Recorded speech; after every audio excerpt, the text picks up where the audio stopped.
Chapter 1 Starting anew. The disciples of the Supreme Sect are utterly foolish. Ye Wanwan's reflection before her demise. This sentiment persists into this life, unchanged. Kneeling at the Xuanbing Cliff for 2 days, Ye Wanwan finally accepted her existence, that in the battles between the celestial and demonic realms. Her heart veins were sealed by her master and 6 senior brothers, ultimately culminating in her heart being pierced by the very sword of her most revered master. In her final moments, each of them expressed that their greatest regret in this life was knowing her. Ye Wanwan. She entered the sect at the age of 5, became a disciple at 6, commenced her chi cultivation at 8, established her foundation at 12, and formed her golden core by 15. Everyone acknowledged Ye Wanwan as the most gifted talent in the entire Supreme Sect, cherished like a precious gem by all at Xinyan Peak. However, everything changed with the arrival of the younger Yi Qian. She transformed from the beloved junior sister into the 7th senior sister. From that point onward, her cultivation stagnated, while Yi Qian ascended to become the Supreme Sect's foremost prodigy. Her talent eclipsed that of Ye Wanwan, and within a year of joining, she became the 2nd disciple to break through to the golden core stage at the age of 15. The affections of their master and the admiration of her senior brothers shifted entirely to Yi Qian. Meanwhile, Ye Wanwan, having lost their favor due to her halted progress, became embittered and twisted, ultimately shattering Yi Qian's golden core out of jealousy, leading to her expulsion from the sect, branded as a pariah, and eventually descending into the demonic realm. She was personally executed by her master and senior brothers, her body left unrecognizable. Upon awakening, she found herself in the present, having returned to the 3rd day after she deliberately shattered Yi Qian's golden core and was punished to kneel at Xuanbing Cliff. With her golden core extracted, the frigid winds of the cliff pierced her body. This, in her previous life, had utterly destroyed her foundation. Ultimately, she was forced to tread the path of talisman cultivation. Throughout her life, she had few who treated her sincerely, and the scant, genuine feelings she possessed were squandered within the realm of cultivation, within the camaraderie of. From now on, there would be no debts to carry. Quick! Save her! The cries of the crowd fell on deaf ears for Ye Wanwan. She extended her hand, embracing the ice and snow. She was finally free. Ye Wanwan had gone mad. The supremely recognized prodigy of the sect shattered the golden core of her junior sister and subsequently renounced all her cultivation, rendering herself a mere shell of her former self. She had lost her sanity. In the bamboo cottage at the foot of the mountain, her elder brother, Ji Changhuai, erupted in anger. Why are you acting so impulsively? I have already informed you that I would plead with our master to release you in 3 months. What are you doing now? Are you trying to make us feel guilty? Everyone is saying that Xinyan Peak has treated you harshly, claiming that your junior sister has brought you harm. Is this what you wanted? Happiness? Indeed, she felt a sense of joy. When 3 months have passed and she is released, she would be utterly finished without even having to self-destruct. Ye Wanwan scoffed coldly. Ji Changhuai demanded, "What are you laughing at?" Ye Wanwan opened her eyes. "I laugh at your foolishness." The refined face before her belonged to her elder brother, whom she had revered deeply in her past life. Yet, she did not overlook the indifference in his eyes. He was not concerned for her, merely resentful of the trouble she had caused him, which had also tarnished Yi Qian's reputation. Ye Wanwan would never forget the moment she shattered Yi Qian's golden core, desperately explaining to him that it was not her fault, while Ji Changhuai had never once believed her, coldly pushing her away. "I am deeply disappointed in you." Their next encounter ended with him piercing his own heart with a sword. Such a brother was better left behind. Ji Changhuai furrowed his brows. "What kind of look is that? As you perceive me, so shall I perceive you. Therefore, you may define my gaze as you wish," Ye Wanwan replied, unwaveringly meeting his eyes. A sudden chill gripped Ji Changhuai's heart as he considered the rumors that Ye Wanwan had lost her mind. With her now indifferent gaze, he pondered, could it truly be madness? His expression grew colder, and he summoned a force, gripping Ye Wanwan by the throat, his voice frigid. "Regardless of who you are, get away from my junior sister. Release her." Ye Wanwan remained unfazed. Ji Changhuai's gaze shifted, and without further ado, he placed his palm atop her crown, commanding divine search.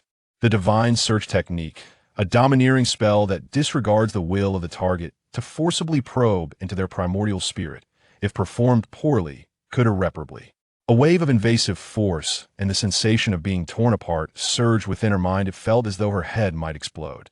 She yearned to scream, yet no sound emerged, her body and spirit seemingly suffering catastrophic blows.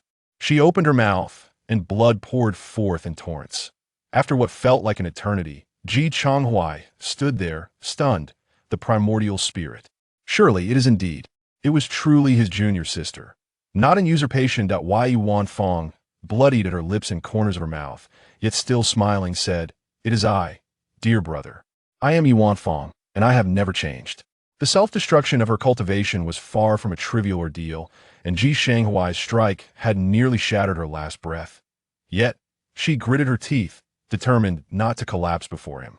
Little did she realize how fragile she truly was in that moment. Observing the nearly broken figure before him, Ji Changhuai began to panic. "I will transfer spiritual energy to you, junior sister. Do not be afraid." He hurriedly attempted to channel his energy into Ye Wanwan. Ye Wanwan could only utter a soundless whisper. "What did you say?" Ji Changhuai asked anxiously. With a hint of sarcasm, Ye Wanwan replied, "I am not your junior sister. Your junior sister is outside." Ji Changhuai sensed something amiss and turned to the doorway, where a girl in blue stood, her eyes brimming with tears. Ji Changhuai froze. Junior sister. Chapter 2. The Supreme 5 Spiritual Roots.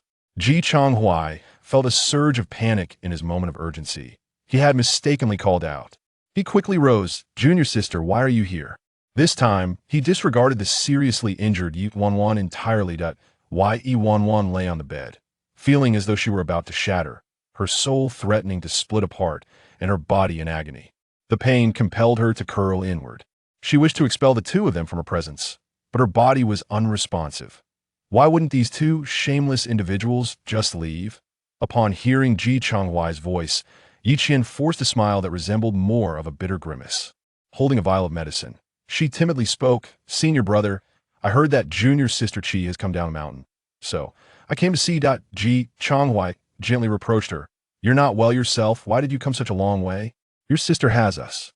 Yi Qian bit her lip and glanced nervously at Ye Wanwan. "I'm afraid my sister is still angry with me." "She won't be," Ji Changhuai reassured, taking the medicine from her hands. "You are such a good girl. How could she be upset with you?" Yi Qian cautiously looked towards Ye Wanwan. "Then why doesn't she want to see me now?" Ji Changhuai followed her gaze to the bed, where Ye Wanwan had turned her back, curled up under the covers, clearly showing her disdain for Yi Qian. Tears brimmed in Yi Qian's eyes as she bit her lip and cried, "Sister is still angry with me. I know. It's all my fault." Yi Qian wept profusely, "but I truly didn't understand the matter regarding the golden core. I never intended to take sister's golden core. I only learned about my father coming up the mountain after waking up. Had I known earlier, I would have certainly opposed him. I am willing to return the golden core to sister. Please do not blame me." Ji Changhuai could not bear to see Yi Qian in tears and hurriedly tried to console the young girl. "You must know it's not your fault. The matter of the golden core has already been decided by Master, so there's no need to dwell on it. Junior sister Qi does not blame you. She would never." The two of them, one weeping and the other comforting, continued in this manner for a long while without respite, until the sudden sound of a blade unsheathing echoed in the room. Both individuals were taken aback, turning to gaze at the beat. Ye Wanwan's face resembled that of deathly pallor, yet she still drew a dagger, extending it towards Yi Qian. "Here!" Yi Qian was momentarily stunned. "What?" Ye Wanwan uttered a single word. "Dig." Ji Changhuai's sluggish mind finally resumed its function in his fury. He knocked the dagger away, causing Ye Wanwan's hand to strike heavily against the bed. Crack, clang. The weapon clattered to the floor. Ye Wanwan's complexion grew even more ashen. Ji Changhuai recognized the dagger as one he had gifted to Ye Wanwan. Furious, Ji Changhuai exclaimed, "Have you truly lost your mind? To dare compel Xiao Ba to unearth the golden core before my very eyes? What other treachery have you committed behind our backs? The artifact I bestowed upon you was not meant for such use." Ji Changhuai kicked the dagger away, glaring at Ye Wanwan while hurling insults. Ye Wanwan remained unfazed, quietly listening. "Leave." Her voice was faint, yet she repeatedly echoed a single word. "Leave. Get away from me." Her eyes, tinged with a burgeoning fury, Ye Wanwan clenched her left hand tightly, her fingers slowly and laboriously inscribing a killing rune. Eliminate them. Eradicate them all. They must perish. Yet at that moment, Yi Qian suddenly obstructed Ji Chonghuai. Weeping, "Senior sister, please do not argue with senior brother. I know this is all my fault. I shall descend the mountain now and depart from the Wushang sect. Do not quarrel." Xiaoba. Before Ji Chonghuai could finish his words, Yi Qian burst through the door in tears, and from a distance, one could still hear someone inquiring, "Little junior sister, what has happened?" "Third senior brother, I am leaving the Wushang sect this very moment." "Wait. Why are you crying? Has someone bullied you?" "I understand. It must be Ye Wanwan. I shall go and teach her a lesson." Both heard the commotion at the entrance. Before long, Ming returned, dragging Yi Qian back. Upon seeing Ye Wanwan, he wore an expression of hostility, pulling her down from the bed. The incantation was interrupted, but Ye Wanwan burst into laughter, a sound both resounding and desolate, startling everyone in the room. The girl, having been dragged from the bed, continuously coughed up blood. The crimson liquid flowed forth in increasing amounts, threatening to stain the entire room. Yet her laughter persisted unabated, as if mocking the absurdity of her existence. How could this be so ludicrous? How could she have only just recognized these people? The faces of the three turned pale. Yi Qian wept. Is senior sister going to die? Blood continued to spill forth, causing Ming to release his grip in fear. In the tense atmosphere that enveloped the room, Elder Yu Chunchong of Yumu Hall examined the girl's pulse, bellowing, "Did I not instruct you to allow her to cultivate in peace before I departed? What chaos is this? Do you wish for her demise? After all, we are fellow disciples, Ming. Your actions are so vicious. Do you intend to kill her?" Ming muttered, "How was I to know her meridians were truly severed? I thought she was merely feigning it." "You." Elder Yu Chun chuckled in exasperation. "I shall not interfere with your matters, but she is now my patient. If anything were to happen to her, none of you shall ever set foot in Yumu Hall again. I shall not visit your Qingyun Peak again either." Ji Chonghuai and Ming, startled by the exchange, hurriedly offered their apologies. The young junior sister was frail, and it was Elder Yu Chun who had been assisting with her treatment. If Elder Yu Chun refused to visit Qingyun Peak, what would become of the young sister? Both of them hastily expressed their regrets and offered kind words, striving to placate the elder. "Your assistance is crucial for the recovery of our junior sister. You cannot abandon her." Upon hearing this, Elder Yu Chun cast a conflicted glance at the girl resting on the couch. In the past, this young sister they spoke of was none other than her. Yet now, the tides of fate had shifted. Elder Yu Chun prescribed several precious medicinal herbs, sternly admonishing Ji Chonghuai and Ming. He repeatedly urged Ye Wanwan to rest quietly. Feeling a profound sense of alarm himself given her grave injuries, it was remarkable that Ye Wanwan was still clinging to life. Her will to survive was undeniably strong. So strong that it was impossible to overlook. Unbeknownst to her, had she been aware of his thoughts, she would surely assert that she must live after all. It was a rare second chance she had been granted. She could not simply perish. Absolutely not. By Elder Yu's decree, Ye Wanwan was spared the punishment of Xuanbing Cliff, instead facing a year of confinement, with only Elder Yu permitted to see her. This also granted Ye Wanwan the time needed for her recovery. A month later, the young woman's condition began to stabilize, prompting Elder Yu to exclaim, "You truly are the most resilient patient I have ever encountered to recover to this extent in just a month is remarkable. However, my dear, your meridians are severed, and your golden core has been extracted henceforward. You may." He left the remainder of his thoughts unspoken. Yet, he understood that Ye Wanwan comprehended. The path of cultivation was no longer hers to tread. Seeing her gaze lowered in silence, Elder Yu comforted, "Take heart, child, it is enough that you live." Elder Yu left several prescriptions for her recovery, and Ye Wanwan gradually stood up, beginning to walk within the confines of her room. 1 day, 2 days, 3 days passed, until the young woman regained her mobility and finally settled into a meditative posture. Her cultivation had dissipated entirely. She was left with nothing. Yet Ye Wanwan felt no panic. Her spiritual roots and meridians were extraordinary, possessing the rare celestial quality of 5 elemental roots. The hierarchy of spiritual roots is classified into inferior, medium, superior, exceptional, and the most elusive celestial grade. The rank of a spiritual root determines the speed at which its owner absorbs the essence of heaven and earth. Ye Wanwan's roots belong to the pinnacle of the exceptional category, a celestial rarity indeed. Yet, she bore 5 elemental roots. Her cultivation speed was exceedingly slow. Thus, before she entered the sect, her father sealed her other 4 attributes, allowing her to retain only the fire element. Consequently, upon joining the Supreme Sect, she surged forward, breaking through to the Golden Core stage by the age of 15. However, after this breakthrough, she found herself at a standstill. In her previous life, Ye Wanwan was perplexed, unable to comprehend why she could not cultivate further after reaching the Golden Core stage. Many years later, she finally comprehended the reason behind all. Her spiritual roots should not have been sealed. Each element is indispensable. Ye Wanwan gathered her spiritual power, gradually cleansing her meridians with each movement. It felt as though her very being was being torn apart, causing her to tremble in agony.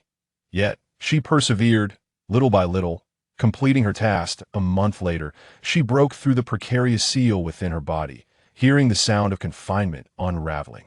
She spread her palm, gazing at the 5 streams of spiritual light dancing between her fingers. These were her innate 5 spiritual roots. Slowly, she closed her hand around them. It was accomplished. On her pale visage, her eyes shone with fervor and brilliance. Chapter 3. Striving to be the best in the world. 3 days later, Ye Wanwan successfully entered the first layer of Qi refinement. Although her progress was slightly slower than others, she was still able to cultivate. Little did she know that the astonishing feat of breaking through to the first layer of Qi refinement from unsealing her 5 elemental roots in merely 3 days was a remarkable achievement. However, Ye Wanwan was not satisfied with this efficiency. After all, the cultivation of 5 elemental roots was inherently slow. To catch up with her peers on Qingyan Peak, she knew she had to exert herself further. In addition to her daily meditation, she set herself a new task to attune to the 5 elements of heaven and earth each day, thereby establishing a solid foundation for her practice. Rather than utilizing the techniques from Qingyan Peak, she opted for a basic breathing technique she had purchased outside, obtainable for just a single spirit stone. She resolved to sever all ties with her current surroundings, including the methods of cultivation. After a day's practice, Ye Wanwan's gaze fell upon the desolate and dilapidated herb garden. Recalling Elder Yu Chun's words, he had entrusted her with a manual on spiritual plants and some seeds of mystical herbs, saying that even though she could not cultivate now, if she could re-enter Qi refinement, she could still become a spiritual herbalist, a potential path for survival. Child, do not give up, he had encouraged her, his expectations evident as he placed the items in her hands. With the spiritual plant manual and seeds in hand, she rose and made her way to the herb garden. After sowing the seeds, she employed the rain of spirits technique from her spiritual planting arts. This art was among the gentlest and simplest of techniques. It contained the fundamental principles of summoning clouds and rain. With each attempt, Ye Wanwan gradually discovered the secret. Observing the seeds in the garden, nourished by the rain, she watched them take root, sprout, and break through the soil. Within half a day, their growth was promising. Subsequently, Ye Wanwan fashioned a scarecrow and affixed a puppet talisman to it, allowing the scarecrow to guard the herb garden against birds. Meanwhile, she sat cross-legged in her courtyard to continue her cultivation. Surrounding the courtyard were talismans, the Gathering Spirit Talisman, which ensured that the bamboo cottage was filled with abundant spiritual energy, making it more conducive for her practice. Another month passed. Ye Wanwan's fire elemental root ascended from the first layer of Qi refinement to the 12th layer, while her other elemental roots progressed as follows: wood root at the 6th layer, water root at the 5th layer, earth root at the 5th layer, and metal root at the 3rd layer. Were it not for Ye Wanwan's intentional restraint, her fire elemental root would have already surpassed the foundation establishment stage. Indeed, the further she advanced, the slower her progress became, and the greater the disparity grew. Ye Wanwan murmured to herself, yet clenched her fists with a sense of determination. Well, it's still acceptable, she thought, though slower than before. At least there is progress. To her surprise, Daily practice of the spiritual planning technique had not only enhanced her wood elemental root, but it also unexpectedly benefited her earth and water roots, which was a positive outcome. As she remained hidden in the herb garden, a creature nearby seemed to respond to her thoughts, indicating that a maximum breakthrough to the 12th layer within a month was indeed commendable. It chewed thoughtfully on the grass between its teeth, producing a rustling sound. Ye Wanwan, hearing the noise, turned to glance and found a dark, hard-shelled creature. Puzzled, she wondered, where did this turtle come from? The mystical turtle turned its head and continued to munch on the grass. Ye Wanwan pondered, how could there be a scarcity of spiritual plants in the medicinal field? It seems you have been pilfering them all along. The rustling of leaves echoed as she shook her head, realizing that this entity was devoid of understanding. Fixated solely on consumption, the sunlight cascaded upon her, and she tilted her head to gaze at the heavens, murmuring softly to herself. There remained a multitude of tasks yet to be accomplished. Every day, Ye Wanwan would awaken, engaging in an hour of meditation followed by the cultivation of her qi refinement technique. At the hour of the rabbit, she would commence her practice of spiritual plant techniques, honing her wood, earth, and water spiritual roots. By the hour of the dragon, she would retreat to the back room to cultivate the power of the earth, subsequently venturing to the chaotic sword forest to comprehend the essence of metal. At noon, she would take a meal and rest. During the hour of the dog, she would practice her physical techniques and sword arts.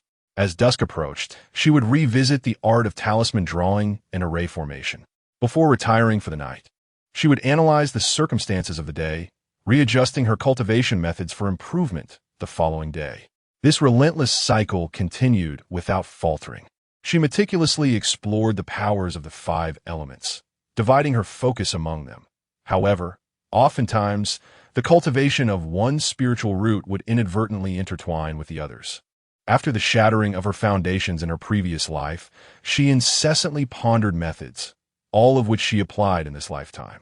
3 months later, her fire spiritual root reached the pinnacle of the 13th tier, while the wood, water, earth, and metal roots stagnated at the 12th tier. Lingering at the bottleneck of the qi refinement stage for 3 days without progress, Ye Wanwan decided to halt her attempts at a breakthrough. She carried a bucket of water to nourish the spiritual plants, not even considering the use of the spiritual rain technique. Could it be that my methods are flawed? The rustling continued. Is it truly impossible to cultivate the 5 spiritual roots? Should I consider sealing them once more? The persistent sounds prompted Ye Wanwan to cast the water ladle aside, creating a clang that resonated as if striking metal. The mystic tortoise, struck by the ladle, did not forget to take a few extra bites. In just 3 months, the shell of this river turtle had become increasingly polished, as though it had been meticulously refined. Ye Wanwan furrowed her brow, realizing that sealing them was not an option. She had to retain the 5 spiritual roots, for otherwise she would be unable to make further progress in this lifetime. Yet, what must I do? She gazed at her hands. In her past life, having wandered for many years, she had sought knowledge on the cultivation methods for the 5 spiritual roots, yet all had met with failure upon attempting to break through to the nascent soul stage. Throughout the millennia in Gyozhou, no one had ever succeeded. Yet, Ye Wanwan harbored an unwavering belief. She resolved to be the first. At last, the mystic tortoise lifted its head, casting a glance her way, its pace of consuming the spiritual plants slowing momentarily. A glimmer of insight flickered in its small eyes. Lacking a method, she would compensate with diligence. Ye Wanwan dutifully repeated her cultivation regimen from the past 3 months without the slightest hint of laxity. A month later, Ye Wanwan finally sensed the loosening of the bottleneck at the qi refinement stage. This stage encompassed 13 tiers, and only upon reaching the 13th tier could one transition into foundation establishment. Within her body, 5 small streams of qi remained in a chaotic state. They needed to solidify completely for her to successfully establish her foundation. Currently, Ye Wanwan possessed 5 streams of qi, all of equal size and stable in condition. With focused intent, she attuned herself to the energies of the universe, while the mystic tortoise sat beside her, its eyes shining with renewed vigor. The celestial currents coalesced and dispersed, swirling around the young maiden as they gathered and scattered. As her thoughts began to sink into her dantian, the flow of energy stabilized. 5 streams of qi coalesced into swirling vortices, marking the successful establishment of her foundation and her smooth transition into the early stages of foundational cultivation. Ye Wanwan opened her eyes, and the surrounding spiritual energy dispersed. Her gaze fell upon the medicinal field, and with a graceful gesture, she summoned the art of spiritual planting. Witnessing the rapid growth of the spiritual herbs within the field, a most delightful sight, Ye Wanwan murmured, "The speed has increased threefold. Quite commendable." The mysterious tortoise observed the exceptional spiritual plants before him, noting that the Xianling grass cultivated by the young girl was distinct from that produced by others. Taking a bite, he sensed the abundant vitality and refused to lift his head. "Give me more time, and I shall surely return to the golden core stage," Ye Wanwan softly vowed. Indeed, in the blink of an eye, a year had passed since Ye Wanwan's seclusion. On this day, Ji Changhuai arrived, accompanied by Doming. Chapter 4. Acknowledgement of Mistakes. Upon hearing a disturbance, Ye Wanwan collected all the talismans, meticulously incinerating them until nothing remained. The flames illuminated the young girl's eyes, serene yet indifferent. As soon as he entered the room, Ji Changhuai placed a small brocade box down with a hint of trepidation, saying, "Seventh junior sister, this is for you." Ye Wanwan remained unmoved. Doming stood at the doorway, his tone dripping with sarcasm. "This is the solidifying essence pill that senior brother exchanged with the people from Dansha Peak using his magical treasures. There's only this one. It can assist you in reconstructing your meridians and resuming your cultivation. Although your progress will not match your former pace, at least you won't be entirely incapacitated." The solidifying essence pill had also been given to her by Ji Changhuai in her previous life, yet within half a day, he had reclaimed it for Yi Qian. Ye Wanwan had never utilized it. Yi Qian, in her haste for the Sect's grand competition a year hence, had made a grave error, causing her meridians to reverse and injuring her essence. Her golden core belonged to Ye Wanwan. Consequently, Ji Changhuai had taken the pill back. In her possession, it had never lasted an hour. Ye Wanwan's eyes gleamed with mockery. "Well, I truly appreciate senior brother's kindness, but it is unnecessary. I do not require it." Ji Changhuai's complexion suddenly paled. Over the past year, everything he had sent her had been rebuffed. Initially, he believed it was merely a childish tantrum, but now it seemed that this disposition had lingered for far too long. Doming noticed this as well. He raised his brows and exclaimed, "Ye Wanwan, what are you putting on? Do you even comprehend how much we have done over this past year to rectify the calamity you caused? Especially senior brother. Had he not been looking after you, do you think the Yi family would have let you off so easily? What gives you the right to treat us with such disdain?" Ji Changhuai fell silent, casting a mournful glance at Ye Wanwan, laced with reproach. It was as if he was silently admonishing her for her lack of understanding. Ye Wanwan scoffed inwardly. "So, it seems that I'm the one who is ungrateful? Or perhaps it is we who are ungrateful. Master has made it abundantly clear that if you remain oblivious to your mistakes, you shall remain confined here until death." Her fingers curled slightly. Was the year of confinement merely the beginning? Doming sneered. "Now you are frightened? If you were aware of the consequences, you should never have engaged in such reckless behavior. Fortunately, our junior sister is magnanimous. She informed Master that as long as you kneel and admit your fault, Master would still permit your release." Ye Wanwan did not respond. She traced the rim of her teacup and gazed at Ji Changhuai. "Senior brother, if I accept this pill, will you still take it back?" Doming, infuriated by her indifferent demeanor, shouted, "Ye Wanwan, I'm speaking to you." Ji Changhuai, equally perplexed, thought, "Since it was sought for your sake, how could it possibly be reclaimed?" "Very well," Ye Wanwan replied, accepting it. She rose and walked towards the door. Doming and Ji Changhuai stood frozen. Ye Wanwan turned back. "Aren't you supposed to apologize?" Doming, astonished, asked, "Did you agree? You aren't plotting something, are you?" He had no faith that Ye Wanwan would ever concede. The foremost genius of Qinyan Peak would never easily admit to a mistake. They came today merely to test their luck. Ye Wanwan's gaze was laced with sarcasm. Since the third senior brother had stated as much, unwilling to be confined to such a fate, must concede my faults. Do Ming scoffed, so it was for the sake of freedom. Ye Wanwan glanced towards the bamboo grove cottage. Indeed, freedom is invaluable, yet dignity holds an even greater worth. It was time to depart. Ye Wanwan, accompanied by Ji Chonghuai and Do Ming, exited the bamboo grove, drawing the attention of many along the way. Whispers and pointed fingers followed them. Isn't that the seventh junior sister? I heard she severely injured the junior sister's golden core, leaving her to recuperate for an entire year. What a malicious intent. Shattering someone's golden core. Is it not akin to murder? How is it that she remains unpunished? Why hasn't Team Master Yin Ding expelled her from a sect? Such discussions reached their ears. Ji Chonghuai, filled with concern, remarked, Wanwan, they are merely speaking nonsense. Do not take it to heart. Brother, I believe they are not entirely incorrect. Do Ming retorted dismissively, casting a sidelong glance at Ye Wanwan. Was it false that she shattered the junior sister's golden core?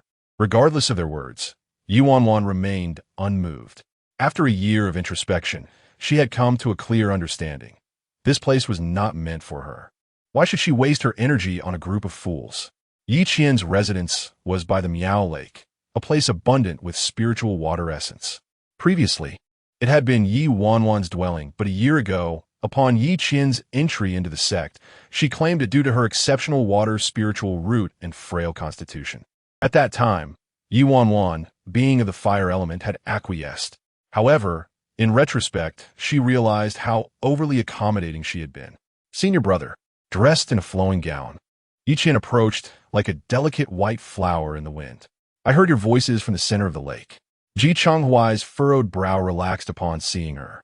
Junior sister, is your health improving? Do Ming, not to be outdone, added, Junior sister, you only heard the words of the senior brother. What of mine? Did you not hear the third senior brother's voice? Yi Qian's eyes sparkled with joy. Of course I heard both the senior brother S and the third senior brother S voices, loud and clear. She linked arms with the two, leading them to the cottage at the lake's heart. What delightful gift have you brought for me this time? None. We came empty-handed. Empty-handed? Surely. The third senior brother brought a piece of heartfelt concern. Their laughter echoed through the breeze over the lake. And only after a prolonged moment did they realize they had forgotten someone. Seventh junior sister. Ji Chonghuai suddenly turned back. Ye Wanwan did not glance their way. She stood at the water's edge, her gaze fixed upon the cottage at the center of the lake. The gentle wind caressed the surface, and there, at the heart of the lake, stood another figure. Master. The group gasped and knelt. The surrounding onlookers followed suit, each bowing low. Only Ye Wanwan remained standing. She raised her eyes to meet Yin Ding's gaze, holding it for an extended moment. Under the pressure of his presence, she clasped her hands in greeting, acknowledging the Taoist master. It was indeed the Taoist master, not merely a teacher. The others looked at Ye Wanwan with surprise. Yin Ding's expression darkened. Inside the cottage, Yi Qian twisted her fingers, awkwardly glancing at the two seniors in the room. In truth, there was no need for an apology. This incident was not entirely the fault of the seventh sister. Yi Qian's father, Yi Kanjing, slammed the table in anger and exclaimed, "How can there be no need for an apology? It takes an immense amount of time to cultivate a golden core. Moreover, my daughter possesses a supreme water spirit root. Even with a golden core, to compensate, it required the use of a transformation pill. Can we truly foresee the repercussions that follow? If Chinner's cultivation is adversely affected, how will the unparalleled sect account for my daughter?" The atmosphere in the room grew tense. Ji Chonghuai wore a worried expression, and even Do Ming, who was usually audacious, refrained from speaking. The leader of the unparalleled sect reassured, "There is no need for such anger, Taoist Yi. Since this matter originated within our unparalleled sect, we shall naturally take responsibility for Yi Qian's future cultivation path." As he spoke, he turned his gaze towards Yin Ding, seeking his stance. Yin Ding declared, "Kneel." Though he did not specify who was to kneel, the oppressive aura descended, and with a thud, only Ye Wanwan knelt. Yi Kanjing scoffed coldly. Yin Ding continued, "Acknowledge your mistake." Ye Wanwan, with an indifferent expression, looked at Yi Qian, saying, "I came as agreed to spar with junior sister Yi Qian. Everything adhered to the proper procedures, and I am unaware of where I erred." As everyone's attention shifted, Yi Qian became anxious. Master, this matter truly has nothing to do with Seventh Sister. The spar was arranged between the two of us. Seventh Sister shattering my golden core was. It was my own inadequacy that led to this outcome. Ye Wanwan slammed the table. With a loud clap, a teacup shot from Yin Ding's direction and struck Ye Wanwan on the forehead, causing blood to drip and blur her right eye. This time, it's the forehead. Where you choose next? Yin Ding sneered. Ye Wanwan made no effort to wipe away the blood. She lowered her gaze and calmly stated, I am not at fault. It was Yi Qian who invited me to compete. My counterattack was reasonable and appropriate. Her golden core shattered due to her unstable foundation, self-destructing, which has nothing to do with me. Ye Wanwan smirked, refusing to take the blame. Yi Qian's face turned pale. How could she know? Everyone in the room inhaled sharply. The intense low pressure and the increasingly grim expression of the master prompted Ji Changhuai to step forward suddenly. Junior sister. Ye Wanwan lifted her head. A resounding slap struck her face. Ye Wanwan had no time to evade. She froze. Ji Changhuai articulated each word deliberately. Junior sister. You did not say that inside the room. You clearly stated that you were here to acknowledge your mistake. Chapter 5.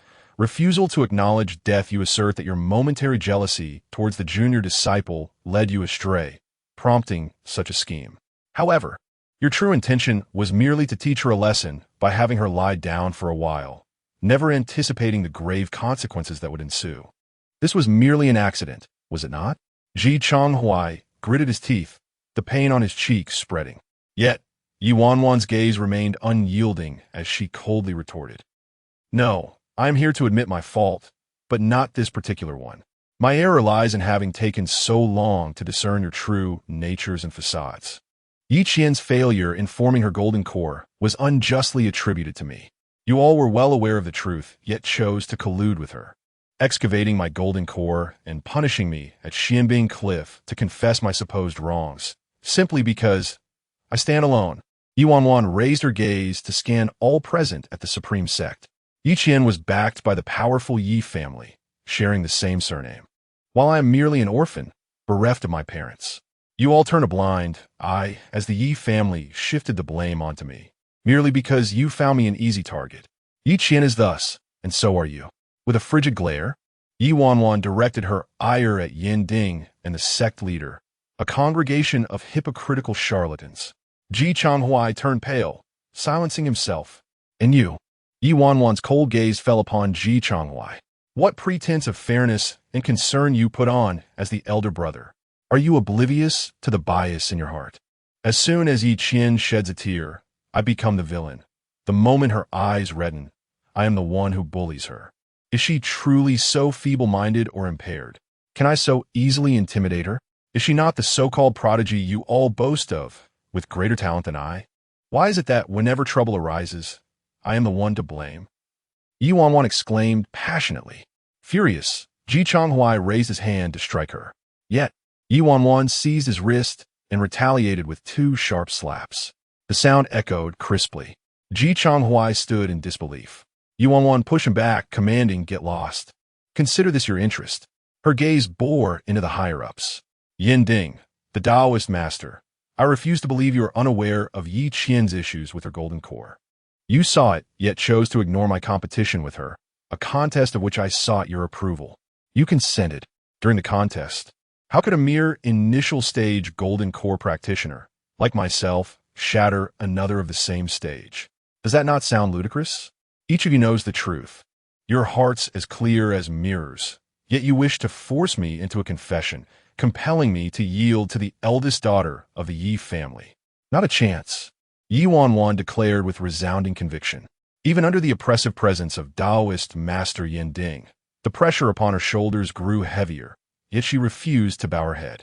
Yi Wanwan's face turned ashen, sneering, is this the kind of disciple you have taught, Sect leader Chengwen and Taoist Master Yin Ding? Clang! A jade token, belonging to a direct disciple, was produced by the young woman. She held it aloft, then released it. Clang! The token fell to the ground. Ye Wanwan smirked derisively. Not anymore. It is not I who have been expelled from the sect, but rather this sect itself is too tainted for my liking. The sect leader maintained an expression of indifference. Do you comprehend the consequences of forsaking the Supreme Sect? Ye Wanwan turned back, stating, "It is not a betrayal, but a self-imposed separation, abandoning my sect, renouncing my cultivation and meridians, and vowing never to step foot in the Supreme Sect again." A smile graced Ye Wanwan's lips. "Yet my cultivation has already been nullified. Everything I learned from the Supreme Sect has been returned to you. I owe you nothing." Preposterous. The overwhelming pressure erupted. Ye Wanwan was thrust out of the small dwelling, leaving Ji Chonghuai, Do Ming, and Yi Qian in stunned silence, particularly Yi Qian, who trembled uncontrollably. Ye Wanwan fell upon the corridor. Rising to her feet, she declared, "Even if you wish to silence me permanently, I shall assert, I did not shatter Yi Qian's golden core. It was Yi Qian's failure in core formation that she unjustly attributed to me. The actions of the Yi family are aimed at seizing my golden core. The Supreme Sect aids in tyranny, blind in sight and heart. Yin Dingdaizan, you have let down your disciple. You are unworthy of being a master." Her voice resonated across the lake. All disciples remained silent.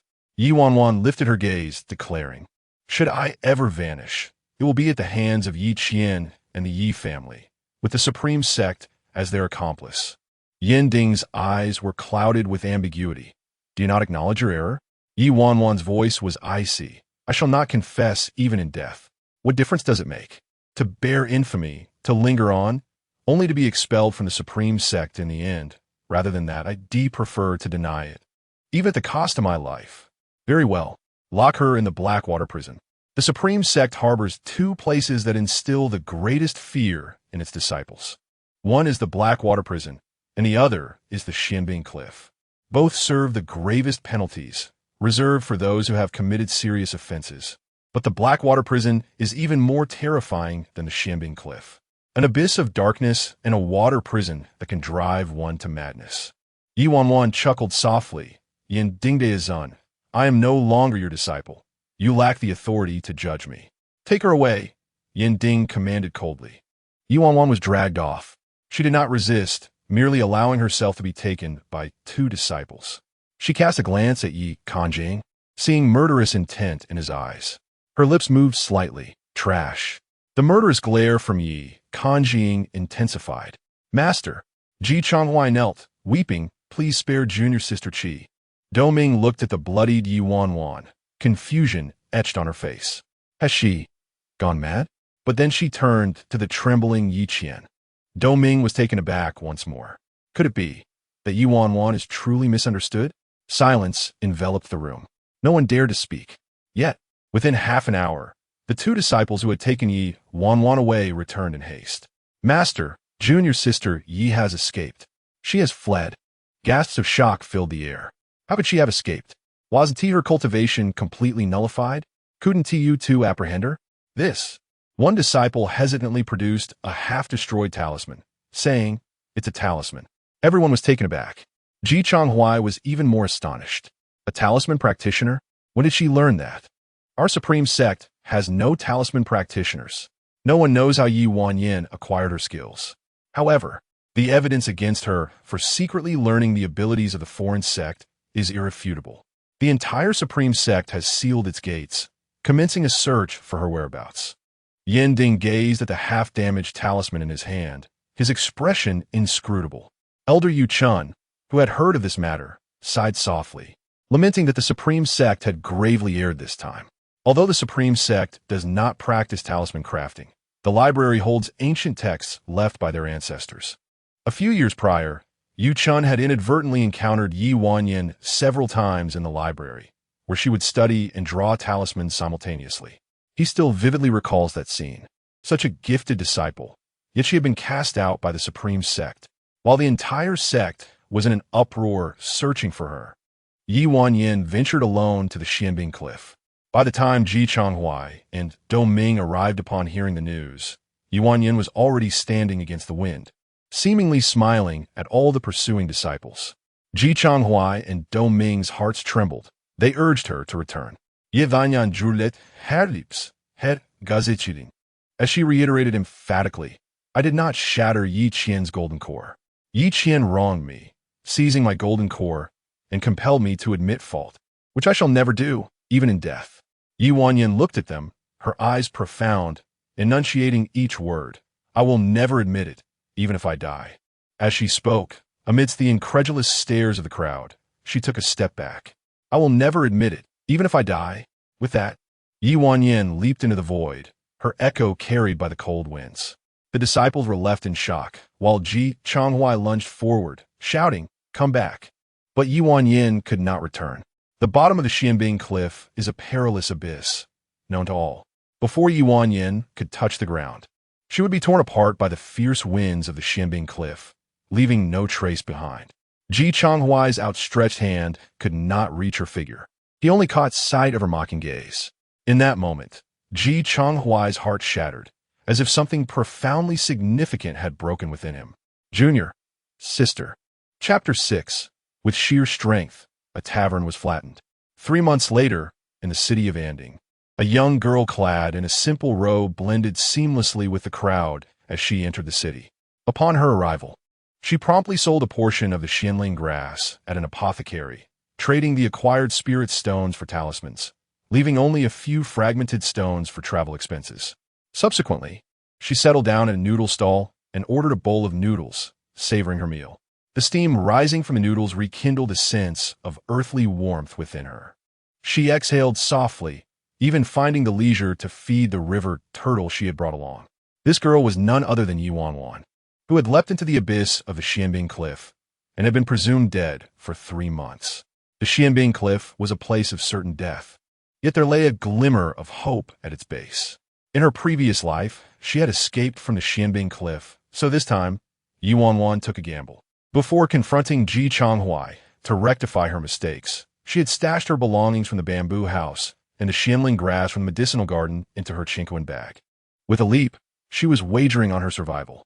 Fortunately, she had indeed secured a thread of life once more.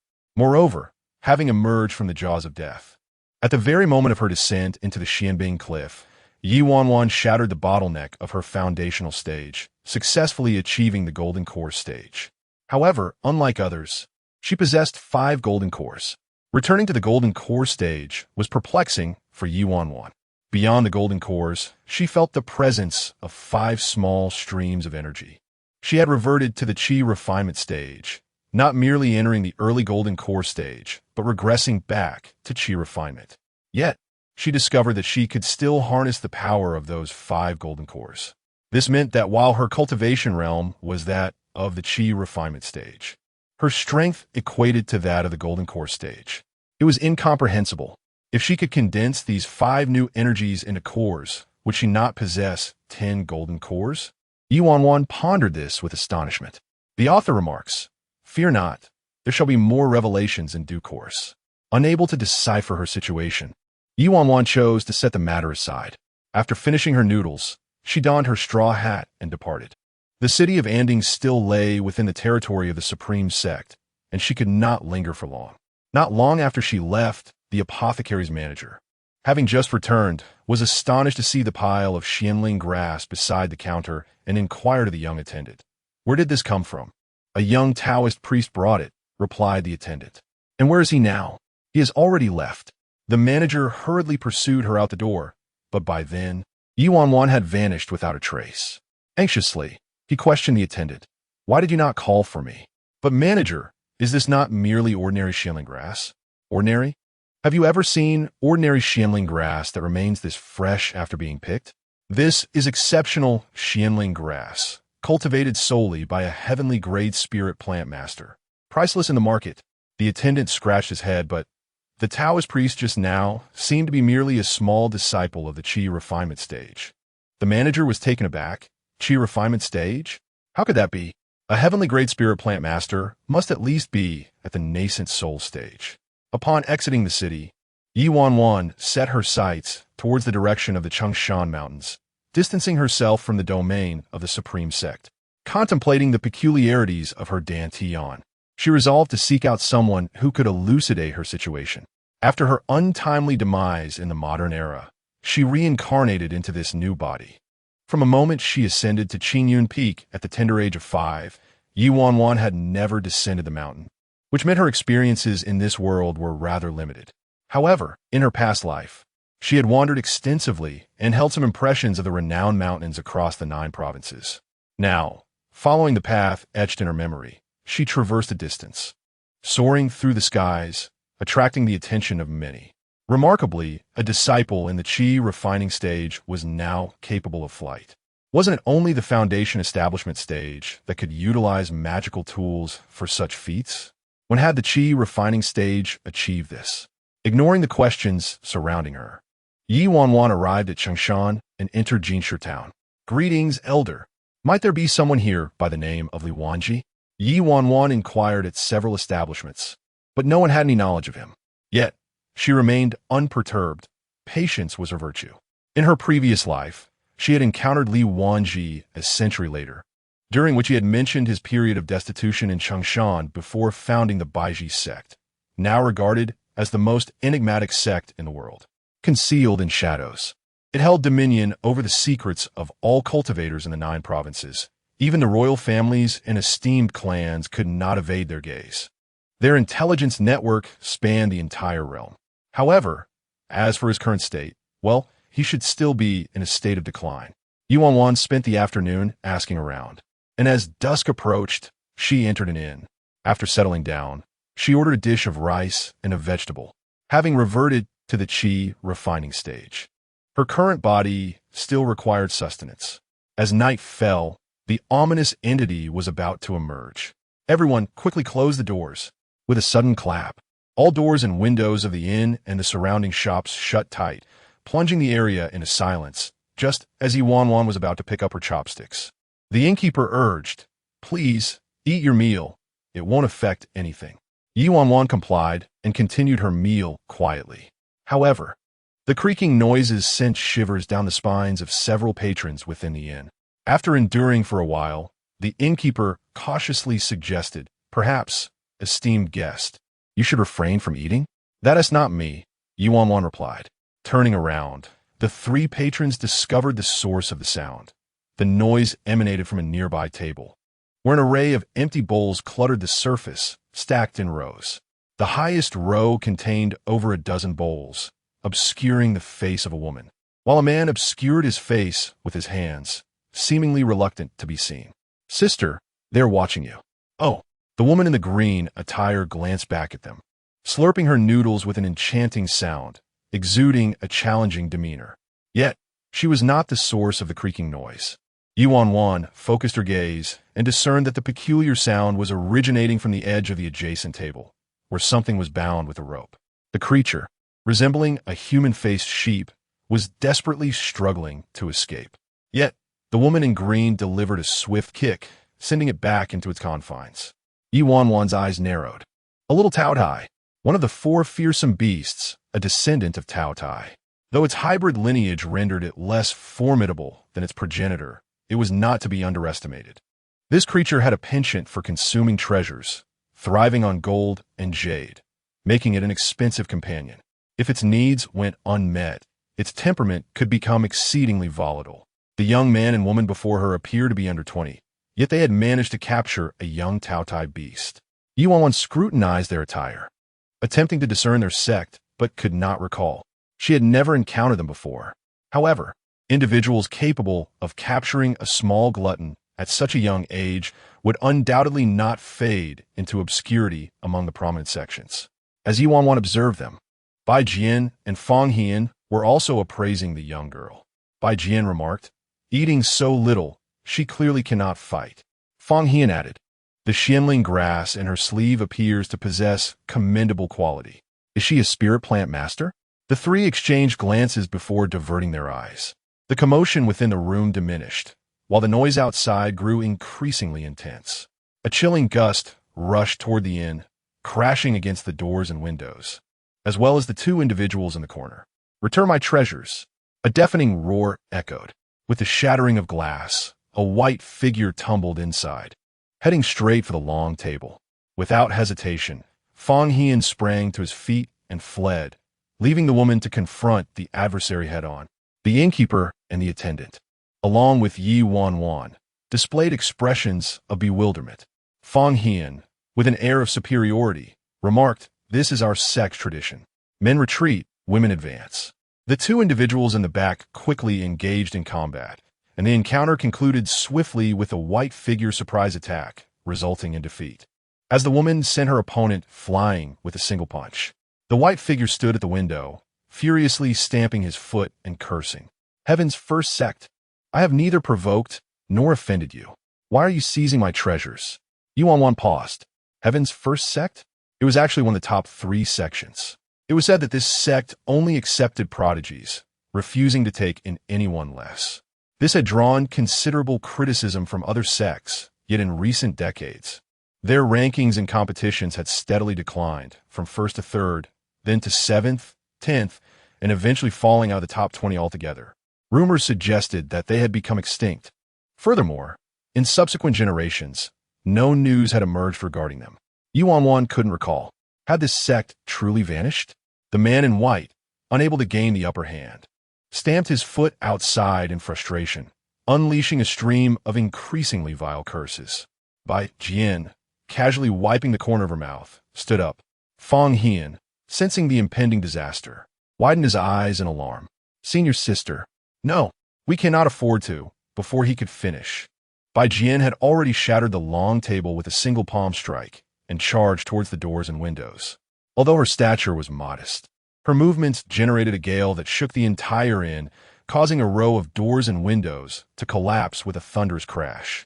The young man at the window stood amidst the wreckage, his expression blank as he witnessed the oncoming fist. Wait, Fang Hian uttered, the last syllable trailing off as Bai Jian paused in her steps, glancing back at the obliterated half of the inn. She opened her mouth, momentarily lost for words.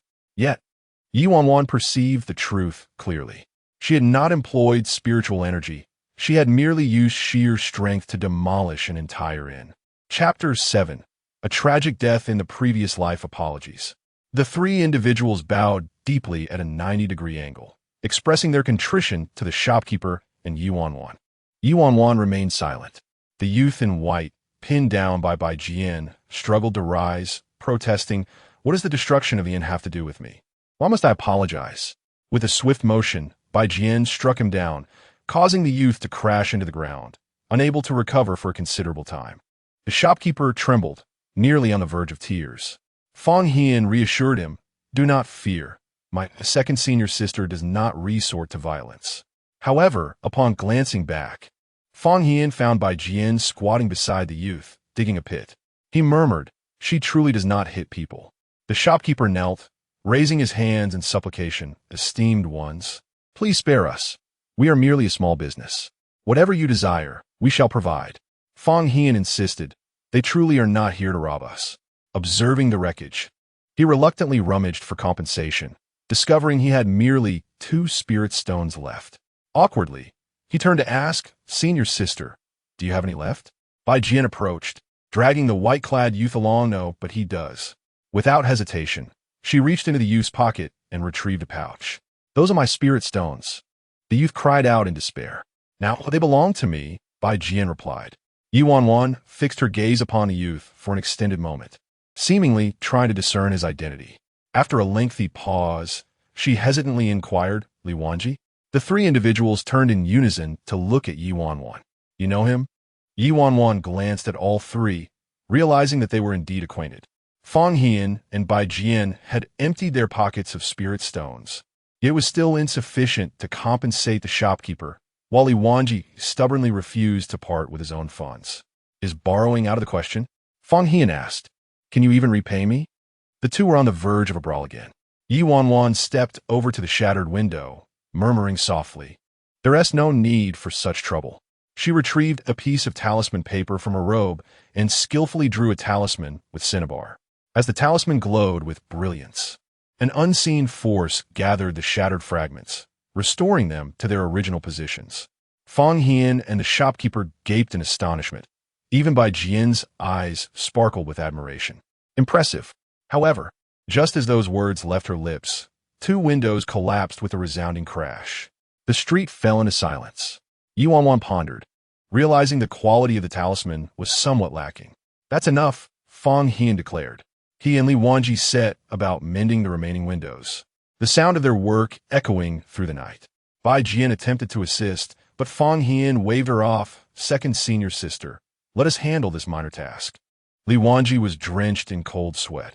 Allowing Bai Jian to assist would mean the entire street might be lost. Thus, Bai Jian could only wait at the entrance. Accompanied by the small Tiao Tiao, Ye Wanwan watched from the side. Bai Jian, with her long limbs, though slender, possessed a degree of muscle, and standing beside Ye Wanwan, she appeared not only healthy, but also towered half a head above her. Thus, as Bai Jian gazed into Ye Wanju's eyes, a tinge of sympathy welled within her. She retrieved a steamed bun from her bosom and offered it to Ye Wanju. The latter was momentarily taken aback. It was clean, hidden away before mealtime. Ye Wanju observed Bai Jian's hand, realizing she had noticed that she had left her meal untouched after the tavern's calamity. She reached out to accept it, murmuring her thanks. Bai Jian smiled broadly, dismissing any formality. The warmth of her smile reflected in her eyes, and in that moment, Ye Wanju's mind flickered with newfound information. Bai Jian, the 101st direct disciple of the Tianyi sect, endowed with innate strength and possessing a heavenly grade earth spirit root, was betrayed by her beloved, resulting in her spirit root and heart being cruelly extracted, leaving her lifeless and in tatters. A fleeting memory surfaced, showcasing Bai Jian's unquiet visage in death. Ye Wanju's complexion turned ashen, and the bun slipped from her grasp. Just before it could hit the ground, it was caught by another. Bai Jian seized it, casting a glance at Ye Wanju before placing the bun back in her hands, the warmth of her skin and the gentle tone of her voice radiating comfort, starkly contrasting the brutal imagery in Ye Wanju's mind, sending a shiver down her spine. Your complexion appears poor. Has he mistreated you? Allow me to confront him on your behalf. Li Wanji, the one being pointed at, felt an urge to protest vehemently, but was restrained by Fang Hian.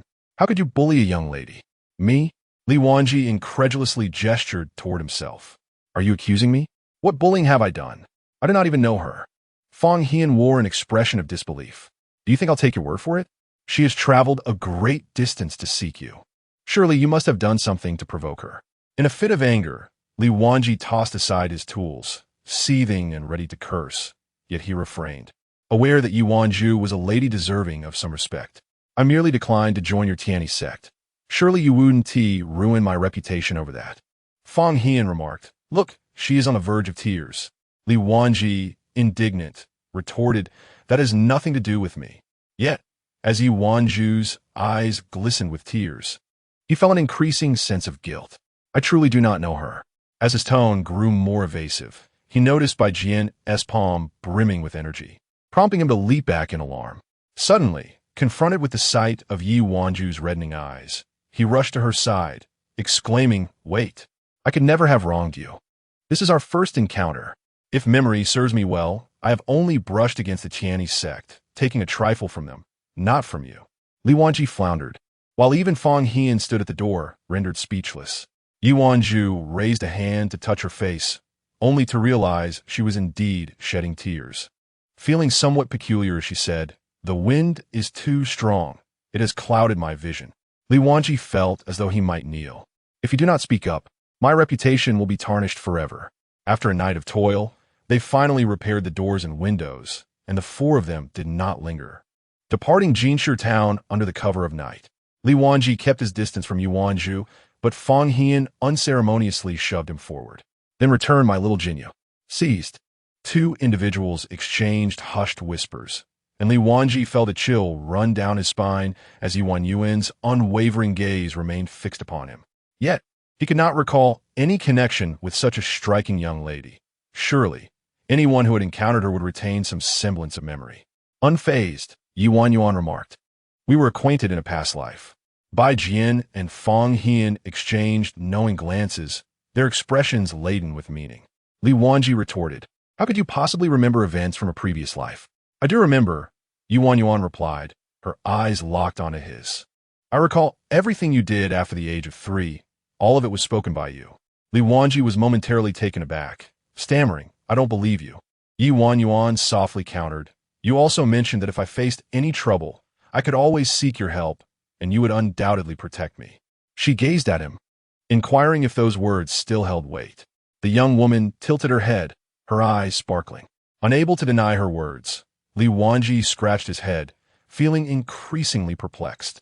It felt like a boastful claim he would make, yet he was certain he had never uttered such a thing. Fang Hian observed the two and asked senior sister, "What should we do? The sect leader has requested us to bring along Li Wanji. Should we now include another?" Bai Jian decisively stated, "Let's take them both." Chapter 8. The unwitting little junior sister of the Tianyi sect, situated in the south, stands in stark contrast to the supreme sect, located in the north.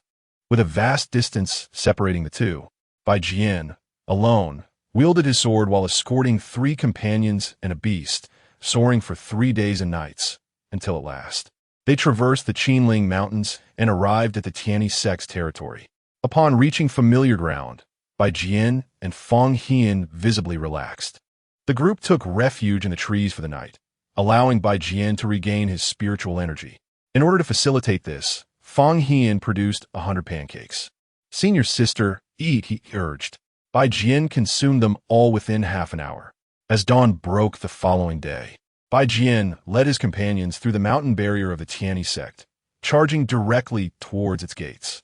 The endless mountain range loomed before them, a breathtaking spectacle. Unlike the delicate peaks of the supreme sect, the mountains of the Tianyi sect exuded grandeur, their summits capped with glistening snow. In this season, greenery was scarce, with shades of gray and white dominating the landscape, yet it did not diminish the awe-inspiring height and perilousness of the peaks. However, before they could reach the main summit, a furious roar echoed through the air. "Who has stolen my medicinal herbs? Who?" Upon hearing this, Fang Hian felt a wave of dread wash over him, recalling that in his haste to depart, he had pilfered herbs from his master's medicinal field to cover their travel expenses, and he had forgotten to mention it. Bai Jian glanced at him, a look of resignation on his face. "You're done for." Fang Hian, in a moment of desperation, propelled himself forward on his sword. "Master, it's me." Amidst the chaos at the peak, the sounds of commotion reached them. Ye Wanwan peered down from her sword, observing the endless mountains, where spiritual energy flowed and earthly essence wafted, but the peaks were tinged with a stark crimson, indicative not of flames, but of dire poverty. Li Wanji was deeply troubled, realizing that if they were caught, his future would be irrevocably altered. Ye Wanwan regarded him, her expression questioning. "What do you mean?" Upon seeing her confusion, Li Wanji understood she was oblivious. "You're not aware of the Tianyi sect?" "I am," Ye Wanwan replied. "Then do you know what they are renowned for?" "Talents." "No." "Is there poverty?" Ye Wanwan fell silent. Li Wanji clutched his heart, lamenting, "I have never encountered such a destitute sect in my life. One where even the basic act of eating poses a challenge. How can one survive in such a place?" In hushed tones, Li Wanji conferred with Ye Wanwan. "When the opportunity arises, we must flee. Do not linger." Ye Wanwan remained silent, as she had no intention of staying. Yet, she harbored doubts about whether Li Wanji truly understood the intricacies of cultivating the 5 elemental roots. Had she perhaps arrived too early? Bai Jian soared ahead, and in but a moment, the sword glimmered like flowing light as it descended upon the main peak. The rapid descent left Li Wanji dizzy, spinning several times before regaining his composure and retching for a quarter of an hour. In contrast, Ye Wanwan remained unfazed. Ye Wanwan's thoughts turned darker. Doubts swirled in her mind. "We are both in the qi refining stage, yet your rank surpasses hers. How can you be so weak?" Bai Jian spoke in a tone of casual indifference, yet his words struck Li Wanji like a dagger, leaving him bloodied in spirit. With gritted teeth, Li Wanji turned his head to inquire, "What level are you in qi refining?" "First layer," Ye Wanwan replied. Li Wanji was taken aback. How can a first-layer qi refining practitioner utilize a restoration talisman? Yet, Ye Wanwan remained unperturbed, as if she had not perceived his skepticism. What a qi refinement stage! Even at the first level, one can utilize talismans. Bai Jian appeared to have received some form of transmission, tilting his ear to listen for a moment. Before addressing the 2 individuals, "Follow me. The sect leader wishes to see you."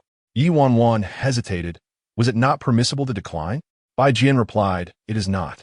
Thus, Ye Wanwan had no choice but to accompany Bai Jian, while Li Wanji was reluctantly dragged along by him. Initially, She believed they were headed to the Grand Hall. But Bai Jian changed direction, leading them toward a humble dwelling on a secluded peak.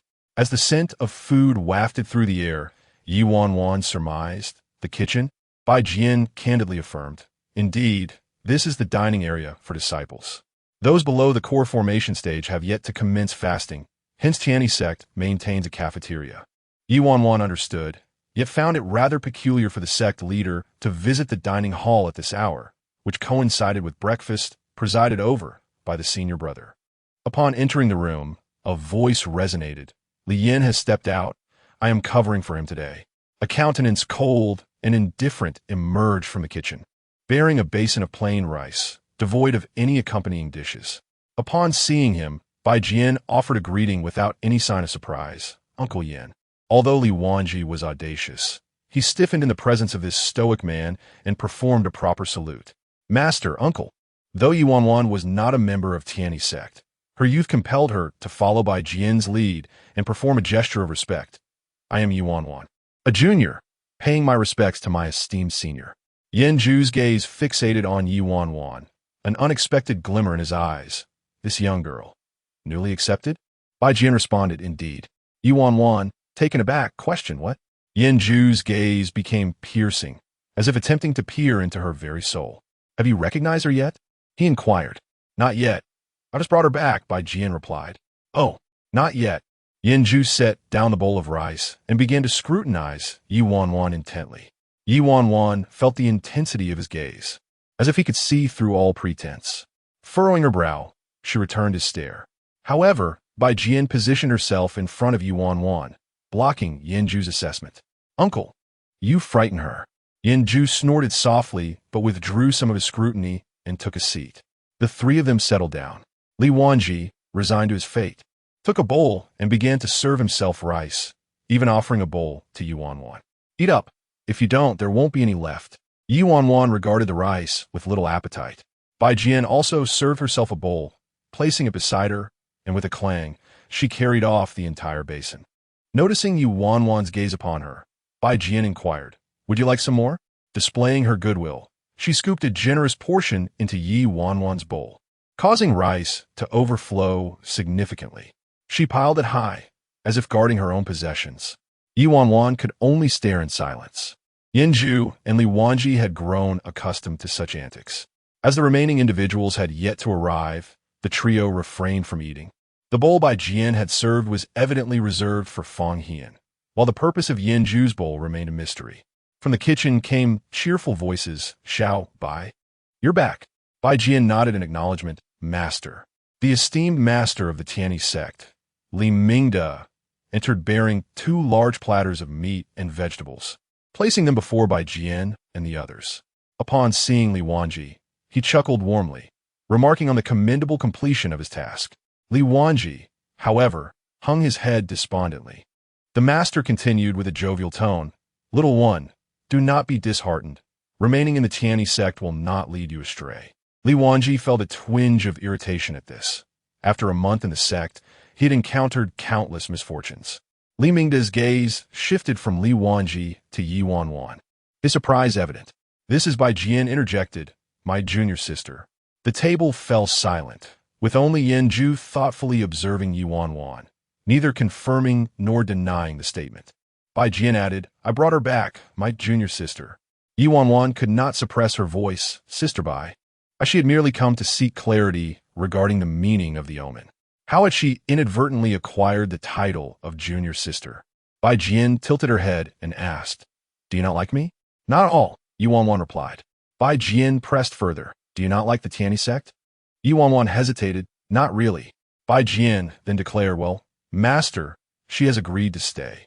The 4 at the table were taken aback by such a straightforward exchange, prompting a chuckle from Li Mingda, who said, Very well, then she shall remain. Ye Wanwan interjected, Wait, did you even consult me? Yet the dialogue between the master and disciple had already sealed her fate, leaving her no opportunity to voice her thoughts. At that moment, Fang Hian hurriedly returned. I haven't missed mealtime, have I? Ah, Master Sun Yin has tasked me with replanting the herbs. I shall be busy starting tomorrow. Upon entering and spotting the 2 figures at the table, Fang Hian's demeanor shifted sternly. Master, Uncle Yin, I request permission to assist in the herb planting daily. Li Mingde, still smiling, beckoned. Xiaoan, come meet your junior sister. Huh? Fang Hian's gaze shifted from Li Wanji to Ye Wanwan. Junior sister?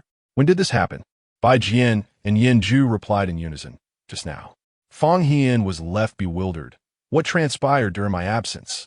Chapter 9, The Treatment of Girls, is different. Ye Yuan was acutely aware of the atmosphere around the table, recognizing that this matter had been firmly established.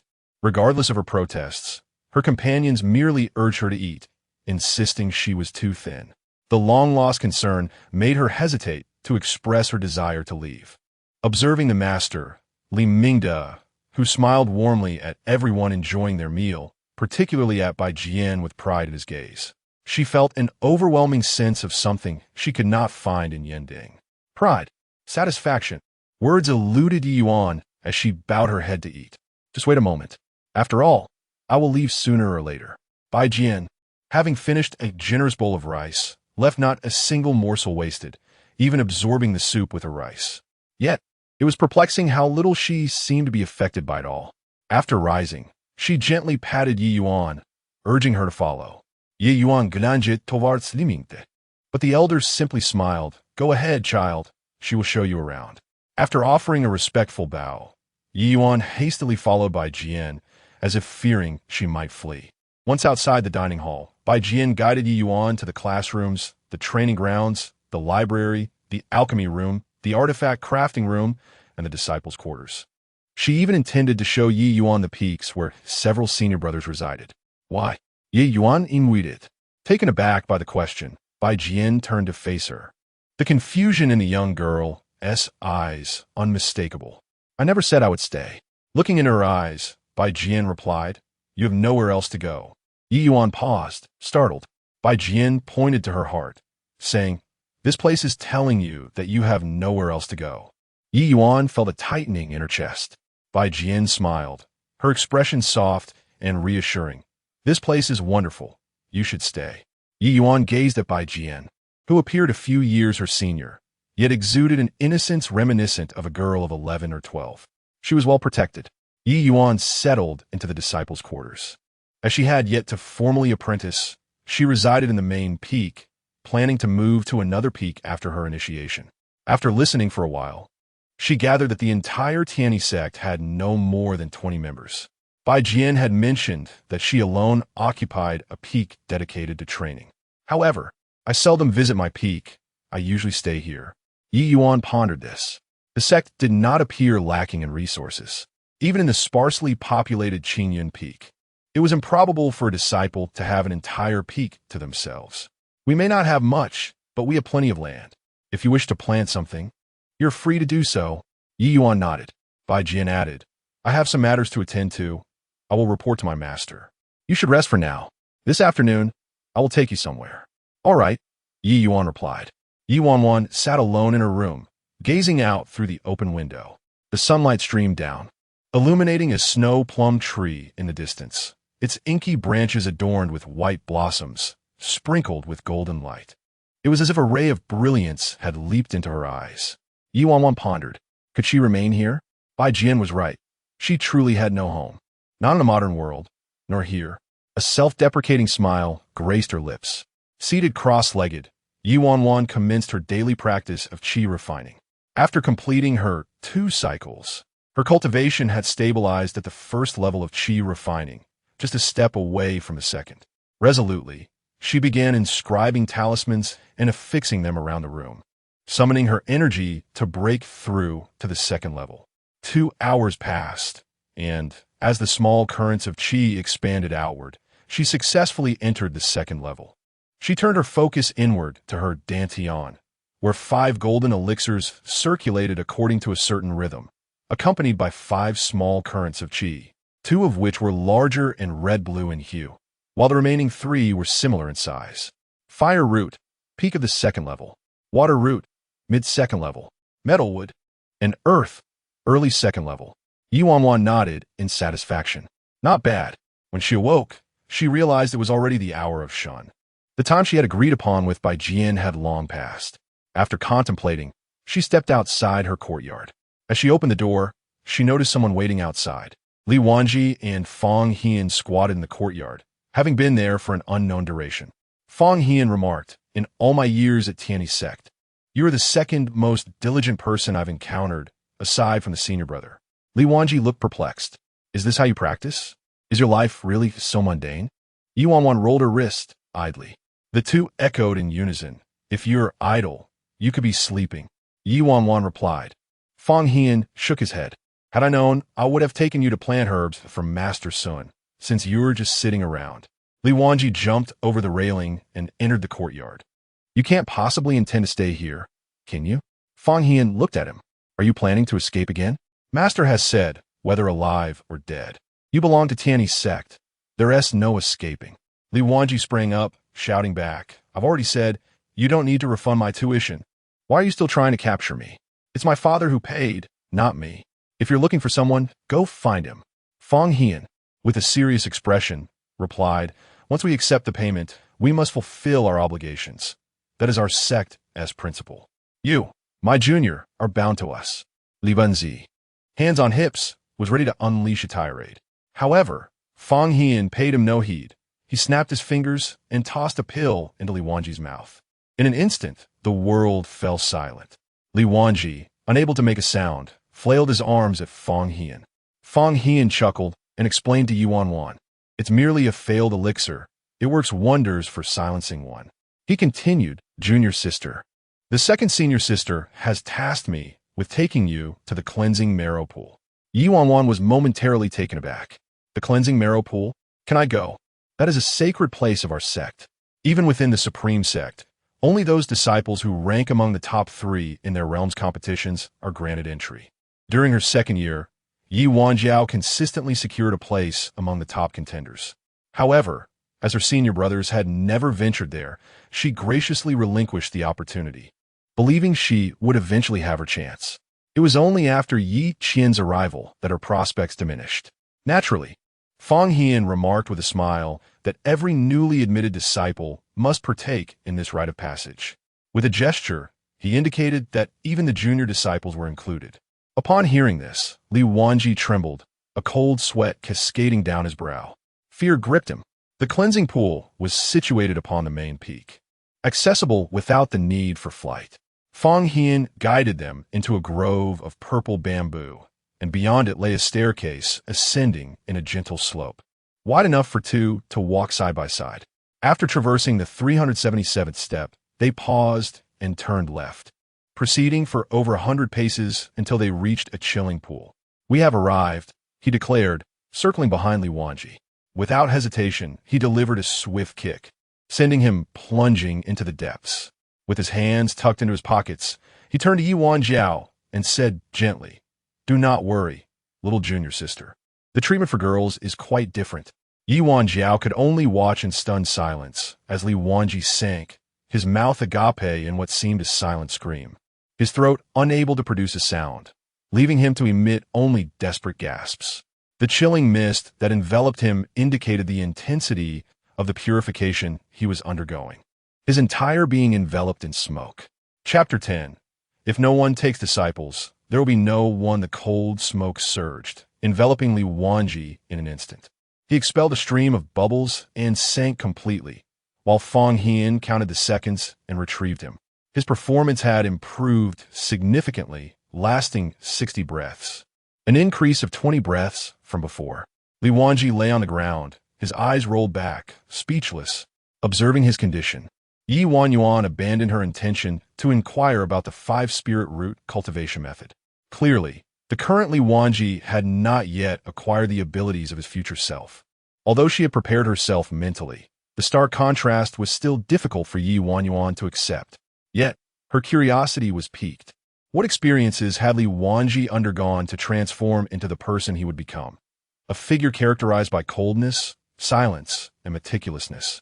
Now, he was merely a money-driven individual. Would he truly evolve into a master of intelligence a century later? Ye Wanwan mused that he would undoubtedly have his name recognized at the village entrance, and prominently so. "Junior sister, come here," Fong Hian said with a gentle and amiable smile. However, having witnessed his forceful kick towards Li Wanji, Ye Wanwan dared not underestimate him. This senior brother possessed remarkable precision in his strength. Fong Hian continued kindly, "This is the cleansing pool, capable of purging the marrow and refining the essence. However, each individual's constitution differs, leading to varied reactions to the pool. As it's your first visit, you need not stay long. Merely enter and experience it. If you feel discomfort, just let me know, and I will assist you." In his hand, he presented Ye Wanwan with a set of clean garments and a purple headband, signifying her as a disciple of the Tianyi sect. "You are a young lady. I will wait for you beneath the stone steps. Should you need anything, simply call out, and I shall hear you." After speaking, Fong Hian took hold of Li Wanji's collar and departed, not even bothering to change his clothes. "At the very least, you have reached the 5th level of qi refinement. You should have learned to use your techniques to dry your garments," Ye Wanwan thought, feeling a pang of sympathy. "Why are you silent? Are you dazed?" She pondered, contemplating whether to remind him of the medicine he had just consumed, seemingly forgotten. The two departed the cold pool, descending the stone steps until Ye Wanwan could no longer see their figures. She placed the clean clothes on the ground, but shortly after, a stone platform rose to support her garments. Surrounding her was a delicate veil, obscuring the view, and even the chill of the cleansing pool felt somewhat softened. Ye Wanwan's expression shifted slightly. Was this an array? Her treatment contrasted starkly with that of Li Wanji. The young woman removed her outer clothing and donned her inner garments, stepping barefoot into the pool. As the cold smoke penetrated her skin, she expected a piercing chill, yet it was not so. Instead, a wave of warmth enveloped her ankles. Spiraling upward, rather than discomfort, she found it soothing. After testing the waters, she discovered it was not as unpleasant as she had anticipated, and she boldly jumped in. Warmth. This was Ye Wanwan's immediate sensation.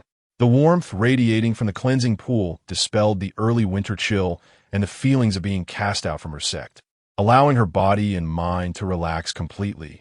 She even suspected that Fong Hian was jesting with her, for this was not a cleansing pool, but a hot spring. The subtle energies that penetrated into her meridians were healing the damage inflicted upon them after her self-inflicted injury, mending the delicate fissures. They widened her meridians like expansive river channels, allowing spiritual energy to gallop freely within, ultimately surging into her dantian, thereby strengthening the 5 swirling mists. Meanwhile, Yanju and Li Mingde were engaged in a conversation concerning a particular child. "This child, I want him," Yanju stated. Li Mingde, usually cheerful, displayed a rare moment of hesitation. "Junior brother, it is not that I refuse you. As this is your first request for a disciple, I would certainly oblige. However, this child you cannot teach." Yanju immediately raised an eyebrow. "Cannot teach? It is not a matter of inability to provide, but of not being able to teach." This was even more provocative. Li Mingde replied, "Indeed, cannot teach." Yanju crossed his arms, displeased. "Brother, if you wish to dismiss me with other excuses, that is one thing, but this piques my curiosity. What do you mean by cannot teach?" Li Mingde stroked his chin thoughtfully. "Have you not noticed the child's unique spiritual root? A heavenly grade spiritual root," he continued. Yanju crossed his arms, acknowledging, "I have observed that. Hence, he sought to come here. Such a promising talent is exceedingly rare. Moreover, his innate constitution and resilience are remarkable. The fact that such an exceptional prodigy has gone unnoticed by the external sects is astonishing. However, since he has found his way into our Tianyi sect, we must not allow this child to fade into obscurity. It is a heavenly grade spiritual root," Li Mingde remarked, his tone laden with significance, "but it is also a 5-element root." Yanju was taken aback. To possess a single heavenly grade spiritual root is already remarkable. Yet this young girl possesses 5. For a time, Yanju was speechless, staring at Li Mingde in astonishment, knowing that his brother would not err in judgment. But 5 heavenly grade roots. Indeed, I cannot teach her. Yanju was not disheartened. Rather, he inquired with curiosity, "But brother, how did you agree to let Xiao Bai keep her? A heavenly grade spiritual root signifies an exceptional talent. Yet, a 5-element root is different. It bears the name of a wasted spiritual root, one that can never transcend the nascent soul stage, forever remaining at the core formation level. To achieve true progress, one would have to destroy the other four roots, retaining only one. However, such an act is forbidden within the immortal sects, for no one knows whether the remaining root can still cultivate or maintain its original grade. This method has never been attempted, nor would anyone dare to take such a risk. Our Tianyi sect would never engage in such practices, as it would obliterate her innate potential, transgressing the natural order of the Tao. Li Mingda chuckled. While neither of us can teach her, there is one person who can. Upon hearing this, Yanju immediately deduced whom Li Mingda was referring to, casting a knowing glance at him. Brother, you should abandon that notion. He has stated that he will never take on disciples in this lifetime. Li Mingda laughed heartily. Perhaps there are exceptions. Yanju raised an eyebrow and crossed his arms. A wager, then? Very well. Li Mingda appeared to ponder for a moment before stating, if you lose, you shall accept Li Wanji. Yanyu replied. What a malicious wager. With a smile, Li Mingda inquired, have you conceded, junior brother Yanju? I wager with you because I do not believe you will accept. Yanju rose and departed the grand hall. After taking a few steps, he calmly remarked, I will descend a mountain for a few days and return. I trust you, senior brother, to oversee matters here. Li Mingda asked, what is the matter? Yanju responded, the provisions in the kitchen are dwindling. We only have enough for 3 more days. I must go down the mountain to earn some money. Your efforts are appreciated, junior brother. Yanju coldly replied. Senior brother should inquire with Sun Yin about when we can cultivate grain. If we do not plant soon, we shall be unable to afford it. Li Mingda felt a pang of embarrassment, having forgotten the art of farming after years of fasting. For over a decade, Sun Yin had been striving diligently in this regard. I shall also put forth my efforts. After saying this, Yanju left without looking back. Raising a brood of youngsters is indeed no simple task.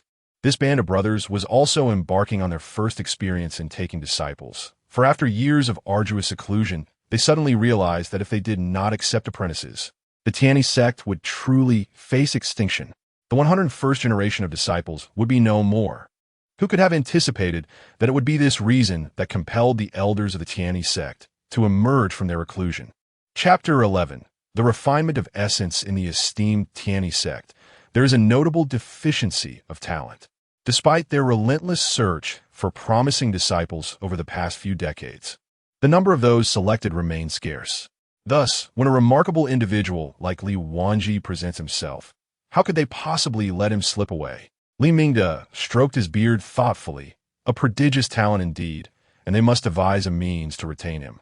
Meanwhile, at the essence refinement pool, Fang Hian anxiously awaited the emergence of Ye Wanwan, who had been inside for an unusually long time. How long has she been in there? He queried, his heart racing. Li Wanji replied, his voice tinged with unease, 15 minutes. Fang Hian sprang to his feet, alarmed. 15 minutes? That is quite a while. Indeed, Li Wanji responded, fidgeting. He too had wished to exit immediately upon entering. The fact that this young lady could remain submerged for such a duration was unsettling. Fang Hian paced restlessly, recalling that the longest anyone from their generation had spent in the pool was the second senior sister. And even she had only lasted a quarter of an hour. This situation is unusual. I must go check. If she faints in there, it would be a disaster. With determination, Fang Hian quickly ascended the steps to the edge of the pool, ready to call out. Suddenly, a rustling sound emerged from within, reminiscent of someone donning garments. Instantly, Fang Hian turned back. Li Wanji, who had followed closely, inquired, what is happening? Is she unconscious? Should we summon help? Fang Hian pressed his hand against Li Wanji's head, directing him to look away. It's fine. Our junior sister has emerged.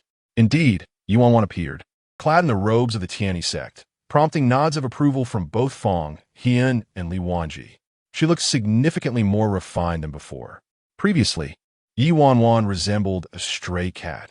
Her unique aura notwithstanding, she exuded an air of homelessness. However, clad in these robes, she radiated a newfound sense of belonging. The attire seemed tailor-made for her, transforming her presence entirely.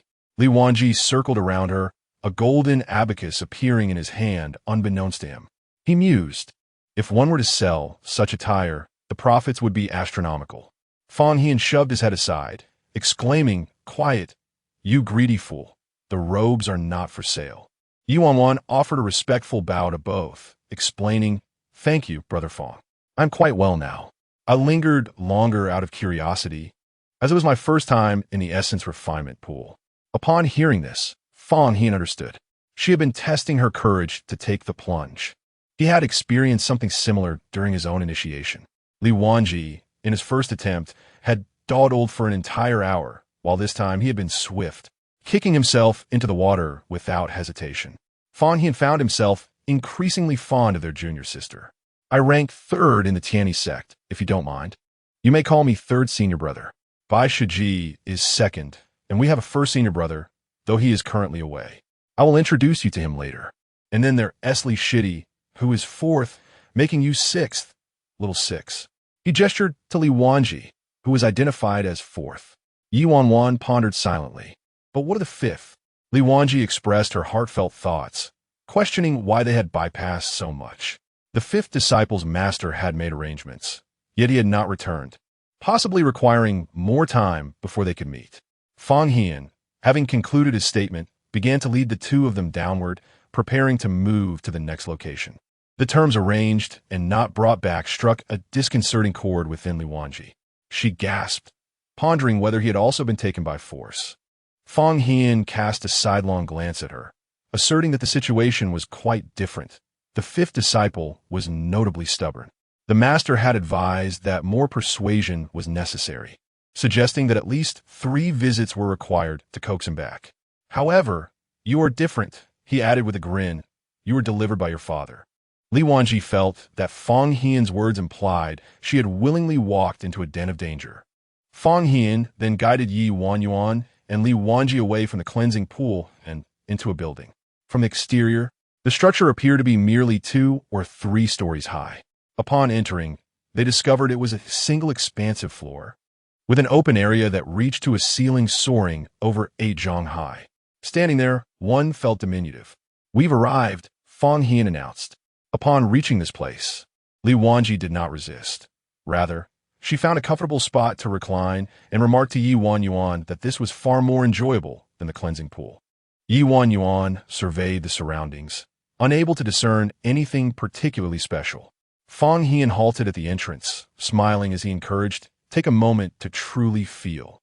As Ye Wanwan stepped onto the platform, radiant light cascaded from the lofty ceiling.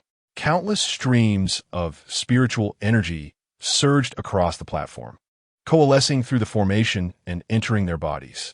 This was spiritual infusion following the cleansing. After the cleansing, the meridians would expand, and at this juncture, if a powerful infusion formation was employed to gather the essence of heaven and earth, the disciples could swiftly absorb and solidify their meridians. Some might even break through the mortal realm during their first infusion, entering the qi refining stage and creating a miracle.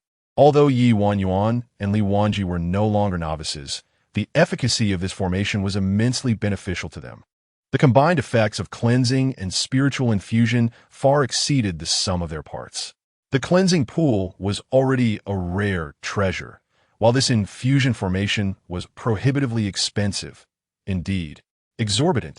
Even with the financial might of the Supreme Sect, they could only afford to construct a modest gathering formation near the cleansing pool, allowing freshly cleansed disciples a fleeting experience of the energy absorption process for comparison.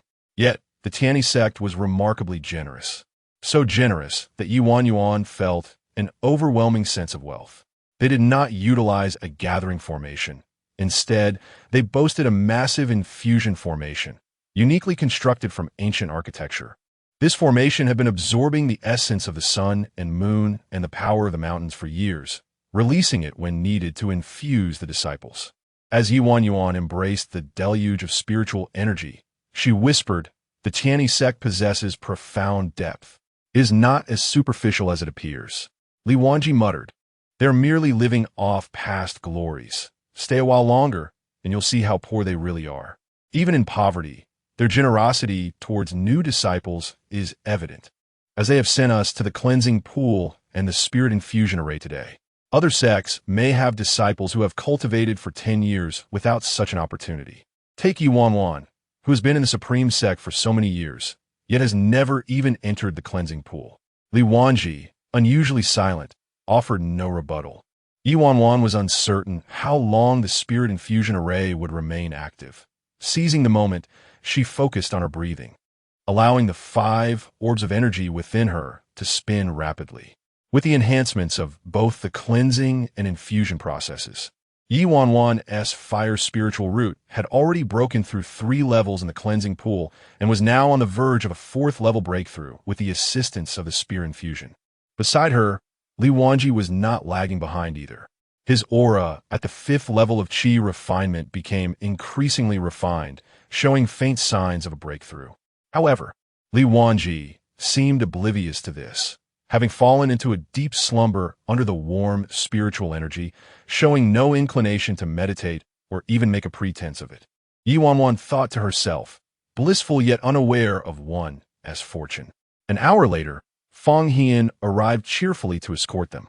Noticing the bits of grass and debris clinging to him, it was evident that he had not spent the hour idly waiting. "Time is up, let us go." At this moment, the sun was setting in the west. Fang Hian led them to the dining hall for a meal and then returned them to their quarters. By now, the sun had completely set.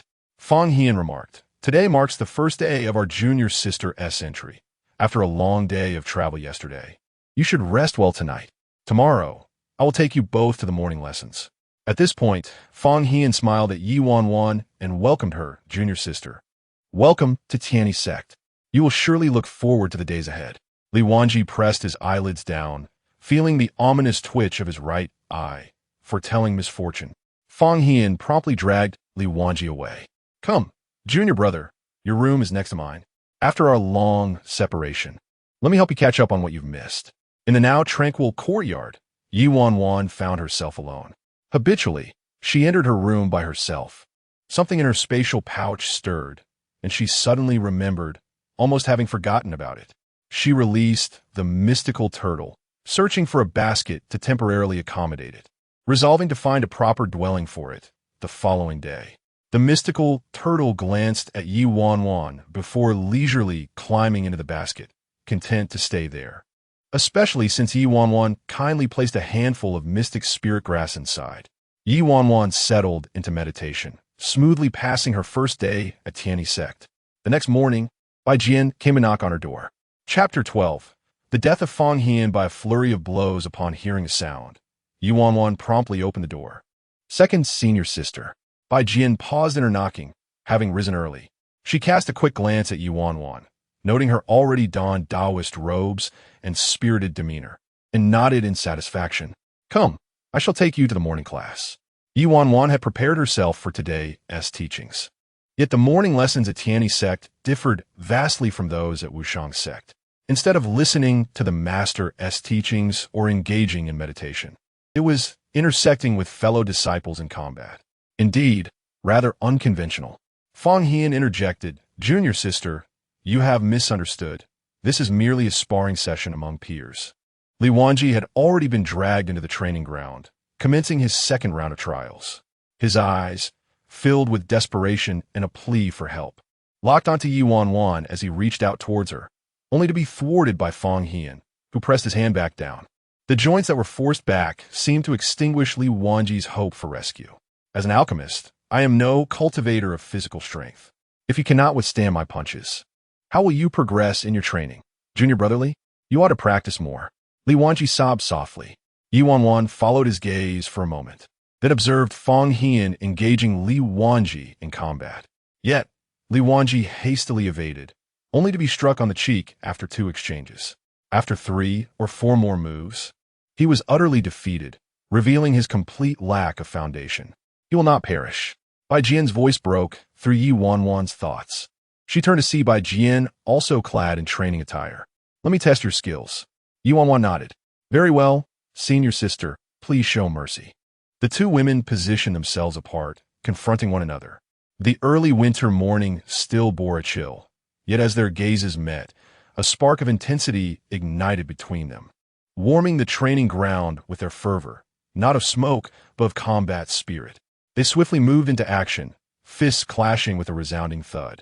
The force transmitted from their knuckles to wrists and arms made Ye Wanwan acutely aware of Bai Jian's formidable strength. For a fleeting moment, she nearly faltered and stepped back. However, she regained her footing after a half-step retreat. Quite powerful, Ye Wanwan remarked, her eyes alight with excitement. Bai Jian, equally eager, readied herself. After testing each other's strength with a punch, they launched into a second round of exchanges, the wind from their strikes whistling past, brushing against their fists. Despite Ye Wanwan's continuous evasions, she managed to counter Bai Jian's sudden punches. Bai Jian's attacks, though straightforward, were imbued with an unpredictable trajectory. In this manner, they exchanged blow after blow, 3 strikes for strikes, 5 strikes. Their movements quickened, each punch landing with palpable force. The solid sounds of their combat completely halting Fang Hian and Li Wanji's interactions. This is the first time I have witnessed someone endure over 10 exchanges with the formidable one without being sent flying. Li Wanji sat on the ground, his eyes vacant, reflecting only the fleeting shadows of the two combatants. Fang Hian was equally astonished by the formidable prowess of Bai Jian. Among his peers, only the eldest senior brother could rival her. However, the eldest brother had once mentioned that within the same realm, without the protection of spiritual energy, in terms of raw strength, he could not surpass the second senior sister. But now, they had unexpectedly gained a junior sister, a prodigy indeed. Truly, she was worthy of being a member of the Tianyi sect.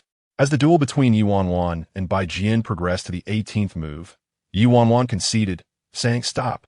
Bai Jian halted her fist just an inch in front of Ye Wanwan, her eyes still gleaming with brightness. Yet a hint of confusion lingered. Why had Ye Wanwan chosen not to continue? Ye Wanwan smiled, her lips curling up. "I concede, second senior sister." Bai Jian tilted her head. "Why?" Ye Wanwan extended her fists, and it was then that Bai Jian noticed they were trembling. "My hands hurt." Fang Hian approached, hissing in astonishment. "Her bones are fractured." "Second senior sister." Bai Jian's expression shifted. Ye Wanwan chuckled. "It's all right. A little rest will suffice." Li Wanji interjected. "You say it's fine to rest, but with a fracture, you can't just brush it off like that. You're still in the qi refining stage. This injury will take at least 2 weeks to heal." After speaking, Li Wanji fell into contemplation. Goodness, this person is clever. Utilizing the injury, he'll get to skip the morning classes for the next 2 weeks. Why didn't I think of that? Had I known, I would have feigned a serious injury. Fang Hian ominously interrupted his musings. "Stop dreaming, junior brotherly. Your constitution is unlike others. Even if you were to die, you would still survive." Li Wanji fell silent, while Ye Wanwan looked perplexed. Survive, even if dead? Is it impossible to be killed? Bai Jian led Ye Wanwan to apply medicine, while Fang Hian dragged the sobbing Li Wanji to continue with the morning class. "I didn't control my strength well." Ye Wanwan observed the regret in Bai Jian's eyes and comforted her. "It's all right, second senior sister. It will heal soon." Bai Jian glanced at Ye Wanwan and cautiously asked, "So, once you're better, will you still spar with me?" "Ah, so that was the concern." Ye Wanwan smiled, of course. Bai Jian sighed in relief.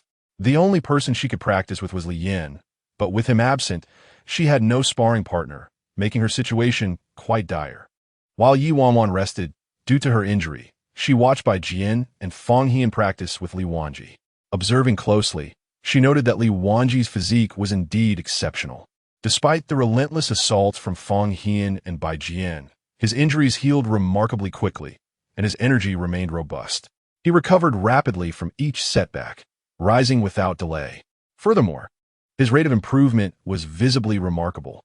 From initially being able to withstand merely 3 moves from Fang Hian to later managing 4 and then 5 moves, each advancement was slight but evident. Yet, Li Wanji's unwavering stamina piqued Ye Wanwan's curiosity. It seemed her previous life had not afforded her sufficient understanding of Li Wanji. As the hour-long morning session of one-sided sparring concluded, Bai Jian led everyone to the dining hall, but Yin Ju was absent, leaving the hall cold and desolate. Fang Hian remarked, "It seems that Shu has gone down the mountain to work. We still have the steam buns he made earlier. I will go and steam them." Bai Jian also entered the kitchen to assist. Ye Wanwan wished to offer her help, yet both of them declined, citing her injury as the reason. Li Wanji lay sprawled on the table, motionless, his remaining breath weakly calling out, "Food, food." Fang Hian arranged 5 tiers of buns on the stove, saying to Bai Jian, "Sister, the bottom 4 tiers are yours, and the top one is ours." Bai Jian nodded and squatted beside the stove to start the fire. Ye Wanwan gazed at Bai Jian, recalling a fleeting image that had crossed her mind that day. Yet, with Bai Jian's abilities, how could she have met such a tragic end? Given her disposition, who could she have possibly offended? The woman before her was 2 or 3 years her senior. Yet her thoughts seemed to linger at the level of an 11 or 12-year-old. Why had someone like Bai Jian met such a dreadful fate? Did the others of Tianyi Sect not care? Ye Wanwan turned her gaze toward Fang Hian. "Little junior sister, you must be hungry. Please eat this to tide you over." Fang Hian handed Ye Wanwan a piece of flatbread, which she accepted. However, the moment she took it, a new image emerged. It was Fang Hian, struck down by a flurry of blades. Chapter 13. The Black Book. In the midst of a torrential downpour, Fang Hian stood beneath the curtain of rain, his body riddled with wounds, each cut bleeding profusely as the rain washed over him. His eyes were wide open, seemingly fixed in the direction of Ye Wanwan. A glimmer of solace reflected within them. "You are safe. That is good." Ye Wanwan's pupils constricted. She watched as his breath gradually faded. Yet he continued to gaze at her with an unwavering gentleness.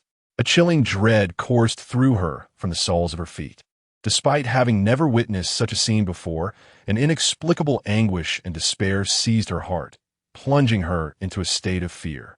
Fang Hian, momentarily stunned, had merely taken a bite of the pastry, yet his face turned pale as a sheet.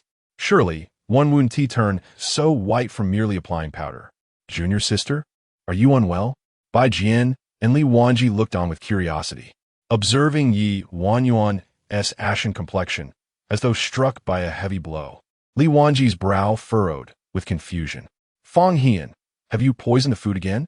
Fang Hian, irked, retorted, "I did no such thing." His demeanor faltered. "My medicine pouch is prohibited in the kitchen. How could I have poisoned it? Moreover, this pastry was left over from senior sister, as she did not fall ill. How could she?" What perplexed Fang Hian even more was that Ye Wanwan hadn't even eaten it. Even if it were indeed poisoned, one must consume it for the effects to manifest.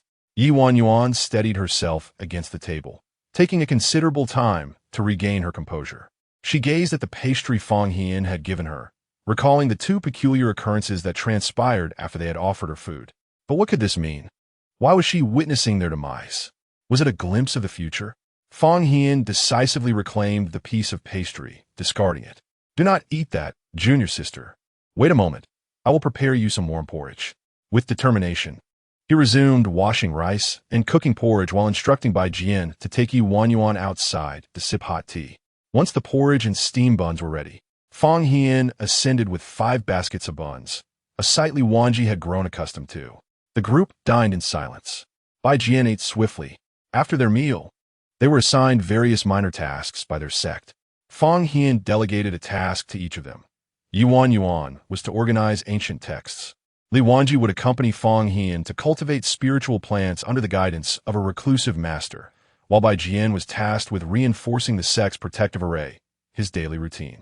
After allocating the tasks, Fang Hian scrutinized Ye Wanwan's complexion. "Junior sister, are you feeling better? If not, you should return to your room to rest. There is no need for you to undertake today's tasks." Ye Wanwan had already regained her composure. "I am fine now, but brother, can you really entrust such an important task as organizing the ancient text to me?" Even she, an outsider, understood the significance of such texts. Having been brought back without undergoing the initiation rites or receiving a master's tutelage, it seemed unreasonable to assign her the responsibility of such an important duty. Is the Tianyi sect truly this capricious? Certainly, this is a task entrusted by the master, so I shall handle it with ease. Since you have entered our Tianyi sect, there is no escape for you. We hold no worries. Fang Hian remains indifferent, while Li Wanji stands as a testament to this. Those who dare to flee will inevitably be captured. Ye Wanwan. Indeed, upon exiting, Fang Hian pointed her in a direction, and Ye Wanwan proceeded on foot. The library is situated at the pinnacle of the main peak. Ye Wanwan ascended the mountain on foot, taking over half an hour to reach the library, where she found herself alone amidst a chaotic array of ancient texts. It was evident that the place had not been organized for quite some time. She began to examine, categorize, and arrange the books, yet her mind lingered on the earlier scene. How was she able to glimpse their destinies? If this were indeed the fate of Feng Hian and Bai Jian from a previous life, how could she witness it, considering she had no apparent connection with them? It was only in this lifetime, through Li Wanji, that she had been brought to the Tianyi sect and met them. Was it fate? Or was there another catalyst at play? Ye Wanwan tapped the books in her hands. The common thread in both instances was the act of giving. Perhaps next time, she could pay closer attention. Setting aside these thoughts, Ye Wanwan quickly completed the organization of one cabinet. Yet the sheer number and disarray of the books meant that even after half a day, she had only managed to sort a small portion. Stretching her limbs, she suddenly noticed an unnamed book wedged between the shelves, its cover black. From this angle, it seemed to shimmer with a golden light. Approaching it, she extracted the book from the crevice, flipping open the front page to reveal diagrams and talismans, although no detailed explanations were provided. Yet, one torn page captured her interest, the Eye of Rebirth. Ye Wanwan's gaze sharpened. She swiftly turned to the next page, only to find it torn and blank, devoid of any content. Perplexed, she leafed through the entire book but found nothing else, searching the cabinet in vain for the remaining torn pages. Were they always missing? She glanced back at the front page. The book bore only these 4 characters and a half-torn diagram, with nothing more. Suddenly, an odd sensation washed over her. She abruptly lifted her head, locking eyes with a pair of dark orbs fixed upon her from a beam above. Ye Wanwan's expression hardened, sensing the depth of those eyes akin to an abyss, seemingly observing her every move. Reacting swiftly, she gathered fire magic in her palms, but before she could unleash it, the creature took flight, swiftly darting past the window and disappearing. Ye Wanwan's gaze turned icy. A bird?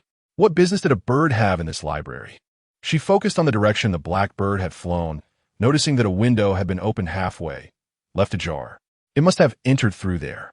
She pushed the window open, sunlight streaming onto the page of the Eye of Rebirth, leaving Ye Wanwan's expression inscrutable. The following day, Ye Wanwan attended her morning class, as usual. During this session, Bai Jian exhibited a more conservative approach, yet Ye Wanwan found it insufficient. Second senior sister, please feel free to strike, she urged. Bai Jian hesitated. Your hand. It has healed, hasn't it? Ye Wanwan threw a punch forward, the wind slicing through the air, her fist unscathed. Yesterday, third senior brother brought me medicine, and its effects are remarkable. Very well, Bai Jian replied, feeling reassured. And thus she unleashed her full strength. Bai Jian was a formidable physical cultivator, her defenses and assaults capable of profoundly honing an individual's physique. Ever since Ye Wanwan's golden core was extracted, she had been eager to strengthen her body. While she did not aspire to rival Bai Jian, she at least wished to hold her own during combat without the use of spiritual energy, ensuring her escape should the Supreme Sect uncover her deathly concealment. Bai Jian had never employed spiritual energy during their exchanges. Their routine consisted of morning punches and footwork, afternoons spent organizing books, and evenings dedicated to introspective practice. After residing in Tianyi Sect for a month, Ye Wanwan had grown accustomed to the rhythm of life here. It was not until a month later that Feng Hian appeared hesitant, junior sister. Ye Wanwan set down her utensils. What is it? Third senior brother.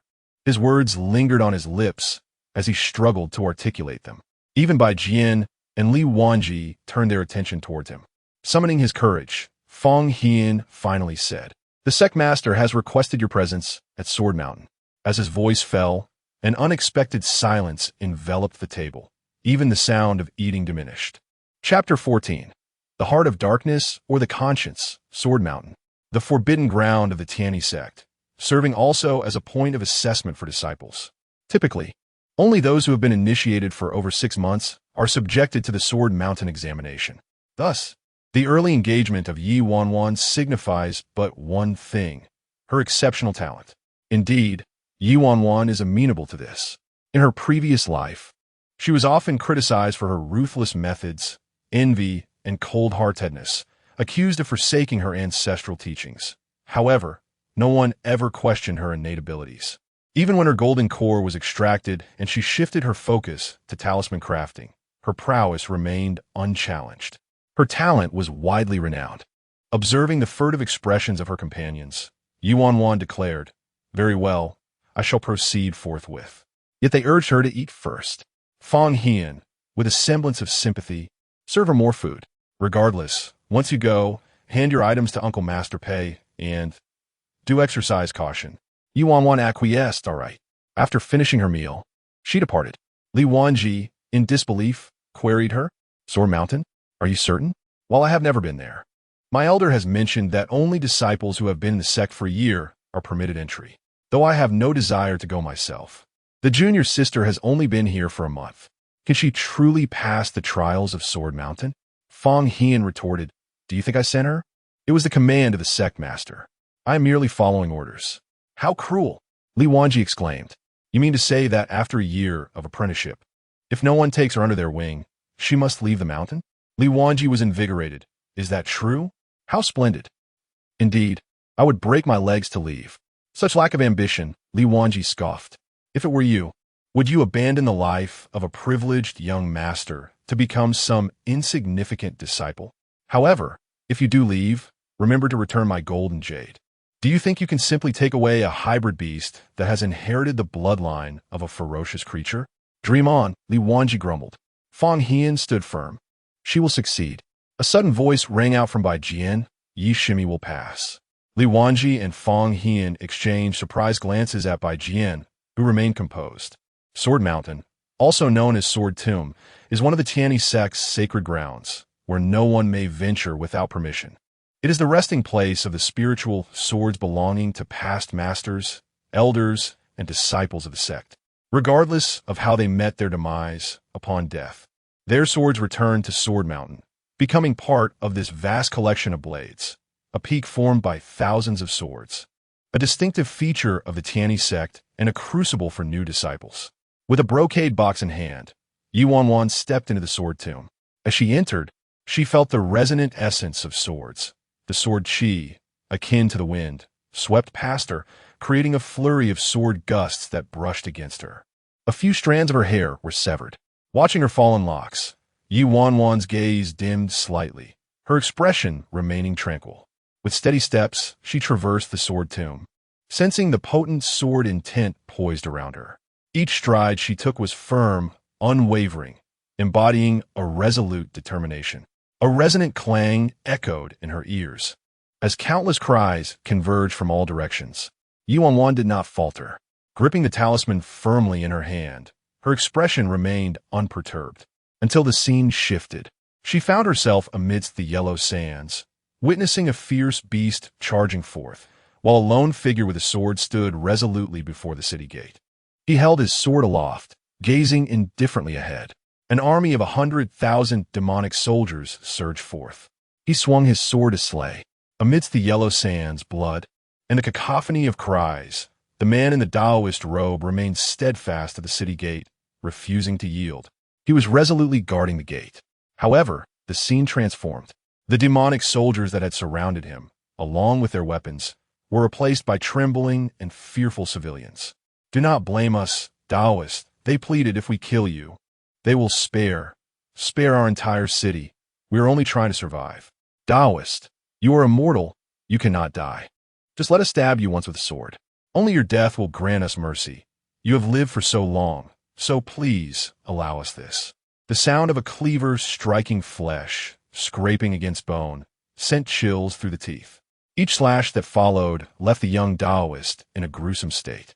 Some cried as they took action, while others shouted for forgiveness, only to stab again. Even as he knelt on the ground, the relentless tide of blades surged forth, and some even opened the city gates, shouting, "We have killed him. Spare us." In the midst of that frenzied clamor, it seemed no one remembered that this man had stood guard at the city gate for 7 days and nights, ensuring their safety. Ye Wanwan stood before the Taoist. The young man, perhaps in his 20s, bore a handsome countenance, yet now his features were obscured, his original appearance lost to a haze of blood and flesh. "Have I erred?" The murmured inquiry seemed to stem from the depths of his soul. Ye Wanwan stood before him, attuned to his confusion. Have I erred? The voice echoed in her ears, as if he were questioning himself. Ye Wanwan stepped forward slowly, crouching down to observe the bloody ground. With an indifferent tone, she replied, Act according to your heart, without concern for right or wrong. If this is your desire, it cannot be deemed a mistake. Guarding the city is your path. Their act of killing you is theirs.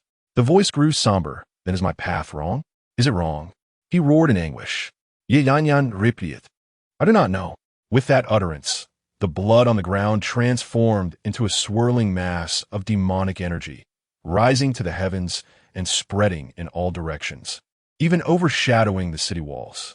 It blotted out the sun. The demonic energy surged skyward, and the civilians cried out. In that instant, both inside and outside the city were engulfed in malevolence, the once pure land desecrated by their own hands. The cries persisted, yet the demonic energy did not relent. It assailed everyone, including Ye Wanwan. Within that malevolence lay his resentment, his hatred, his confusion, all of his negativity. From this turmoil emerged a heart demon. Within the heart demon, Ye Wanwan beheld that man transformed into herself. She furrowed her brow. Was this an illusion? You are deceiving yourself. This is the unvarnished truth of your response. That voice, laced with malice, bore a hint of delight, echoing the age-old query. How does one repay virtue with virtue? Your heart is consumed by murderous intent. The voice erupted in raucous laughter, as if mocking Ye Wanwan's hypocrisy. Such is the essence of Ye Wanwan's dark heart. Unfazed, she grasped the flesh of her victim and buried it in the pit, feigning adherence to moral principles, dutifully performing the tasks expected of her station. Interring the deceased, erecting a monument, sinister shadows loomed around her. You are filled with hatred, loathing those who have betrayed you. The surrounding populace abruptly morphed into Ji Chonghuai, Doming, and Yi Qian, each thrusting their blades into your heart with unrelenting precision. Pain and suffocation surged within. Ye Wanwan's compassion palith. Yet her hand remained unwavering in its task of erecting the monument. Undoubtedly, you are the most astute among the Qinyan Peak, the most gifted, the one who excelled within the sect, yet your brilliance has never been acknowledged. Everyone has favored the more mediocre Yi Qian. You are deemed superfluous. Ye Wanwan's gaze turned frigid, silencing the dissent. The golden core you painstakingly cultivated over a decade, they wish to seize. The title of genius you earned through years of toil, they wish to bestow at their whim. What have you truly gained? You have merely inherited their 7 blades, piercing your heart. Surely, your resentment surpasses mine. Why the pretense? Ye Wanwan's eyes, now glacial and gradually stained crimson, dipped into the blood upon the ground, inscribing a name upon the wood. It was not the name of any individual. Rather, it was the embodiment of conscience. Chapter 15. The sword of conscience. The shadow paused for a moment. Ye Wanwan's expression was calm as she buried her conscience, declaring that from this point forward, she would be reborn. The shadow failed to grasp her meaning, but observed as the young girl picked up the sword he had dropped. She raised it and stepped forward towards the phantoms, both the common folk and figures from her own sect. She lifted the sword and swung it down. Kill! The overwhelming wave of demonic energy and the piercing cries could not deter the girl, who emerged from the blood mist. Defending the city is your path. Turning into a demon through slaughter is theirs. My path is to slay demons and uphold righteousness. Standing beneath the blood rain, Ye Wanwan spoke with a serene voice. Turning to the shadow, I shall not ferry you across, nor do I understand the methods of guiding others' hearts. Yet, I know one truth. Justice in this world does not reside with the side that boasts greater numbers. Do you see them as just? She gestured toward the common folk ahead, a faint smile gracing her lips. I see them as demons. The shadow fell silent for a while, seemingly calming, yet his eyes gradually reddened. Kill! Ye Wanwan's lips moved lightly. The path of slaughter is also a path. She raised her left hand, fingers weaving, and a talisman manifested.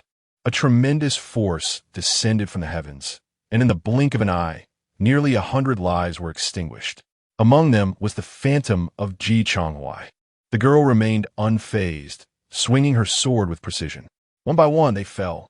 She traversed the mountain of corpses and crossed the sea of blood, advancing towards the open city gates, charging through the disciples' checkpoint. As she approached the gates, the entire sword mountain erupted with fervor. Within the peaks of the swords, countless spirit swords trembled violently, the surging demonic energy threatening to burst forth and consume the strength of the mountains. Bai Jian, who had been practicing martial arts, halted her movements. Li Wanji and Fang Hian, who were busy tending to the fields, stood in shock. The mountains trembled, and the entire protective array of the mountain silently activated. Yet this force did not originate from the outside. It arose from within. Something had gone awry at Sword Mountain. Bai Jian was the first to react, rushing towards Sword Mountain without hesitation. Fang Hian and Li Wanji, filled with urgency, abandoned their tasks. "Wait for me. I can't fly," Li Wanji exclaimed anxiously. Though he sensed that Ye Wanwan carried heavy burdens, she was still their junior sister, and he did not wish to see her come to harm. Fang Hian summoned his magical artifact, pulling Li Wanji as they soared towards Sword Mountain. Noticing Li Wanji's prolonged gaze at his artifact, Fang Hian's expression darkened. "What are you doing? Have you never seen such a unique artifact?" Li Wanji muttered, "I haven't." Fang Hian. By the time they arrived, Bai Jian had already reached the mountain. She was attempting to break through the constraints of Sword Mountain, seeking entry. However, at this moment, the great array of Sword Mountain had fully activated. The myriad swords trembled, and the earth shook, as if confronted with an exceedingly perilous situation. Bai Jian could not draw near. Yanju had also arrived, her brow tightly furrowed. "Junior uncle, you must take a look quickly." Upon encountering him, Fang Hian felt as though he had encountered a savior, swiftly pulling Yanju over to observe the situation. Yanju gazed at the swirling demonic energy enveloping the mountains, pondering who had ventured inside. The junior sister, Bai Jian, replied hastily. Fang Hian quickly relayed the matter of the sect leader, permitting Ye Wanwan to enter Sword Mountain, leaving Yanju in a state of confusion. How could she, having only recently joined Tianyi's sect, be allowed such access? Is it not permissible? Fang Hian asked anxiously. "It is not that it cannot be done." Yanju's eyes flickered. "The Sword Mountain houses the swords of our esteemed ancestors, each imbued with different principles of the Tao. Should one enter and be chosen by a sword that embodies the virtues of our forebears, they would indeed be considered a successor, a remarkable opportunity." Then, Fang Hian observed the tumultuous scene. Is the junior sister being selected by the sword? Yanju contemplated for a moment before responding. She is, in fact, being targeted by all the swords. The three of them were taken aback. What did that mean? Even Bai Jian, who was already perplexed, found Fang Hian momentarily dumbfounded. He had entered Sword Mountain before, but had never encountered such a grand spectacle. He had simply selected his own artifact and left. Yet Ye Wanwan's situation was evidently starkly different. Targeted by all the swords, would the junior sister be able to emerge unscathed? The swords within were suffused with profound insights of the Tao. If they collectively unleashed their wrath, Fang Hian could hardly fathom the chaos that would ensue. He was acutely aware that the sword energy array within could overwhelm even those at the nascent soul stage, let alone a mere qi refining disciple. Yanju, too, felt a tinge of curiosity. I am eager to discover what she has done to provoke such a tumult. The anomalies of Sword Mountain drew the attention of the peak masters from various mountains, who paused their tasks to witness the unfolding drama. It had been many years since such excitement had graced the sect. Evidently, the new talent brought in this time was exceptional and distinctive. This cursed demonic energy has caused my seedlings to wilt. Who brought back a demonic cultivator? Compensate me for my seedlings. I say, third senior brother, as a sorcerer, you should refrain from dabbling in agriculture and leave it to those more adept. Do you think I desire this? A string of expletives was muted. The onlookers beheld the blood-red clouds above Sword Mountain being suppressed, yet continuing to surge upward, rising and falling without respite, repeatedly quelled by the protective array. This child truly harbors a heavy demonic heart. She may not pass the heart-questioning array. Whether she can pass or not is one matter. I ponder whether she can emerge safely. If she were to fall victim to the heart-questioning execution, not even her soul would remain. Eyes were fixated on Sword Mountain, filled with confusion, astonishment, and murmurs. Yet none held high hopes for Ye Wanwan's success in this trial. Only Li Mingda, in his secluded chamber, softly mused, this child, should she prevail in this trial, will soar to great heights. Another voice chimed in, and if she does not, her spirit shall be scattered. Ye Wanwan's sword was already stained crimson with blood, a dark shadow trailing closely behind her as she executed each assailant without exception, leaving none alive. The dark energy enveloping him began to dissipate. Was this sufficient? Ye Wanwan tilted her head, pondering if it truly was enough. Since the moment had come to act, she resolved to be decisive. Her gaze shifted towards the 100,000 demonic soldiers beyond the city. It was time to address them all at once. The shadow interjected. Wait a moment. Am I the one succumbing to darkness, or are you? Ye Wanwan chuckled softly. What distinguishes you from me? Her eyes swept across the vast expanse of demonic clouds, declaring, Here, you are me, and I am you. Moreover, this is not a descent into madness. We are in the process of reshaping our true hearts. If we advance, the horizon is boundless. If we retreat, our thoughts will only breed frustration. With a flick of her sword's tassel, she mused, in light of this, let me strike down with a single sword, my thoughts clear and my heart unblemished. This is my path. Her eyes sparkled with clarity, devoid of any trace of malevolence. She demonstrated through her demeanor that her act of killing was a righteous one, not born of darkness. Her targets were not innocent lives, but rather the very embodiment of evil. The shadow had now reverted to the form of a young Taoist, floating beside Ye Wanwan as he murmured softly, Thus, my slaying of others is justified.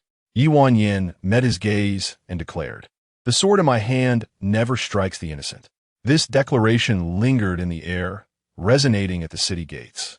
As she looked back towards the entrance of the city, the blood mist parted, revealing that all fallen figures were stained with blood, while the innocent citizens cowered behind the city walls, untouched by corruption. The young girl stood resolutely at the city gate, with light behind her and darkness ahead. She stood at the crossroads of righteousness and malevolence, yet steadfastly upheld her true heart. This was her path, both righteous and wicked. Suddenly, the Taoist in green broke into laughter, his voice echoing as a blue sword emerged from the depths of the Sword Mountain, piercing through the sword grave and, with the might of countless sword energies, overwhelmed all sword spirits, making a thunderous appearance in the world. The members of Tiany's sect changed their expressions. The heart-seeking sword, Yanju was momentarily taken aback. She had, astonishingly, awakened the heart-seeking sword. Chapter 16. The recognition of the divine weapon, the heart-seeking sword. The second-generation disciple of the Tiany sect, the heart-seeking ancestor's sword, belonged to a prodigy hailed as the unparalleled genius of the sect in a millennium. This ancestor, who stood on the brink of ascension, met his demise during a trial. His heart's resolve shattered, leading to his death and the extinguishing of his soul. The reason for this calamity remains unknown. However, his cherished sword remained, stained with blood and imbued with a heavy aura of killing intent, sealed deep within the Sword Mountain. Yet at this moment, this divine artifact unexpectedly broke free from its seal and soared into the air. This revelation astonished Yanju, while Bai Jian and Feng Hian were equally perplexed by the unfolding events. The divine weapon. Has my junior sister awakened it? Yanju gazed at the heart-seeking sword, which now radiated a brilliant light, its demonic energy overwhelming all spiritual swords, as if preparing to stand against a myriad of blades to protect those within the formation. What had she done within the heart-seeking formation? This question lingered in the minds of all the elders who were watching intently. On the summit of the snow-capped mountain, a man with white hair and black eyes opened his eyes, gazing toward the Sword Mountain. A fleeting glimmer in his gaze resembled the hue of the blood-red clouds rising into the sky. It has returned, a soft whisper dissipated by the wind. The heart-seeking sword stood firm within the formation. In the realm of illusion, the sandy cities before and behind Ye Wanwan had vanished. A young Taoist floated in midair, declaring, The path of my heart is the righteous path. Ye Wanwan tilted her head to look at him, replying without hesitation, "Indeed. What I believe in is the way." The young Taoist fixed his gaze upon her, inquiring, "Child, do you wish to choose the path of transcendence?" Ye Wanwan shook her head, "No. I cannot transcend worldly matters. I love wealth. Even if I do not covet it, I harbor resentment and jealousy. I possess desires, and I do not deny my negative emotions. I will not sever them either. The freedom of the heart is indeed liberation, yet it is not liberation. I still do not know what it is, but I wish to follow my heart in pursuit of my path. Whether it is righteous or wicked, I alone shall determine. My path shall not be defined by anyone." Ye Wanwan's expression was tranquil as she gazed forward. Even as the yellow sands swirled around her and shadows flickered, ready to vanish at any moment, her gaze remained resolute. "Excellent!" exclaimed the young Taoist with enthusiasm, his eyes bright as he looked at Ye Wanwan. "Then I shall accompany you on this journey to explore the path of life." The yellow sands ahead parted, and a long sword sliced through the air, landing before Ye Wanwan. It was not the one she had carelessly picked up earlier. This was an ancient sword of solid azure, devoid of any intricate designs. A simple sword, yet it emanated a formidable demonic energy. Ye Wanwan turned to the Taoist, who raised an eyebrow in playful challenge. "Are you afraid?" Such a lowly provocation. Yet I must admit, it is quite effective. You said your path should not be defined, and neither should it be categorized as a demonic sword or a celestial sword. It solely depends on the wielder. The heart-seeking sword inquires not of the path, but of the heart. Ye Wanwan extended her hand and grasped it firmly. The azure sword quivered violently, as if on the verge of breaking free. Yet, Ye Wanwan did not relent. If one hand was insufficient, she clasped it with both. Within her dantian, 5 golden elixirs whirled furiously, releasing 5 streams of spiritual energy that entwined around both the Wuxin sword and Ye Wanwan, facilitating the union of the two. The young Taoist observed from the side, his expression earnest yet tinged with admiration. Each elder present gazed intently, witnessing the demonic energy upon the Wuxin sword dissipate gradually, while the quintessence of the 5 elements coiled upward, transforming into a brilliant white light that illuminated the entire sword mountain. Li Mingde, along with Sun Yin and Yanju, suddenly straightened with alertness. Celestial radiance enveloped the space, revealing a single character, immortal.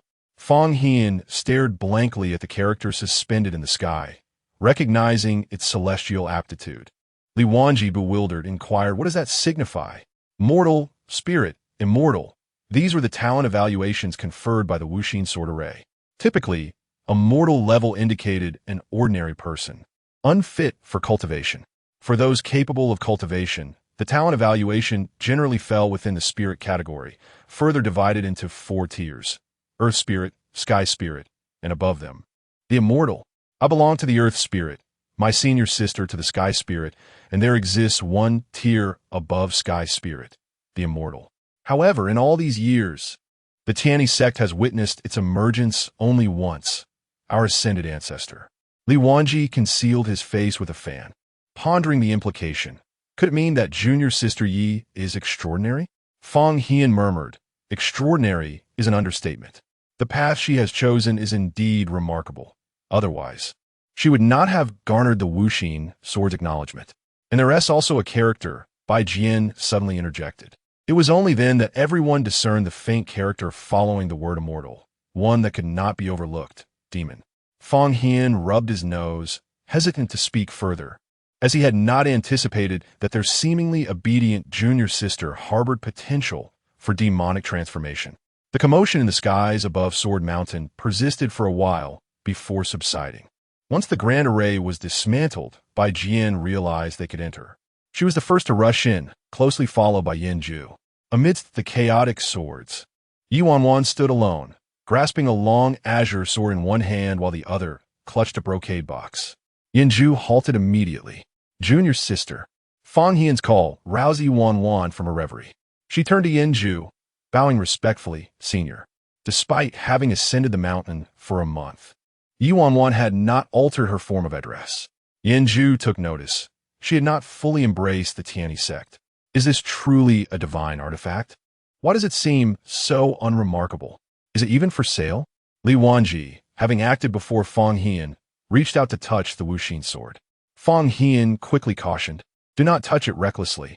The sword's aura immediately repelled Li Wanji, sending him sprawling backward dazed. The others were startled and instinctively distanced themselves from Ye Wanwan. A slight frown creased Ye Wanwan's brow as she discreetly pressed down on the azure sword, causing its imposing pressure to dissipate entirely. At this moment, Yanju also sensed the change, her expression growing increasingly complex. Goodness, the Wuxin sword truly acknowledges her. Within the sea of consciousness, the voice of the third senior brother echoed. Yanyu remarqued. It not only acknowledges her, but also protects its master. The second senior brother urged. We must return. Yanju remarked. If you possess the skill, then step forth. Can you not defeat a mere Qi refinement stage disciple, junior brother? It seems your swordsmanship grows increasingly timid with each practice. Unfazed, Yanju replied, it is not that the disciple is incapable. Rather, it is this sword that eludes my grasp. As I approached, it locked onto my presence, and when it struck Li Wanji, it was a demonstration aimed at me. He pondered, is this not against the rules? This is the ancestral sword. A newly initiated disciple wielding a sword of greater lineage than ours.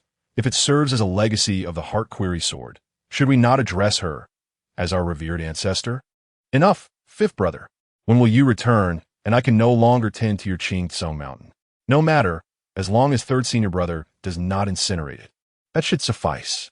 As the conversation veered off course, Yanju reminded them, we must decide how to accommodate this new disciple. The Heart Query sword is protecting her, yet according to protocol, upon traversing the Heart Query array, she must take a master. If we refuse her, she must ascend the mountain, and the Heart Query sword would need to be reclaimed. However, as it stands, reclaiming the Heart Query sword is not feasible, thus we must accept her. In contemplation, Yanju mused that if the senior brothers were reluctant to take on a disciple, he might reluctantly step forward. Before he could finish, a light cough interrupted him. How about you give her to me? I have yet to find an heir for my mechanism arts. The fifth brother, Lu Qingxian, interjected. I can take her as well. Silence, fifth brother. You lack the time to mentor the child you already retrieved. The first brother, Gu Kanglin, succinctly stated. Give her to me. Senior brother, you haven't been seen in 20 years. Are you sure you have the time to nurture a child? The second brother, Luo Qingfeng, pondered. If the first brother is unavailable, then I am. Yan Yu responded. Did you not just claim this child was a demonic cultivator? Chapter 17. The recognition of the sect, Yanju scoffed. Brothers, our generation in Tianyi sect comprises merely 3 children. Aside from myself and the sect leader, have you all fulfilled your responsibilities as senior uncles and mentors? Taking disciples is not merely about bearing the title of master and then neglecting your duties. It involves genuine instruction. The remarkable talent of Ye Wanwan, recognized by the heart-seeking sword, cannot simply be addressed with casual teaching. The others fell into contemplation upon hearing her words. This matter indeed warranted serious consideration. Let her ascend the snow-capped mountain. A sudden voice pierced the air, sharp and crystalline, carrying a chill that silenced all within the spirit-conjuring array. Seventh, junior brother? The assembly was taken aback. The reclusive Shao Qi had unexpectedly made an appearance. Yin Ju's expression shifted. Brother, you have emerged from seclusion? Indeed, Li Mingda finally spoke, a smile gracing his lips. Do you wish for this child? Pei Xian replied with a calm demeanor. What the sect leader desires for her is precisely what is meant for me. As he spoke, a surge of spiritual energy enveloped Ye Wanwan, causing the brocade box in her hand to open, revealing a disciple's token. Ye Wanwan observed the unfolding scene and immediately grasped the implications, especially as Yanju regarded her with a contemplative gaze. As the resonance of the disciple's token surged forth, Ye Wanwan, who comprehended the situation most clearly, declared, I am sorry, but I cannot join Tianyi sect. The collective gasp from the assembly echoed in disbelief.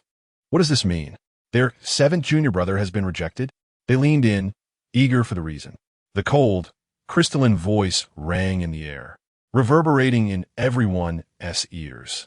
Ye Wanwan continued, her gaze steady yet somber. I would like to remain, but I dare not. For I have been expelled from the Supreme Sect. As a traitor. The term traitor dripped with sarcasm as she spoke. Within the spirit-conjuring array, silence enveloped Yenju and the others. Ye Wanwan persisted. During a match with my junior sister, I gravely injured her, shattering her golden core. Consequently, I was ousted from the Supreme Sect. In light of my notorious reputation, seeking to take on disciples during the Grand Cultivation Festival would yield no acceptance. For none would dare to offend the Supreme Sect. Her tone remained composed as she articulated thoughts that needed to be laid bare. Some truths, even if unspoken, would inevitably surface in the future, complicating matters further. To spare everyone from trouble, I cannot join Tianyi Sect. Ye Wanwan returned the disciple's token to Fang Hian. Yet Pei Xian replied, his voice unwavering, and what of that? Ye Wanwan paused, a peculiar expression crossing her face. I have grievously harmed a fellow disciple and betrayed my sect. Pei Xian answered, his tone unperturbed. In matches and competitions, injuries are commonplace. Departing from one's path is hardly unusual. However, to shatter Yi Qian's golden core, if you can achieve such a feat against a peer, it signifies your exceptional prowess. Ye Wanwan. No, how can the thought process of the people from Tianyi Sect be like this? Pei Xian asked softly. Do you wish for me to praise you? No. After Pei Xian finished speaking, he added, then let it be. Ye Wanwan was perplexed and inquired again, what if one day, due to the Supreme Sect, I caused great trouble for your sect? The others in the spirit communication array burst into laughter. How much trouble could that be? What if I killed Yin Ding or the leader of the Supreme Sect? There was a moment of silence in the spirit communication array. Ye Wanwan thought to herself, as expected. Yet Pei Xian calmly remarked, the little girl has quite the ambition. If you wish to take me as your master, the condition is to kill Yin Ding. Then I can set off right now. Ye Wanwan was taken aback. You want to scold me? The 8 elders shook their heads, and Li Mingda comforted her. Child, when you ascended the mountain, we already had an inkling of your situation. Your dantian has been shattered. Ye Wanwan's body stiffened slightly, and her eyes unconsciously reddened. At that moment, a hand gently grasped hers. It was Bai Jian. Bai Jian looked at her with concern. We are not entirely clear about what has transpired with you, but Bai Girl never misjudges character. You are a good child. Stay with us. The worries you have will not come to pass. They will not drive me away. They will not extract my golden core, nor imprison me in the black water dungeon, nor punish me to kneel at the Xuanbing Cliff, and certainly will not pierce my heart with a sword to kill me. Right? Ye Wanwan asked. Within the spirit communication array, everyone was taken aback. Is this how a disciple is treated? Yenju was also stunned. After Li Wanji ascended the mountain, he was so unruly, yet they never punished him to kneel, and what on earth has the barely teenage Ye Wanwan endured? Even Li Wanji, who was lying on the ground, stared blankly at Ye Wanwan. Ye Wanwan did not cry. She merely gazed ahead, her eyes unfocused, unsure where they should rest, yet she sought an answer. She dared not rely on anyone. The space tore open. A silver light emerged slowly from the void, and a man, resembling a celestial being amidst the snow, with long silvery hair flowing freely, approached barefoot. Snow and wind swirled around him. He stood in the light, his deep black eyes fixed on Ye Wanwan. No, Ye Wanwan looked at him, and from those beautiful eyes, she perceived seriousness. After pondering for a moment, she said, all right, but I have one condition. If after 3 years I still cannot accept my identity, I wish to leave, and I hope that by then, Tianyi Sect, and you will grant me my freedom. Pei Xian's lips curled slightly, agreed. The others thought, it is unlikely to be so simple. Ye Wanwan officially became a disciple of Tianyi Sect, the 101st generation, ranked 6th, taking Pei Xian as her master, and upon receiving her disciple token, she was truly a member of Tianyi Sect. Bai Jian and Fang Hian joyfully embraced Ye Wanwan. Little junior sister, little junior sister. Ye Wanwan looked at the number indicating her rank, 6. She reached out and held it. This time can you stay? Come find me on Snow Mountain in 3 days. Pei Xian's voice echoed. All right. After Ye Wanwan and the others departed, within the newly established spirit communication array of the Tianyi Sect, Yenju was conversing. The cultivation method she practiced was not the unique transmission of the Supreme Sect. If I am not mistaken, she has been training with the fundamental techniques designated for low-ranking disciples, specifically the Qi refinement method meant for outer disciples. Yet, given her innate talent, this seems incongruous. To progress this far, utilizing the most rudimentary Qi refinement technique speaks volumes about Ye Wanwan's formidable potential. The current sect master of the Supreme Sect is Chungwan, correct? Yes, but I have encountered Chungwan before, and he does not strike me as the type to dismiss his disciples. The sect master, Li Mingda, stroked his beard, pondering without resolution, and the others echoed his uncertainty. Regardless, she is now my disciple, Pei Xian stated coldly. Everyone nodded in agreement.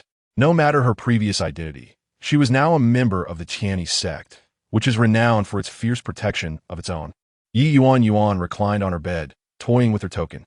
The Tianyi sect's token differed from that of the Supreme Sect, as both were tokens for direct disciples. However, the Tianyi sect's token possessed spirit communication and positioning capabilities, allowing for telepathic contact with disciples and the ability to transmit location in times of peril. After a moment of contemplation, Ye Wanwan tucked away the token, closed her eyes, and began to meditate. Having gained the acknowledgement of the heart-seeking sword, her spiritual realm had significantly enhanced. Although her level still lingered at the Qi refinement stage, her spirit seemed to transcend even the golden core stage. This was merely due to her cultivation being constrained, temporarily hindering any breakthrough. Ye Wanwan murmured, I will surely find an opportunity. The heart-seeking sword, resting by her bedside, lay quietly. The next day, adhering to her routine, Ye Wanwan prepared to head to the training grounds at the break of dawn, eager to further test the heart-seeking sword. However, upon opening the door, she found Fang Hian, Li Wanji, and Bai Jian, who had changed into casual attire, waiting outside the courtyard and waving at her. Ye Wanwan posait une surprise. Our master has granted us a day off, allowing us to take you down the mountain for some leisure. Chapter 18. A spirit stone and a plant as Bai Jian descended the mountain.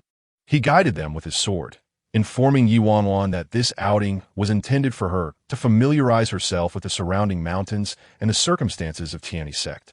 After such an extended period of cultivation, it was time they were granted a respite. As they soared through the skies, Fang Hian shared numerous tales, which Ye Wanwan listened to attentively. Although Fang Hian had reached the golden core stage, he still relied on Bai Jian's sword for flight. Ye Wanwan inquired, Senior brother Fang, with your capabilities, you should be able to fly on your own by now. Fang Hian chuckled awkwardly. I can, but I have yet to acquire my own spirit sword. So for now, I am unable to fly independently. Bai Jian and Li Wanji exchanged glances at his admission. Fang Hian shot them a glare.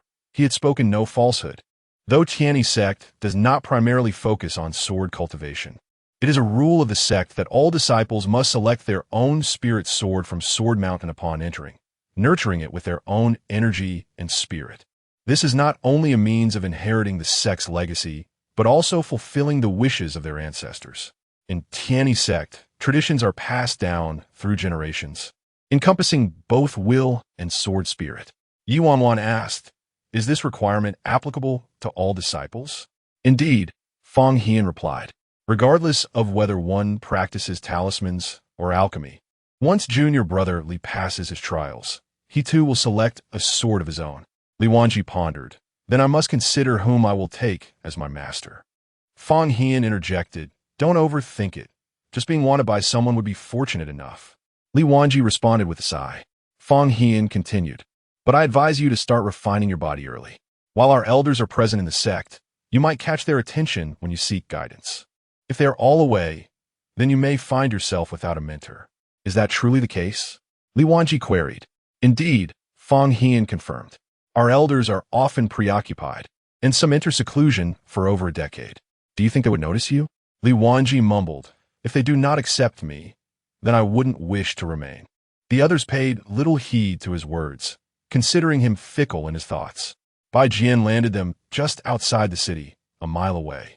There are rules within the immortal sects. When passing through mortal towns, one must not fly within the city unless absolutely necessary, so as not to disturb the common folk. Fang Hian remarked. Thus, junior sister, we must walk into the city. Very well, she replied. The four then strolled into town. Before entering, everyone began to borrow money from Li Wanji. Gritting his teeth, Li Wanji exclaimed, "Did the sect leader not provide you all with spirit stones for bringing junior sister down the mountain?" "No. What about the monthly allowance?" Fang Hian candidly explained. "Master mentioned that this year's allowance would only be distributed at the year's end, so we have none at present." Although Fang Hian suspected it was because there were no spirit stones left, he also felt that spirit stones were largely unnecessary outside of their descent. The essentials for daily cultivation were readily available on the mountain. Nothing was lacking. It was merely a matter of borrowing, with the expectation of repayment. Do you not know the principle of borrowing without returning? I do not. Despite Li Wanji's reluctance, once they descended the mountain and entered the city, among the four of them, he was the only one possessing spirit stones. Thus it fell upon him to take the lead. Ye Wanwan gently caressed the xianling grass within her chinquan pouch. Over the past month, she had cultivated some xianling grass in the courtyard, and earlier, as she descended the mountain, she had gathered a few to sell for spirit stones. Noticing her silence, Li Wanji inquired, "Little junior sister, do you not require them?" Ye Wanwan smiled, "Not for the moment." However, Bai Jian and Fang Hian, having overheard, insisted on giving her the spirit stones they had taken from Li Wanji, urging her to keep them for her expenses. Ye Wanwan replied, "I truly do not need them." She already possessed spirit stones, yet it was difficult to refuse their kindness. In an instant, Ye Wanwan became the wealthiest among the four. Li Wanji, stripped of his stones, lamented, "What am I now?" Fang Hian led Bai Jian and Ye Wanwan into the city, while explaining that the nearby towns were under the protection of the Tianyi sect. They paid spirit stones to the city lord's estate, which in turn supplied the Tianyi sect, while they were responsible for resolving issues the local authorities could not manage. "Sometimes, I accompany my senior sister to assist," he added. Ye Wanwan remarked, "Such duties are typically the responsibility of the outer disciples." Fang Hian purchased 2 bags of chestnuts, distributing 1 bag each to Bai Jian and Ye Wanwan. "Our sect is small, without distinguishing between inner and outer disciples. When there are matters to attend to, even the elders will descend." As soon as he finished speaking, Ye Wanwan and Li Wanji spotted a familiar figure approaching. Yanju. He strode by, wielding a sword and carrying 10 bags of rice. Fang Hian greeted, "Uncle." Yanju remained unfazed, asking, "Have you all enjoyed your excursion down the mountain?" "Indeed. I brought the little junior sister down for some familiarization," Fang Hian replied. "Ah, how delightful," Yanju remarked, as if struck by a thought. He retrieved a pouch of spirit stones from his robes and handed it to Ye Wanwan, saying, "For a young lady, you should purchase a few more sets of clothing. Do not dress like a Taoist priest." With that, he turned his gaze to Bai Jian, adding, "You should buy some as well." After delivering his words, Yanju departed, leaving Ye Wanwan holding the pouch filled with 100 spirit stones. Meanwhile, Yanju continued with his labor. "Does he usually engage in such tasks?" Ye Wanwan pondered it. Fang Hian responded, "Not exclusively.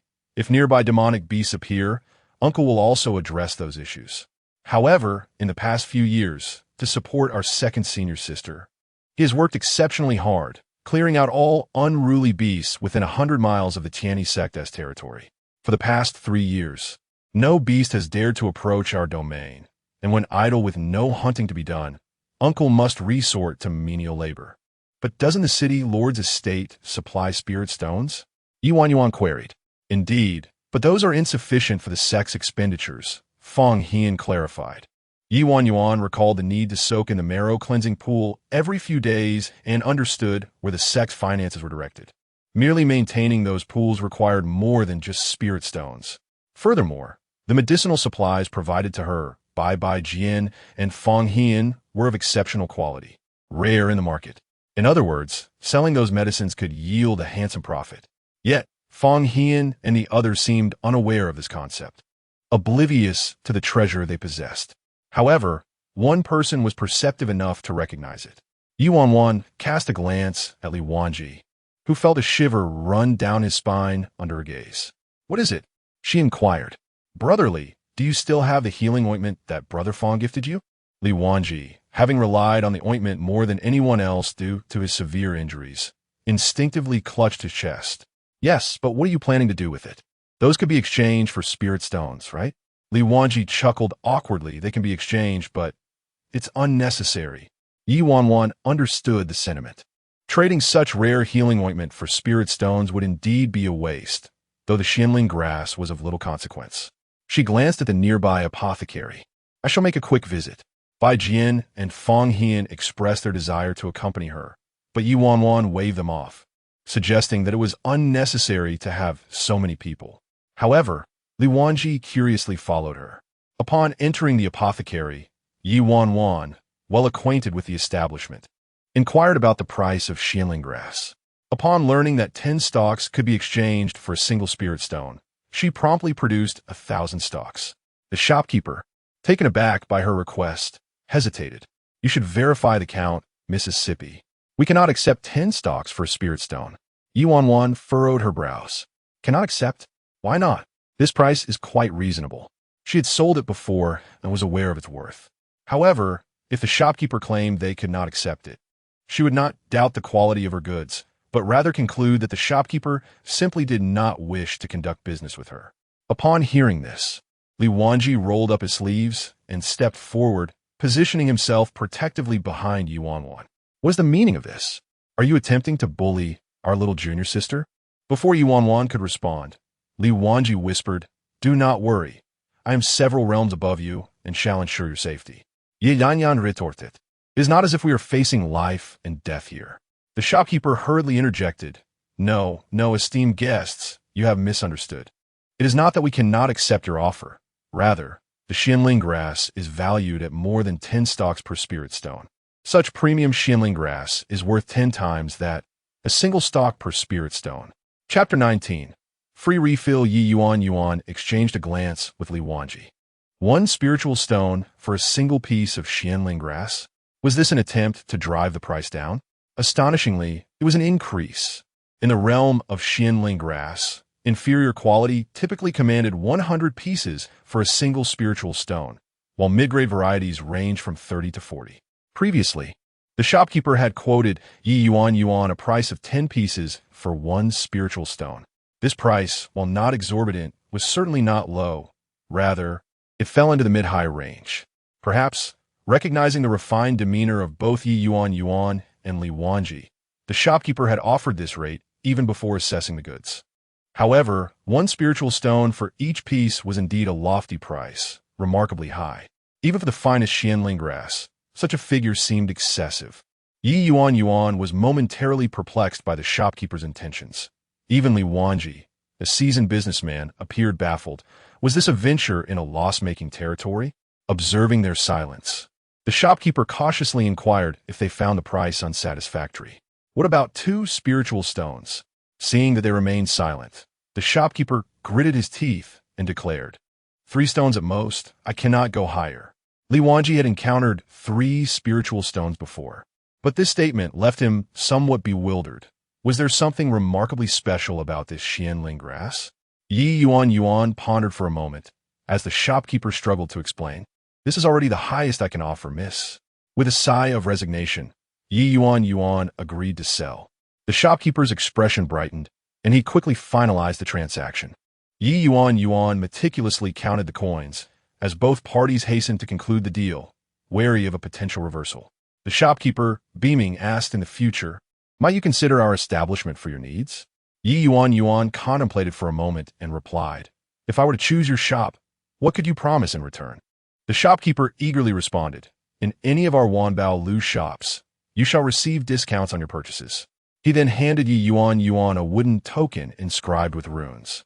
Understanding immediately, she recognized it as a mark of identity verification. Though rudimentary, it sufficed. Ye Yuan nodded in agreement and departed the apothecary. Li Wanji fell into deep thought regarding the 3,000 spiritual stones. If he recalled correctly, Senior Brother Fong had mentioned that the little master uncle earned only 50 spiritual stones for an entire day's labor at the dock. Ye Yuan replied, Indeed. So she earns 3,000 in a day. Li Wanji marveled. So, it turns out the wealthy lady is you. Ye Yuan raised an eyebrow. Indeed. so you best hold on tightly. As Li Wanji gazed at the young girl's radiant smile, he thought, look how enchanting she is when she smiles. It's all the fault of that wretched Wushang sect. After Ye Wanwan had wandered off, she changed streets and visited another apothecary to inquire about prices, only to find them comparable to the shopkeeper's initial offer, 1 spiritual stone for 10 pieces of xianling grass. However, upon seeing Ye Wanwan's xianling grass, they quickly revised their offer, presenting a higher price. Ye Wanwan examined the xianling grass in her possession. Was there truly something different about it? Li Wanji was also studying it, noting its remarkable freshness. It was picked just this morning, of course it's fresh. Ye Wanwan rested her chin on her hand, chewing on a piece, still relishing its refreshing taste. At that moment, Fong Hian and the others approached, intrigued. What is going on? Why are you sitting here? Although the question was posed, Fong Hian, along with Bai Jian, took a seat. The 4 of them settled on the steps, where Ye Wanwan and Li Wanji offered some grass to Fong Hian and Bai Jian. Come, have some grass. Fong Hian, without hesitation, Bai Jian began to chew alongside Ye Wanwan. However, Fong Hian was taken aback, suddenly exclaiming, is this the first-grade xianling grass? Junior sister, where did you get this? Ye Wanwan and Li Wanji exchanged glances. First grade? The xianling grass of grades? 2 pairs of innocent eyes ignited Fong Hian's desire to enlighten them. Of course it does, but it's exceedingly rare. Normally, xianling grass doesn't possess grades. Even the finest variety is merely the best among ordinary spiritual herbs. But once it obtains a grade, it becomes something entirely different. My master has told me that certain innate holy body spiritual herbalists, due to their unique spiritual power, cultivate herbs that surpass those of ordinary herbalists. Their spiritual essence is richer and more potent, potentially breaking through the inherent levels of herbs, resulting in mutations and breakthroughs. This is how first-grade xianling grass comes to be. It is incredibly rare. Where did you buy it? I must acquire 2 specimens for myself. Fong Hian was visibly excited. The purity of potions refined from this xianling grass would be unparalleled. Noticing that Ye Wanwan and Li Wanji remained silent, he inquired, where did you purchase it? Ye Wanwan smiled, senior brother, if you desire it, you need not buy it. I shall gift it to you. No, no, no. How can I accept your gift so easily? You must have spent money on it. There is no need for that. Ye Wanwan pressed 5 stalks into his hands, saying, this is all I have left of lesser quality. If you want more, I can pull some for you when we return to the sect. It took Fong Hian a moment to process this revelation. You cultivated these? Ye Wanwan nodded. I recently sold some. Now that I have spiritual stones, shall we indulge in a grand feast? Fong Hian was brought back to reality as Ye Wanwan dragged him to the exquisite restaurant. However, still reeling from a shock of the first-grade xianling grass, he was greeted by the startling prices on the menu, sending a chill down his spine. Seated inside, Fong Hian exclaimed, what? 20 spiritual stones for a simple noodle dish? My master could work half a day for that. Li Wanji pressed his head down. Senior brother, please keep it low-key. Ye Wanwan chuckled. It's all right. Senior brother, feel free to eat. I have spiritual stones. She set down her chinquan bag with a resounding thud. Fong Hian clutched his chest. Such a fortune. Junior sister, you carry so much wealth. Are you not afraid of being robbed? Bai Jian asked, can we order anything? Ye Wanwan smiled indeed. After perusing the menu, Bai Jian and Fong Hian pointed to the noodle dish in unison. Ye Wanwan pondered, senior sister, you need not save money for me. Bai Jian replied, this dish comes with free refills. Ye Wanwan was taken aback. Li Wanji confirmed, indeed, it states here, free refills. The text is just very small. Realizing by Yuinse implication. Yedanyan chocolate softly, alricht. The young girl ordered 5 dishes, followed by a bowl of vegetarian noodles for each person. The waiter at the Jinxiu Pavilion exhibited a pleasant demeanor, radiating warmth.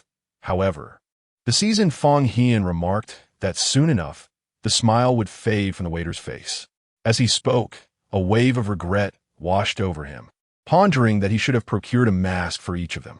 Ye Wanwan, resting her chin on her hand, smiled and said, since they have opened their doors for business and even advertised free refills, they're certainly prepared for it. There's no need for concern, senior brother. Fong Hian sighed. Junior sister, You will soon learn. This world is fraught with peril. When Bai Jian's bowl of vegetarian noodles reached the 58th serving, an eerie silence enveloped the entire Jinxiu pavilion, with only the piercing gazes of patrons filling the hall. Ye Wanwan recalled the first time she met Fang Hian. He appeared timid and reserved, indicating his experience. However, when Bai Jian finished the 58th bowl, Ye Wanwan spoke up once more, requesting another refill. The waiter, forcing a smile, approached. "Dear guest," Ye Wanwan calmly replied, "your bowls are too small. Please serve larger ones." Fang Hian and Li Wanji exchanged approving glances, silently commending her. Truly, she was an admirable junior sister, unfazed in deflecting responsibility. Indeed commendable. Chapter 20. The pursuer. The patrons of the Jinxiu Pavilion had never witnessed anyone consume 100 bowls of noodles in a single sitting, until today. Fang Hian covered his face and remarked, "Senior sister, I believe that should suffice." Bai Jian, having finished her soup, appeared somewhat unsatisfied, yet she felt content. The broth here was exquisite. Ye Wanwan, with a fond gaze, replied, "I love it. We shall return next time." The waiter nearly collapsed in disbelief and promptly removed the offer of free refills.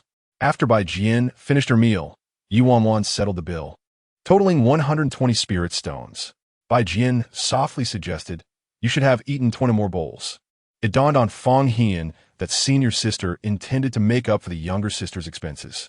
Ye Wanwan also caught on. She paused, looked back, and gently said, "No need. Spirit stones are something I can earn at any time. I will ensure that you're never left hungry." Leaving aside the Xianling grass, her mastery of talismans alone was sufficient to procure spirit stones.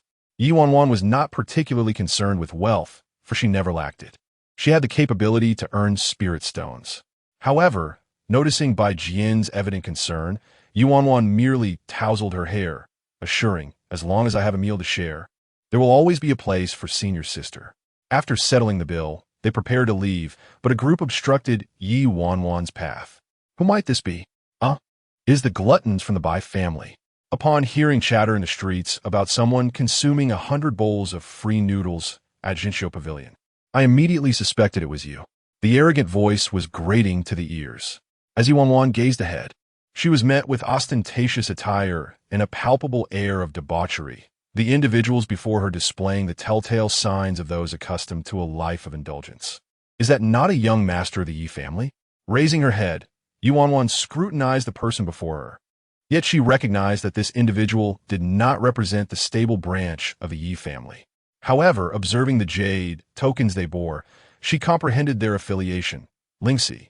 Ye Wanwan realized that this was a branch of the Yi family. The Yi family, to which Yi Qian belonged, was a prestigious clan of great renown, its power rivaling that of sections. In recent years, due to its political influence, it had allied with the supreme sect, subtly overshadowing other sections. As the sects weakened, the aristocracy rose. The Yi family was poised to become the foremost among them, which granted Yi Kanjing significant influence within the supreme sect, thereby amplifying Yi Qian's prominence. However, both Yi Qian and Yi Kanjing were members of the main household. Yet here stood a mere branch of Lingxi, audacious enough to act with such arrogance, illustrating the immense power the Yi family now wielded, allowing even a minor offshoot to behave with such disdain. Yi Yiran noticed Ye Wanwan's unfriendly gaze and coldly inquired, "What are you staring at?" "At your ugliness," Ye Wanwan replied coolly, her eyes appraising him from top to bottom, the provocative glance inciting considerable irritation in Yi Yiran. He raised his hand to unleash his spiritual technique. Wind Spirit. Bai Jian immediately moved to intervene, but Ye Wanwan grasped her hand, while her free right hand rose to act. She extended it into the eye of the wind. The crowd erupted in laughter. What a fool. There asked someone who would respond thus. Clearly, they are ignorant of cultivation. The young girl spoke softly, "Tear."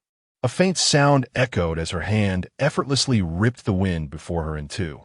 The breeze cascaded past the two young ladies, tousling their long hair and startling onlookers with the revelation of their striking beauty. Li Wanji, seething with frustration, felt the urge to leap in anger. Yet he was acutely aware of his inability to contend with the foundational cultivator Yiran. Observing Fang Hian's inaction only fueled his irritation. Isn't he a man? He scoffed. Nonsense. Fang Hian shot him a glance. Do you wish to test that? And you just sit there and watch? Li Wanji retorted. Who said I'm merely watching?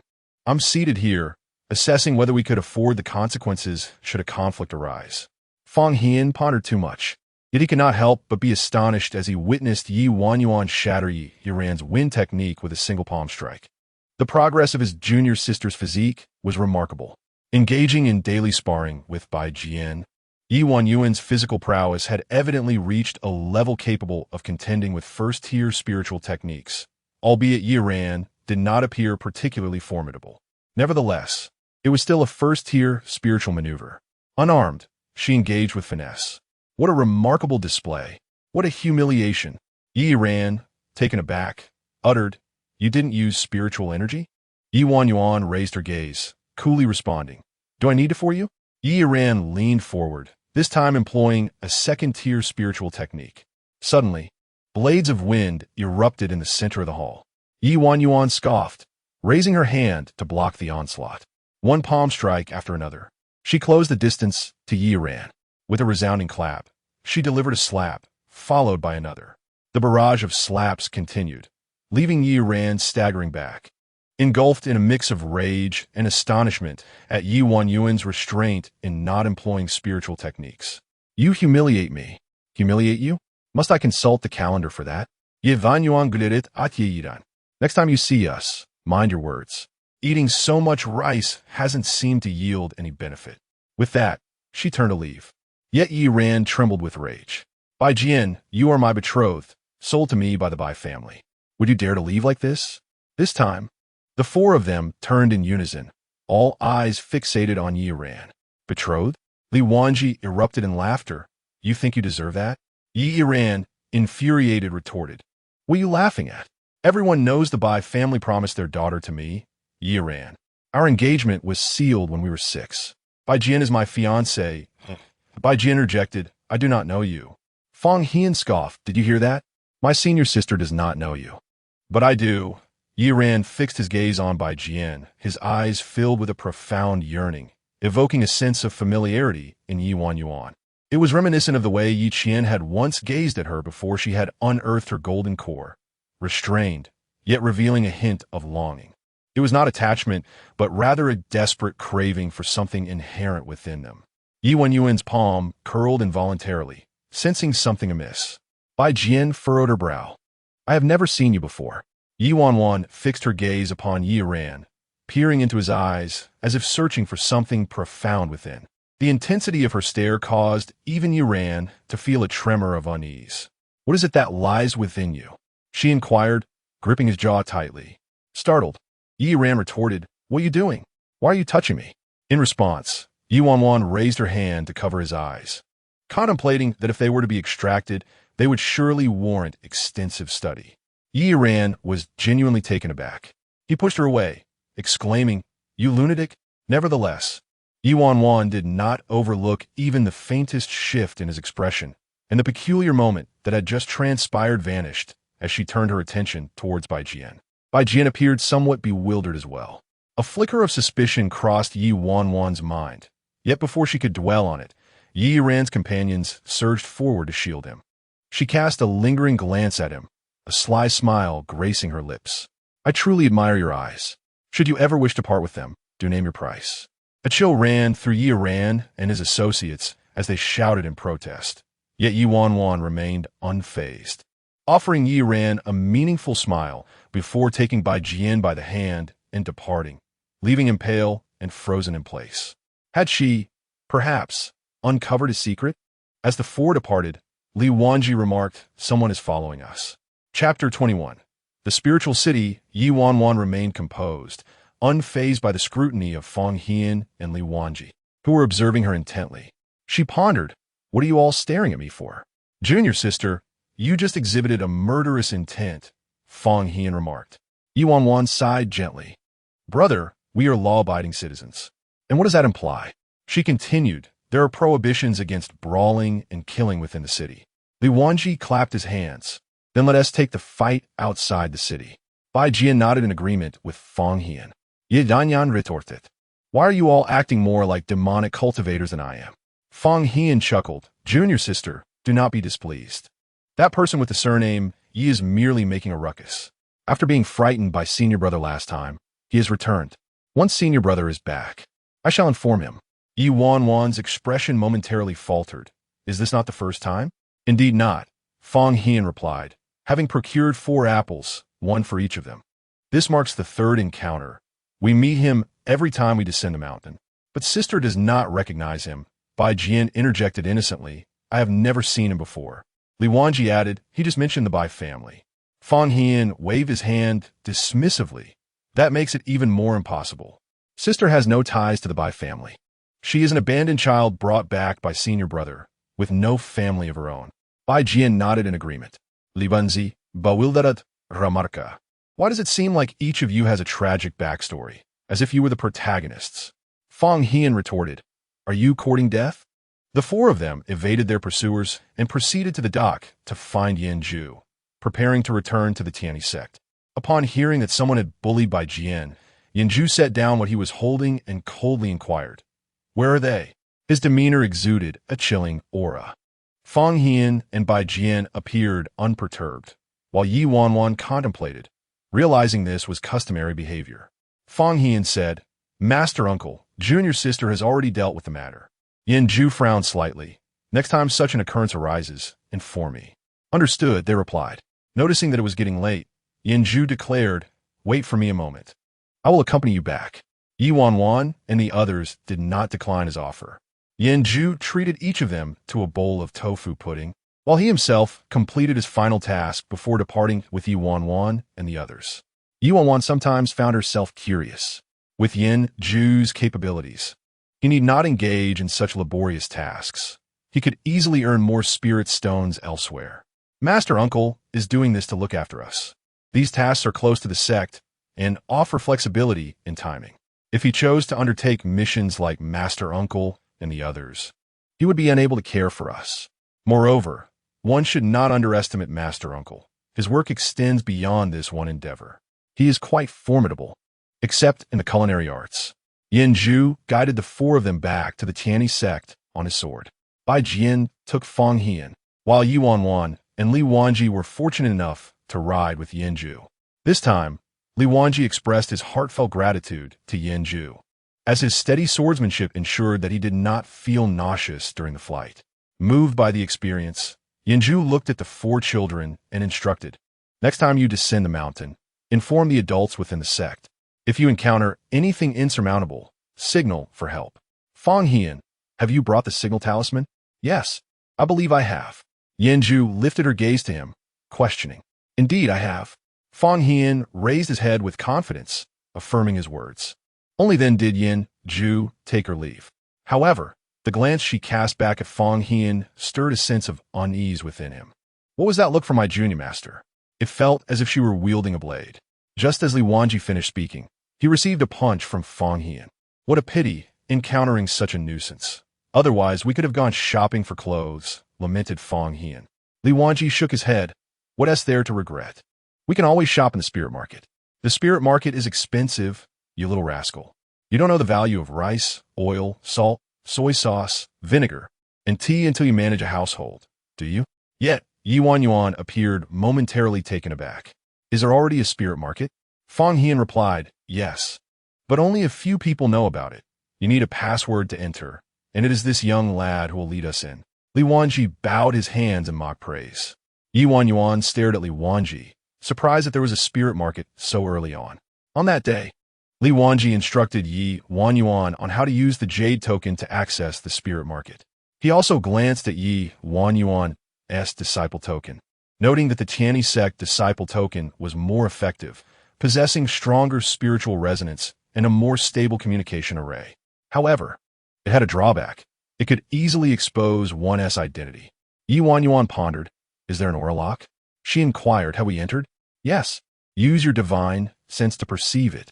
Immediately, Ye Wanwan immersed herself in a vast spiritual consciousness network, observing the pristine surroundings. As her thoughts shifted, the scenery before her transformed into an ancient, quaint street. On either side of the street were various stalls and figures, though these figures were mere phantoms of divine sense. All identical in appearance, indistinguishable from one another, resembling NPCs from a game, simply copied and pasted. Li Wanji informed Ye Wanwan, "This is the spirit market, where various items and techniques are traded. Here, one can both buy and sell. As long as both parties are satisfied, a transaction can be completed." Ye Wanwan exited the spiritual consciousness and asked Li Wanji, "Was this spirit market created by you?" Li Wanji looked bewildered, clearing his throat gently. "Junior sister, I know you hold great admiration for your senior brother, but I truly lack such abilities.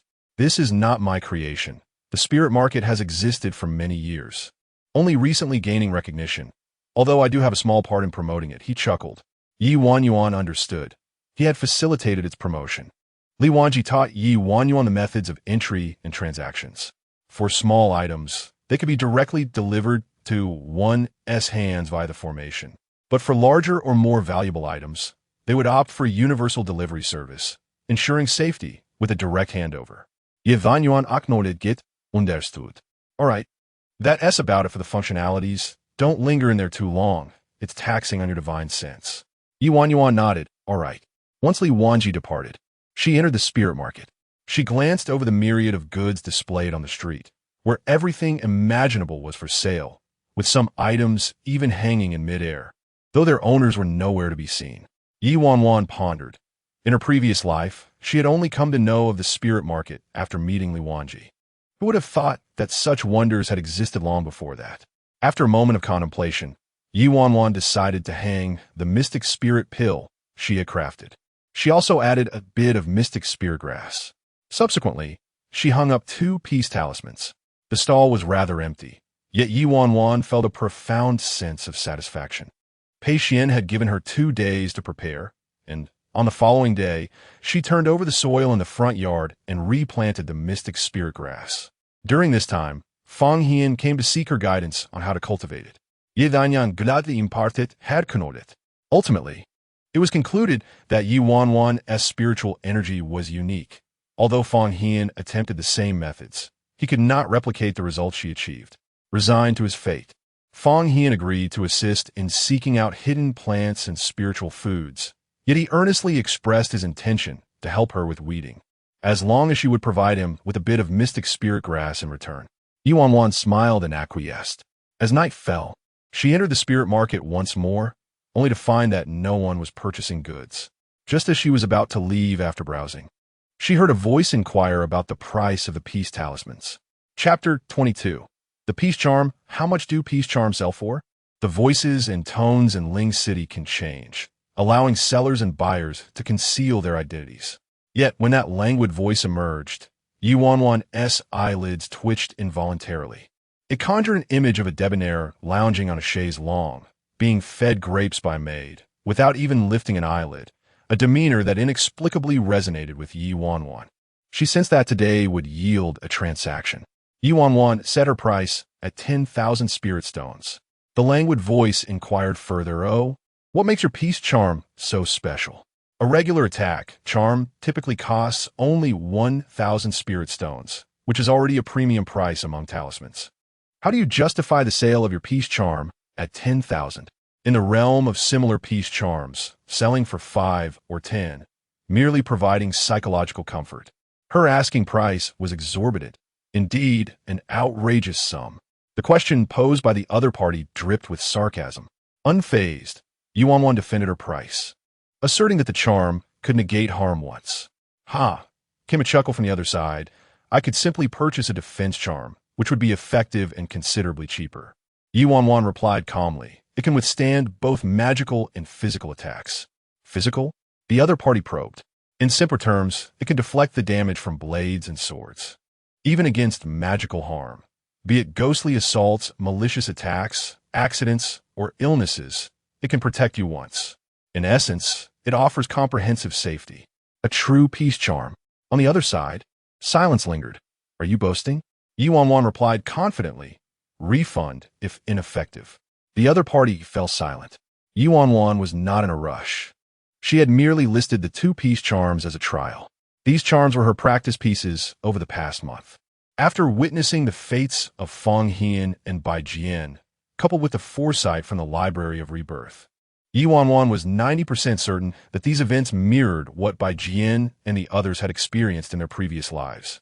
However, in her past life, Ye Wanwan remained an outer disciple of the Wushang sect at this time and was unfamiliar with them, leaving her unaware of the events that transpired and unable to verify their authenticity. Yet, she understood one truth. Her fate had altered. In this life, not only had her cultivation not been forsaken, but she had also become a disciple of the Tianyi sect. Thus, Ye Wanwan yearned to experiment. If this was indeed the destined path for Bai Jian and the others, she desired to change it in this life. The peace charm was the culmination of a month's labor. Due to her still nascent cultivation, it took her an entire month to craft just 2 charms. However, their efficacy was undeniable. They could shield against any harm. The voice on the other end now carried a note of caution. Can it withstand all levels of damage? Ye Wanwan responded, below the golden core level, 90% effectiveness. Beyond that, it may weaken somewhat. Ultimately, you will need to test it to know. Given that Ye Wanwan currently possessed only golden core cultivation, she had tested it and confirmed that it could withstand her strongest current attack. Good. As soon as she finished speaking, Ye Wanwan heard the distinct sound of coins clinking into her pouch, followed by a cheerful notification echoing in her mind. Congratulations to the stall owner. The customer, who is not short on funds, has purchased your protective talisman, successfully depositing 7,000 spirit stones. Ye Wanwan, to think they took a 30% cut. What a deceitful merchant. Why can I only purchase one? I can't buy another. Oh, it's a purchase limit. Ye Wanwan remarked.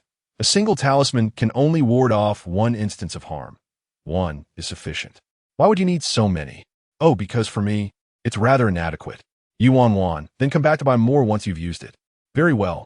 The individual reluctantly agreed. And just as they finished speaking, Ye Wanwan heard a distinctive sound effect. Ding, ding, ding. Congratulations to the stall owner for completing the second transaction. The customer, saying, I'm just taking a look, purchased your protective talisman, successfully depositing another 7,000 spirit stones. Please continue your efforts. Ye Wanwan heard this sound, and the affluent customer noticed as well. For the protective talismans that were once displayed on the stall had suddenly vanished. Where did they go? Ye Wanwan replied. They were sold. Oh, it seems there is indeed another novice like me. Their hand are quite swift. I was still pondering finding someone to buy. Ye Wanwan fell silent upon hearing this. With the items sold out, she began to pack up her stall, and the customer's phantom disappeared from her sight. Wandering off to other stalls, Ye Wanwan gathered her belongings and surveyed her surroundings. Time to go home. With a thought, she vanished from the street, reappearing in a desolate sandy expanse. Ye Wanwan clicked her tongue. It was truly pitiful. There wasn't even a home in the spirit market. Sometimes she pondered. This spirit market resembled a game crafted by a programmer who perished from overwork during a late-night coding session before being transported to the realm of cultivation. The game features trading and homesteads. Aside from the combat system, which has yet to be developed, all fundamental functions of a trading market are present. If one were to translate the code into the runes and teleportation arrays of the cultivation world, then this programmer must, at the very least, be a master of formation at the integration stage. Only individuals of that caliber possess the ability to construct such an expansive void realm, covering half of the 9 provinces and countless experts. Ye Wanwan measured the area for quite some time, realizing that constructing a house was no easy feat. For she discovered that not only did the land require payment, but the house itself did as well. Ye Wanwan opened her personal account. 14,000 spirit stones. These assets are stored in the treasury of the spirit market, accessible whenever Ye Wanwan desires. She navigated to the cave dwelling page, where the cheapest house appeared, 15,000, and it was merely a thatched cottage. Truly, it seems I cannot afford a home anywhere. Ye Wanwan transferred 1,000 from the 3,000 she earned from the Xianling grass yesterday, bringing her total to 15,000, and purchased a thatched cottage that measured a mere 2 square meters. If Li Wanji were here, he would certainly chastise Ye Wanwan for her extravagant spending. That is a hefty sum of 15,000 spirit stones. However, having been exposed to the spirit market and its secrets, Ye Wanwan understood that this expenditure was worth it, even if it was just a 2-square-meter thatched cottage. Ye Wanwan entered her own cave dwelling, which was empty and devoid of any furnishings. However, Ye Wanwan was indifferent. What she sought was not mere lodging, but the additional capabilities offered by this cave dwelling. She settled into a lotus position upon the ground and commenced her meditation. The chi refinement technique circulated around her, operating through one cycle after another, until Ye Wanwan completed what typically required an entire day's effort. Upon exiting the spirit market, she realized that although 6 hours had elapsed in the outside world, within the cave, 2 days had passed, indeed, a doubling of time. Ye Wanwan tightened her grip on the jade stone. With 1 day outside equating to 2 within, it sufficed for her purposes. She re-entered the spirit market, eyeing the humble thatched cottage before her. Though it was the most economical option available, the benefits it conferred made it worthwhile. She would earn money to upgrade to a better dwelling later, at which point the time dilation would further compound. A sigh of relief escaped her lips. The emergence of the spirit market afforded Ye Wanwan a considerable advantage in time, propelling her towards the upcoming Grand Sect competition next year. She had no intention of missing the excitement that awaited. Immersed in her cultivation, Ye Wanwan initially planned to remain within the spirit market for 2 days. However, a sudden force of regulation propelled her out. Gritting her teeth, she muttered in frustration. Was there truly a mode to prevent overindulgence? After merely 13 continuous hours, the spirit market had ejected her, indicating the strictness of its rules. 1 day in the outside world necessitated a re-entry after a full day had passed. This was indeed one of the cave's limitations. Nevertheless, it was time to ascend the mountain. Ye Wanwan gazed towards the peak of the snow-capped mountain, her eyes reflecting a hint of contemplation. It was time to meet her new master. Chapter 23. Oh, familiar faces once bitten by a snake. One is forever wary of ropes. The profound ties of the Supreme Sect have wounded Ye Wanwan deeply, leading her to harbor little hope regarding the concept of apprenticeship. Yet, if she must take a master, she is not averse to it. However, the sincerity of her submission is something she understands all too well. The Snowy Mountains, the coldest region of the entire Tianyi mountain range. Near the northern Tianyi sect, during the harsh winter, the mountain's end is blanketed in pristine white, and at the peak, there lies ancient ice that has not melted for millennia. The eternal snow is so frigid that merely approaching it sends a chill seeping into one's lungs with each breath, causing discomfort. She is compelled to employ her spiritual energy for protection. As Ye Wanwan ascends from the foot of the mountain, she quickly realizes that her spiritual energy is depleting at an alarming rate. She begins to question if any living beings can survive in such an inhospitable place. Continuing her trek, by the time she reaches the mountainside, 5 golden cores are rapidly operating, igniting their power. Ye Wanwan becomes increasingly cautious. This is not a place for those in the chi refinement stage. Since entering the sect, she has never revealed that she possesses an additional 5 golden cores. To anyone observing her, she appears to be merely at the chi refinement stage.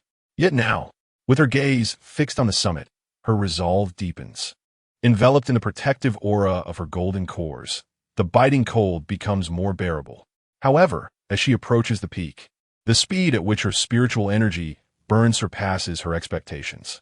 Upon reaching the summit, she sees Pei Xian, now integrated with the wind and snow upon a stone platform. Her immediate reaction is to wonder if he is still alive. Snow has blanketed his shoulders, suggesting he has remained motionless for quite some time, practically buried in the snowdrift. If not for her keen eyesight, she might have overlooked him entirely. She feels no trace of life emanating from him. Previously, when she had seen him step out from the void, he too had exuded little vitality, resembling a frozen statue. Yet he is not dead. Suddenly, a voice resonates at the mountain's peak. Ye Wanwan's gaze locks onto him as his eyelashes flutter, and he opens his eyes, calmly surveying her presence. Indeed, it took her 4 hours to ascend the mountain, placing her third within the Tianyi sect. Ye Wanwan falls silent. On the other side, Li Mingda speaks to Sun Yin. Junior brother, must you feign so much? Who came first? Pei Xian nonchalantly shakes the snow from his left shoulder. Me. And the second? Pei Xian extends his right hand to brush away the snow from his right side. Still me. Ye Wanwan cannot help but grin. You truly know how to joke. I am not jesting. Pei Xian's dark eyes fixate on her, a subtle yet mocking smile gracing his lips. In the same realm, my first ascent took 2 hours, the second, 1.5. Ye Wanwan glares at Pei Xian, her lips slowly drooping. He speaks of the same realm, not of her qi refinement stage. He is acutely aware of his own circumstances. Today's lesson concludes here. When you can ascend the mountain within 2 hours, I shall teach you further. After speaking, Pei Xian resumes his previous posture, no longer shaking off the snow, simply closing his eyes once more to meditate. At the summit, it seems as though Ye Wanwan is the only person left, and from this man emanated a sense of derision. Ye Yuan gritted her teeth, uttering not a word, and turned to descend the mountain. Upon returning to her chamber, she neglected her meal and went straight to sleep. The following morning, Ye Yuan resumed her ascent. It took her 3.5 hours to reach the summit. This time, Pei Xian did not even open his eyes, merely succumbing to a state of introspection. Ye Yuan understood that unless she met his expectations, he would no longer acknowledge her. On another stone platform, the young girl inscribed a mark before descending the mountain. For 10 consecutive days, Ye Yuan tirelessly ascended and descended, reducing her time from 4 hours to 3, and now down to just over 2. Yet, she was still far from the 2-hour requirement set by Pei Xian. Even Li Wanji could no longer bear to watch. Aren't you going to run away? What are you doing? Foolishly climbing the mountain for your master. The young man sat beside Ye Yuan with a bowl of food. She remained silent, merely observing him. Li Wanji's expression was grave. My initial desire to escape remains unchanged. Ye Yuan responded with a simple, "Oh." She then cast a glance at Feng Hian. Upon noticing her gaze, Li Wanji turned to see Feng Hian watching them. Feng Hian chuckled. "Junior brother Li, you still haven't given up? Cool, mate. After you finish eating, let us visit Master San." Li Wanji's face fell. "Do we have to?" "Indeed, we must." Ye Yuan paid no mind to their banter, finishing her meal before retreating to her room to meditate. Despite the apparent toil of her daily climbs, the results were remarkably beneficial. She could distinctly feel her spiritual energy consolidating, alongside a transformation in her physique. After having her golden core extracted, her constitution had been weakened, rendering her susceptible to the winter chill. Yet her righteous spirit had kept her identity concealed. However, over these 10 days, Ye Yuan realized she had developed an immunity. After all, the ordinary cold could not compare to the frigid temperatures of the snow-capped mountains. She had grown accustomed to the biting cold. Ye Yuan adjusted her breathing to attain an optimal state, and seeing that time was still on her side, she began to draw talismans. During her time in the spirit market, she had solely focused on cultivation, but utilizing the accelerated time flow, there required the consumption of spirit stones. Although she had previously earned 14,000 spirit stones from selling talismans, she had since exchanged them for a new residence, leaving her with merely 2,000 spirit stones, which she had earned from selling some mysterious spirit herbs and elixirs at her stall. If she wished to set up a gathering array in her new home, these spirit stones would soon dwindle. It was time to earn more spirit stones. Ye Yuan focused intently, then took up her brush. In a mere moment, she completed 3 talismans and shook her hand. Indeed, her speed had improved since last time. After finishing the talismans, Ye Yuan carved 2 defensive array stones, selling one while retaining a talisman for her own use. As for the price, it certainly would not be cheap. However, before Ye Yuan could return to her room to continue her cultivation, a figure approached her stall. "These talismans are different from the last batch, aren't they?" Upon hearing that familiar, frivolous tone, Ye Yuan explained, "This time, it's a disaster warding talisman. It ensures safety and averts calamity." "Is there really a difference?" Ye Wanwan's voice was unremarkable. For those free of ailments, the talisman brought peace, while those burdened with pain found it alleviated their suffering by half. "Half a talisman? If I purchased 2, doesn't that mean I would be completely healed?" She pondered for a moment before adding, "However, one can only utilize a single talisman. The second one proves of little benefit. It appears your talisman lacks efficacy," Ye Wanwan remarked. Just as she was about to roll up her sleeves and engage in a spirited debate, the sound of coins clinking in a pouch reached her ears, prompting her to think, never mind, since they're paying, I shall endure. What is this array stone? Defense. Ah, then I have no need for it. As she observed the dispersing crowd, Ye Wanwan turned back to her spiritual chamber for cultivation. Meanwhile, as she entered her retreat, the 2 array stones before her were purchased by another. Defense array stones, just perfect for my junior sister. Do Ming, clutching the array stones, departed from the spirit market. In stark contrast to Ye Wanwan's diligent cultivation at the spirit market, the Qingyun peak of the Supreme Sect was shrouded in a palpable gloom. Chapter 24, Body Breathing at the Base of the Ice Cliff. Ji Chonghuai, with red-rimmed eyes, was dragged out by others. He had remained at the valley entrance for 2 days, unwilling to depart. I refuse to believe she is dead.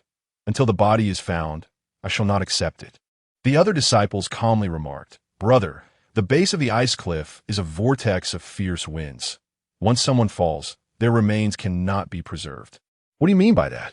Ji Chonghuai's eyes, filled with sorrow, questioned, Are we not going to rescue her? It is not that we won't save her. It is that we cannot. A group of disciples, lips pressed together, gazed at Ji Chonghuai. 2 months had passed, yet he still insisted they remain there.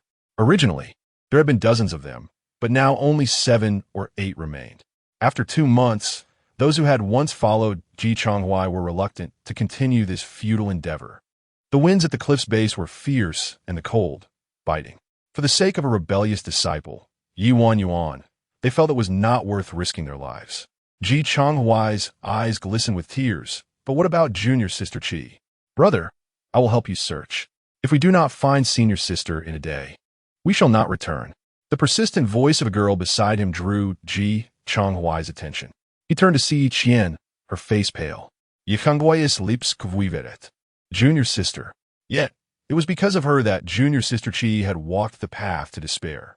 Ji Chonghuai found himself at a loss. Unable to face Yi Qian. With tears in her eyes, Yi Qian declared, I will definitely find junior sister Qi and explain. I truly did not intend to take her golden Dan. With that, she resolutely leapt towards the cliff's edge. Ji Chonghuai, startled, hurriedly pulled her back. Yi Qian turned, her face streaked with tears. I truly did not mean to harm senior sister. I believe you. I trust you, Ji Chonghuai replied, his heart aching to the point of breathlessness. Noticing the heavy atmosphere surrounding them, he trembled as he said, Let us leave this place. But senior sister, Yi Qian hesitated, words unspoken. No more searching. A month later, after Ji Chonghuai had brought Yi Qian back from the ice cliff to recuperate, Do Ming emerged from Ling City. He had come to terms with the situation much earlier than Ji Chonghuai. Now seeing his senior brother's acceptance, he remarked, I believe that girl is deliberately playing this trick of evasion. Perhaps she is somewhere, reveling in our misfortune. Brother, you truly fell for her scheme. Ji Chonghuai's expression darkened. If we truly wronged junior sister Qi, remembering the resolute expression on Ye Wanwan's face as she leapt from the cliff, Do Ming felt a pang in his heart, yet he quickly brushed it aside with a smile, saying, What are you joking about, brother? She shattered junior sister's golden Dan in front of so many witnesses. Could we still wrongly accuse her? Ji Chonghuai abruptly lifted his head, asking, Who saw it with their own eyes? Of course. Do Ming opened his mouth, but found he could not name anyone. The two exchanged glances, realizing something.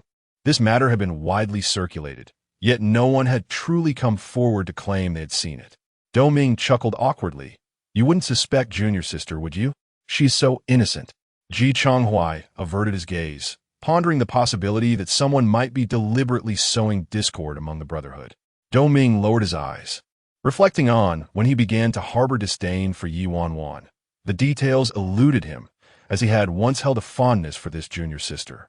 He gazed at the array stone in his hands, a rare moment of hesitance before he decided against parting with it immediately. Standing at the door, Yi Qian held a bowl of medicinal soup that had begun to cool, yet she hesitated for a long time before daring to enter. Gathering her composure, she gently knocked on the door. Elder brother, I have brought you some medicine. Meanwhile, Ye Wanwan had emerged from her meditation in the spirit chamber earlier than anticipated. Observing the dimmed, erase spirit stone after use. She counted the remaining stones on her person. There were just over 1,000 left. Checking her sales page, she noted that the second talisman had sold as well, and the name of the second customer seemed somewhat familiar. Just taking a look, she mused, retracing her previous sales records, only to discover it was indeed the same individual. What a coincidence! She continued to display the last defensive array stone alongside a few Xianling herbs, before purchasing some seeds in the spirit market, subsequently exiting it. After leaving the spirit market, Ye Wanwan closed her eyes to rest. Indeed, cultivators could survive without sleep to rejuvenate their spirits, yet she believed even immortals required rest. Thus she closed her eyes, covered herself, and slept. On the following day, before dawn, Ye Wanwan scattered the seeds in the courtyard and then hurried towards the snow mountain to continue her training. A fortnight later, she stood before Pei Xian, extending 2 fingers. 2 hours, minus a quarter, she stated, specifying, to be precise, 1 hour and 7 quarters. Tilting her head with a carefree smile, she declared, I am now second on the leaderboard. Pei Xian, resembling a snow-white spirit, responded softly, that sounds like a commendable achievement. Ye Wanwan brushed off the compliment. Not quite. I've yet to reach first place. She looked at Pei Xian and added, once I break through within an hour and a half, I shall seek you out. But you have already met my requirements, Pei Xian replied, adjusting his posture, the snow cascading from him. Then I shall teach you a method of the heart. Ye Wanwan furrowed her brow, reluctant to learn at this moment. Pei Xian leisurely remarked, just remember it, and it will suffice. There was merit in his words. Ye Wanwan sat cross-legged, attentively listening. However, Pei Xian pointed his hand, and a stream of memory transformed into a glimmering light, settling upon her forehead, imparting a new breathing technique into her mind. This method was distinct from that of the Supreme Sect and differed from what Bai Jian and the others practiced. Was it a technique of breath control? The art of turtle breathing? Pei Xian perceived her curiosity and clarified, it is not quite that. While this technique still involves breathing, it is through the body's respiration. Body respiration? Ye Wanwan meticulously examined the incantation, but failed to grasp its meaning. Pei Xian continued, when the body merges with nature and all things, you shall comprehend the profound essence of this phrase. This is also one of the heart methods for those with multiple spirit roots. Ye Wanwan was taken aback, her gaze lifting to meet Pei Xian's, a hint of perplexity glimmering in her eyes. He indeed knew of her multiple spiritual roots. But was this technique specifically tailored for her? This is my original mental method, Pei Xian remarked dismissively, yet he uttered words that were nothing short of astonishing. I too possess multiple spiritual roots. Ye Wanwan's heart raced. Pei Xian was, after all, a master at the stage of transformation. Thus, the nightmare of the golden core for those with multiple spiritual roots could indeed be shattered. Ye Wanwan could not help but quicken her breath. Pei Xian spoke coldly. It is still too early to say. To break through, it depends on your opportunities and talents. Otherwise, you may remain stagnant for a lifetime. After a pause, he added, I am the exception. Very well. You are the exception. There will be another exception for me in the future, Ye Wanwan replied. Shall I begin memorizing it now? Pei Xian smirked slightly. The incantation is already in your mind. Do you think you cannot remember it? Ye Wanwan understood. Pei Xian understood as well. They were merely playing the fool together, one reluctant to take on a disciple, the other in no rush to become a disciple. Thus, they left things unspoken, satisfied with this unvoiced understanding. That day, Ye Wanwan did not hasten to descend the mountain. At the summit, she focused on mastering the mental method Pei Xian had imparted. The first step of this technique was to learn breath control, followed by what Pei Xian referred to as body breathing. However, the act of holding her breath nearly cost Ye Wanwan half her life. It was evident that transforming internal energy into external motion was no simple task. Yet, in the realm of cultivation, is anything truly simple? What Ye Wanwan cherished most was the challenge of the complex. Chapter 25. The Divine Refinement Technique Atop the Snow-Capped Peaks. A white silhouette melded seamlessly with the melting snow, prompting Pei Xian to open his eyes and glance over. Ye Wanwan sat motionless, as if petrified. Her breath persisted, albeit faintly, and the aura surrounding her gradually transformed. The snow and wind began to settle upon her shoulders, akin to a slow descent of pressure. Pei Xian observed, extending his hand to dispel the swirling snow around her, conjuring a small barrier that shielded her from the tempest. His efforts were commendable. Whispers were carried away by the gusts. Immersed in deep meditation, Ye Wanwan remained oblivious to the external world, wholly absorbed in this new cultivation method. At first glance, Pei Xian's technique appeared to be a practice of breath holding. However, upon closer examination, one would discern that breath holding was merely a byproduct, not the essence. The crux lay in transforming internal breathing into external breathing, allowing the breath to transcend from the lungs and organs, gradually merging with the cosmos and nature. Thus, regardless of her posture, be it standing, sitting, or even sleeping, she would perpetually be in a state of cultivation. This method was ideally suited for those with multiple spiritual roots, proving to be the swiftest path to advancement. Yet, the challenge resided in the conversion process, how to transmute internal energy into external energy and subsequently establish a new circulation.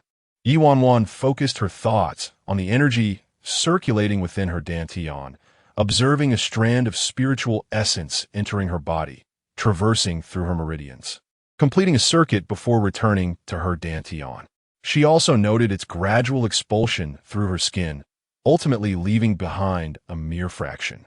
This cyclical process formed the foundation of all novice disciples' energy refinement techniques.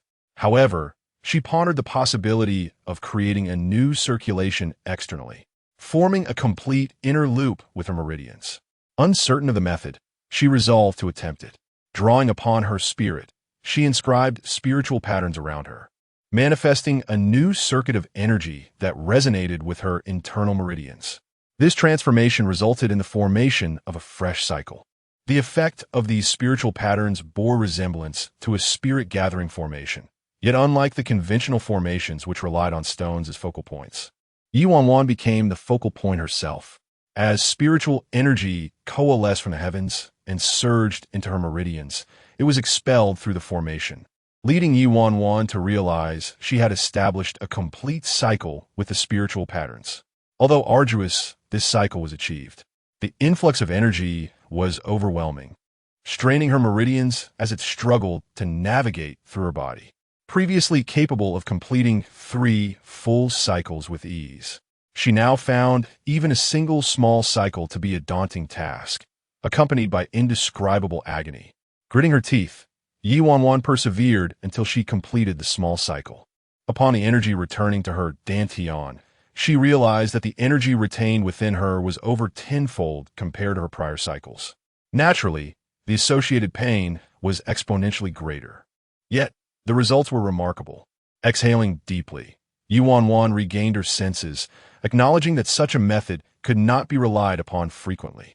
Although effective, it ultimately depended on external resources. She needed to grasp how to draw spiritual energy from the world around her.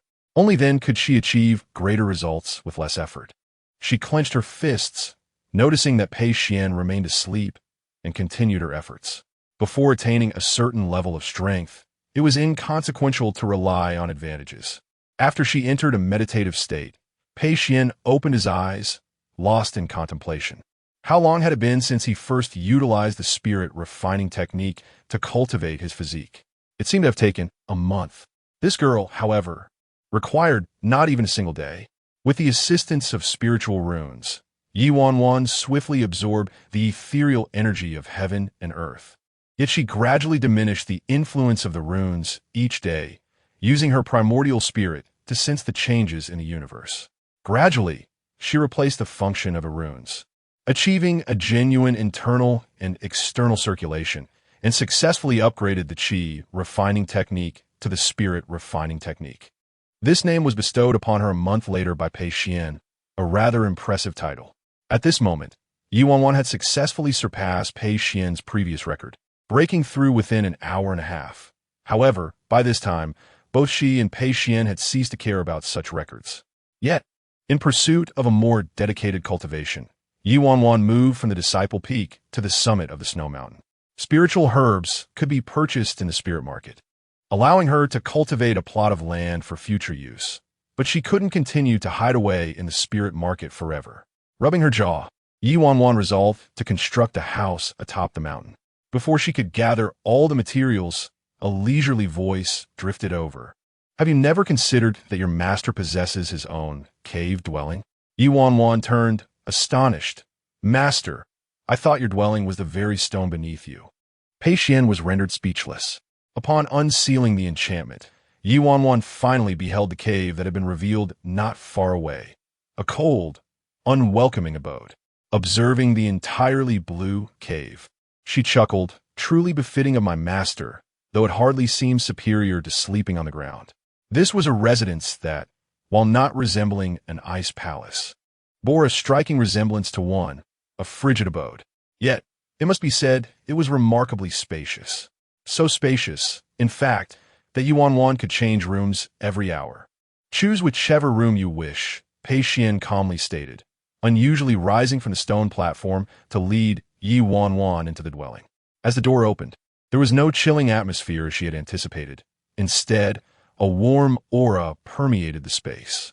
The entire cave was predominantly blue, interspersed with white, reminiscent of a certain type of mineral. Ye Wanwan's heart raced. Was this the blue sea condensed soul?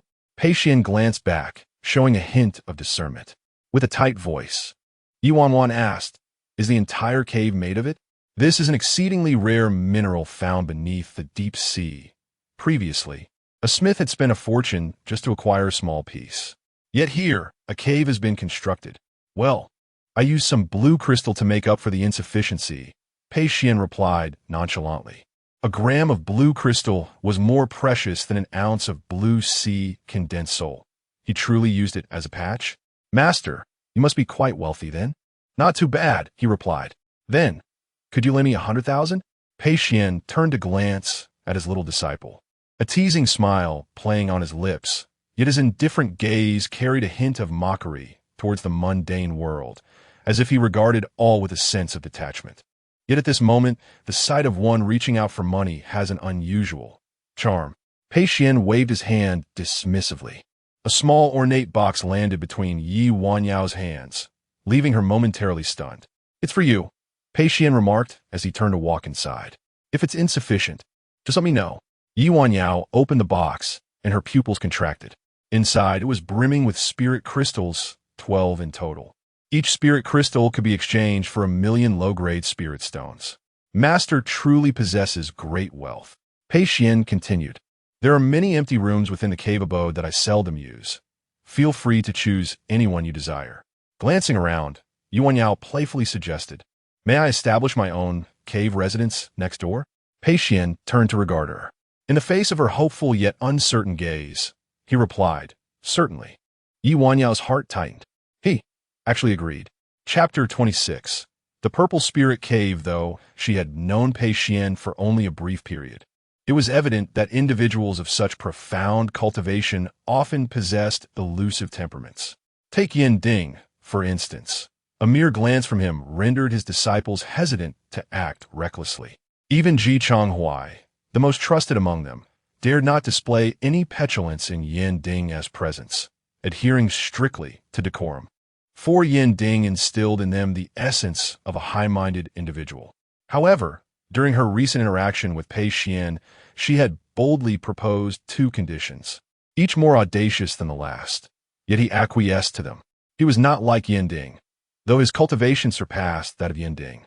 His demeanor appeared markedly more congenial. Fang Hian interjected, no, junior sister, you are mistaken. Ye Wanyuan's desire for personal quarters is not a jest. She genuinely yearns for her own space.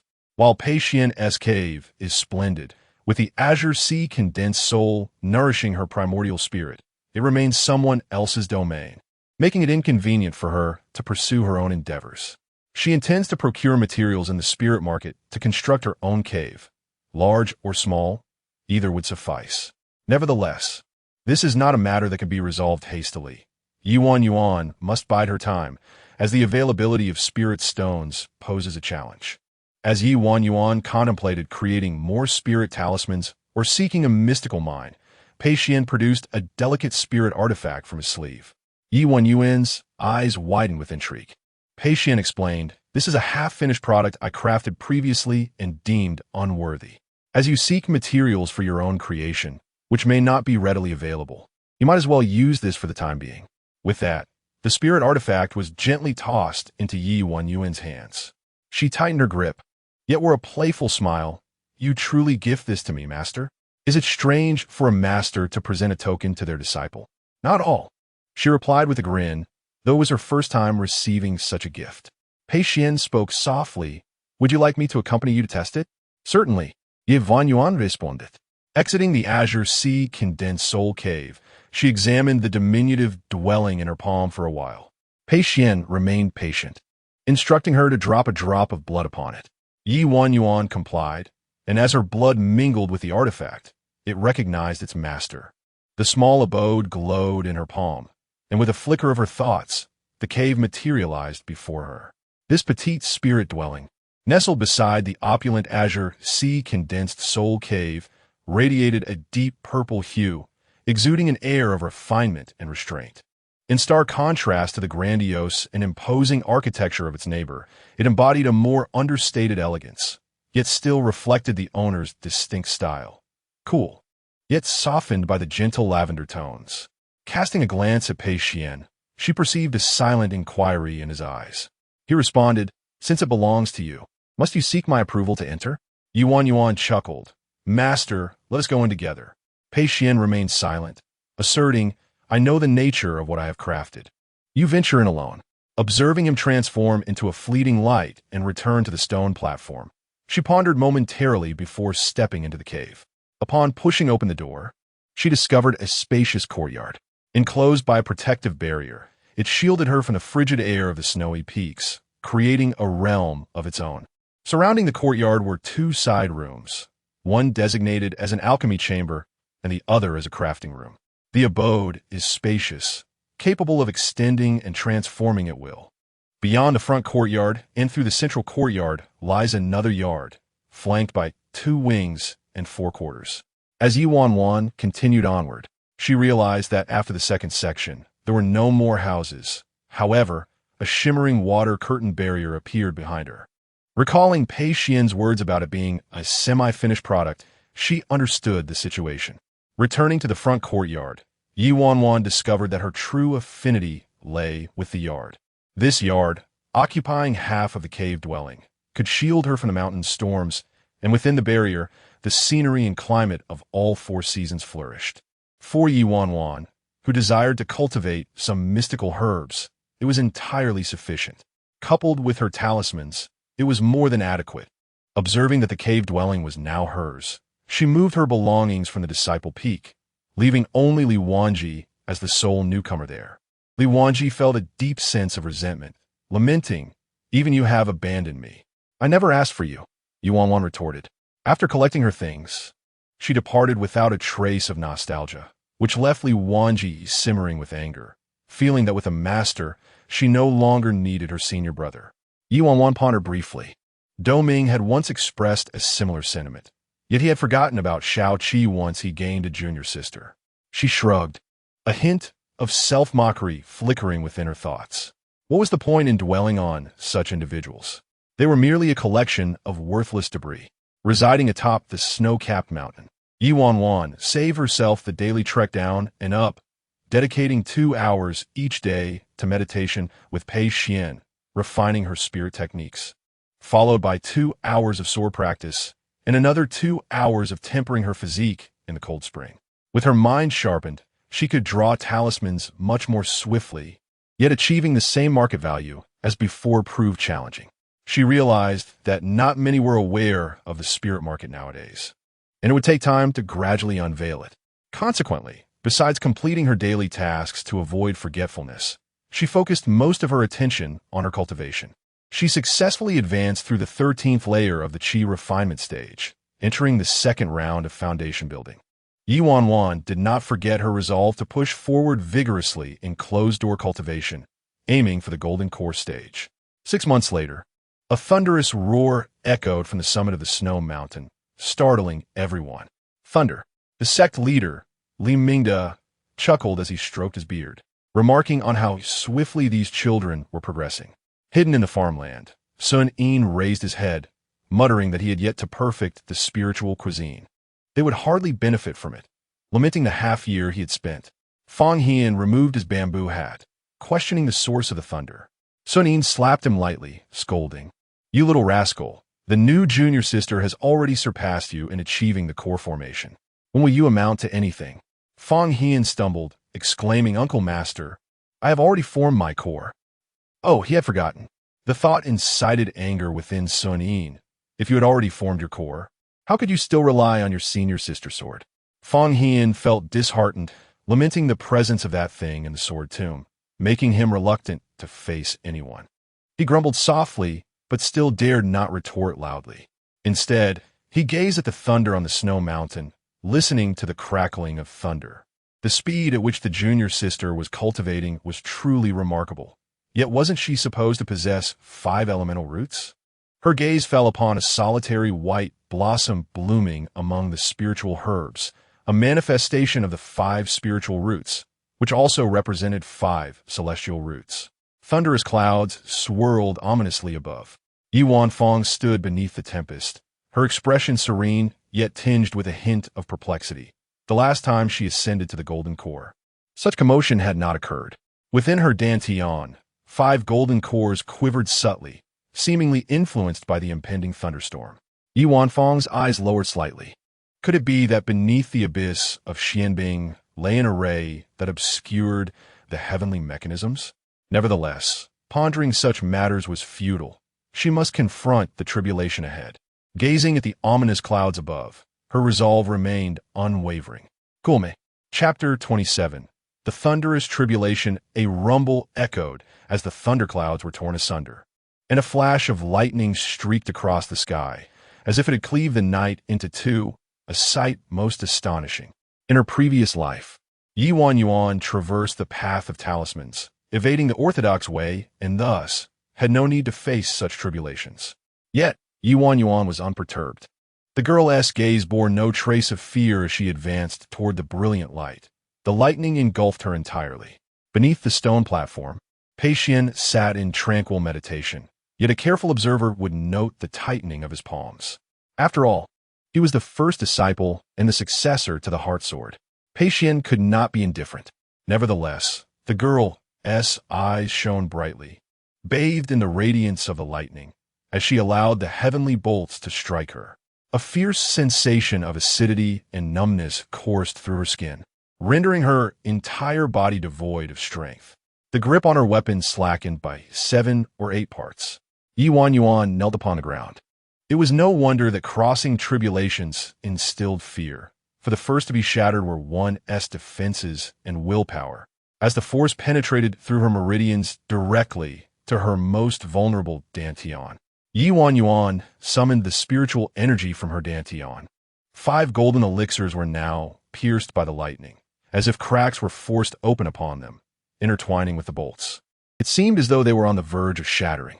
Meanwhile, the other 5 nascent elixirs spun and intertwined beneath the thunder, struggling to merge successfully. The tribulation that had been left unaddressed at the base of the Xuanbing Cliff now arrived all at once. And this was merely the first strike. Fang Hian observed with intrigue, noting that his junior sister's predicament appeared rather formidable. Sun Yin stroked his beard, sensing the unusual nature of the event. However, the intensity of the thunder tribulation was determined by the innate talent of the one undergoing it. A greater display of lightning merely indicated that Ye Wanwan's aptitude was extraordinary. The mountain echoes reverberated with thunderous roars, illuminating the peaks of Tianyi Sect in a silver hue. Ye Wanwan could scarcely rise, and Pei Xian furrowed his brow, ready to stand. Yet, the girl slowly straightened her posture, summoning sheer strength to withstand the first bolt of lightning. Another strike followed closely behind. The light enveloped her once more, akin to a shimmering spider's web, and before the first dissipated, the second descended. Yet, Ye Wanwan did not resist. Pei Xian discerned the truth of the matter.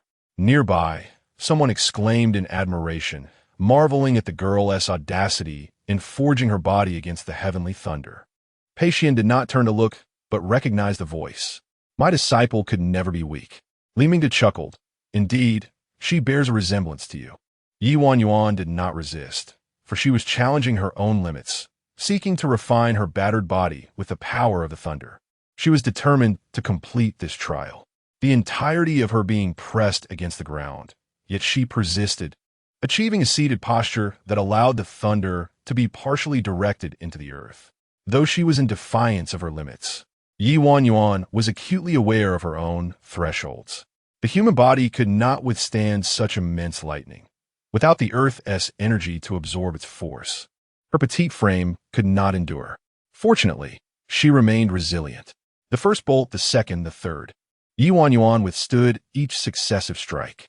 By the seventh bolt, the 5 golden elixirs had been successfully refined, while the other 5 had also taken shape, though Ye Wanwan's physical form was now a pitiful sight to behold. At this moment, the force of the heavenly thunder struck unexpectedly. With a resounding boom, both Pei Xian and Li Mingde sensed the distinct nature of the seventh strike. Just as they were about to deploy a protective barrier, they witnessed the girl swiftly forming hand seals. 5 elements formation, activate. She commanded, and, as her words fell, multiple spiritual symbols emerged around her, intertwining with ethereal brilliance to swiftly coalesce into a defensive array.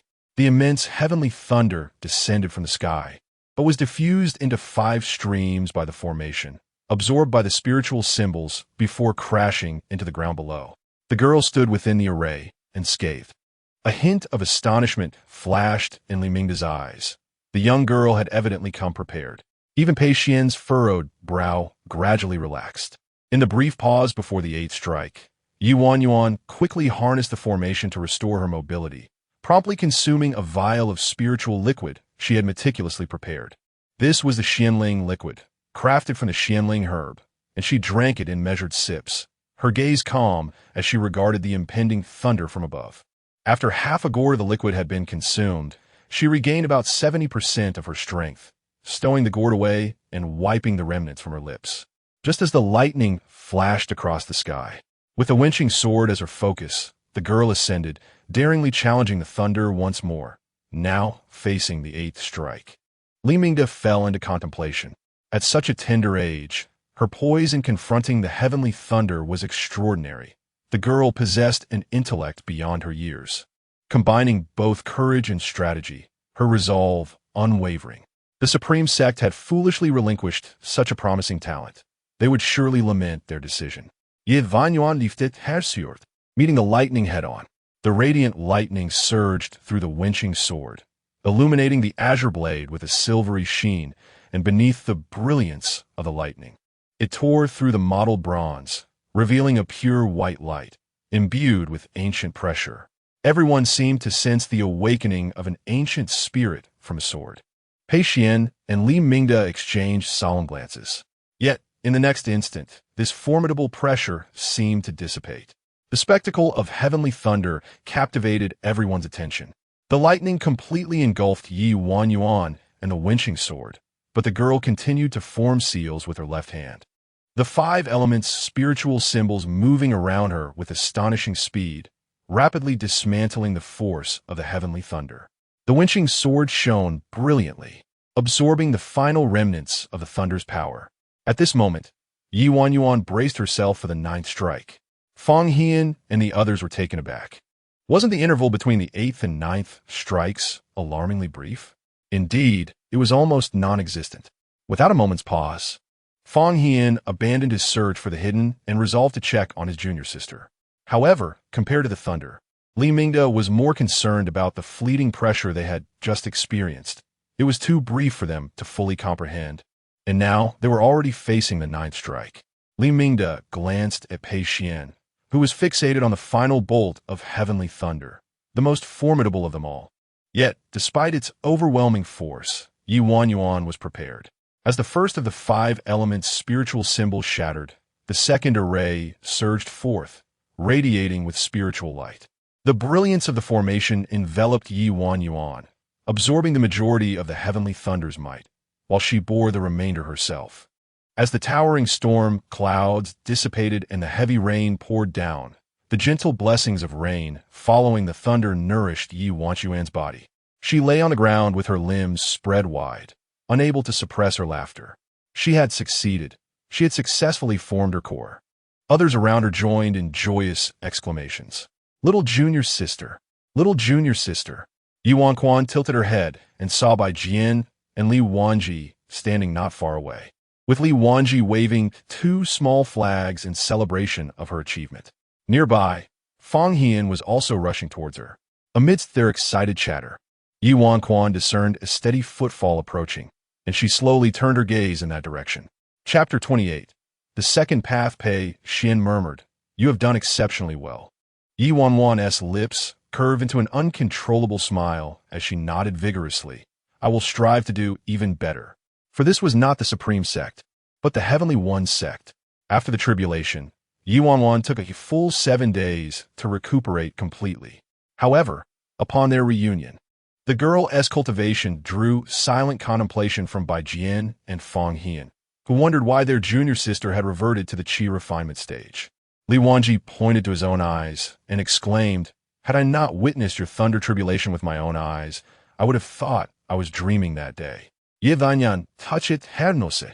The day after her tribulation, she discovered this development, a situation that Pei Xian had forewarned her about prior to the tribulation, thereby leaving her unfazed. In this tribulation, she was presented with 2 choices. One was to shatter her original 5 golden pills, reform them, establish her foundation anew, and traverse the conventional path of a cultivator again.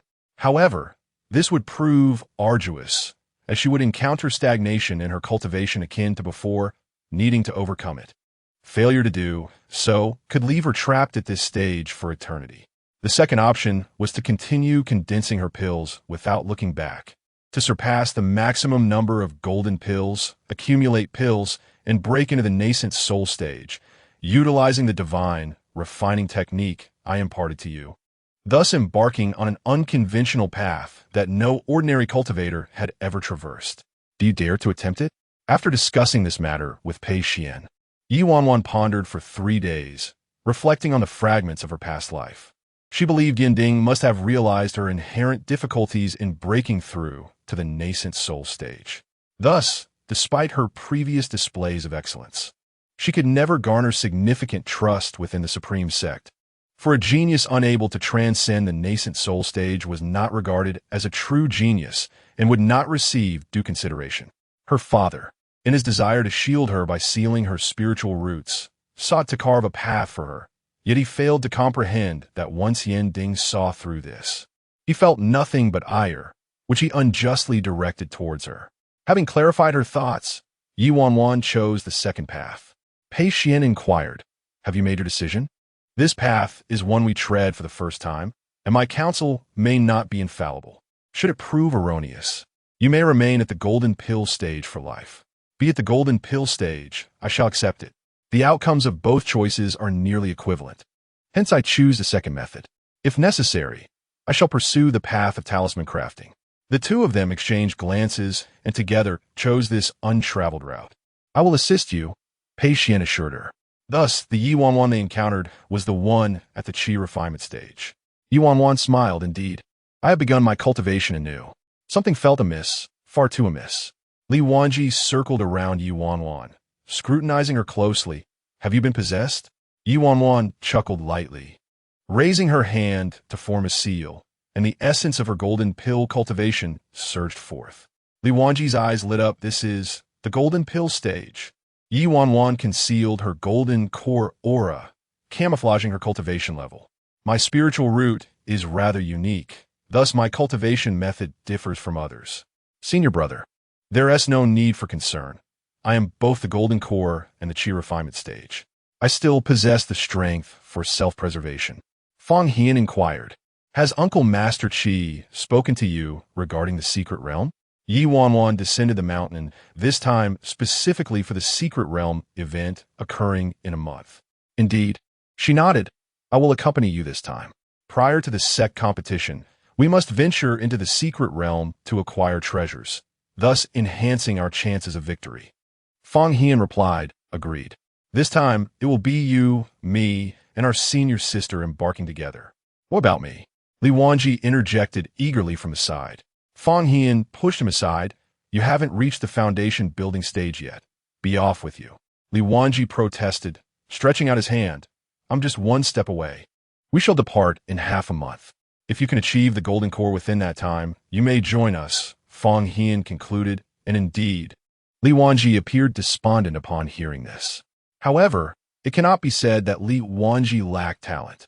He entered the sect alongside Ye Wanwan, and although he could not compare to her, he had successfully reached the pinnacle of the foundation building stage within a year, just a step away from the golden core. Ye Wanwan excelled. One could only describe her as extraordinary. She mused that if it weren't for the time dilation within the spirit market, her progress would not be as swift. After all, cultivating with 5 spiritual roots requires 5 times the time of others. Despite her innate talent, cultivation necessitates substantial time investment. Let me go. I'm certain I can break through, Li Wanji insisted stubbornly. If you encounter tribulation on the road, we will have to protect you. Stay put the sect, Fang Hian said as he dragged him away. The 2 senior brothers soon engaged in sparring, and during the past year, Li Wanji's desire to run away had been seldom mentioned. After they departed, Bai Jian presented Ye Wanwan with a pouch of spiritual stones. Upon opening it, she was astonished to find 10,000 spiritual stones inside. Senior sister, Ye Wanwan exclaimed. Bai Jian's eyes sparkled with delight, a congratulatory gift. Ye Wanwan tightened her grip. Bai Jian gently ruffled Ye Wanwan's hair. Keep up the good work. After the 4 gathered and agreed upon what to bring on their journey, Ye Wanwan returned to the snowy mountains. On the stone platform, Pei Xian was absent, likely in his own cave dwelling. The entrance to the Bai Haining residence was tightly shut. Ye Wanwan entered her cave and, without hesitation, dashed into the spirit market. The cave within the market was still the same thatched cottage, a diminutive space that barely accommodated a bed. Clutching the spiritual stones, Ye Wanwan opened the Spirit City interface. To acquire a superior residence and time dilation, one must invest spiritual stones for an upgrade. The previous thatch cottage cost 15,000. This time, the bamboo house was priced at 30,000. After calculating her earnings from selling talismans, along with Bai Jian's gift and her recently received monthly disciple allowance, she had just enough to cover a little over 30,000. Without hesitation, Ye Wanwan spent all her spiritual stones. In the blink of an eye, the small thatch cottage transformed into a quaint bamboo house. She tested the time dilation, discovering it was 3 times faster. Outside, a day passes.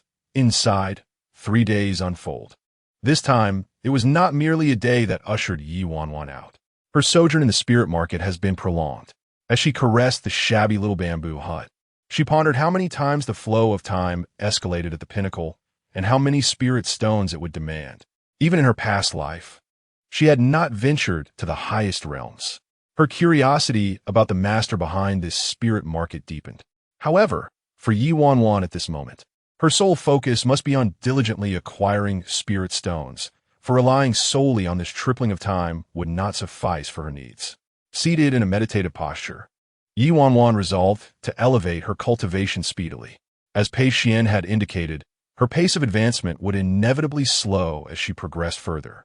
Much of the spiritual energy she absorbed was consumed by the golden pills, making it challenging to condense qi and establish her foundation. Yet, it was hardly surprising. After all, not every person's dantian could accommodate such a multitude of golden pills, and her bottleneck likely lay at the 11th golden pill, or perhaps at the next foundational stage. But that was still far ahead. For 3 consecutive days, Ye Wanwan devoted herself to practicing the divine refinement technique, harnessing the celestial spiritual energy within a 10-mile radius. The remarkable efficacy of this technique compensated for her slow cultivation, effectively offsetting her challenges. After 3 days, her elemental affinities were as follows: water and fire roots, second layer of chi refinement; metal, wood, and earth, first layer stabilized. Turning her gaze inward towards her dantian, she maintained a tranquil demeanor and continued her practice. After half a month within the spirit market, Ye Wanwan was eventually expelled. 15 days had elapsed inside, while only 5 had passed outside. Calculating the time, It appeared she would need to remain outside for another day before re-entering. Once she had completed her day, she swiftly returned. During this period, the disciples' peak also delivered good tidings. Li Wanji had successfully condensed his golden pill. Chapter 29. Illusion. It seems that Feng Hian had issued a stern warning, forbidding anyone from leaving until they had achieved the golden core. Li Wenzi, aware that time was running out, had exerted himself extraordinarily over the past fortnight, and, just 4 days before their departure, succeeded in forming his golden core. The sudden onset of the thunder tribulation at the disciple peak caught both Sun Yin and the elders, including Li Mingda, off guard. Another had successfully formed their golden core. How splendid! This batch of disciples is truly commendable. However, in comparison to Ye Wanwan, who had the guidance of Master Pei Xian, Li Wanji, being a haphazard disciple who merely floated from one place to another, found himself struggling greatly during the tribulation. He appeared utterly disheveled, shrieking as he was struck by bolts of heavenly lightning, frantically dodging the onslaught. Several bolts not only destroyed a few structures on Disciple Peak, but also wreaked havoc on the spiritual herbs in the courtyard. By the time Yin Zhu and Feng Hian arrived, Li Wanji was barely holding up against the fifth strike, thanks only to his magical artifact. It was then that Yin Zhu summoned the third elder, a master of formations, who aided Li Wanji in enduring the subsequent strikes.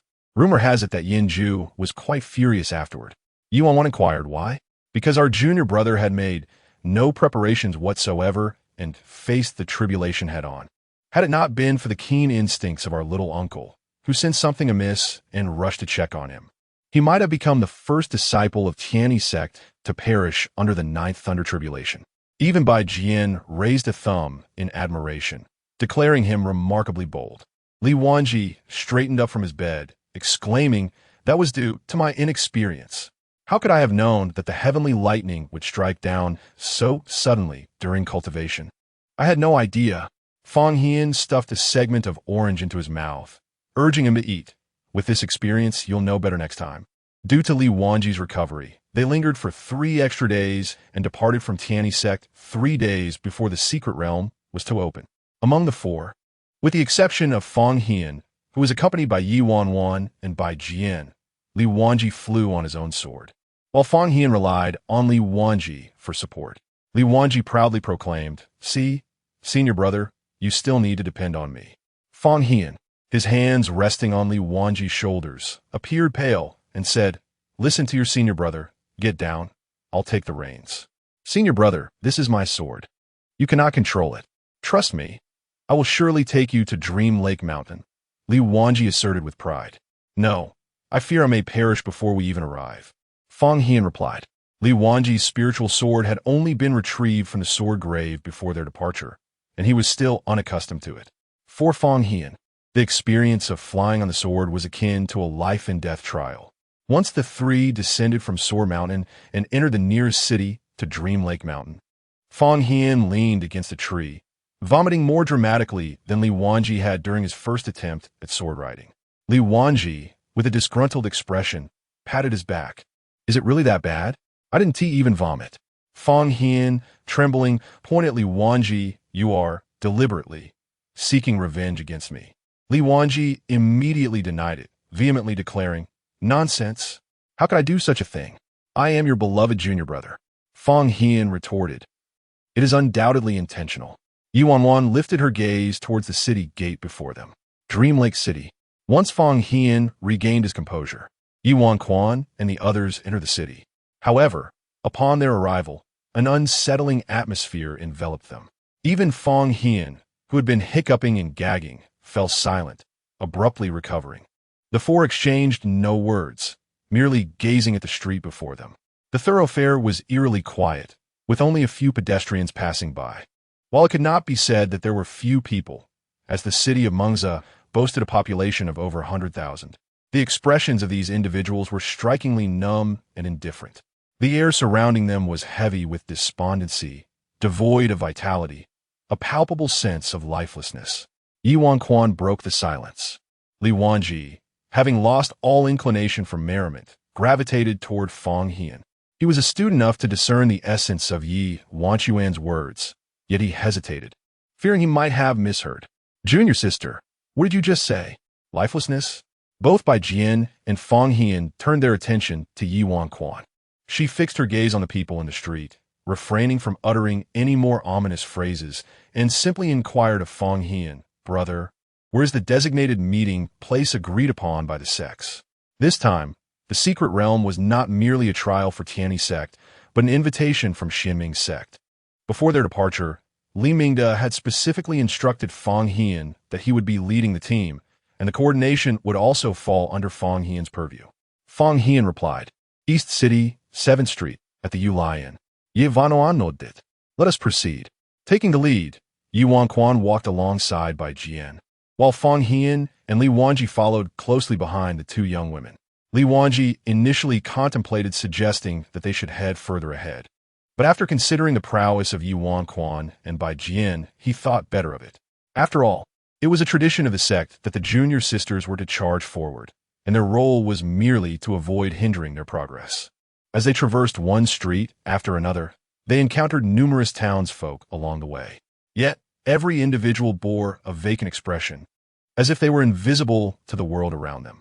Even when they occasionally lifted their heads to converse with those nearby, their expressions remained stiff and devoid of warmth. Li Wanji, emboldened by curiosity, attempted to observe the situation of these people, hoping to find a few normal individuals to inquire about the circumstances. However, whenever he attempted to speak, the vacant, lifeless gazes directed at him would render him mute, and he soon abandoned the effort altogether. Upon reaching the East City and locating the Yulian, a collective sigh of relief escaped the four. Fang Hian remarked, This invitation to the secret realm seems rather peculiar. We should all exercise caution. Ye Wanwan remained silent, her focus fixed on the entrance of the inn. Is it customary for an inn to close its doors during the day? Li Wanji ventured to ask. As soon as he spoke, Fang Hian felt a heightened sense of unease. Just as Bai Jian and Ye Wanwan were about to advance, Fang Hian interjected, Allow me to handle this. Ye Wanwan regarded Fang Hian, but did not refuse. Bai Jian, intending to ask, What do you plan to do? Found herself silenced by Ye Wanquan's retreat, and thus she too stepped back, waiting for Fang Hian to take action. Summoning his courage, Fang Hian knocked on the door. Knock, knock. Although it was clearly daytime, Fang Hian felt as though he were enveloped in a darkness deeper than night itself. Despite the presence of figures bustling about the streets, and even the sound of voices, in that fleeting moment, he perceived himself as the sole inhabitant of an abandoned world. The imposing doorway before him loomed like the gaping maw of a colossal beast, ready to devour them the instant it was breached. This sensation intensified, causing cold sweat to bead upon his brow. Nevertheless, in that moment, Fang Hian mustered his resolve and forcefully pushed the door open, calling out, Is the innkeeper here? We seek someone. His voice reverberated within the inn. As the door swung ajar, the occupants within turned their gazes towards him. Simultaneously, the eerie ambience outside dissipated, giving way to the lively clamor of voices and the vibrancy of life. Fang Hian was taken aback, while Bai Jian and Li Wanji exchanged puzzled glances, sensing something amiss. Yet, Ye Wanwan remained unfazed, listening to the laughter of a man inside, who exclaimed, Ha ha ha, another one ensnared by my illusion. Chapter 30, It's a Dead Man. Fool! Ha ha! With that resounding laughter, the others in the inn joined in a chorus of mirth. Which sect had fallen victim to Brother Chi's trickery this time? Yet, one could hardly blame them. It could only be said that Brother Chi's illusions had reached such a level of mastery that they blurred the line between reality and deception. And even we, the onlookers, failed to discern the anomaly. Indeed, observing their garments, they appeared rather unfamiliar, seldom seen before. They were strangers, and we could not ascertain their sect. Perhaps we could examine their disciple tokens. However, disciple tokens were not something one could simply demand to see, especially since Fang Hian and his companions had not displayed theirs. Consequently, some began to scrutinize the newcomers with mocking and derisive gazes, clearly looking down upon them. The disdain was particularly palpable when they noticed one disciple in the Qi refinement stage, which only intensified their contempt. Although this trial allowed those below the core formation stage to participate, It seemed rather presumptuous for a mere qi refinement disciple to seek their own demise. Ye Wanwan's lips curled slightly. Are they speaking of her? Meanwhile, Qi Minglu, the one praised by the crowd, provocatively directed his gaze toward them, seemingly inquiring how they felt about the situation. Li Wanji, feeling irked, was about to step forward, thinking, what do these arrogant brats know? They have 4 of them. Though Fang Hian also felt displeased, he suppressed his emotions. The situation was unclear, and it was wiser to avoid unnecessary conflict. Li Wanji's words. He could only restrain himself. Fang Hian scanned the room and found an empty table in a corner of the main hall. He led Li Wanji and Ye Wanwan to join him. As the 4 settled down, Fang Hian exchanged glances with Bai Jian and Ye Wanwan, affirming that this was not an illusion. Ye Wanwan chuckled softly, as expected of Brother Fang. You actually discerned it. Fang Hian responded. I have not encountered this Qi's illusion before, but given his cultivation level, he cannot control an illusion over an entire city. A core formation cultivator. How could he command such a vast range? There is something peculiar about this city. Fang Hian pondered, yet he could not pinpoint the key issue. Bai Jian was not one for deep contemplation, and Li Wanji was rather impulsive. Although they were ostensibly discussing matters as 4, Fang Hian's attention was directed toward Ye Wanwan. Before setting out, the master had instructed that if there were uncertainties, they could consult the junior sister. Indeed, Fang Hian found himself perplexed as to why the master had given such advice. However, observing the innocent eyes of Bai Jian and the restless Li Wanji, who was eager to confront Qi Minglu, Fang Hian felt that the master was right. Ye Wanwan inquired, who is the contact person from Xuanbing Sect? Not having seen anyone, Fang Hian surveyed the area. This time, the secret realm trial had been organized by the Xuanbing Sect, which had sent out invitations 3 months in advance to various sects, stating that this was an opportunity for disciples at the core formation stage and below. The master, considering that they had not ventured out for many years, had sent them to experience the world. However, upon looking around, Fang Hian noted the absence of anyone from the Xuanbing Sect. After all, the leader should be among the disciples, yet now, with no one in charge. The crowd was in disarray, clearly indicating that the person responsible had not arrived. Instead, the monkey Qi Minglu had taken it upon himself to claim dominion over the situation. However, junior sister, even if someone from the Xingyuan sect arrives, their highest cultivation level will not surpass the nascent soul stage. For such a small-scale trial, having an elder accompany them is more than sufficient. Otherwise, their master would not have allowed the 4 of them to venture out so freely. They initially thought there was little to worry about.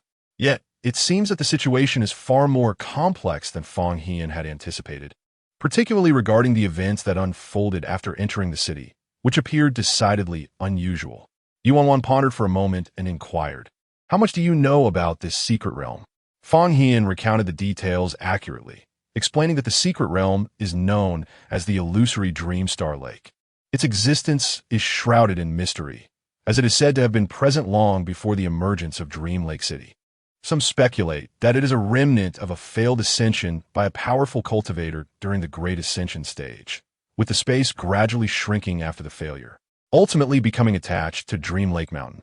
It could have existed for several millennia, remaining undiscovered until 500 years ago when a god transformation expert inadvertently stumbled upon it and revealed its treasures, including celestial herbs, precious artifacts, and top-tier spiritual instruments. However, after hundreds of years, the treasures have been nearly exhausted, leaving only some ordinary spiritual herbs and ores, which are of little use to those above the nascent soul stage. Yet, due to the presence of ancient prohibitions and insights into mental cultivation, it still holds some value for us. The Foundation establishment cultivators who have yet to break through to the nascent soul stage. After a brief pause, Fang Hian continued. The Xingyuan sect seized control of Dream Lake City 300 years ago and obtained this illusory dream realm. At that time, their sect was not particularly powerful, and fearing that others would covet their treasures, they took the initiative to invite disciples from various sects to train within the secret realm every 50 years. To date, the Xingyuan sect has hosted the opening of this secret realm 5 times, with this year marking the 6th. Fang Hian added that there had never been any incidents in the past. Ye Wanwan nodded in acknowledgement. At this moment, Li Wanji began to grasp the discussion's context, realizing that junior sister was suspicious of the Xianyuan sect. Uncertain, he decided to observe further. Li Wanji also resolved to be more vigilant, thinking to himself that he would inquire about the matter. Fang Hian rolled his eyes, questioning where he intended to gather information. Li Wanji chose not to respond. However, Ye Wanwan was aware that Li Wanji possessed certain skills, so she refrained from asking and patiently awaited news. Fang Hian whispered, according to the timeline, the Xianyuan sect should be making an appearance soon. Ye Wanwan softly remarked, it is preferable for them to arrive. What concerns me is if no one comes at all. Just as Fang Hian was about to inquire about her meaning, a rapid and urgent knocking echoed from the inn's entrance, unlike any commonplace knock. The sound was frantic, akin to a tempest, relentless and pressing. The four of them turned their attention towards the source. In the hall, 2 or 3 dozen cultivators paused in surprise at the sound. Instinctively, they looked towards Qi Minglu, asking, Brother Qi, what kind of illusion have you conjured this time? Qi Minglu's expression shifted repeatedly. Faced with the crowd's inquiries, he could only manage a wry smile, his heart racing with anxiety. He hadn't conjured anything. Was it possible that the earlier illusion had lingering effects? As the knocking grew increasingly frantic, someone called out, Brother Qi, perhaps it is best not to jest. Let us dispel it, for this sound feels amiss. Others echoed the sentiment. Under such circumstances, no one would knock in such a manner unless it were a matter of life and death. The door was suddenly flung open, and the tempestuous winds and rain surged into the room, instantly lifting the hair of all present. Some could not help but retreat several steps. Such formidable wind, spiritual energy. Ye Wanwan discreetly ignited a spiritual talisman, and a protective formation enveloped them. The quartet remained unscathed. Meanwhile, at the threshold of the inn, amidst the storm, stood 2 young cultivators, pale and wounded. As they entered, they cried out, Save us! They are from the Xuanbing sect. Recognizing their sect robes, the crowd sprang to their feet, directing their gaze toward the entrance, only to witness their adversaries advancing step by step, a figure shrouded entirely in a black robe, a corpse. Chapter 31. Shenanzhou, the reason one might call him a dead man, is the aura of death that envelopes him entirely. It resonates closely with the sensations felt upon entering the city. However, the figure before us, clad in black robes, emanates a far greater strength. Unmistakably a high-ranking cultivator in life. Fang Hian gripped his teacup tightly, anxiety etched on his face. The others, too, noticed the shift, their expressions paling as they turned their gazes towards the doorway. Yet, none gathered here were ordinary. They were all the pride of their respective clans. A fleeting moment of panic ensued, but soon composure was regained. 2 fleeing disciples of the Xuanbing sect stood in the hall, yet no one dared to approach them. Instead, they fixated on the unfolding scene, their minds racing. All remained cautious, refraining from any rash actions. The pale-faced disciple of the Xuanbing sect shouted, What are you doing? This person is a demonic cultivator. Save us. Your word alone is insufficient. How can we ascertain that you are not deceiving us? Qi Minglu scoffed. Zhao Jiaming from the Xuanbing sect flushed with indignation.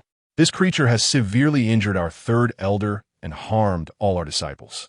We fled here to warn everyone, and if we do not act against this danger, it will infiltrate the secret realm, endangering not just our sect, but all present. Qi Minglu pondered for a moment, but did not advance. Zhao Jiaming proclaimed loudly, This is an evil cultivator. I see now that you have been running all this way merely to slander me in such a place. How amusing! Came a low chuckle amidst the storm. As everyone turned, a flash of white light appeared, revealing a figure beside the door. Clad in a white robe adorned with patterns of bamboo and plum, the youth was strikingly handsome, making it difficult to discern his gender. A soft voice murmured, What a striking figure. With a flick of his finger, the black-robed man stepped forward. Zhao Jiaming, in a fit of terror, exclaimed, You dare! Here stand the heroes of various sects, and you, a mere puppet of evil, presume to act with impunity. They will not spare you.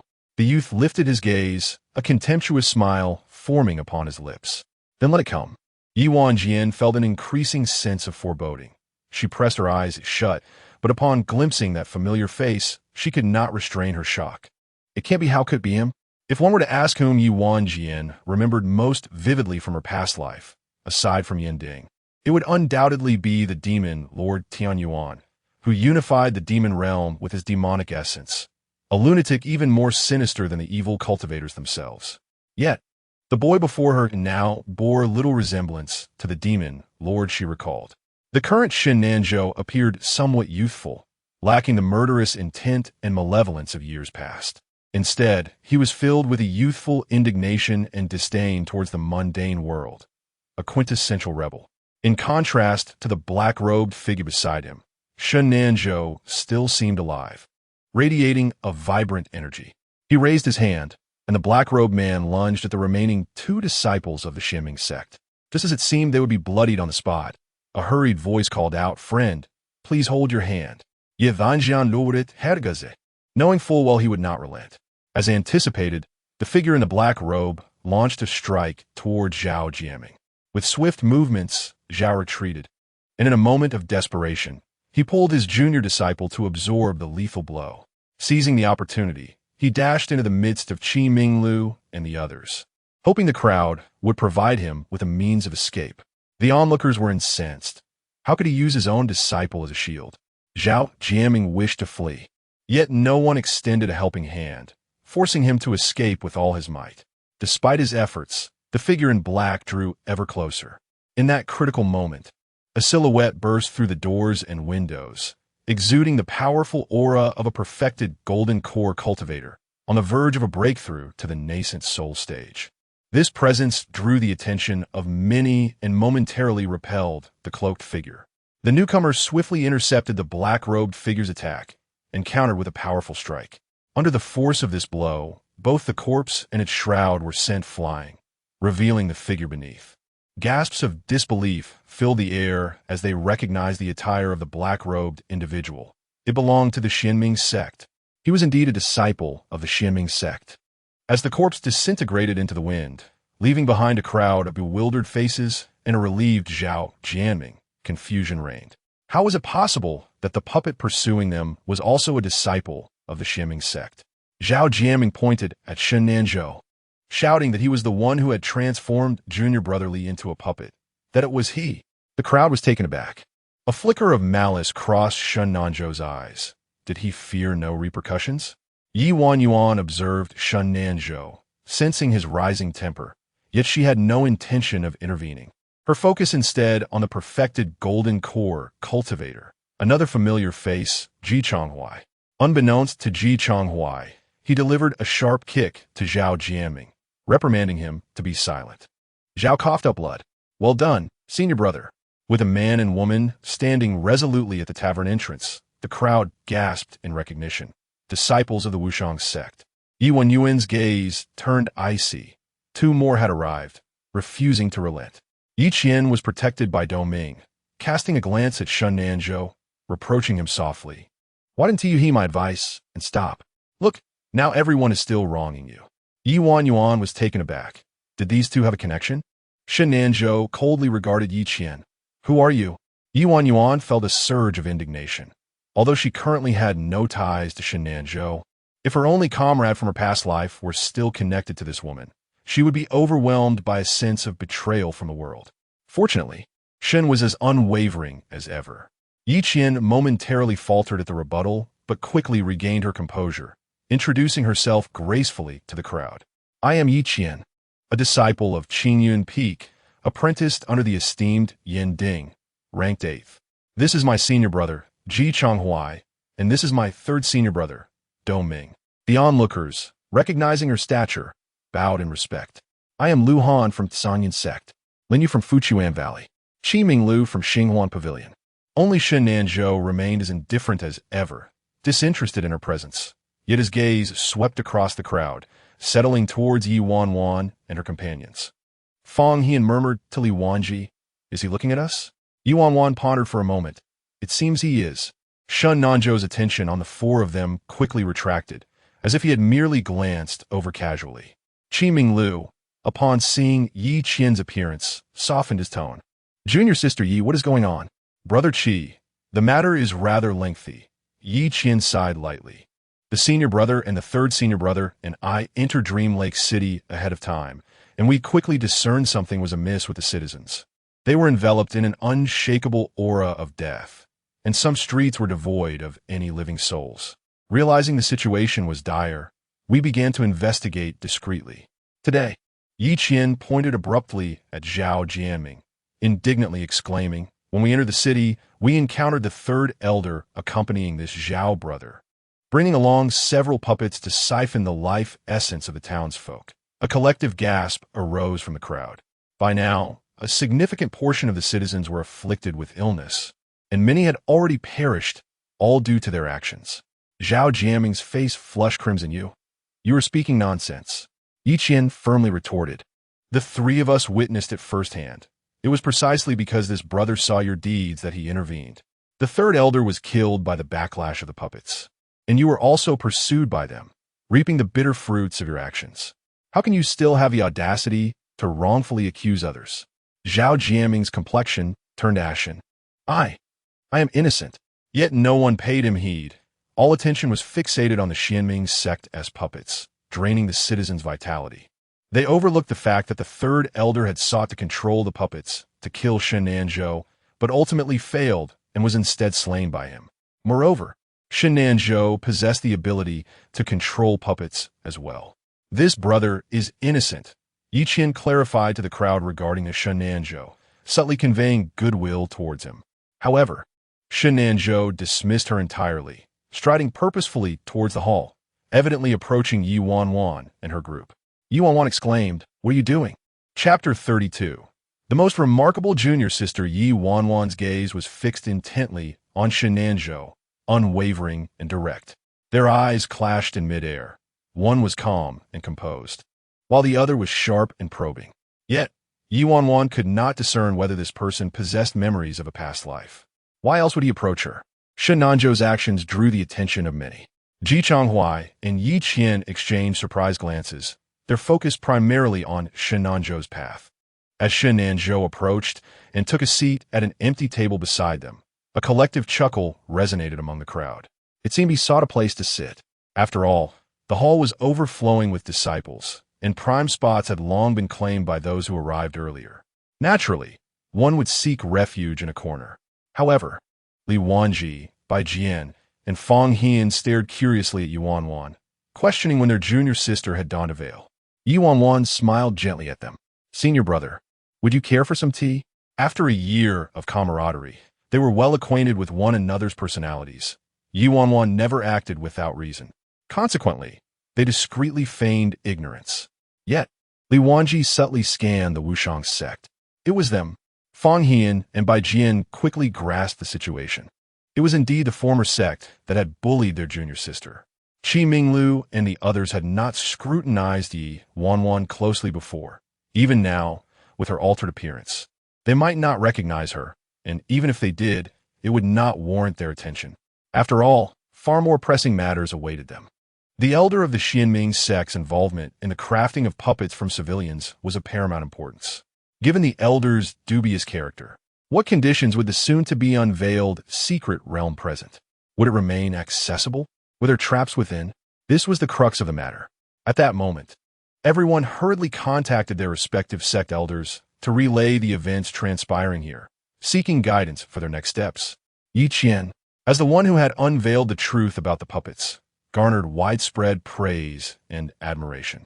Particularly, her meticulous observations and timely revelations of the truth left a lasting impression on many. She was indeed the youngest alchemist of the Wushang sect, possessing a top-tier spiritual root. Having formed her core at the tender age of 16 and hailing from the esteemed Yi family, a true prodigy. It was undeniable that a spiritual root of such caliber was exceedingly rare. Perhaps among 10,000 cultivators, one might find only a single top-tier spiritual root.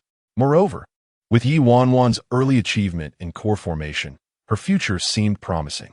It was conceivable that the Wushang sect might soon witness the emergence of its youngest transformation stage cultivator.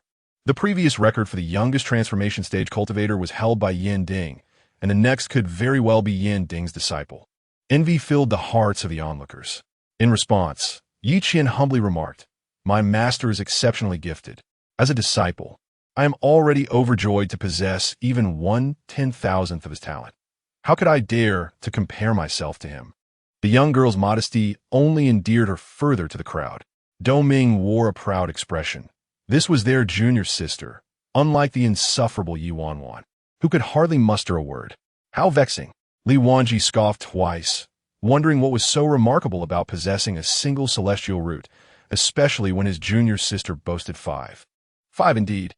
Fang Hian also snorted in agreement, asserting that while only a singular root is deemed a celestial root, those with multiple roots often face challenges due to impurities that hinder their cultivation. Yet, Ye Wanwan's roots were unlike those of others. The little master uncle and the sect leader had long asserted that each of her 5 roots possessed the quality of a celestial root. It was merely their abundance that led many to overlook their excellence. If Ye Wanwan were to seal 4 of them, the remaining one would undoubtedly be a celestial root. 5 roots of celestial quality, such a rarity that one might encounter only once in a million. However, the path of cultivation would be fraught with difficulty. Despite her seeming ease in achieving elixirs within a year, everyone knew that the spirit-gathering formation set up by Master Pei in the Snow Mountain Range was of the 7th tier. The resources consumed secretly and the daily spirit food provided to the junior sister were all sourced from Master Pei himself. Naturally, the uncles had not divulged this to her, and it appeared she was unaware. Upon hearing Li Wanji's childish remarks, Ye Wanwan suppressed a laugh. The quantity of roots was not necessarily an advantage, dear brother. Regardless, he was certainly more accomplished than she was. He could produce 1 elixir at a time, while she could manage 5. Was that not impressive? Yi Qian and Doming, however, did not partake in the lively atmosphere, feeling somewhat out of place. He merely bound Zhao Jianming with a binding rope and then signaled for the unparalleled sect to send someone. Ye Wanwan, disinterested in engaging with the unparalleled sect, seized the opportunity to leave the hall. Meanwhile, Li Wanji and Fang Hian remained behind, patiently awaiting the outcome. As evening fell, Li Wanji hurried back with Fang Hian, immediately seeking water.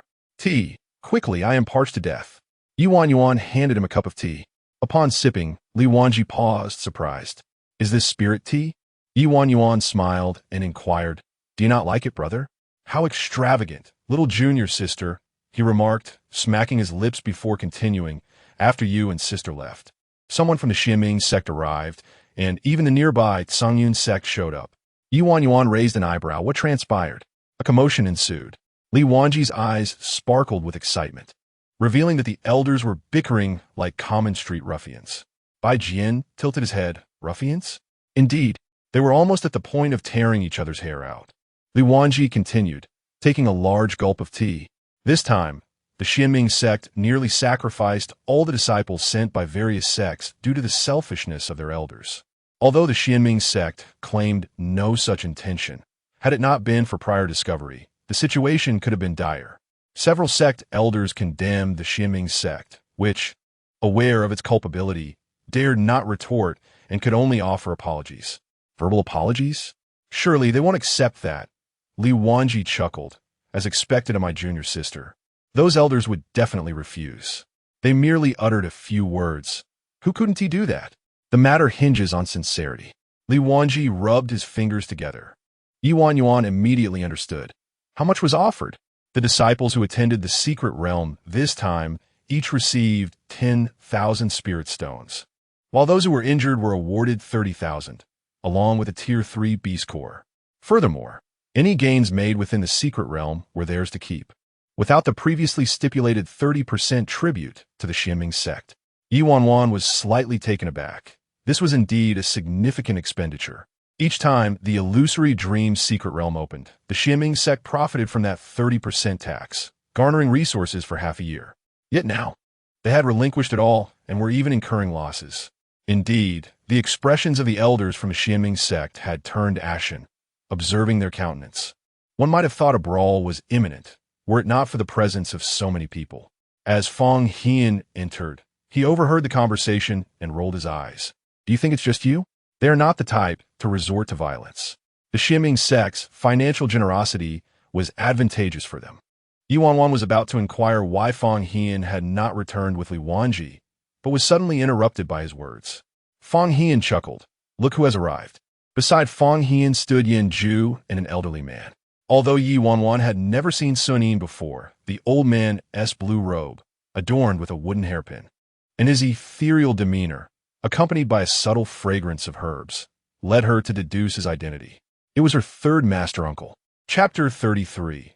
The unexpected arrival of the junior disciple, Sun Yinxing San, whose seniority surpasses that of the sect leader Li Mingda, excels in formations and mechanisms. Due to the absence of Fang Hian's master, an alchemist, he has reluctantly assumed the role of a junior disciple. Currently, he is devoted to studying herbs and spiritual cuisine on Qixia Peak, eager to address the food needs of the 101 disciples. Although progress has been sluggish and he has yet to develop any spiritual cuisine, the growth of the spiritual plants in their sect has flourished remarkably. Aided by Sun Yin's formations, they are never short of healing medicines. However, in terms of elixirs, with Fang Hian as master away, there is no one to refine them. Fang Hian only manages to concoct some basic healing potions and first-grade poisons. There remains ample room for improvement in second grade and above. Li Wanji had mocked Fang Hian about this, only to be soundly beaten in return. Try entering the sect only to have your master abandon you the very next day. Becoming a first-grade alchemist and a core formation cultivator through nothing but books. Upon learning of Fang Hian's harrowing past, Li Wanji refrained from further mockery. Fang Hian recounted that among the three who entered the sect before him, himself, Bai Jian, and the yet-to-appear senior brother, they were all raised in a free-range manner. Disciples were brought in and then cast up the mountain, with only those available occasionally teaching. Only the senior sister received guidance from the sect leader due to her frailness in childhood, while the others had to fend for themselves. The likes of Ye Wanwan and Li Wanji, who were personally taught by Yin Ju and Pei Xian, represented a new trend that had never been seen before. Master, what brings you here? Upon seeing Yin Ju, Li Wanji straightened his posture considerably, standing awkwardly by the table. Ye Wanwan had been in closed-door training on the snowy mountain for half a year, and Li Wanji had spent most of that time under Yin Ju's tutelage, with occasional lessons from Sun Yin and sometimes Mingda. Although the master-disciple relationship with Yin Ju was formally established only after he selected his life sword at the Sword Mound. They had already been practicing together for some time. Yet, the bond between them still appeared unfamiliar due to Yin Ju's strict demeanor. Li Wanji quickly stood up to offer his seat to Yin Ju, who, sword in hand, coldly acknowledged him with a grunt. Your footwork is impressively swift.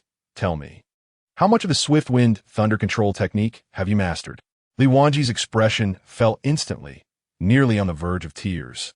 Master, the swift wind is manageable, but the thunder control technique is a core formation skill.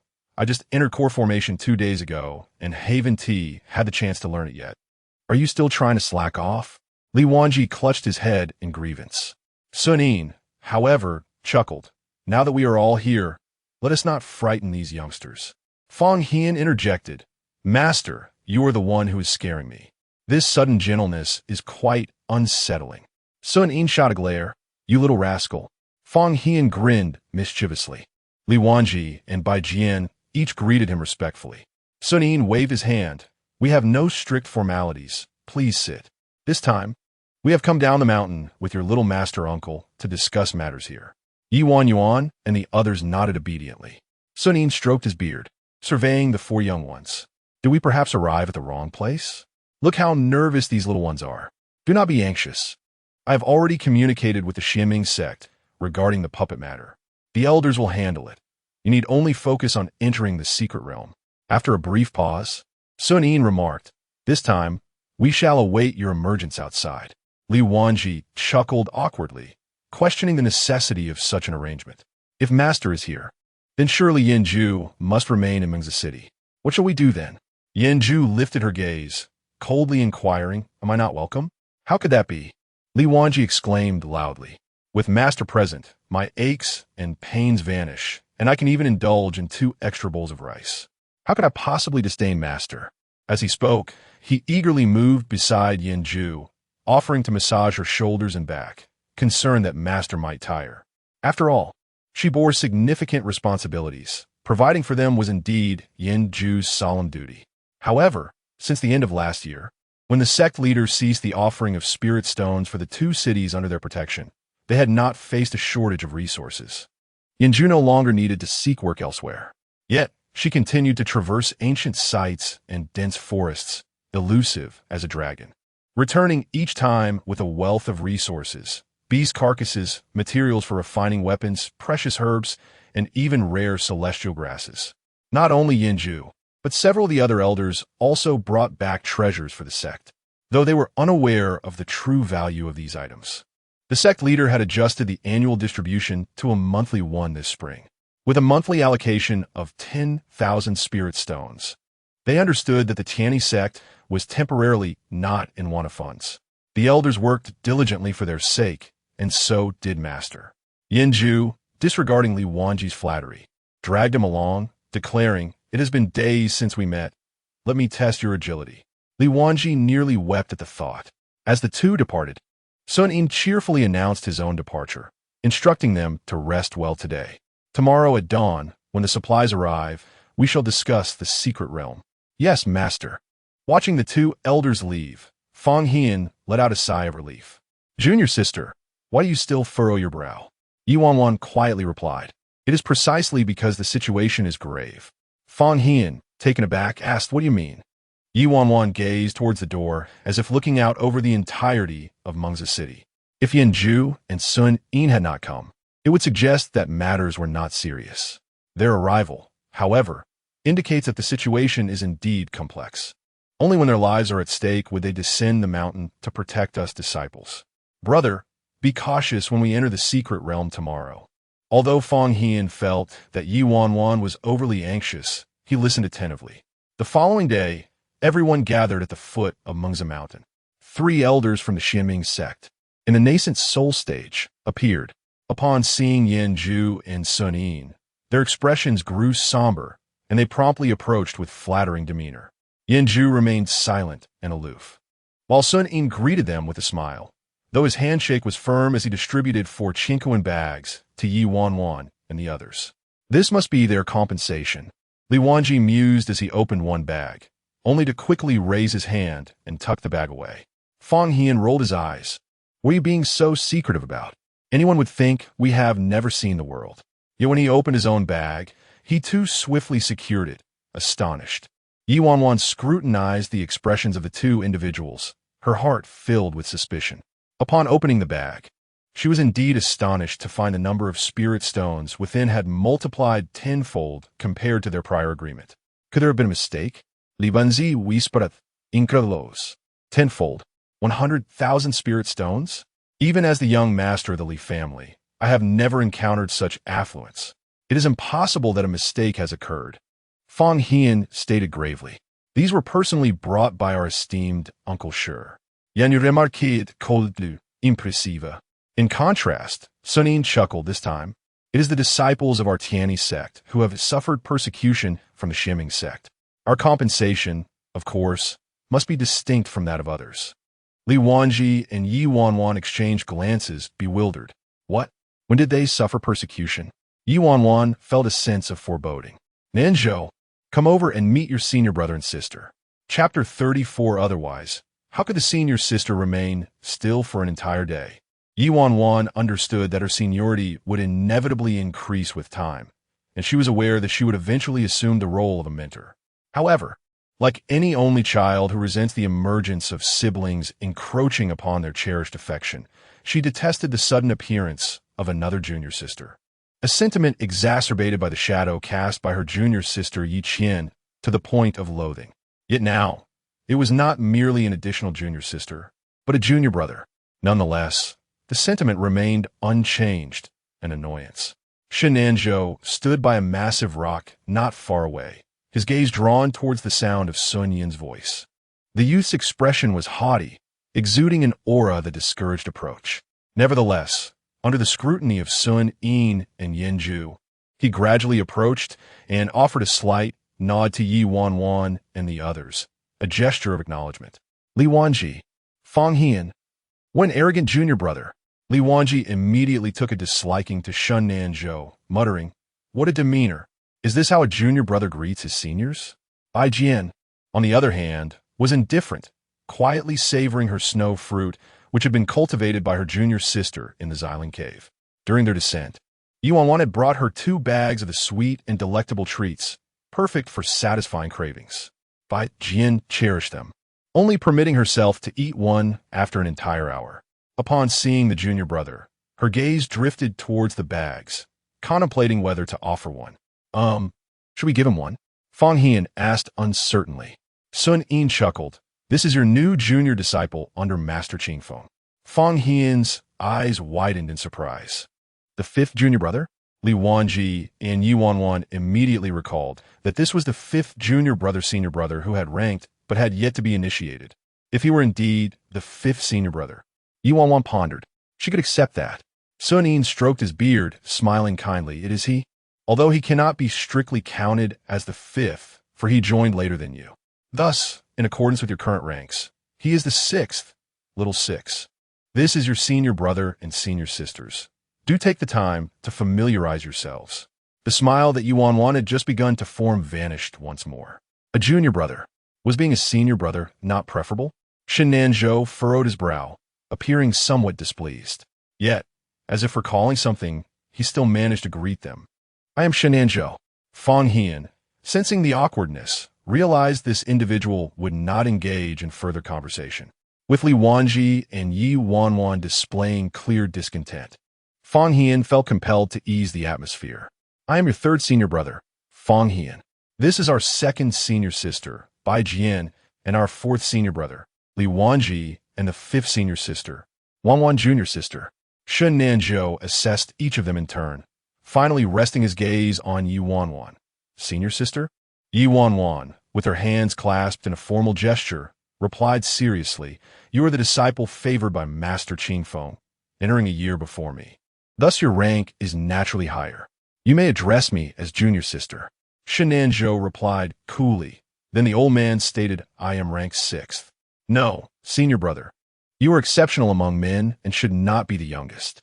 You should take the lead," she insisted. No more senior sister for her.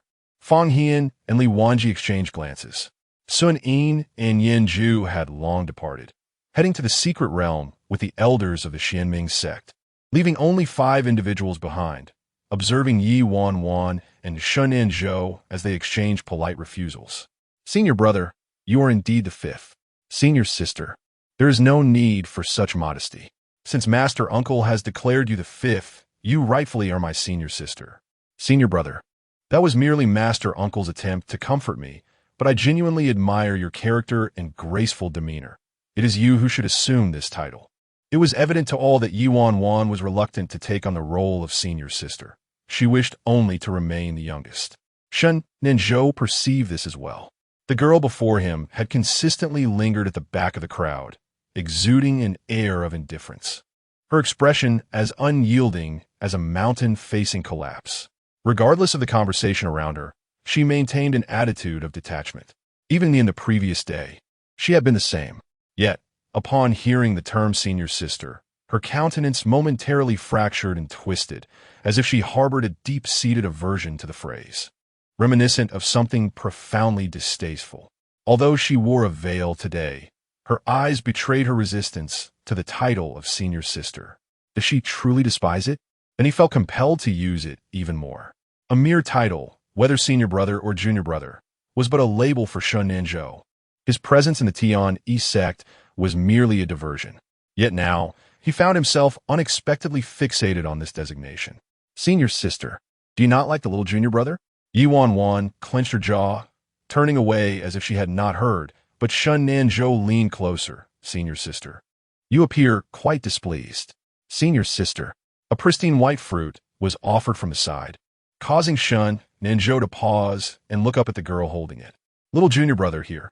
Shen Nanzhou contemplated the fruit for a long moment, hesitating to take it. However, the girl, Bai Jian, kept her hand extended, refusing to withdraw it. Fang Hian remarked, "Little junior brother, you should accept it, or senior sister might hold it indefinitely." Thus, Shen Nanzhou reached out to accept it. The fruit, the size of a longan, was adorned with delicate golden veins, its flesh seemingly ready to release its juices at the slightest pressure. A second-tier spirit fruit. Shenanzhou was taken aback.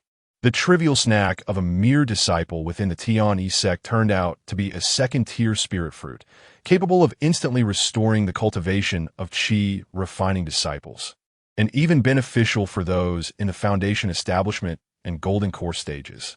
The Tian Sect appeared to be more extraordinary than he had anticipated. Seeing that he accepted it, Bai Jian's eyes sparkled with joy, and she linked her arm with Ye Wanwan's, repeating with emphasis, "You are indeed the little junior sister."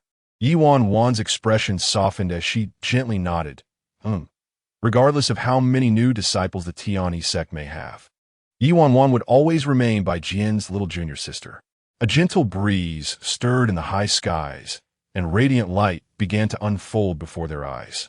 The entrance to the secret realm was unveiled through the combined efforts of the elders of the Xuanbing Sect. A venerable elder clad in blue, with a voice resonating from the depths of his being, proclaimed, "The illusory dream Star Marsh opens once every 50 years, and the duration of each opening spans a month. During this month, you may explore freely.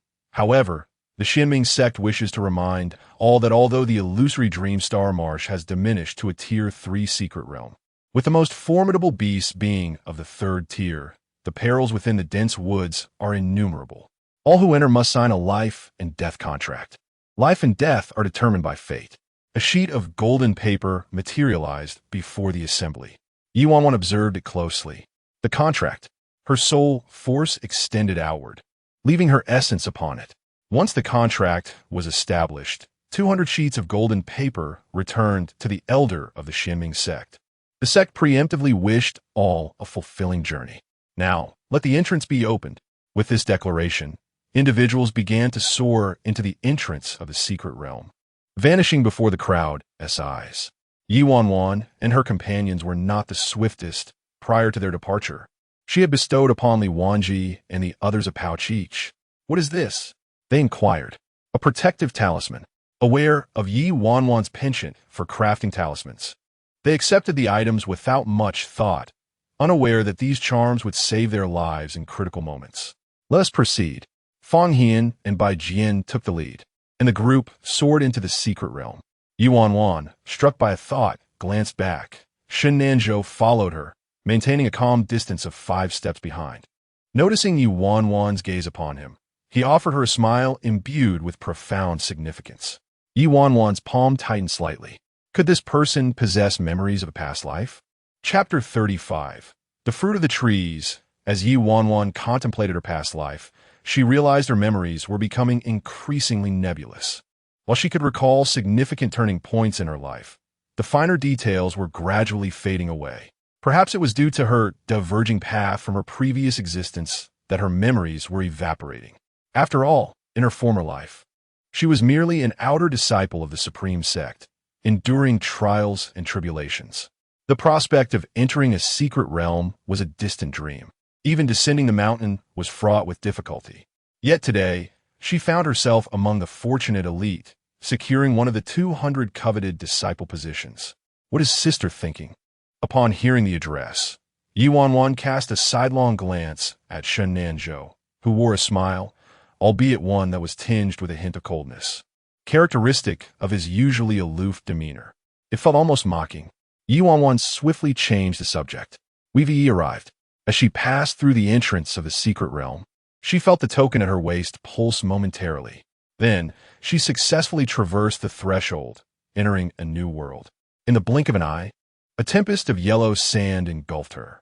Furrowing her brow, she steadied her heart and directed her sword, ensuring she did not lose her way. Once the sandstorm subsided, she found herself surrounded by a desolate expanse of sand, devoid of human presence. Bai Jian and the others were nowhere to be seen. Shaking off the sand from her sleeves, she remained composed. Prior to their departure, Li Wanji had procured a map of the illusory dream Star Marsh for them, and each of the 4 carried a copy. Other disciples from various sects had received similar guidance from their mentors. Thus, Ye Wanwan was unfazed by her surroundings. She unfurled the map, and, using the terrain as a reference, deduced that she was situated at Goat Head Slope. The entire illusory dream star marsh resembled a severed ram, with its head and body positioned in separate directions, connected by a vast lake. The head was rumored to harbor precious third-grade herbs and fruit of culmination, which, if obtained, could enhance the chances of forming a core during the foundation building stage by 50%. If refined into a breakthrough pill, the probability could soar to 90%, one of the most sought-after treasures of this expedition. Reflecting on Li Wanji's conversation from the previous night, Ye Wanwan noted that most participants in the secret realm were in the core formation stage. Thus, the fruit of culmination might not attract as much attention. As expected of Brother Fong, she mused, he pinpointed the crux of the matter, yet he seemed to overlook an important detail.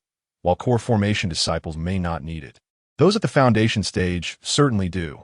Moreover, should a core formation disciple successfully gather the fruit of culmination, they could exchange it for foundation-enhancing pills within their sect, aiding them in breaking through to the mid-core formation stage. It truly is a valuable asset. You seem quite knowledgeable, she remarked softly to herself. It is you, brother, who lacks understanding. The echoes of their conversation lingered in her mind as she whispered, the fruit of culmination. Isn't it tailor-made for me? Others need only form a core once, while I must do so countless times. Yes, I must have it. With her direction firmly established, Ye Wanwan set her course towards the goat head. As the yellow sand swirled around her, she soared with remarkable speed, swiftly arriving at a valley where the winds and sands of various slopes converged, enveloped in a haze of spiritual mist and vapor. As they approached, they beheld a resplendent dan tree within the valley, laden with an abundance of fruits, some as large as a fist, while others were scarcely the size of longan. This tree bore fruit once every 80 to 100 years, and fortune smiled upon them this year, for they had fortuitously encountered it. Ye Wanwan's eyes sparkled with excitement. Was it a gift from fate? The perfect opportunity arriving just as she had begun to doze off? The young girl swiftly maneuvered through the trees, drawing closer to the dan tree, yet as she neared, she sensed a faint aura of danger. Instinctively, she halted, remaining motionless upon the tree. This bountiful dan tree, with several of its fruits already ripened and having remained unfallen for nearly a century, seemed inconsistent with the established patterns of the secret realm's opening, occurring once every 50 years. Thus, one would expect fewer fruits to remain. After a moment's contemplation, Ye Wanwan resolved to observe the unfolding events. While she craved the fruits, her life held greater value. Silently, she concealed herself nearby, extending her spiritual sense to cautiously survey her surroundings. Although her cultivation had yet to transcend from the golden core stage to the nascent soul, the refining techniques imparted by Pei Xian had enhanced not only her physical form, but also her spiritual essence. As she underwent physical refinement, her spiritual core was concurrently fortified. Once Ye Wanwan completed her physical refinement, the true prowess of this technique would manifest, as it was indeed a method for cultivating the nascent soul, capable of elevating her spiritual realm. At present, however, its full potential remained dormant. Nevertheless, its effects were already remarkable. Thus, while her cultivation level remained stagnant, her spiritual essence had achieved the pinnacle of the golden core stage, merely a step away from breaking into the nascent soul stage. The precise moment when this barrier would shatter was uncertain, yet she found it sufficiently effective for the time being. Her spiritual awareness swiftly enveloped the valley, and upon sensing a unique presence, she discerned that individuals were entering from outside the valley. Indeed, her fellow disciples from Yunlang Fortress had arrived, 3 in total, with 2 at the initial stages of Golden Core and 1 at the latter stage of Foundation establishment. They traversed the sandy winds, hastening toward the dan tree. Ye Wanwan lowered her gaze, bemused by the utter lack of vigilance exhibited by the newcomers. Perfect, she thought, they would serve as unwitting test subjects. Wait, junior brother, the elder disciple called out, just as the younger was about to reach for the ripened fruits, halting him in his tracks. Confused, the junior brother inquired, "What is the matter, senior brother?" "Be cautious," the elder warned, his demeanor tinged with prudence. "Throughout our journey here, we have encountered no danger. If there were formidable beasts lurking, they would have made their presence known by now. It is too quiet. The junior brother chuckled dismissively, his movements unimpeded as his hand reached toward the fruit. Yet upon contact, he was bewildered to find his hand passing through the ethereal fruit as if it were but an illusion. Dumbfounded, he reached again, yet once more found nothing to grasp, as though it were an ephemeral mirage that eluded his grasp. The two elder brothers of Yunlang Fortress, witnessing this, approached as well, only to find that the fruit had suddenly vanished, reappearing a few steps away. Upon witnessing the scene, the three individuals leapt into action. Yet, the fruit swiftly moved 3 paces away. It was running, a tree running. Such a notion seemed absurd. Nevertheless, the reality before them was indeed as such.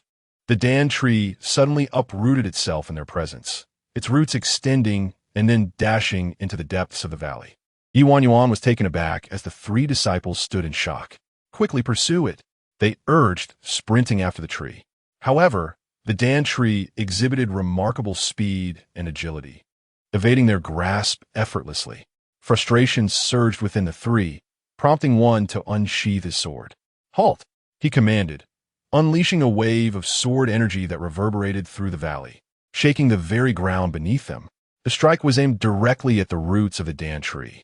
Should it land, it would likely obliterate the very essence of the tree. Ye Wanwan's eyes darkened. Chapter 36. The thief does not leave empty-handed, severing the roots of treasure. This act is deemed one of the most disgraceful in the realm of cultivation. No matter how powerful a practitioner may be, they would never resort to such a short-sighted act of killing the goose that lays the golden eggs, thereby severing the lifeline for future opportunities. It is permissible to take what one desires, but one must not obliterate the source. One may extract, yet must not harm the roots. Cultivators emphasize the importance of leaving a thread of hope in their endeavors. The objects may be taken without consequence, for karma will eventually bring about rebirth. However, to destroy the roots is an entirely different matter. What could have been a renewable resource, a medicinal treasure, is rendered useless in one's hands through such short-sightedness, a truly shameful act. Yet this disciple from Yunlang Fortress, in the pursuit of obtaining the fruit, has disregarded all caution. With a sword infused with sword energy, he cleaved through the air for 100 meters, obstructing the path of the medicinal tree, only to witness the tree, displaying remarkable cunning, make a sharp turn and burrow into the earth. It fled. The 3 disciples of Yunlang Fortress stood dumbfounded. What manner of tree is this? Ye Wanwan cast her gaze downward, a subtle smile gracing her lips. How intriguing this little sprite is. Among the beasts, there are those devoid of intelligence, yet possessing formidable strength, and others that have awakened wisdom, but remain weak, the spiritual beasts or sprites. The tree darting about before her is of the latter kind. However, whether the fruit it bears is genuine remains uncertain. Ye Wanwan surmised that it was highly likely to be a false claim. Observing the trio as they ventured far ahead, she discreetly moved in another direction. The valley was dense with trees and abundant with spiritual herbs. Throughout her journey, Ye Wanwan had already recognized numerous first and second-tier spiritual herbs. She was not idle. Having come this far, she intended to gather some. As for the notion that seizing treasures and severing roots is the work of the virtuous, that was of no concern to her. She was no paragon of virtue. Moreover, she was not severing anything. She merely intended to relocate them to a different abode. Before embarking, Pei Xian had gifted her a purple storage ring, far superior in capacity to the mere 3 or 4 cubic feet of a traditional spatial pouch, and capable of storing living entities. Such an item could fetch a high price at an auction. Pei Xian had provided her with 3 options to choose from. All 3 were 5th-tier rings, each with distinct functionalities. One boasted a space of nearly 10,000 cubic feet, but could not accommodate living creatures or high-tier herbs, making it suitable for ordinary items and herbs below the 4th tier. Another had a smaller space, but could store living beings, including low-tier beasts, though its capacity was only half that of the first. The final option was a growth-type ring. As its owner's spiritual awareness expanded, so too would its capacity, though initially it would only be as large as a modest dwelling due to Ye Wanwan's relatively low spiritual level. Weighing her choices, Ye Wanwan opted for the third ring and additionally borrowed the other two. Pei Xian. This journey into the secret realm may yield unexpected experiences. Better to be prepared, and she would return them to her master afterward. At first, she considered only the capacity, but now it was evident she had made a wise decision. Throughout her travels, she gathered everything in sight, acquiring 370 stalks of second-tier yuan ling grass suitable for crafting foundational elixirs. She also collected 500 second-tier rain swallow grass, ideal for Baijian, and, astonishingly, 3 stalks of third-tier wuswan fruit, although only one bore fruit. However, the tree bore over 30 fruits. The process of collecting them was excruciatingly slow. Ye Wanwan gazed at the spiritual tree before her, a flicker of determination igniting in her heart. What if she were to take them all? With this thought, she acted swiftly, for time was of the essence. She deftly conjured 5 talismans, weaving them into a formation with the power of the 5 elements. Standing before the tree, she sealed her incantation. Earth Spirit move, gather. As the spiritual tree began to shift, it momentarily hesitated, as if confronted by an unseen resistance. Reluctant to yield to Ye Wanwan's will. Yet, Ye Wanwan pressed her lips together, her focus unwavering. In an instant, the spiritual tree was drawn into the purple cloud ring, marking the third living treasure within. Ye Wanwan exhaled, her gaze landing on 2 unfruitful black sour trees. If one could be gathered, so could 2. Why not collect them together? With a flicker of thought, the talismans danced toward the other 2 black sour trees. Moments later, the 3 stout black sour trees took root within the girl's spatial ring, standing tall and vibrant, breathing life into the otherwise empty confines of the ring. Ye Wanwan surveyed the entire valley. Having come this far, a smile graced her lips as she stepped forward. The range of the 5 talismans swiftly expanding to encompass much of the valley, her primordial spirit trembling with power. The strength of her primordial spirit was feeble. How daring it was to aspire to gather all the spiritual plants of the valley. Such reckless ambition indeed. Observing from the shadows, a boy concealed in the void shook his head in disapproval. Yet, he refrained from interrupting her actions as she pressed on. The potency of the 5 talismans continued to spread, but as the formation crystallized, Ye Wanwan felt a resistance, a sense of insufficiency. Her eyes deepened with concentration. The talismans whirled back, constricting to the safest perimeter. At that moment, Ye Wanwan swiftly opened her second spatial ring, transferring all the spiritual plants within the talisman's range into it. After 2 successful attempts, she boldly ventured for a third, her initial clumsiness transforming into increasing proficiency. Almost everything in her path was swept away. This time, Yi Qian's fortune was not particularly favorable. Upon entering the dream realm, she was transported to the vicinity of the sheep, well aware that treasures of the dream realm were concentrated in the valley of the sheep's head. Positioned at the forefront, she hurriedly made her way there, breathing a sigh of relief upon finally reaching the valley's entrance. Doming also felt a sense of joy for Yi Qian, yet he maintained a tone of casual mockery. Junior sister, it is said that few have discovered this place. Even if someone were to arrive, surely they could not gather all the treasures of the valley in such a short span of time. That is rather unlikely. Doming remained relaxed, not taking it seriously. Yi Qian's eyes flashed momentarily, concealing her thoughts, and she responded sweetly, "Third senior brother. I only worry that the black sour fruit desired by second senior brother might be taken by someone else. I wouldn't want to betray his trust." A single black sour fruit tree can yield between 50 to 80 fruits, even in the face of misfortune, yielding only 20 or 30. A few individuals could still gather half, ensuring that some would be bestowed upon us. The second brother did not specify a quantity. A mere handful would suffice to complete the task, with the primary goal still being the fruit's production. Doming's gaze grew contemplative.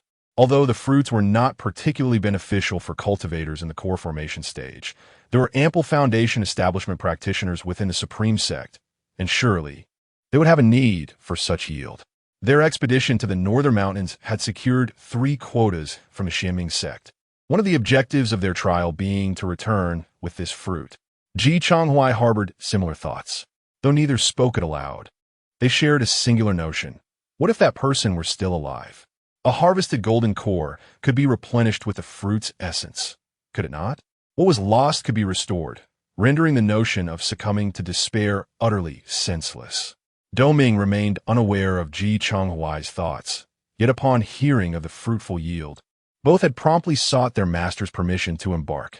As for Yi Qian, her intentions were simply to witness the unfolding events. Doming remarked, "Junior sister, it is time to enter." "All right," she replied. The pair soared into the valley with remarkable agility, and in the blink of an eye, they arrived within its confines. The valley ahead remained shrouded in ethereal mist, obscuring the scenery within. Their spirits lifted with anticipation, yet as they descended with their spiritual swords, approaching the valley's depths, their smiles faded. Before them lay a verdant expanse, vibrant with life. However, the shadows of the spiritual herbs and rare flora had vanished completely, leaving not a single trace behind. Chapter 37. The Essence of the Nascent Soul. Who is responsible? Doming's countenance was exceedingly grim as he landed with his sword and hastened his steps. However, the deeper he ventured into the valley, the more desolate his heart became. It was all gone. Nothing remained. Apart from a few weeds, every useful spiritual herb had been uprooted, roots and soil entirely stripped away. All that was left was a patch of tilled earth. If seeds were sown now, perhaps in 50 years a new medicinal garden might flourish. Yet at present, not a single blade of grass grew. Oh wait, there were still some weeds left. Yi Qian's face was equally pallid. The ethereal mist enveloping the valley obscured the true situation, creating a fade of abundance. Who could have anticipated that upon entering, they would find nothing? It would have been better to visit the sheep's abdomen. Third senior brother. Yi Qian timidly called out, "Have we arrived too late?" Despite her inner fury, she dared not unleash it in front of Doming. Doming reassured her, "Do not worry. This valley is vast. Even if someone has acted, they could not have harvested every resource. They lack the time and strength to do so." Yi Qian pondered this and found it plausible. The Sheep's Head Valley was rich in spiritual energy, home to a multitude of spiritual herbs and rare beasts. Aside from the crucial fruit of the nascent soul, there were countless other precious herbs. Second senior brother Lin Xian was an alchemist, and Yi Qian had hoped to gather more spiritual herbs to exchange for soul-nurturing pills from him. If they returned empty-handed, it would be in vain. The two rallied their spirits and proceeded further into the valley. Yet, as they traversed the path, all they encountered was desolation. Not to mention the rare resources like the Wu Swan fruit and blood swallow. Even the most basic first-level herbs were nowhere to be found. It had truly been stripped bare. Upon reaching the location marked on the map for the Wu Swan fruit trees, Doming's anger could no longer be contained as he gazed upon the uprooted pit. Even the trees had been excavated. Who could be responsible for this? Fuming, Doming yearned to smash a tree, but there were scarcely any trees nearby, leaving the area stark and empty. Suddenly, he heard some commotion ahead. Doming lifted his gaze. Someone is there. He immediately sprang into action. "Let us go in." Yi Qian followed closely. As they approached the source of the sounds, voices emerged from within the thick mist. "Catch this thing. Don't let it escape. This is the fruit of the nascent soul." 2 bursts of sword energy erupted, indicating they were encircling something. Without hesitation, Doming drew his sword and unleashed it, the blade transforming into a beam of light that sliced through the mist toward the unseen foe. Clangs rang out as the opponent resisted. Doming's sword was obstructed and flew back into his grasp, accompanied by a voice filled with exasperation. "Who ambushed us?" Doming sneered as he pressed forward. "Ambush? It is you who are despicable. You've stripped the treasures bare, leaving no opportunity for others." In the depths of the mist, both parties struggled to see one another, yet they had already clashed several times. Doming's fury was palpable as he vented his wrath. Yi Qian stayed close to Doming, not daring to stray, using her spells to assist in holding back the enemy. "Senior brother, there are 3 people across from us." Ah, no wonder they were so quick in their actions. Doming gritted his teeth, determined to compel them to relinquish their possessions. The disciples of Yunlang Fortress, enraged by the intrusion, realized that these intruders were after their treasure. They had pursued the Dan tree for an entire day and night, finally driving it into the center of their formation, on the verge of seizing it, only to have opportunists appear at this critical moment. The three of them would never agree to let this happen. They would pay with their lives. Exchanging glances filled with murderous intent, especially Li Kun, who was at the foundation establishment stage. This fruit of culmination was a prize he had claimed for himself. With just this fruit, he could break through to the golden core stage. Li Kun discreetly withdrew a treasure from his pocket. A thunderball, a third-tier artifact capable of delivering a full-force strike equivalent to that of a mid-stage golden core cultivator. Seizing the opportunity amid the fray, he hurled it fiercely at Doming. The lightning surged forth, directly targeting Doming and Yi Qian. Doming swiftly positioned himself beside Yi Qian, forming seals with one hand, hastily invoking the earth element to erect barriers. A wall of earth rose to shield them, creating several layers of protection. However, the lightning climbed over the 2-meter-high wall, and before the earthen barriers could fully close, it crashed down upon Doming. Though half of his body went numb, he managed to escape underground at the critical moment. Li Kun pursued him, but his senior brother, Sun Chu, blocked his path, insisting that the Dan tree was paramount. They could chase after Doming, as he would not escape far. Li Kun should remain behind to gather the fruit. Li Kun, begrudgingly swallowing his anger, insisted there could be no survivors. Sun Chu understood. If word got out that they had captured a Dan tree bearing culmination fruits, Yunlang Fortress would face dire consequences. This was an entire tree of culmination fruit, and Sun Chu was eager to bring glory to their sect. Second junior brother, accompany the young junior brother, he commanded. Understood, came the reply, as Sun Chu set off in pursuit. However, as he chased after them, he found no trace of Doming and Yi Qian. This was strange. He had clearly followed the trail of the earth escape technique. How could they have vanished? The signs on the ground abruptly ended midway. Frowning, Sun Chu examined the area for a long while, and as his heartbeat quickened, he suddenly looked up, scanning his surroundings, exclaiming in alarm, "Something is amiss. This valley. It's empty." No, that wasn't the crux of the matter. Sun Chu quickly turned back, realizing he had fallen into a trap. Rushing back, he felt immensely relieved that he had left one person behind with Li Kun. Yet by the time he returned, it was too late. At that moment, Doming had already pierced one of his companion's chests with his sword, shattering the opponent's golden core, leaving only Li Kun, a foundation establishment cultivator. Li Kun stared at his fallen senior brother, his voice sharp with outrage. "How dare you kill me?" Doming sneered, "Survival of the fittest. Spare me your words." He raised his hand, aiming a decisive strike at Li Kun. But Li Kun had his own treasures. In an instant, another thunderball was unleashed. Doming's expression shifted slightly, but at the critical moment, a column of water swiftly intercepted the lightning's power, redirecting the force of the thunderball to the side, where it crashed into the ground. However, this resulted in a pale countenance for Yi Qian. Doming's face darkened. "You dare to harm my junior sister." Li Kun had already turned to flee, but he was no match for Doming, who pierced his heart with a sword. His eyes widened in disbelief as he slowly collapsed. As he gazed into the depths of the dense fog, a vague silhouette was reflected in his eyes. However, Doming, who had turned to look at Yi Qian, failed to notice it. Filled with concern, Doming inquired, "Junior sister, are you all right?" Yi Qian gasped, "I am fine." Doming offered her a Xianling pill, urging her to absorb it properly. "MHM," she replied, promptly consuming the first-grade elixir and swiftly absorbing its essence. Observing the improvement in Yi Qian's complexion, Doming supported her as they approached the Dan tree ensnared by the formation. These individuals possessed a modicum of skill. The formation confining the Dan tree was surprisingly of the 3rd level. Typically, only disciples from prominent sects could engage with formations of the 1st or 2nd level, while the 3rd level was reserved for direct disciples and elders. As a direct disciple of Yending, Doming had some understanding of formations.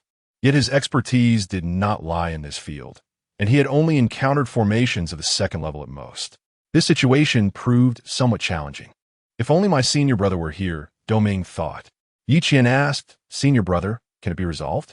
Before Yi Qian, Doming would certainly not express doubt. It will require some time. Yi Qian rose, declaring, I will protect you, senior brother.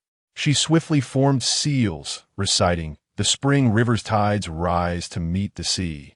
The bright moon above the ocean accompanies the tides. Water spirit gather. In an instant, countless droplets surged forth, encircling Doming and Yi Qian, forming a natural barrier of water. The mist before them rose, transforming into a new vapor that concealed their figures, ensuring that when Sun Chu arrived, he would be lost amidst the thick fog. Doming's expression softened. You've worked hard, junior sister. Senior brother, please act quickly. We must buy time. Doming nodded in agreement. As he began to dismantle the formation, Yi Qian no longer concealed her ambition, her gaze intensely fixed upon the bountiful fruits adorning the branches, particularly one that appeared to be ripening, the Yuaning fruit. Chapter 38. The spirit of the secret realm, the fruit-bearing trees within the dreaming star marsh have existed for millennia, and among them, the ancient Dan tree holds a rare probability of yielding a Yuan-ing fruit. This revelation was unknown even to the Xuanbing sect, and it was through her father, Yi Kanjing, that she had learned of it. When you attempted to form your golden core, its shattering signified failure. The golden core, now residing within you, belongs to Ye Wanwan. Although we have employed methods to transform this exceptional fire core into a water core, further advancement remains arduous. The only hope rests in harnessing the power of the Yuan-ing fruit, supplemented by the assistance of 2 elders from the Yi family and your master, which may grant you the opportunity to transcend into the Yuan-ing stage. What if the Yuan-ing fruit eludes you? Then, you shall remain forever in the golden core stage. No, that cannot be. Yi Qian had witnessed the fate of Ye Wanwan, a once-renowned genius of the Supreme Sect, who, due to stagnation after forming her core, faced disdain from Yin Ding and Ji Chonghuai, ultimately being expelled from the sect. She could not follow in Ye Wanwan's footsteps. Absolutely not. In this world, the protagonist must be her. Ye Wanwan shall merely serve as a stepping stone. The Yuaning fruit must belong to her. Amidst the swirling water mist, Doming continued to break the formation while Yi Qian sat cross-legged, safeguarding him. However, her gaze occasionally fell upon a golden fruit at the pinnacle, where ambition and determination shone brightly in her eyes. Even as she observed Doming, a flicker of caution and contemplation danced within her gaze. If her senior brother desired it, she would not yield easily. Within the thick fog, a small talisman bird watched intently, its vermilion-painted eyes rotating as if alive. Meanwhile, a mile away, Ye Wanwan had just finished excavating the final blood swallow. The young girl brushed off her hands and turned to observe the now calm mist, indicating that the battle within had concluded, just as her own efforts had reached their end. Only the last Dan tree remained.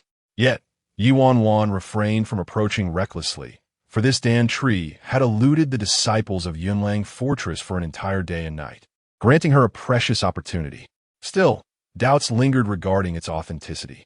Having scoured the entire valley, she found no second Dan tree. If this one did not bear fruit, then where could the true fruit-bearing tree be?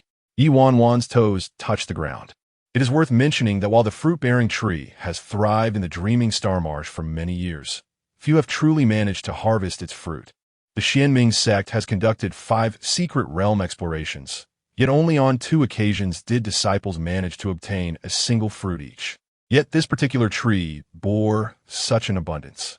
Could it be that all those who sought to harvest adhered to moral principles, suppressing their ambitions, content with merely their share? Ye Wanwan chuckled softly. How could that be? Were she in their position, she would undoubtedly take the entire root and soil, leaving nothing behind for others. Thus, a question arises. But where does the problem lie?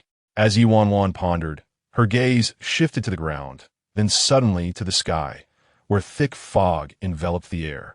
Even through the haze, the heavens appeared pitch black, devoid of anything. The dreaming star marsh is what the secret realm is called. But where are the stars? And what of the marsh? Ye Wanwan lowered her head in contemplation, pondering the incongruity of the name with the mystical realm before her. Was this truly a secret domain? Suddenly, she turned her gaze towards the nearby lake, the only body of water within the valley, where the fruit-bearing trees had first emerged. However, those who had ventured there had long since departed and never returned. Ye Wanwan stepped forward, her hand dipping into the frigid water, which felt invigorating against her skin, as if infused with ethereal energy, overflowing and giving life to this valley. With a deepening gaze, Ye Wanwan plunged into the lake without hesitation, holding her breath as she descended into the inky depths. As she ventured deeper, she initially found nothing extraordinary, but just as she began to doubt her instincts, a glimmer of light appeared ahead, 1 point, then 2, and soon a multitude, transforming into a celestial tapestry of stars. Stunned, Ye Wanwan took 2 more steps, passing through a shimmering curtain of water, and the scene before her suddenly inverted. She found herself standing upon the lake's surface, which mirrored the resplendent starry sky, blurring the lines between heaven and earth. As she walked further into the lake's heart, ripples radiated from beneath her feet, yet they quickly subsided into tranquility. Not far away, a brilliant crimson spirit tree blossomed, its branches gracefully twisting, adorned with vibrant red leaves and fruits the size of apricots. There were shades of light red, pink, deep red, and a striking golden fruit. Ye Wanwan's gaze fixated on the golden fruit, still small and seemingly fresh from its bud, exuding a faint hue coupled with a tangy, unripe essence. Yet, this particular fruit pulsed with the densest ethereal energy among its companions. If the deep red fruits were mere harvests, this golden gem was undoubtedly a Yuaning fruit. Ye Wanwan's eyes deepened with resolve. While the ordinary fruits were optional for her, the Yuan-ing fruit was essential, a risk worth taking. Her aspirations for the Yuan-ing realm seemed distant if she relied solely on her own efforts, but with external aid, there remained a glimmer of hope. Pei Xian was even inquiring about the whereabouts of Master Feng Hian, hoping to summon him back to concoct a Yuan-ing elixir for her. However, the materials needed for such elixirs were exceedingly rare, and even if her 5th master could create them, gathering the ingredients would be a daunting task, especially with the multitude of golden elixirs within her. The thought alone made her shudder. Thus, the Yuan-ing fruit presented an opportunity to test her potential for breakthrough. As for the other fruit-bearing trees, they held great promise as well. Indeed, with her innate talent, she did not require their aid to form elixirs, but if she could save some effort, why tread the well-worn path? Without a moment's hesitation, Ye Wanwan approached one of the fruit-bearing trees. In contrast to the slender, diminutive trees on the ground, this one was robust and flourishing, its roots delving deeply. If the trees above appeared to be a millennium old, this one must be 10,000 years. Its roots nearly claimed half the surface of the lake, sinking into depths unknown. Desiring to uproot, it proved rather troublesome. Ye Wanwan gestured slightly and attempted to pull it out entirely, but this task was no easy feat. Perhaps it would be wiser to pick it first. Ye Wanwan fixated on the abundant fruits overhead and promptly took action. Her initial choice fell upon a singular golden fruit. However, the golden fruit quivered, and the secret realm seemed to sense the intruder, suddenly vibrating with intensity. Even the surface of the lake erupted into ripples. The entire lake's waters violently erupted, transforming into a towering column of water that surged toward Ye Wanwan. She swiftly brandished her long rod to defend herself and sidestepped behind a tree. As the water column descended upon the spirit tree, it dissipated into a gentle rain, refraining from launching a reckless attack. Ye Wanwan felt a tinge of surprise. Just then, sensing a hostile gaze, she looked up to discover a child seated beside the golden fruit. He glared at her with indignation, seemingly accusing her of theft. Chapter 39. 1 life or 10 lives? It knows how to choose. Is there someone? No. Ye Wanwan's gaze flickered slightly. It was not a person, but a spirit. The child before her lacked a physical form, existing instead as an ethereal presence tethered to the Dan tree's spiritual energy. At this moment, it wielded the lake within the secret realm to launch an attack against her, merely harnessing the power of this starry pond. A spirit of the secret realm, perhaps? Ye Wanwan began to maneuver around the tree trunk, deftly dodging the water arrows and swiftly climbed the spirit tree, closing the distance to the child in the shortest time possible. "What are you doing?" The boy vanished from sight, retreating 5 steps away. Yet, Ye Wanwan's movements were swifter still. The boy, flustered, exclaimed, "If you want to take the fruit, fine, but this is mine. You cannot steal it." The fruit could be given, but the golden fruit, which contained the essence of the Dan tree, was another matter. That was its life. Ye Wanwan chuckled softly, thinking, having come this far, why limit herself to merely a few fruits? Of course, she desired them all. The boy's eyes widened in disbelief as he felt Ye Wanwan's gaze upon him. "You still intend to catch me?" "Catch is not the right word. I merely wish to take you to a different abode," she replied, approaching him like a cunning wolf, enticing a child. "Come, little one, let me show you what true freedom is." Xingzhe interjected, "You are audacious." Ye Wanwan had already grasped his wrist. "I could be even more audacious." The boy rolled backward, avoiding her grasp, but a surge of spiritual energy below propelled him forward. Xingzhe turned to see a spirit talisman had mysteriously appeared beneath him. The talisman ignited spontaneously, and spiritual patterns emanated from it, enveloping the area around the Dan tree in a luminous aura. With a crack, another spark erupted. Xingzhe followed the sound to see flames flickering all around, 4 spirit talismans were burning. The 4 spiritual patterns that leapt from the talismans swiftly tightened, ensnaring him and the golden fruit within a net. Xingzhe, in a state of desperation, swung his arms vigorously, summoning a fierce wind from above the lake, which clashed against the spiritual barrier. Meanwhile, he tightly clutched the golden fruit and dove into the branches, vanishing from sight. Ye Wanwan remained unfazed. One hand pierced through the spiritual patterns, which formed a golden halo around her wrist. With the other hand supporting herself on a branch, she leaped down. The fierce wind, accompanied by a torrent of water, surged towards her. Yet, the spiritual patterns on her wrist expanded dramatically, shielding her from the water's assault. Ignoring the oncoming tempest, she swiftly made her way to the tree's roots. Crouching on the ground, she struck down with a forceful palm. "Elemental powers, heed my call." From her hand, the 5 elemental energies, gold, wood, water, fire, and earth, poured into the ground, radiating from the Dan tree's core, causing 5 spirit orbs to rapidly spread out. Astonishingly, they encircled the Dan tree. Xingzhe's eyes widened in near despair. "What on earth? Why can the golden core leave the body? What manner of demon are you?"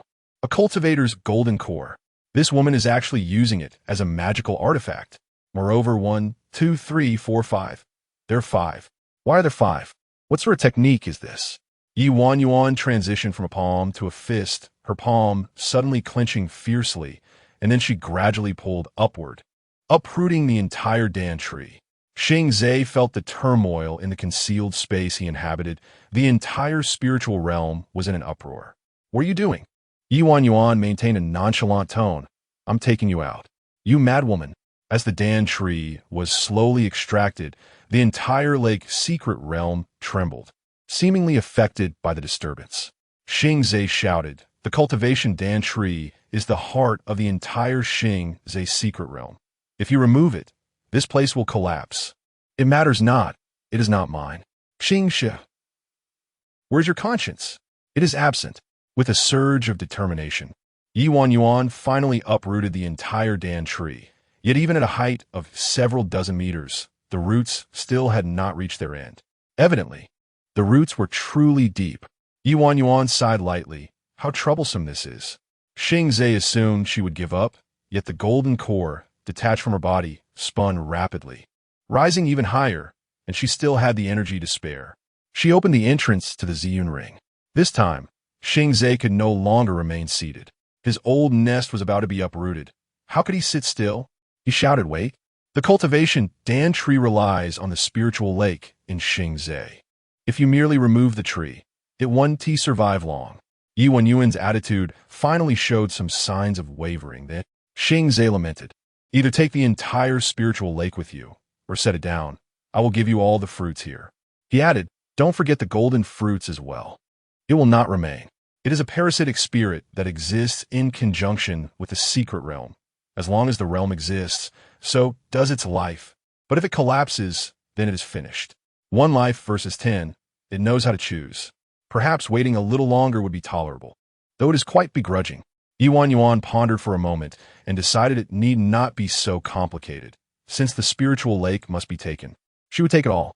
Xingzhe, do you even realize what you are saying? This is Xingzhe, a convergence of the world's spiritual essence, where the spiritual lake has formed after millennia. Just a single drop can add a year to a mortal's life. A bowl can revive the dead, a source of spiritual power that cultivators can only dream of. No matter how severe the injury, soaking in it for a few days can restore one to their former state. You dare suggest removing it? Ye Wanwan felt a swirl of emotions. Thank you, but I do not need your persuasion to take it. Xingzhe screamed. That is not what I meant. Ye Wanwan retrieved 3 golden talismans from her bosom. I only possess 3, each usable but once, originally intended for times of peril, and now I must use one. Xingzhe was taken aback. What is this? Ye Wanwan offered no reply. She merely activated the golden talisman with her spiritual energy, causing it to ignite spontaneously. The golden runes blooming suddenly at the heart of the lake. It transformed into a formidable pressure. Xingzhe gasped in astonishment. What is this? Such terrifying power. It seemed to possess the ability to obliterate everything. Ye Wanwan furrowed her brow slightly, realizing that her current realm was insufficient, compelling her to forcibly elevate it by 1 level. Yet this was adequate. The runes enveloped her, and in a mere moment, they dispersed and settled upon her, penetrating deep into her meridians. From within to without, it felt as though a layer of armor had been bestowed upon her, augmenting her defenses while swiftly absorbing the essence of the heavens and earth, causing her aura to steadily ascend. In an instant, her presence was nearing the Yuan-Ing stage, specifically the mid-Yuan-Ing stage. Clenching her fist, Ye Wanwan deemed it sufficient. The power of the 5 floating golden elixirs also surged. With a sudden burst of energy and a low shout, she directed the 5 golden elixirs to swiftly soar around the spirit lake, supporting the entire expanse. The boy was utterly dumbfounded. What kind of method was this? Did this girl consider the entire starry expanse as her own Dantian? The entire secret realm of the starry expanse was now under her influence, gravitating towards the open space of the purple cloud ring. However, an issue arose at that moment. The spatial capacity of the purple cloud ring could not accommodate such a vast spirit lake. Ye Wanwan was momentarily taken aback, a situation she had not anticipated. Yet, if she were to abandon it now, both the spirit lake and the Dan tree would likely disintegrate. There was no time for her to divert her focus to enhance the spatial capabilities of the purple cloud ring. The situation had reached a stalemate, with the starry expanse sensing the impending threat of collapse. The starry expanse cried out, I knew it would come to this, you mad woman. Ye Wanwan pondered it, momentarily at a loss for a response. However, if she could not contain it all, managing at least half would not pose a significant problem. Acting swiftly, Ye Wanwan resolved to reduce the scope of the golden elixirs. The starry expanse cursed vehemently. Stop right there. Ye Wanwan replied, If I cease, this secret realm will truly collapse. Gritting his teeth, the starry expanse insisted, Let me handle it. Allow me to intervene. Chapter 40. Was that Ye Wanwan? Don't let go, allow me. The sharp exclamation, laden with urgency, seemed to fear that Ye Wanwan might act impulsively and cause trouble. In response, it swiftly transformed into a beam of spiritual light, racing towards the Ziyun ring. The Ziyun ring shimmered with brilliance, its aura fluctuating. Ye Wanwan immediately discerned that the spirit of the secret realm was indeed merging with the Ziyun ring. With a slight arch of her brow, she inquired, Didn't you wish to remain here? Xingzhe gritted his teeth. You've already invaded and taken over my sanctuary. What else can I do? His voice, though youthful, betrayed a sense of exasperation. Ye Wanwan shrugged, yet continued her spiritual incantation. I only require the Dan tree and the spirit lake. Your presence is of no consequence. These 2 are fundamental to my existence. If you take them away, do you wish for my demise? Ye Wanwan smiled. Isn't this merely out of concern for your stubbornness? However, Xingzhe chose to disregard her words. As its essence fused with the Ziyun ring, which was bound to Ye Wanwan by blood, she felt the ring's transformation. The internal space was shifting, and the exterior was changing too. As the inner realm expanded, Xingzi announced, "It's ready." At this moment, Ye Wanwan's persistent efforts had depleted much of her spiritual energy, leaving her somewhat overdrawn. Upon hearing his words, she hesitated no longer, channeling her entire will to draw the spirit lake and Dantry within, until the last drop of the spirit lake water entered the space. A resounding shatter echoed from all directions, akin to a mirror fracturing, with cracks proliferating. A boy's voice pierced through, "Run." Without hesitation, Ye Wanwan dashed towards the original entrance, the exit, while the space behind her collapsed at an alarming rate.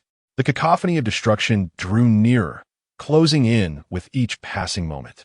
3 meters, 2 meters, 1 meter, half a meter, just a breath away. Xingzi screamed, "This is a collapse of the void. If you cannot escape and are engulfed, not even your bones will remain. Run." Ye Wanwan wiped the blood from the corner of her mouth.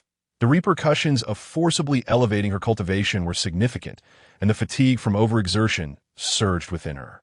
Yet, hearing the frantic cry beside her, she chuckled teasingly. "How splendid! It saves on a coffin." Xingzi retorted, "You're a freak." Ye Wanwan laughed softly. Feeling the void collapse behind her, a terrifying aura of destruction seeping from the dark abyss. Even without turning her head, she sensed its ominous approach, as if it were a monster poised to devour her. Her feet moved swiftly, and at the crucial moment, her spiritual energy erupted, revealing her formidable mid-stage nascent soul power amidst Xingzi's pallid expression. To his astonishment, she had ignited the second golden talisman. It was then that the girl plunged into the exit, as the waters filled her surrounding space. Ye Wanwan knew she had returned to the valley's lakebed. Yet she did not linger, breaking through the water's surface and resurfacing on the valley's ground. She had emerged, but Ye Wanwan did not pause. Xingzi glanced back, sensing that the ordeal was far from over. The valley's lakes began to collapse swiftly, centering around the water body and crumbling in all directions with alarming rapidity. A delayed reaction would surely spell doom. His heart raced, nearly leaping into his throat. "Damn it," he muttered. Ye Wanwan chuckled softly. "Exciting, isn't it?" A rumble echoed as the ground trembled violently. Hidden within the dense fog, Yi Qian, who was deciphering the formation, along with Dou Ming and Sun Chu, who sought retribution against them, were all startled by the sudden chaos. Yi Qian, initially perplexed, felt the ground shake intensely and the encroaching darkness within the valley. Her voice trembled with fear and urgency. "Shi Xiao, something's wrong." Dou Ming had just unraveled the formation and obtained the entire medicinal tree. But upon turning to assess the situation behind him, his pupils dilated in alarm. "Run!" Yi Qian sprang into action, daring not to linger. Dou Ming was equally swift, snatching several ripe fruits before seizing Yi Qian's hand, and together they fled. The fog that had obscured their vision was now devoured by the spatial force, vanishing completely. The scene behind them grew dimmer with each passing moment. Even Sun Chu was in flight, but in his desperate escape, he caught sight of the lifeless bodies of Li Kun and another, not far from Dou Ming and Yi Qian. Rage surged in his eyes. "You killed my junior brother." Dou Ming, indifferent to Sun Chu's accusations, focused solely on fleeing, for the force of consumption was far too swift. Grief consumed Sun Chu, yet he dared not halt. As the storm approached, the trio beheld the corpses of Li Kun and his companion, entirely swallowed by darkness, leaving no trace behind. Witnessing this scene sent chills down their spines. Dou Ming, overwhelmed with questions, realized there was no time for inquiry. They could only sprint towards the valley's entrance. And out of the corner of Yi Qian's eye, she seemed to glimpse a figure pursuing them closely from behind. She yearned to discern the silhouette, but any attempt to observe would slow her down. Dou Ming, exasperated, admonished, "Xiao Shimi, what are you doing? How can you afford to be distracted while fleeing for your life?" Heeding his warning, Yi Qian dared not look back any longer and poured all her energy into running. Yet the entire valley seemed to be drawing them back, hindering their speed. In this dire moment, survival necessitated desperate measures. Sun Chu ignited his bloodline to increase his speed, aiming to surpass Yi Qian and Dou Ming. Yi Qian, astute as ever, recognized the malice flickering in Sun Chu's gaze, and knew he would strike when he overtook them. "Xixiang, he's going to attack us," she cried. Understanding the imminent threat, Doming bit his tongue to draw blood, igniting his essence and shaking off Sun Chu. But Sun Chu lunged at them, grasping Yi Qian's long skirt. "If I am to die, let it be together." Yi Qian's expression darkened as she turned. She drew her spirit sword and struck towards Sun Chu's arm and her skirt, making a decisive and ruthless choice to eliminate him. At that moment, they leaped out of the gorge, while Sun Chu was left behind, forever ensnared in the darkness. Upon escaping, Doming noticed that the space had ceased to expand, and he hesitated, his heart still racing. However, the peculiar look in his gaze towards Yi Qian caused him to ponder. "Little junior sister, what just transpired?" That icy glare and decisive action were far from the gentle demeanor of Yi Qian. With reddened eyes, Yi Qian spoke defensively. "Brother, did I do something wrong? But if I hadn't killed him, we both would have perished." Doming reflected and realized that he had no reason to doubt his junior sister over such a matter. If Sun Chu remained alive, their fates would have been sealed. He gently tousled her hair and praised, "You did nothing wrong, junior sister. In fact, you handled it splendidly. If it weren't for your keen awareness, we would both have been trapped inside." Yi Qian's tears transformed into a smile. "The elixir tree," Doming chuckled. "Of course, once we leave here, I shall grant you as many as you desire." Yi Qian beamed. "That is what you said, brother. No reneging on your word. Well, have I ever deceived you?" They exchanged light-hearted banter, but Doming cast a wary glance at the ominous abyss, cautioning, "This is not a place to linger. We should depart at once." Agreed. The two hastened their steps, and as Yi Qian retracted her gaze, she caught sight of a familiar figure standing not far from the gorgeous entrance. She paused, her eyes locking onto those recognizable features, her pupils dilating. Ye Wanwan. Chapter 41. "I have more golden pills than others." Yi Qian's eyes widened in disbelief as she observed the girl escaping from the valley. If her memory served her right, the figure hidden within the dense mist moments ago should indeed be her. Yet, how had she just emerged now, so close behind them? Clenching her teeth, Yi Qian felt an instinctive certainty that the veiled woman was Ye Wanwan. The resemblance in their features was uncanny, and their figures identical. However, if it were truly Ye Wanwan, she could not allow Doming to discover her presence. Turning her head, Yi Qian fled alongside Doming. "Senior brother, the commotion behind us is growing louder. We must depart swiftly." Doming, trusting her instinct, immediately quickened his pace. Ye Wanwan sensed Yi Qian's hateful gaze, but chose not to pursue.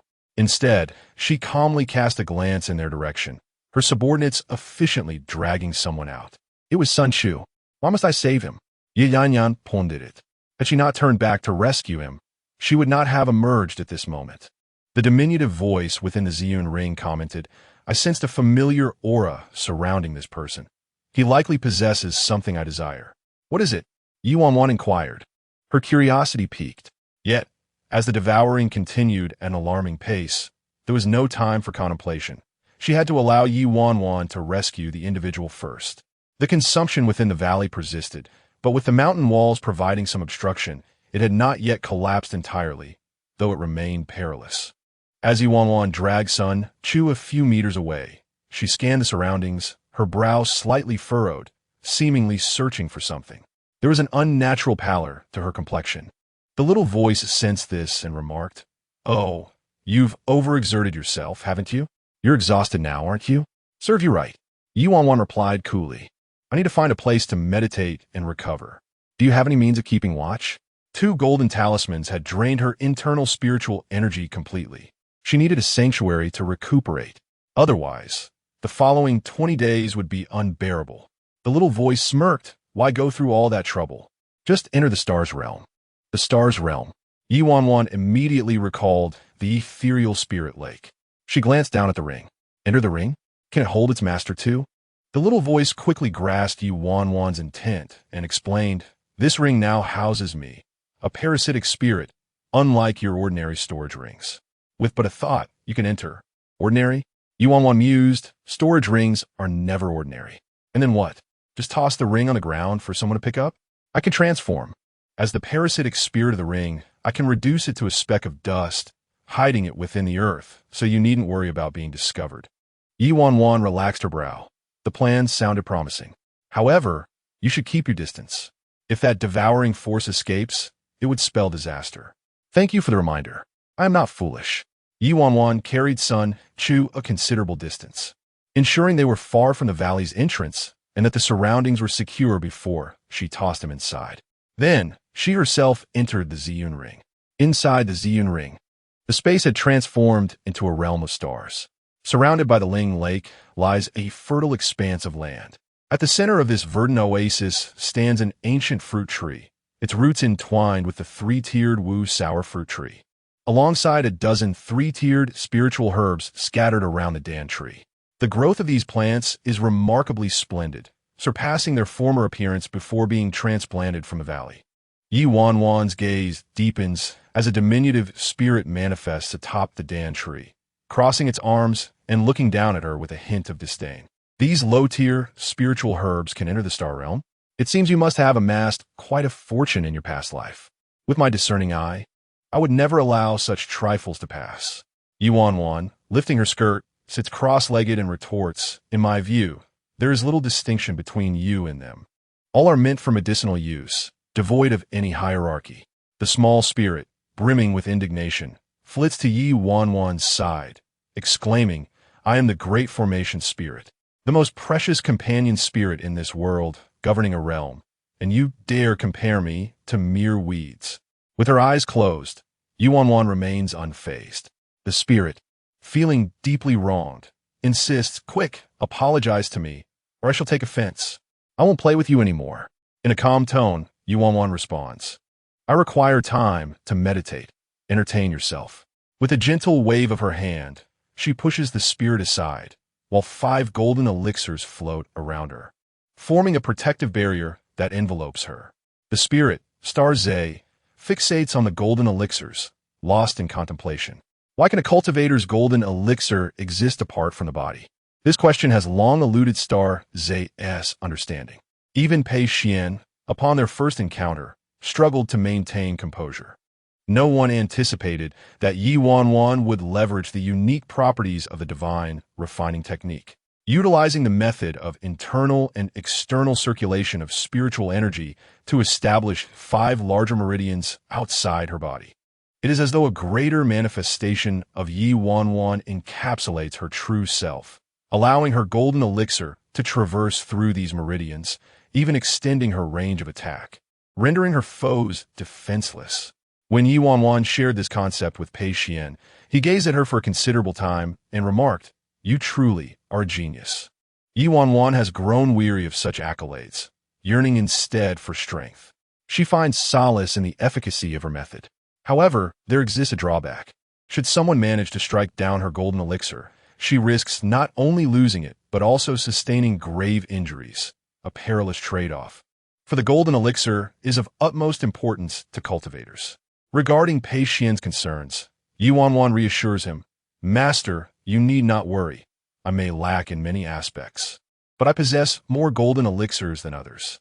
Pei Xian responds, Very well, there's no issue at all.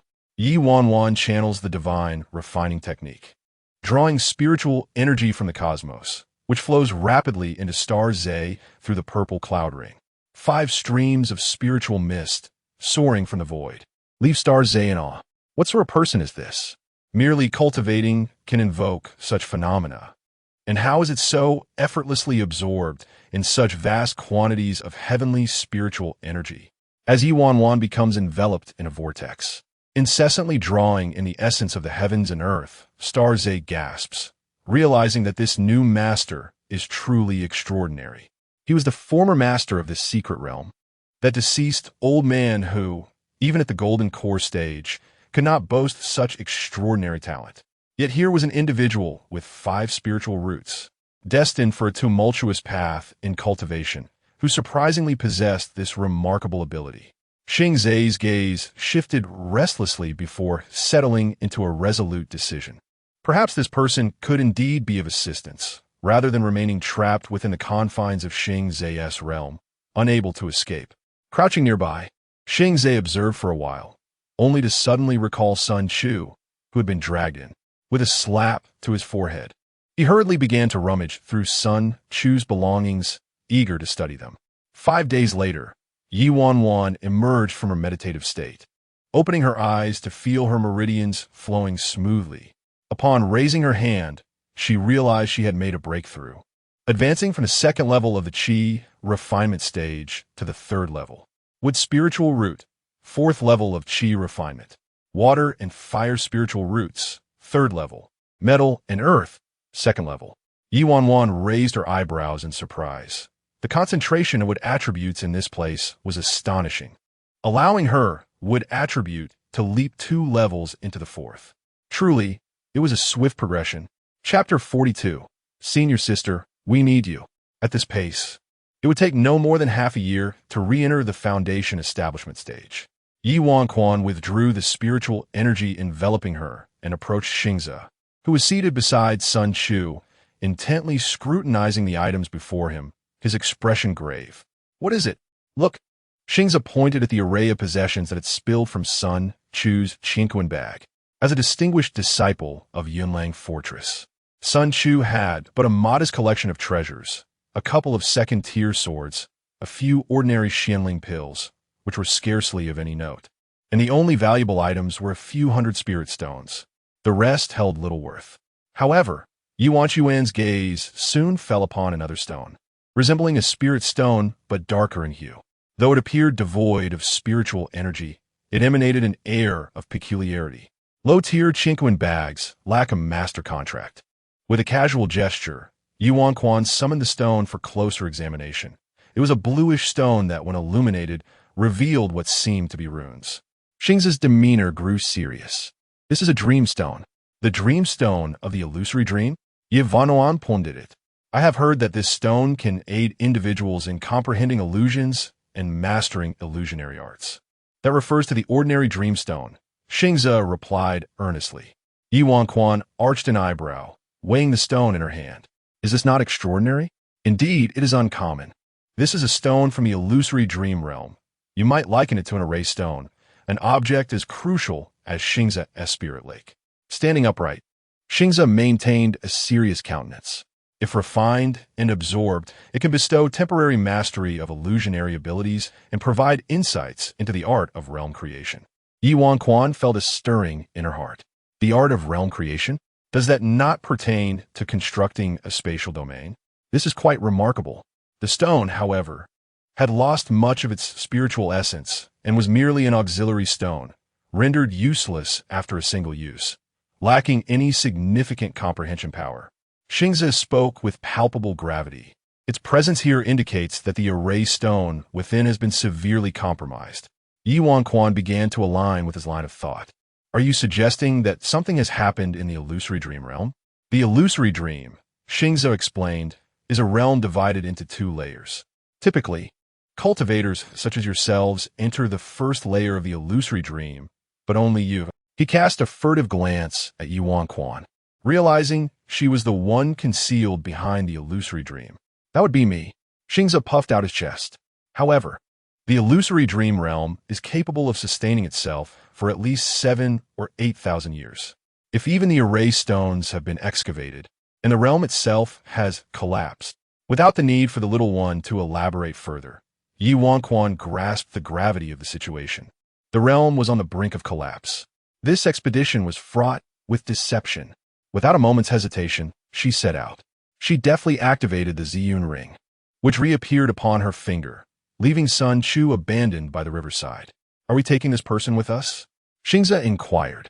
Ye Wanwan glanced at Sun Chu, carelessly discarded by the riverbank, her stride unwavering. No need. A disciple like him knows little. It is better for me to investigate myself. Ye Wanwan ascended with her sword, soaring toward the region of the sheep's abdomen.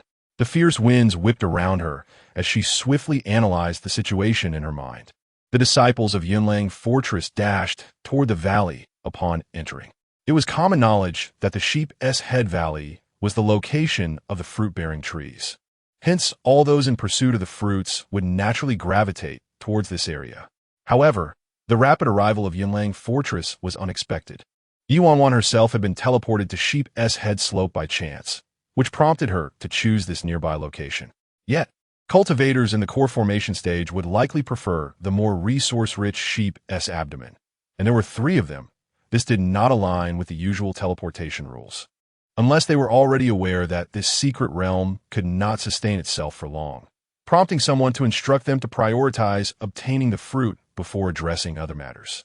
If that were the case, treasure hunting teams like Sun Chu's would not be the only ones present. Surely, there were others in the Sheep's Abdomen as well. Ye Wanwan accelerated, breaking through the mist and racing towards the expansive terrain of the Sheep's Abdomen. At that moment, she also noticed what appeared to be black fissures flickering in the sky. Xingzi remarked, "Indeed." Ye Wanwan's gaze flickered slightly. "Based on your conjecture, how long do you believe this secret realm can endure? If it remains in a closed state, it could persist for another 100 to 180 years. But if conflict ensues, the situation becomes uncertain. The greater the disturbance, the quicker the collapse. However, under normal circumstances, a month should not pose significant problems." Understood. The sword of reflection hastened forward. In an instant, Ye Wanwan plunged into the perilous thicket. At that moment, 2 teams were also frantically fleeing through the forest, with the foremost girl hoisting an enormous, colorful stone taller than the trees themselves, charging recklessly through the underbrush. Everywhere she passed was left in awe of her immense strength. Trailing behind her at a distance was Fang Hian, calling out, "Senior sister, you need to stow it away." Bai Jian, covered in dirt, yet with bright eyes, replied with some confusion, "My chinkuan bag cannot accommodate it." Upon hearing this, Fang Hian felt the urge to slap his thigh. "The ring. We borrowed a ring from Master Pei before we set out." Bai Jian responded, "I tried, but it said it needs time." Fang Hian then realized that Bai Jian was carrying it because of this time constraint. Could it be that this colorful, or was of too high a grade? With senior sister's spiritual consciousness, she temporarily could not move it. Fang Hian ran as if his soul were chasing after him, but behind them, another team made it impossible for them to pause. "Li Shidi can't hold on much longer. I'll buy you some time, you get it inside first." Bai Jian nodded, but did not slow her pace, urgently veering into a secluded spot to begin storing it in her space. This was meant for her junior sister. No one could snatch it away. Fang Hian abruptly halted, quickly rummaging through his chinkuan bag to produce 2 vials, pouring their contents onto the ground with swift motions. He used even the medicinal powders he would normally hesitate to expend, utilizing everything. The white smoke that hissed from the ground merged with the dense fog as Fang Hian first consumed the antidote, then retreated swiftly, concealing himself within the forest. In his hand, he clutched a transparent porcelain vial containing several diminutive ant beasts. Fang Hian inhaled deeply, urging his companions to muster their resolve. He uncapped the bottle, releasing a diminutive poisonous ant. The creature emerged and took flight. Fang Hian gradually retreated into the depths, while Li Wanji's voice drew ever closer. "You ungrateful wretches! The spirit stone mine was our discovery. Out of goodwill, we offered you a place, yet you dare to pursue us for more." In the midst of his words, several blood arrows were shot forth. Li Wanji leaped aside just in time, catching sight of the purple stains upon the arrows, which only incited his fury further. "Do not think for a moment that I am unaware of your sect leader's true identity. Just because you hide behind masks does not mean I am oblivious to your origins. Your leader has committed fratricide and patricide, usurping his elder brother's position, and has even imprisoned his sister-in-law. The disciples of your sect do not condemn their master. Instead, they join him in oppression and tyranny. Should I escape, I shall seek justice on behalf of the heavens. I will ensure your destruction." Suddenly, an unsettling sensation enveloped him. "What is this odor? Why has my spiritual power vanished? Ah, it's poisonous." He collapsed to the ground. Yet, while feigning defeat, the youth launched a barrage of ice arrows. The crowd erupted in fury. "Ha ha! Behold my hidden weapons." His cacophonous laughter drove everyone to the brink of madness as they relentlessly pursued Li Wanji, yearning for his demise. Yet only Li Wanji sensed the dire predicament. Without his senior sister, they were at a disadvantage. "Senior sister, we require your aid." Chapter 43. Excellence is the original Li Wanji, a newly ascended golden core cultivator, possessed but a meager repertoire of spells. Despite Yin Ju's diligent guidance during his foundational stage, presenting him with 3 tomes to choose from: the Azure Cloud Sword Technique, the Chaotic Blade Sword Technique, and a basic offensive spell for cultivators. Li Wanji opted for the Azure Cloud Sword Technique, but had been remiss in his studies, still not fully mastering either of the 2 tomes. He had been indifferent, thinking it of little consequence. Yet now, in the throes of battle, he realized the extent of his shortcomings. He was woefully inadequate. Regret was futile at this juncture. If only he could return. He vowed to immerse himself in his studies with fervor. Fortunately, despite his previous laxity, he had diligently practiced the swift wind technique under Yin Ju's guidance for a year, allowing him to attain commendable speed. At the very least, he had managed to lead 5 pursuers through the forest, successfully diverting them. However, the situation had now turned dire. A barrage of blood arrows rained down, sealing off his path ahead. If Li Wanji continued forward, it would spell certain doom. He had no choice but to halt, gazing at the encroaching 5 figures. He forced a sheepish grin. "Brothers, is there still time for me to repent?" Bellowed the leader among the cultivators, raising his blade to strike. The blade aura, summoned by Golden Core Cultivator, surged forth with overwhelming ferocity. Li Wanji raised his arms in defense, and only then did the onlookers notice the shield adorning his arms. A cold sweat broke upon Li Wanji's brow. Thankfully, he had learned this technique, the Spirit Shield, invaluable for deflecting attacks. Yet the adversary's might was too formidable, and Li Wanji was forced to stumble backward, only to be met by the encircling swordsman. With a roll and a swift push against the ground, he extricated himself from the encirclement, letting out a desperate cry. "Senior sister, help!" Fang Hian, watching anxiously, shouted, "Use the earth escape technique, you fool!" Li Wanji's mind snapped back into focus. Yes, the earth escape technique. But what was the incantation? In this life-and-death moment, he finally recalled it. Transforming into a streak of spiritual light and diving into the earth with a swift motion.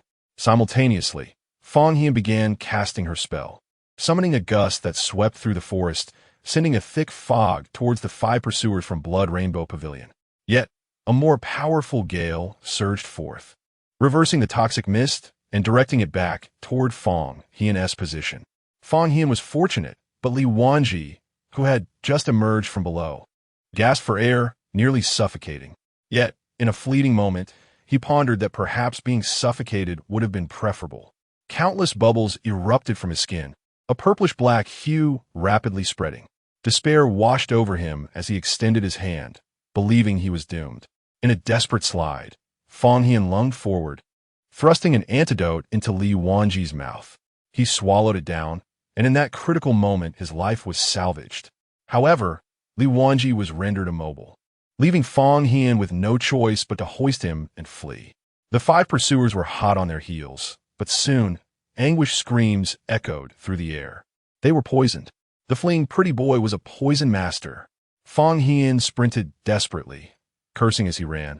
"Your uncle is the poison master. I am merely an alchemist. I am the direct disciple of my esteemed master." Although his mentor often advised him against revealing his identity as a disciple, principles of integrity could not be compromised, and one's profession could not be changed. Li Wanji, jostled violently, felt bile rising within him, and though the numbness in his limbs was subsiding, his discomfort intensified. "Senior brother, I seem to see mushrooms flying." Fang Hian felt a headache coming on. This fool had unwittingly inhaled the potent Qingmao poison. Had it not been for the timely antidote, he would have collapsed by now, though the aftereffects remain severe. "Just bear with it. I will help you expel the remaining toxins shortly." The mushrooms have flown into my mouth, senior brother. I'm going to take a bite." Hearing this, Fang Hian sensed impending trouble. He turned swiftly and raised his hand to block, indeed catching 2 plum blossom darts, while another was lodged in Li Wanji's mouth. "Fang Hian." Li Wanji spat it out, exclaiming, "Too stale. I can't bite it." Fang Hian scarcely had time to ascertain whether the plum blossom darts were poisonous when 2 pursuers caught up with them. One circled to the rear, striking at Li Wanji. Oblivious to the looming danger, Li Wanji remained unaware. Observing this, Fang Hian moved to intercept the attack with his body, leaving his right side wide open and defenseless. A single strike would surely inflict grave injury upon him, not to mention the flanking assault on both sides. At that moment, the pressure from Fang Hian's golden core coalesced into a technique, manifesting as golden light that repelled the attackers. Although it was merely a distance of 10 steps, the expressions of the Blood Rainbow Sect disciples shifted dramatically. Golden core, late stage. How could he be so young? Fang Hian was barely in his early 20s, and even Li Wanji was only 18 or 19, yet both had reached the golden core realm. Moreover, Fang Hian was at the late stage of the golden core. In the realm of cultivation, it was already a mark of potential to break through to the golden core by 50. Breaking through by 40 was considered above average talent. Achieving this feat before 30 was a rarity, a prodigy among prodigies. Take, for instance, that exceptional sister Yi from the Wushang sect, who broke through at 16. Such individuals were exceedingly rare. Generally, one could easily discern their age after breaking through to the golden core, as a cultivator's lifespan extended to 500 years, and their appearance would become fixed at that moment. This implied that whenever one broke through to the golden core, their outward age would reflect that, although one could also utilize the rare rejuvenation pill to alter their appearance. However, the rejuvenation pill was precious, and few would actually spend their resources on it. In the present, Fang Hian appeared quite youthful. They had assumed he was merely at the late stage of foundation establishment. But upon reflection, it was evident that both he and Li Wanji were extraordinary. In contrast, their own ages were well into their 30s. A pang of bitterness and jealousy struck them. How could these two possess such formidable talents? They could not be allowed to escape. Their excellence warranted elimination. With only 3 members remaining from the Blood Rainbow Sect, 2 had succumbed to poison in the rear, while the third approached Bao, an arrow in hand. His eyes filled with chilling intent. He also drew back his bowstring. Fang Hian retreated slowly, blood dripping from the concealed arm at his side. Yet he could not conceal it. All were cultivators of the golden core stage, and the bloodstains that dripped into the underbrush could not escape their discerning eyes. A few of them sneered, their blood arrows coalescing into form. Fang Hian turned to flee. Naturally, a binding force descended upon him, hindering his pace. At that moment, had he abandoned Li Wanji, Fang Hian could have shattered the restraint and escaped. Yet he did not. Such profound brotherly affection mocked a disciple of the Blood Rainbow Pavilion. Kill him, blood drink. The blood arrow shot forth with a whoosh. Fang Hian still clung to Li Wanji. The blood arrow struck, piercing through Fang Hian's defenses. It did not hit his chest directly. Instead, a spirit talisman ignited spontaneously, transforming into a protective spirit pattern that shielded both of them. Fang Hian was momentarily taken aback. The 3 opponents across from him were equally stunned. Sensing the precarious situation, they shouted, "Attack together." However, before their voices could fade, 2 beams of sword light rushed from above and ahead. One bore the aura of the Great Force Sword, while the other was the heart-seeking sword. The 2 swords simultaneously descended before Fang Hian, blocking the deadly blade energies as 2 graceful figures appeared alongside them. Chapter 44. Uncertainty, yet the ability to learn a figure clad in green, youthful and innocent, approached with a lingering fragrance. Her sword cast forth with determination as she stood resolutely before Fang Hian and Li Wanji. Her petite face was taut, radiating an air of solemnity. "Senior sister," Fang Hian exclaimed, almost in tears. The first to arrive was Bai Jian, who hurled her heavy sword ahead, running swiftly toward them. Another sword, the Wuxin sword, followed suit, with its wielder arriving in a graceful leap. "It's our junior sister." Blood Raven fixated on the 2 figures, one of whom exuded an inscrutable aura, evidently of a higher realm, while the other was in the Qi refinement stage. Yet, who in that realm could traverse the air? What a jest!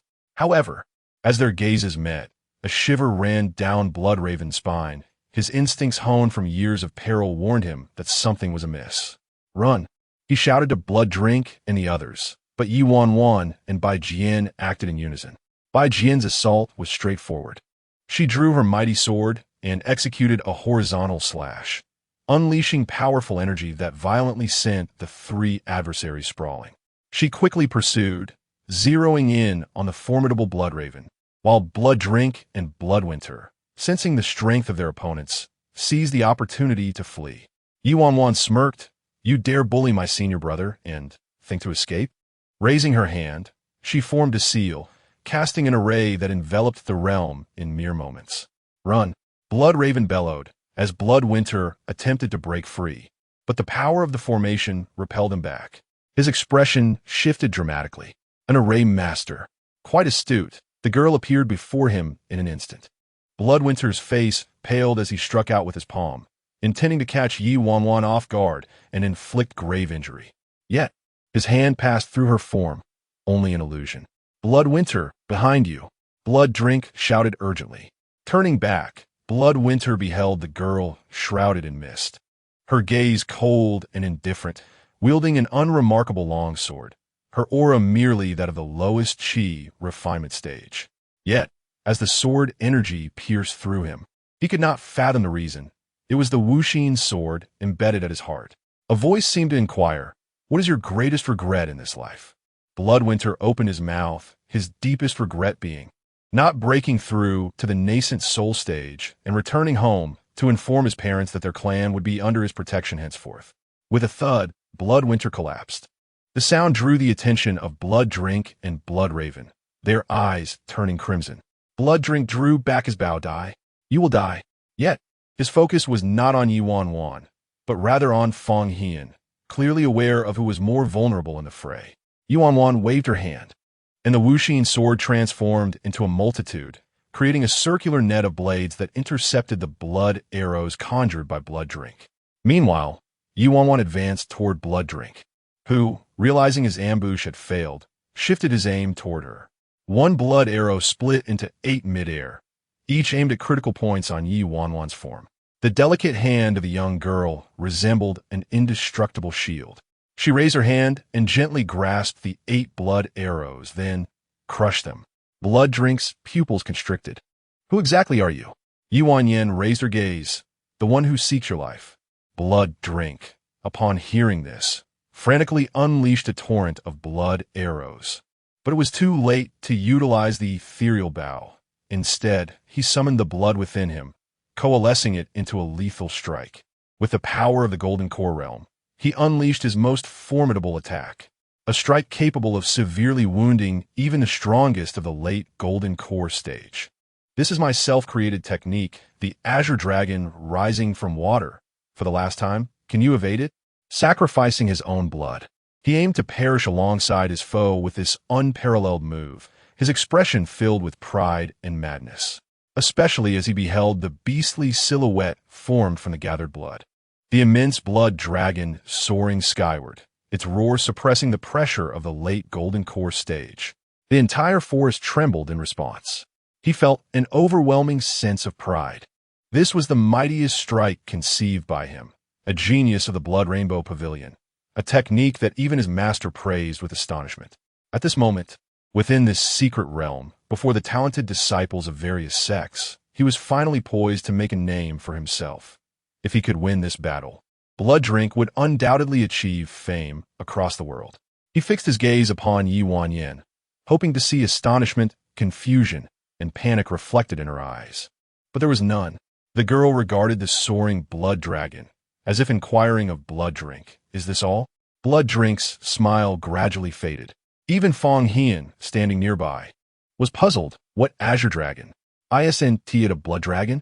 Moreover, with such a commotion, how much attack power remains? Blood Drink angrily turned to him. "What do you understand?" Ye Wanyan replied calmly, "Mere bluster." She let her spiritual energy flow from her hand, slowly transforming into a symbol that shimmered under the sunlight. Smaller than the blood dragon in the sky, yet dazzling. The myriad arrows spewed forth from the blood dragon were completely thwarted by the protective array she conjured. And even standing at the back, she showed no signs of exhaustion or strain. She simply stood there, as if unperturbed by the world. resembling a goddess who looked down upon mortals. Blood Drink was utterly shattered. Who exactly are you? Ye Wanwan raised her gaze. Indifferent, Tianyi Sect. Ye Wanwan. Ye Wanwan. Such a familiar name. It seems I have heard it somewhere. Bloodcrow's expression changed dramatically. The disciple of the revered Yindi Taoist of Qingyun Peak. The one who broke through to the Golden Core at 15. Ye Wanwan. Senior brother. She is 16. Blood Crow stammered. No, the one who is 16 is another. She was the first to break through. Although Yi Qian publicly acknowledged the 15-year-old Golden Core as herself among the elite disciples of various sects, the title of the first genius does not belong to her. It belongs to Ye Wanwan. But you're not dead? How could you have become a disciple of the Tianyi Sect? Blood Crow wanted to ask, yet the words remained unspoken, for the girl frowned. Is your questioning not excessive? She skillfully struck back with a blood arrow, which pierced through the chest of Blood Drink, while Ye Wanwan did not spare Blood Crow either. Blood Crow cried out, "We can keep this secret." Yet, the young woman showed no signs of relent. As the blood arrows consumed the two, and the breaths of the brothers faded into the dense forest, Ye Wanwan's voice emerged softly. Only the dead can keep secrets. Although she had never contemplated the art of secrecy, what did it matter when they had harmed her third senior brother? Blood Crow's eyes remained wide open, unable to close for a long time. Ye Wanwan, however, proceeded in another direction. By Jian and Fong, he anxiously inquired, "Where are you going?" Ye Wanwan pointed ahead. "There are two more. Let's deal with them together." Only then did the two of them breathe a sigh of relief, genuinely fearing that Ye Wanwan might leave without returning. She was quick to depart and equally swift to return. Carrying two corpses, she placed them alongside Blood Crow and the others.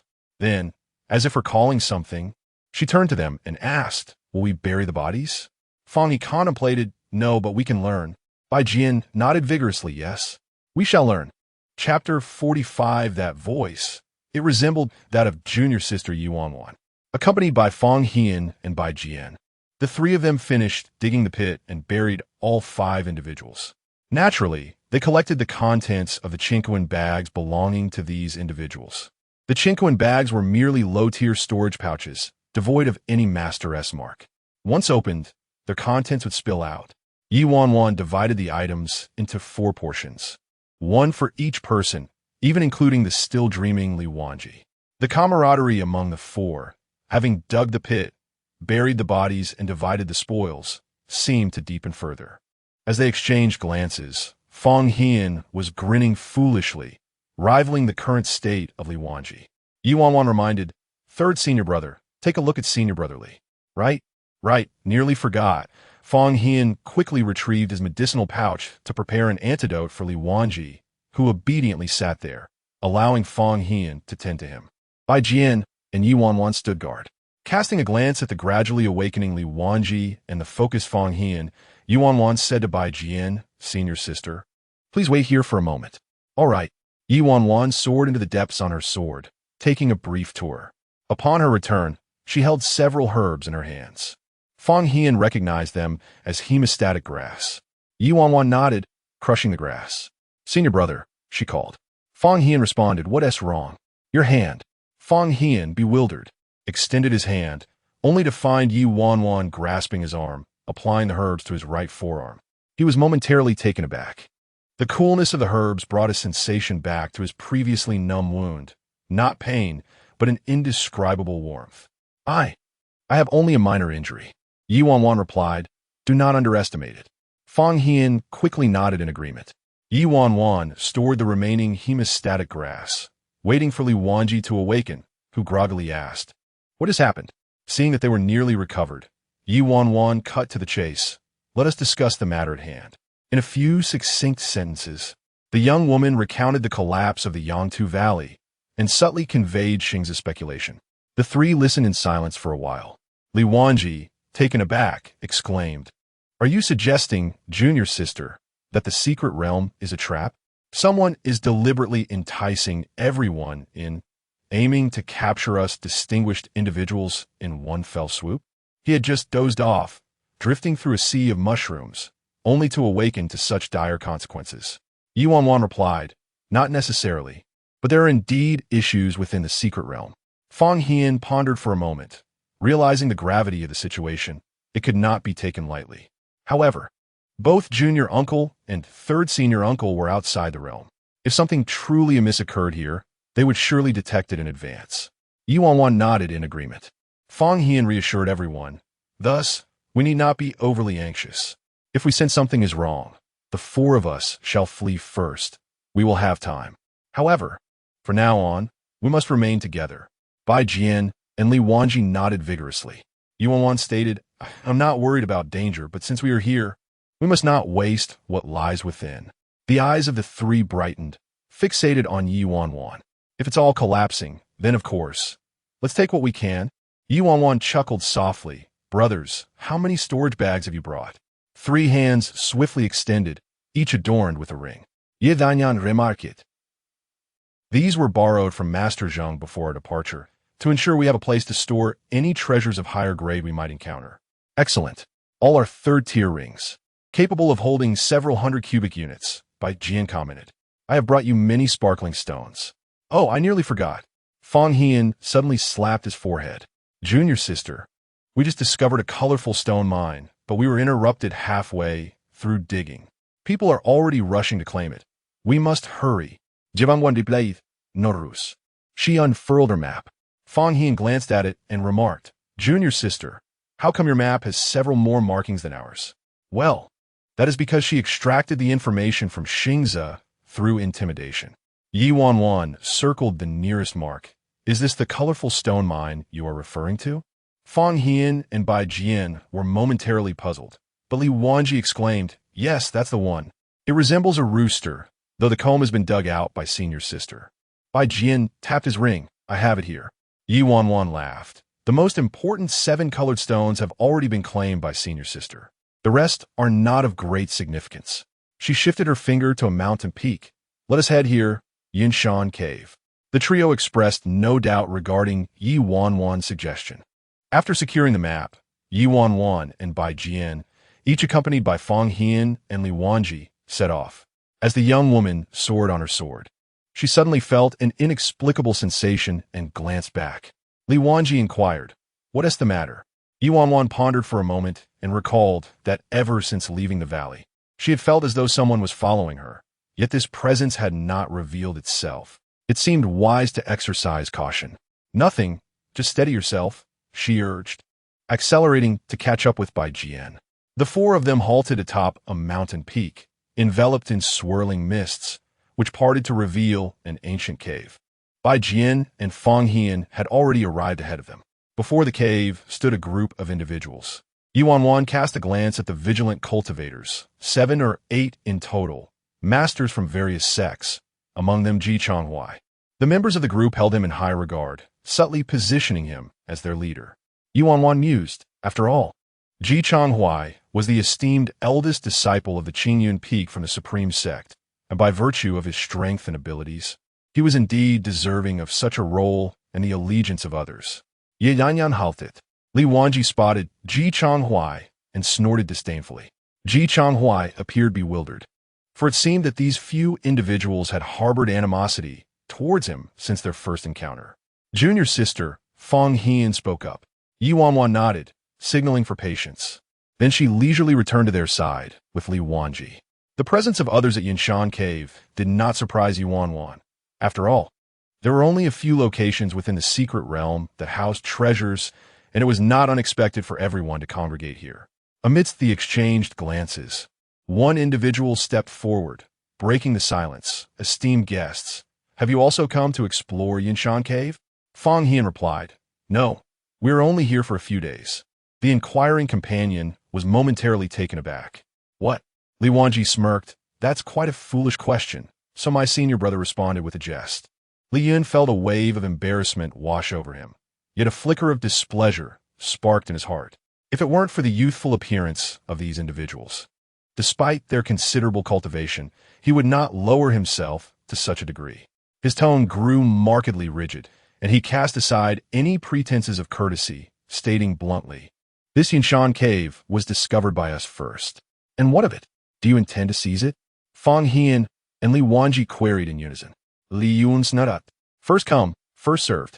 Ye Wanwan spoke calmly. First come, first served, I have no objection. However, I would like to inquire of you all. Having been here for so long, has this door opened? As her words fell, the expressions of those present abruptly flushed crimson. You. It was Ji Chonghui who suddenly turned to Ye Wanwan, his voice laced with surprise. Chapter 46. A bet with you, did he, Miss Here? The girl, veiled and slender, stood slightly taller than anyone he recognized, her cold brows and eyes emanating a sense of indifference and ruthlessness. No, this could not be junior sister Chi. She was gentle and demure, her eyes always sparkling with warmth. The most understanding and considerate disciple of Qingyun Peak. How could she utter such caustic and provocative words? Yet, Ji Chonghui found himself unable to tear his gaze away from the girl, for she bore an uncanny resemblance. Of course, we can unlock this barrier. Young Master Ji is a direct disciple of the master of Qingyun Peak, well-versed in the art of restrictions and formations. This barrier is precisely what we summoned him to dismantle. Fang Hian and Li Wanji turned their attention to Ji Chonghui, exhaling a heavy snort through their nostrils. What's so impressive about that? It was widely known that Yan Dingdao, the esteemed master of Qingyun Peak, possessed two exceptional skills, the arts of formations and swordsmanship. With his divine transformation stage prowess, he could challenge those in the void refinement stage without losing ground. Thus, it was natural for his disciples to inherit the mastery of formations and be familiar with the laws of restrictions. Li Yin had indeed chosen the right assistant. Ji Chonghui was undeniably the most adept at the art of formations among Yin Ding's 7 disciples, save for Ye Wanwan. With a smile that was both playful and mocking, Ye Wanwan gazed at Ji Chonghui. So the Supreme Sect covets the treasures within the Yunshan cave as well? Ji Chonghui felt a prickling discomfort from her words. There's a wood-fire spirit within, which I intend to retrieve from my junior sister.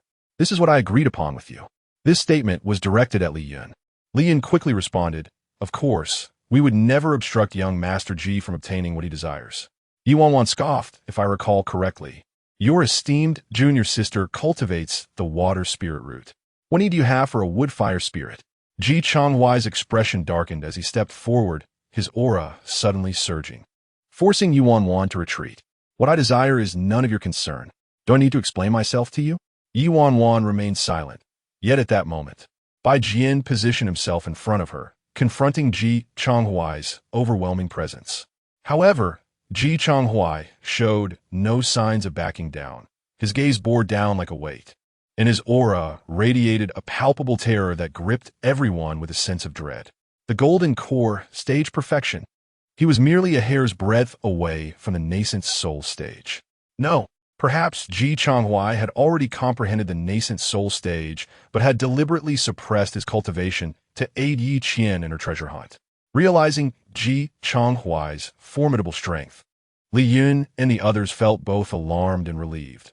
Alarmed that Ji Chonghui was likely the strongest among those entering the secret realm. They were glad they had not offended such a powerful cultivator, while Ye Wanwan and her companions faced dire straits. I encountered their master last night, and they seemed to belong to the Tianyi Sect. Tianyi Sect, the one that has not participated in sect competitions for over a century and has been expelled from the top 3 sects? Indeed, it is them. Some murmured that their sect had long since collapsed, and these few seem to have only recently been accepted, lacking any real capabilities. The final remark hung in the air, but no one dared to respond. Lacking any real capabilities? Lacking the requisite skills, one would refrain from engaging in a contest of prowess with Ji Chonghui. Bai Jian, though at the late stage of the Golden Core, is merely slightly inferior to Ji Chonghui. Furrowing her brow, Bai Jian instinctively moved her hand, yearning to summon her sword. Yet a hand gently pressed on her shoulder. Ye Wanwan softly reassured, Senior sister, I am unscathed. Meeting Ji Chonghui's gaze with unwavering calmness, she declared, since we both desire the wood-fire spirit, let us rely on our respective abilities. Ji Chonghui scoffed, you wish to challenge me? Perturbit, Ye Wanwan responded. No need for a physical confrontation. Rather, let us see who can unlock the gate's restrictions in the shortest time. The wood-fire spirit shall belong to the victor. Ji Chonghui found her audacity laughable. You dare to pit your array skills against mine? Indeed, She foolishly sought to seek guidance from senior brother Ji. With a nonchalant expression, Ye Wanwan posed a daring question. Are you willing to accept? Ji Chonghuai furrowed his brow. He had initially sought out Yi Qian and Do Ming, but was diverted by Li Yun's invitation. Considering the uniqueness of the wood fire spirit, it might prove beneficial to the 7th junior sister. Thus he came to acquire it. With Ye Wanwan's golden core extracted, her cultivation would undoubtedly face challenges. However, the acquisition of the wood fire spirit could allow her to pursue the path of an alchemist. Who could have anticipated encountering such an oblivious young girl? In Ji Chonghuai's memories, he could not accept the notion that Ye Wanwan had perished, having succumbed to despair and leapt from the cliff. He remained convinced that as long as he paved the way, his junior sister would inevitably return. Very well, I shall wager with you. Agreed. Suddenly, Lian had a brilliant idea. Isn't the wager insufficient? After all, the wood fire spirit was initially within senior brother Ji's grasp. Regardless of your presence, it belonged to him. Now, due to your interference, senior brother Ji must waste time with you. Shouldn't you offer a token of sincerity? In his remarks, he had transformed young Master Ji into senior brother Ji, thereby narrowing the gap between them. Ji Chonghuai did not oppose. He too was curious to see what this girl could offer. Ye Wanwan's purple cloud ring contained an array of items, yet none of them could ignite Ji Chonghuai's interest. First she revealed them. They would surmise that she had already visited Yangtu Valley. Suddenly recalling an item, Ye Wanwan flipped her hand and retrieved it. As the crowd beheld the object in the girl's palm, they were on the verge of mockery. You think this third-tier herb can procure the coveted wood fire spirit? Surely. You jest. In her hand rested a jade dew flower, known for its restorative qualities, particularly beneficial for cultivators in the unstable golden core stage. Yet of little use to one like Ji Chonghuai, who had already attained the late golden core stage. However, it would be advantageous for Yi Qian, who had utilized Ye Wanwan's golden core and was subjected to a forced spiritual transformation, significantly impacting her. Despite the Yi family and Qinyun Peak employing rare materials to stabilize her, there remained a sense of stagnation during her cultivation. Once refined, the jade dew flower could be transformed into jade dew pills, which, when consumed, would aid in solidifying and refining the golden core. Thus, it was a precise remedy for her condition.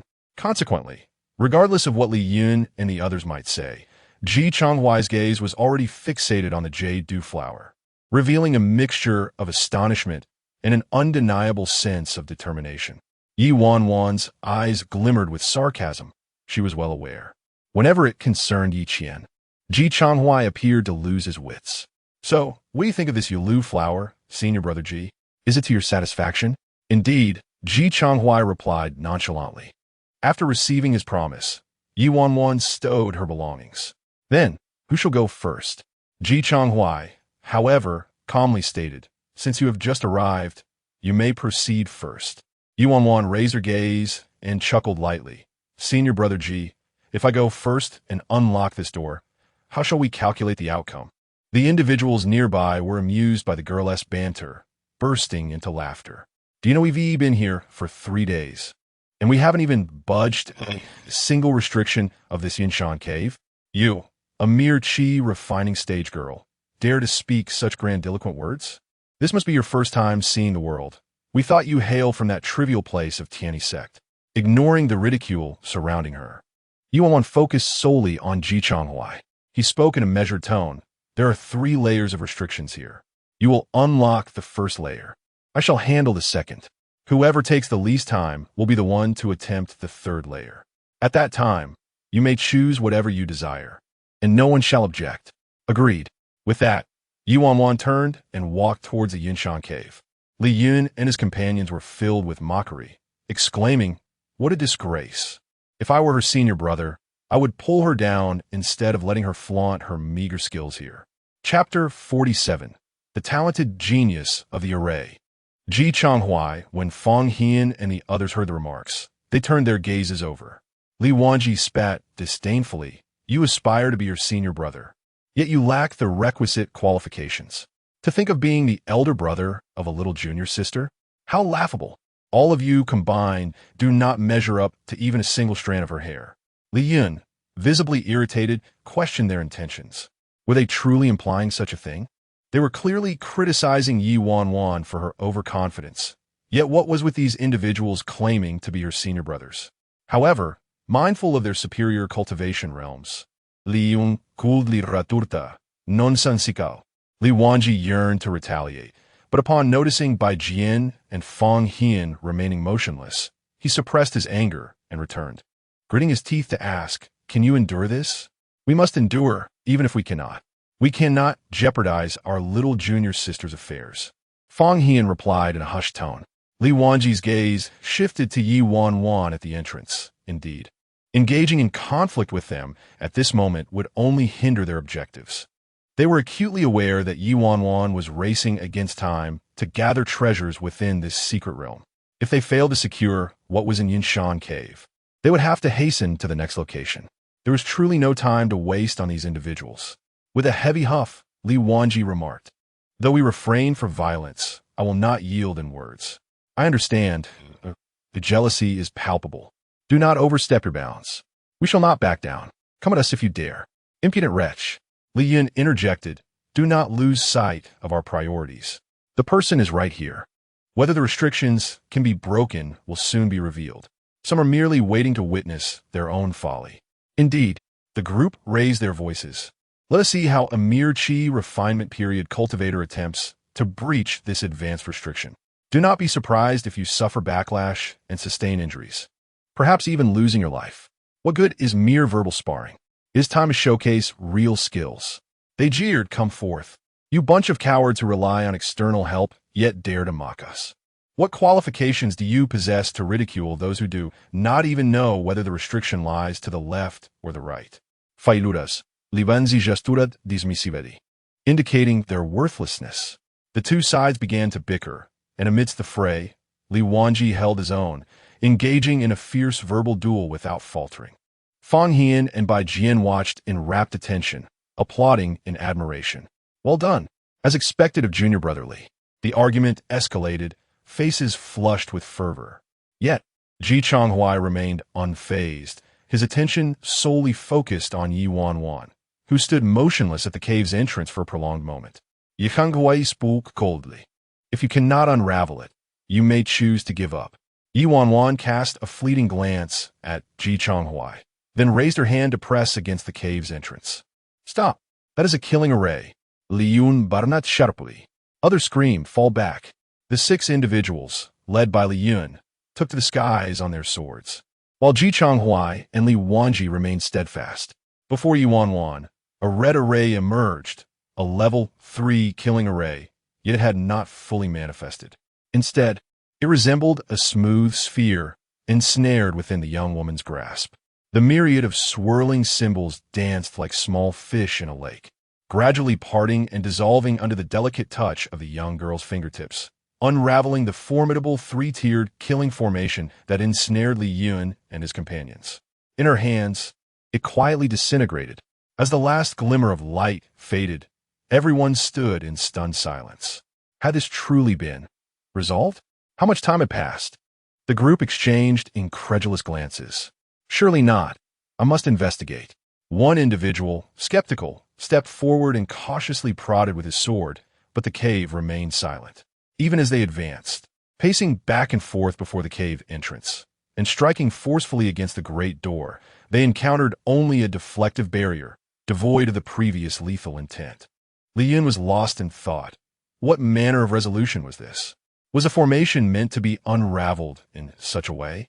Traditionally, methods to break formations required a thorough engagement within the intricate web, followed by a discerning exploration of the path to dismantle it. Yet this direct extraction and manipulation of the formation appeared almost trivial. Suddenly, a memory surfaced. Brother G had mentioned that there were 3 layers of restrictions here, and the first layer was undoubtedly the simplest. He was merely being modest. A minor restriction. She could surely handle it. Indeed, although Li Wanji was also taken aback, he quickly interjected, "How can you speak such words while gazing into your own reflection? You've been unable to unlock this restriction after days of wandering. Yet my junior sister, in her Qi refinement stage, has succeeded. Denying your own weakness is one thing, but to deny her strength is quite another. Li Yun and the others stubbornly refused to concede. It must have been a fortunate accident. Perhaps we had previously dismantled it with brute force, which rendered the formation weak enough for her to exploit. They all nodded in agreement. Li Wanji remained silent. Ye Wanwan ignored the others, instead focusing her gaze on Ji Chonghuai. While the others desperately tried to salvage their dignity, Ji Chonghuai remained silent. "What now?" he asked coldly. "I underestimated you," he admitted. Ye Wanwan smirked. "You are indeed arrogant." Li Yun and the others bristled at his audacity. Ji Chonghuai raised a hand to silence them. He stepped forward, declaring, "Yet I do not concede." The man struck the cave door, prompting the second layer of restrictions to spring forth, forcefully repelling his strength. However, Ji Chonghuai skillfully countered, channeling a wisp of spiritual energy into the formation, activating the entire array. With a resounding crash, pale blue runes materialized. All eyes were fixated in astonishment. Ji Chonghuai remained composed, observing the confidence in him. Li Wanji quietly conferred with Fang Hian beside him. "Does this seem easier than my junior sisters?" Li Wanji intended to counter those who claimed Ji Chonghuai had shown humility, suggesting he had merely left the simplest task for himself, all while exuding an air of confidence. Cunning. Yet, to his surprise, Fang Hian shook his head no. Li Wanji glared at him, perplexed by his tendency to bolster others while diminishing his own stature. Yet perhaps it was for the best. If it proved difficult, he would surely lose. Li Wanji soon found solace in himself, breaking into a foolish grin. Fang Hian's lips twitched in response. The threefold cave's restrictions typically involve a complexity that is a layered combination of levels 3 and 4. Furthermore, due to the peculiar nature of these restrictions, they can endure far longer than conventional formations. For those attempting to dismantle them, the true challenge lies within the intricate symbols. As Fang Hian elucidated, gesturing towards the azure symbols before Ji Chonghuai, he remarked that these were the crux of the restrictions. It is rumored that they represent a simplified version of the laws of heaven and earth, though this remains merely conjecture. Only by comprehending these restrictive symbols can one unravel the enigma before him, which presents a difficulty equal to that faced by his junior sister, both being of the third tier. However, his task involved defense. Generally speaking, defensive restrictions are more intricate than offensive ones, necessitating a longer duration for resolution. Thus, although the challenges are equivalent, he would require more time than his junior sister. Fang Hian paused momentarily, stating that perhaps he allowed her to proceed first due to her lower cultivation level. He then furiously added that it could also be that he believed she would be unable to solve it, hence letting her attempt it first, not anticipating that it would backfire. The three exchanged glances, nodding in agreement. Regardless, it was a shared understanding among them that the members of the Supreme Sect were far from benevolent. Li Yun and the others were also anxious, wondering if Senior Brother Ji would truly face defeat. The complexity of this challenge appeared significantly greater than the last. Chapter 48. He will not surrender. Despite the reassurances among the crowd that Ji Chonghuai, as a disciple of the esteemed Yin Ding Daozuan, would not be bested by an obscure young girl, Ye Wanwan's method of unraveling the formation was truly unprecedented. They had never witnessed anyone capable of so deftly manipulating the intricate symbols. Even Fang Hian had not encountered such a feat, yet the four of them shared an unspoken understanding about preserving their strengths, which is why Fang Hian refrained from revealing his inability to comprehend his junior sister's solution. Let them speculate. At this moment, Li Yun and the others found themselves uncertain.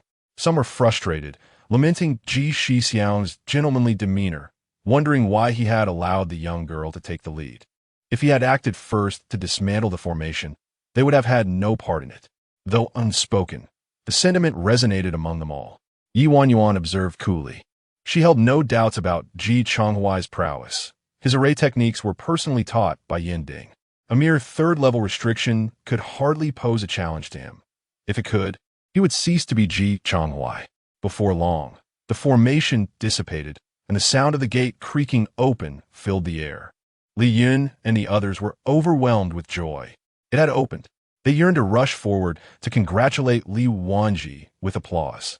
However, Ji Chonghuai immediately turned to seek Ye Wanwan's approval, his face alight with the thrill of having deciphered the array, instinctively exclaiming, "Junior sister, look." But in the next instant, he met Ye Wanwan's gaze and the sudden stillness that enveloped them. Ji Changhuai abruptly realized the truth.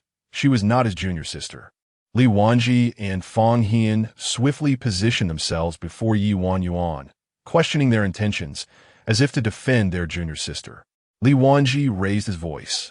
"I have already stated that my junior sister's brother is not someone anyone can claim." Li Yun and the others seethed with indignation. They knew Ji Shixiang had merely mistaken Yi Shimi from the Wushang sect to be present, and they wondered if he believed he was addressing their little good-for-nothing. Yi Shimi had achieved Dan formation at the tender age of 15, while their own. That unutterable expression was infuriating. Li Wanji gritted his teeth, struggling to maintain composure. No, he could not endure it.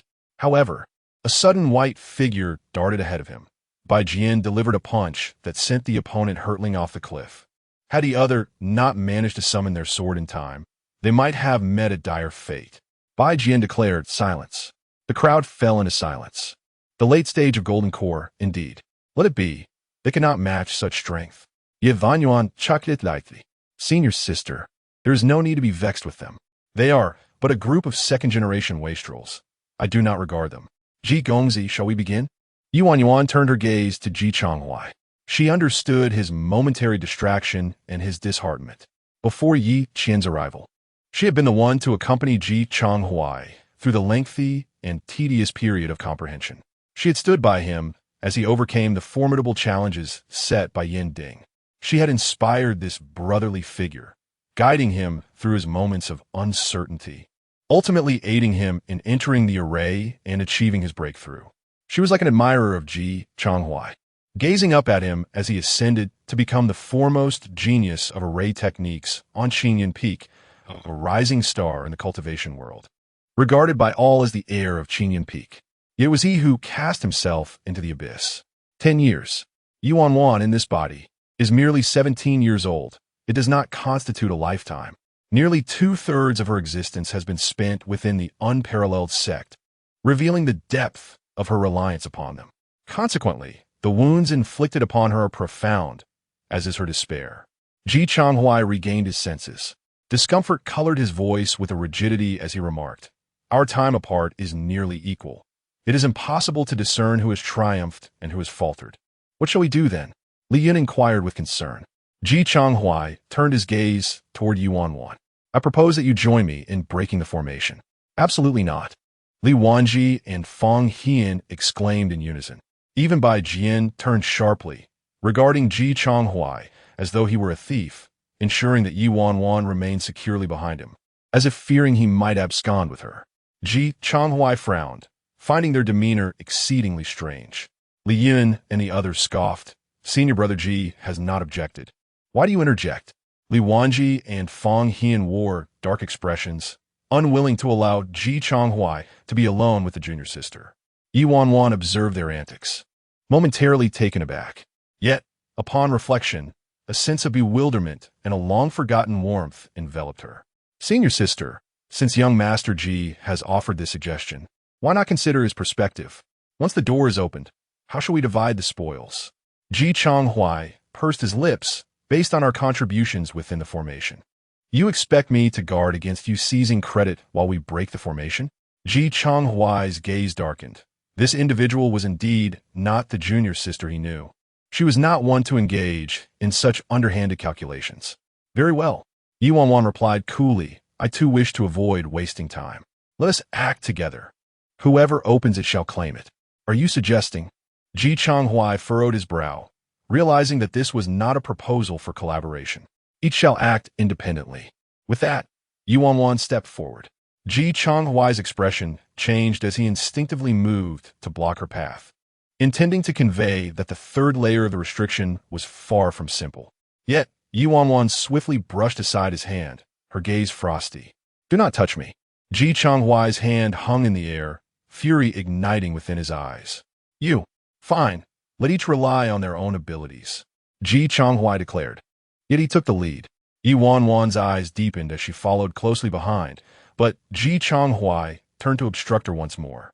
She sidestepped. not forgetting to unleash a water arrow technique towards the entrance of the cave. The third layer of the restriction was triggered. The entire formation expanded, encompassing the mountain cliff. Yikangwayas kontenans darkened. You're truly willing to forsake the others for victory. Ye Wanwan replied, mutual sentiments. With the restriction now open, this fourth-tier challenge proved to be significantly more arduous than the previous tier's singular attribute. Flames surged from both sides, igniting screams from Li Yun and the others. Quick, activate your defenses. Yet, Feng Hian and Li Wanji obediently sheltered behind by Jian, relying on her spiritual energy to shield them from the raging inferno. Senior sister is indeed the best. Ji Changhuai fixed his gaze upon Ye Wanwan as the inferno engulfed the center where they stood. Neither of them showed any sign of retreat. The key to unraveling the formation lay with the door. There was but a single opportunity. Whoever stepped outside would be deemed the loser. Ji Changhuai unleashed a punch, which Ye Wanwan deftly intercepted. The two danced around the entrance, exchanging blows for over 10 rounds. Ji Changhuai could hardly believe that this Qi refinement stage practitioner could withstand so many of his attacks. Have you concealed your cultivation? He inquired, to which Ye Wanwan responded coldly, and if I have, what of it? With his spiritual energy coalescing into formidable pressure, Ji Changhuai launched an overwhelming force toward Ye Wanwan, sending her hurtling backward. Without a glance back, he aimed for the beast's head at the cave's entrance, channeling his energy into it. Yet, Ye Wanwan swiftly unaset a spiritual talisman. In an instant, the intricate patterns ensnared Ji Changhuai's wrist, and with a graceful leap, she darted forward, pressing her hand firmly upon the beast's head before him. Spiritual energy surged forth, cascading like torrents of water. Li Yun and the others cried out in despair. What is this? A clash of ice and fire. But Ye Wanwan had already activated the beast's head, causing another mechanism behind the cave to click open. The door swung wide before them, and without a moment's hesitation, Ye Wanwan slipped inside. You dare! Yikangway shouted. Ye Wanwan miridi chaklet. It's all a matter of skill. However, Ji Changhuai could not allow himself to be bested by this wild girl whose name he did not even know. Momin's latte. He followed her inside. Yet, just after Ji Changhuai entered, another shadow flickered and darted in as well, unnoticed by all save for Bai Jian, who sensed its presence. It appeared to be the junior disciple. Chapter 49. The treasure chamber within the depths of the Cloud Mountain Cave. Darkness enveloped the surroundings, devoid of any light. Upon entering, one was greeted by a lengthy corridor. As Ji Changhuai stepped inside, he immediately pursued the trail of Ye Wanwan, moving swiftly to grasp her shoulder in an attempt to slow her down. However, Ye Wanwan deftly sidestepped, seemingly anticipating his action, and as they turned to face each other, a fierce exchange ensued within the corridor. The sound of fists and feet colliding resonated, as neither party yielded an inch. Both displayed an impressive level of skill, leaving Ji Changhuai slightly astonished by her prowess. Nevertheless, Ji Changhuai held a higher cultivation level than Ye Wanwan, and with a mere flicker of spiritual energy, he effortlessly subdued the young woman, pinning her against the stone wall with his elbow. A resounding thud echoed as debris cascaded from the wall. Ye Wanwan emitted a muffled groan, her shoulder crashing into the stone with such force that it shattered the rock without any protective use of spiritual energy.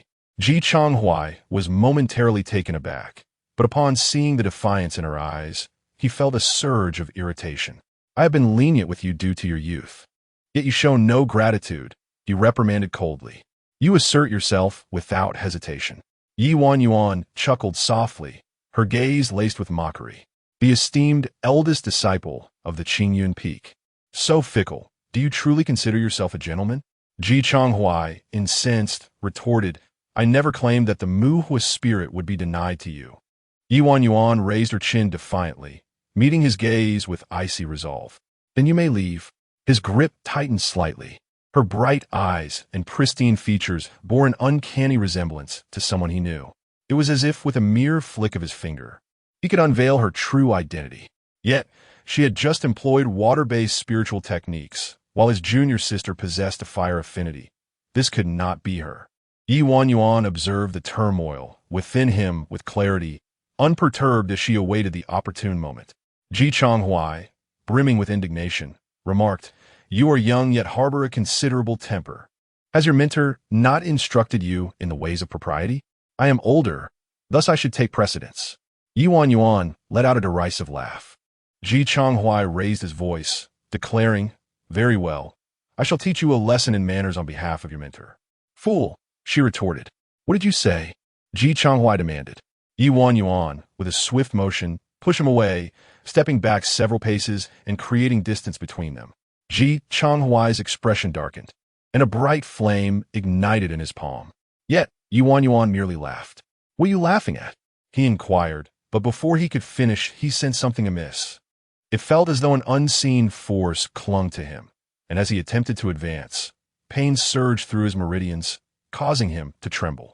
His complexion shifted dramatically as he witnessed the flames in his palm being strangled by ethereal threads before dissipating with a resounding pop. Binding spirit threads, he realized, glancing around the corridor in alarm. "I cannot use my spiritual power here." It became clear why she had not used any defensive techniques when she collided with the wall. Ye Wanwan scoffed, ridiculing the esteemed disciple of Qingyun Peak for failing to notice such a trap, a true testament to his extreme arrogance. "How did you perceive it?" Ji Chonghai inquired, his tone sharp. They had entered together, yet Ye Wanwan alone had uncovered the truth. Turning on her heel, Ye Wanwan walked away. Why should she divulge this information to him? She dashed deeper into the passageway, simultaneously communicating with Xingze within the Ziyun ring. Xingze remarked, "There are 2 additional restrictions within this cave. The first is the spirit binding. Not only must you refrain from using spiritual energy, but you should also avoid employing any techniques. The stronger your power, the higher the binding's intensity. Keep moving forward, and you shall exit its grasp." Heeding his advice, Ye Wanwan surged through the passage and, in less than a quarter of an hour, escaped the binding force. However, she soon encountered 3 divergent paths ahead. "Which one should I choose?" she asked. Xingze perched upon a tree, gazing at the 3 forks. "Choose any." The former master of the secret realm had a penchant for treasure hunts. Each path's terminus conceals some treasures. Even if you fail to find the coveted wood and fire spirit, there'll be other spoils. Ye Wanwan replied, "But I desire them all." Xingze retorted, "Greed." Initially selecting one path, Ye Wanwan's greed, an inherent trait of humanity, fueled her resolve. Having come this far, why should she leave the spoils for others? However, mindful of time's constraints, she wouldn't squander it on indecision. While conversing with Xingze, she had already dashed towards the first fork in the road. She smoothly reached its end, discovering a stone chamber. The door remained sealed by restrictions. Yet again, Xingze commented, "This is a 4-tiered prohibition. To breach it may take you 1 or 2 hours. By then, that lad from the passage will have caught up." Ye Wanwan retorted, "It won't take that long." From her storage pouch, she produced a talisman.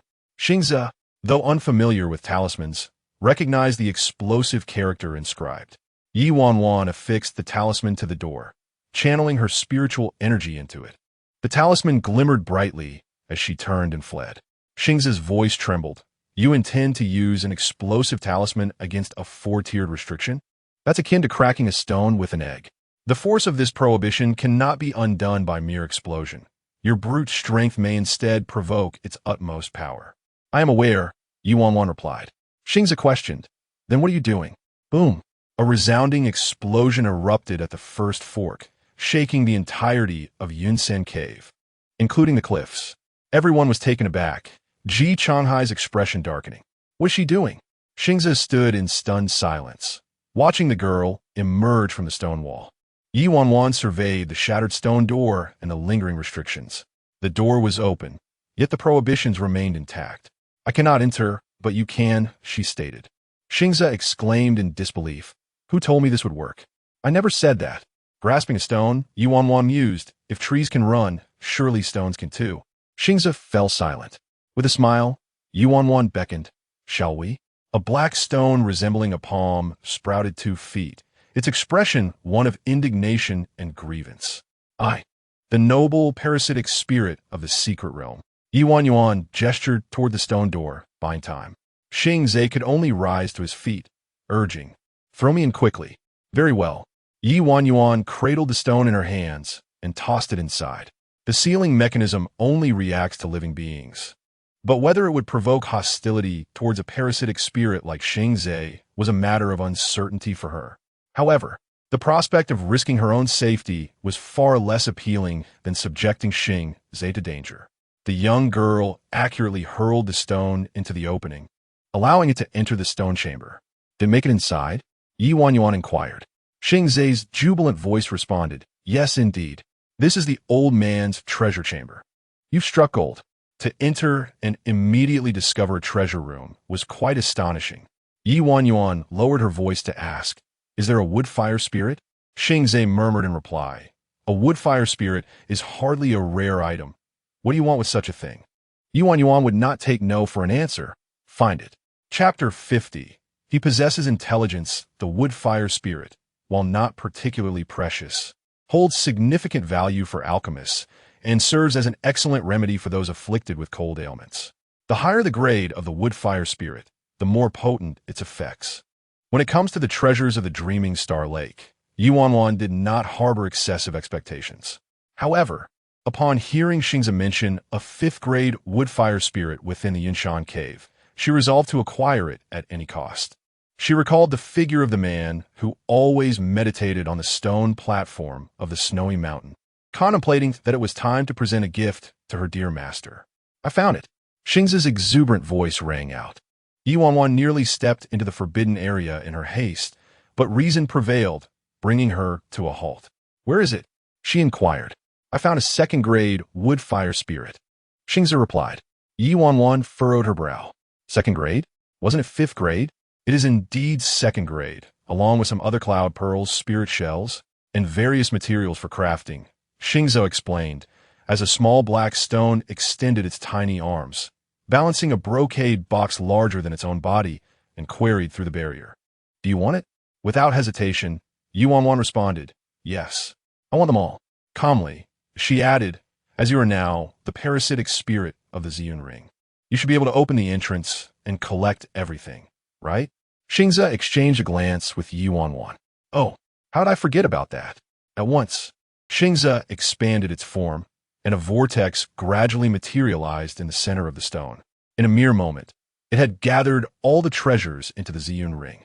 However, as it hurriedly exited, it was abruptly thrust back upon contacting the barrier.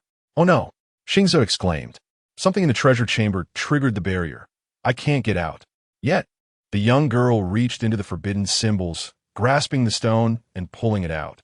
Simultaneously, the barrier erupted with a deafening force, unleashing a powerful destructive energy aimed at Ye Wanwan, intent on obliterating her. However, Ye Wanwan did not pause. She slipped into the Ziyun Ring, which disintegrated into dust upon hitting the ground and was swept away by the ensuing storm. The pair, one girl and one stone, were also caught in the tempest. Their hearts racing, Xingze looked at Ye Wanwan, noticing that her left hand was stained with blood, adorned with runes that indicated she had bravely entered the formation at a critical moment to rescue herself. "Are you all right?" he asked somewhat bashfully. Ye Wanwan dabbed her wound with a handkerchief, responding nonchalantly, "I'm fine." The girl spoke with an air of composure, yet Xingze pondered how, despite her tender age, she exhibited such shrewdness, rarely displaying a smile. Although, when she did smile, it seemed as if she were calculating something. Sighing, he noted the commotion outside, prompting Ye Wanwan to refrain from venturing out recklessly. While remaining within the Ziyun Ring, she conducted a cursory examination of the treasure Xingze had brought, noting a significant quantity. However, her focus remained on the wood fire spirit. "It truly is 2nd grade. There should still be a 5th-grade one," Xingze remarked. In a hushed tone, Ye Wanwan replied, "Let us check the 2nd path next." As the external storm subsided, Ye Wanwan emerged from the Ziyun Ring, accompanied by Xingze, who perched a stone upon her shoulder. The stone chamber ahead lay utterly devastated, a clear indication that Ye Wanwan's cunning methods had provoked the local guardian, resulting in the complete dismantling of the barriers. After a moment of contemplation, Ye Wanwan realized she would need to devise a new approach next time. Xingze nodded in agreement. The two retraced their steps, standing between the second and third forks in the path. Without hesitation, Ye Wanwan chose the second route, though its terrain proved far more intricate than the first, revealing a circular passageway. As she traversed this path, she suddenly halted. Xingze remarked, "We've circled back." Ye Wanwan lowered her gaze, her eyes shimmering with thought. "When we entered the fork, we followed a singular path without any branches. How could we have returned?" Xingze wiggled his toes in acknowledgement, affirming her observation.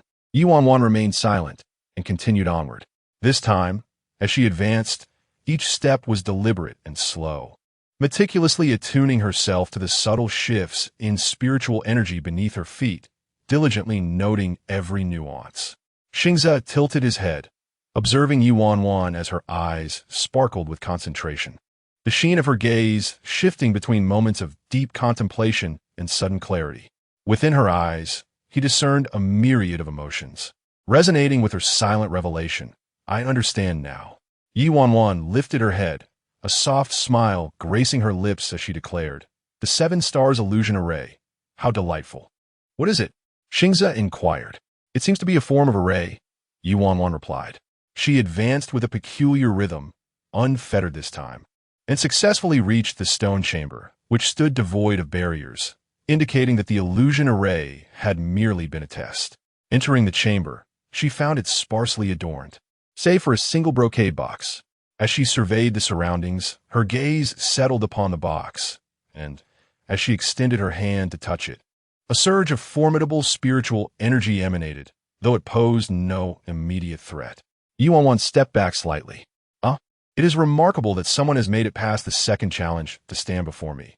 Clearly, you possess great potential." Ye Wanwan regarded the ethereal figure before her, her palm already harboring the final golden talisman. "Spirit entity?" Xingze interjected. "No, it is a remnant of memory," Ye Wanwan replied, furrowing her brow as she observed the figure. Soon realizing there was no peril, thus lowering her guard, she fixed her gaze upon the elder in gray, who seemed to behold her as if through the veil of millennia.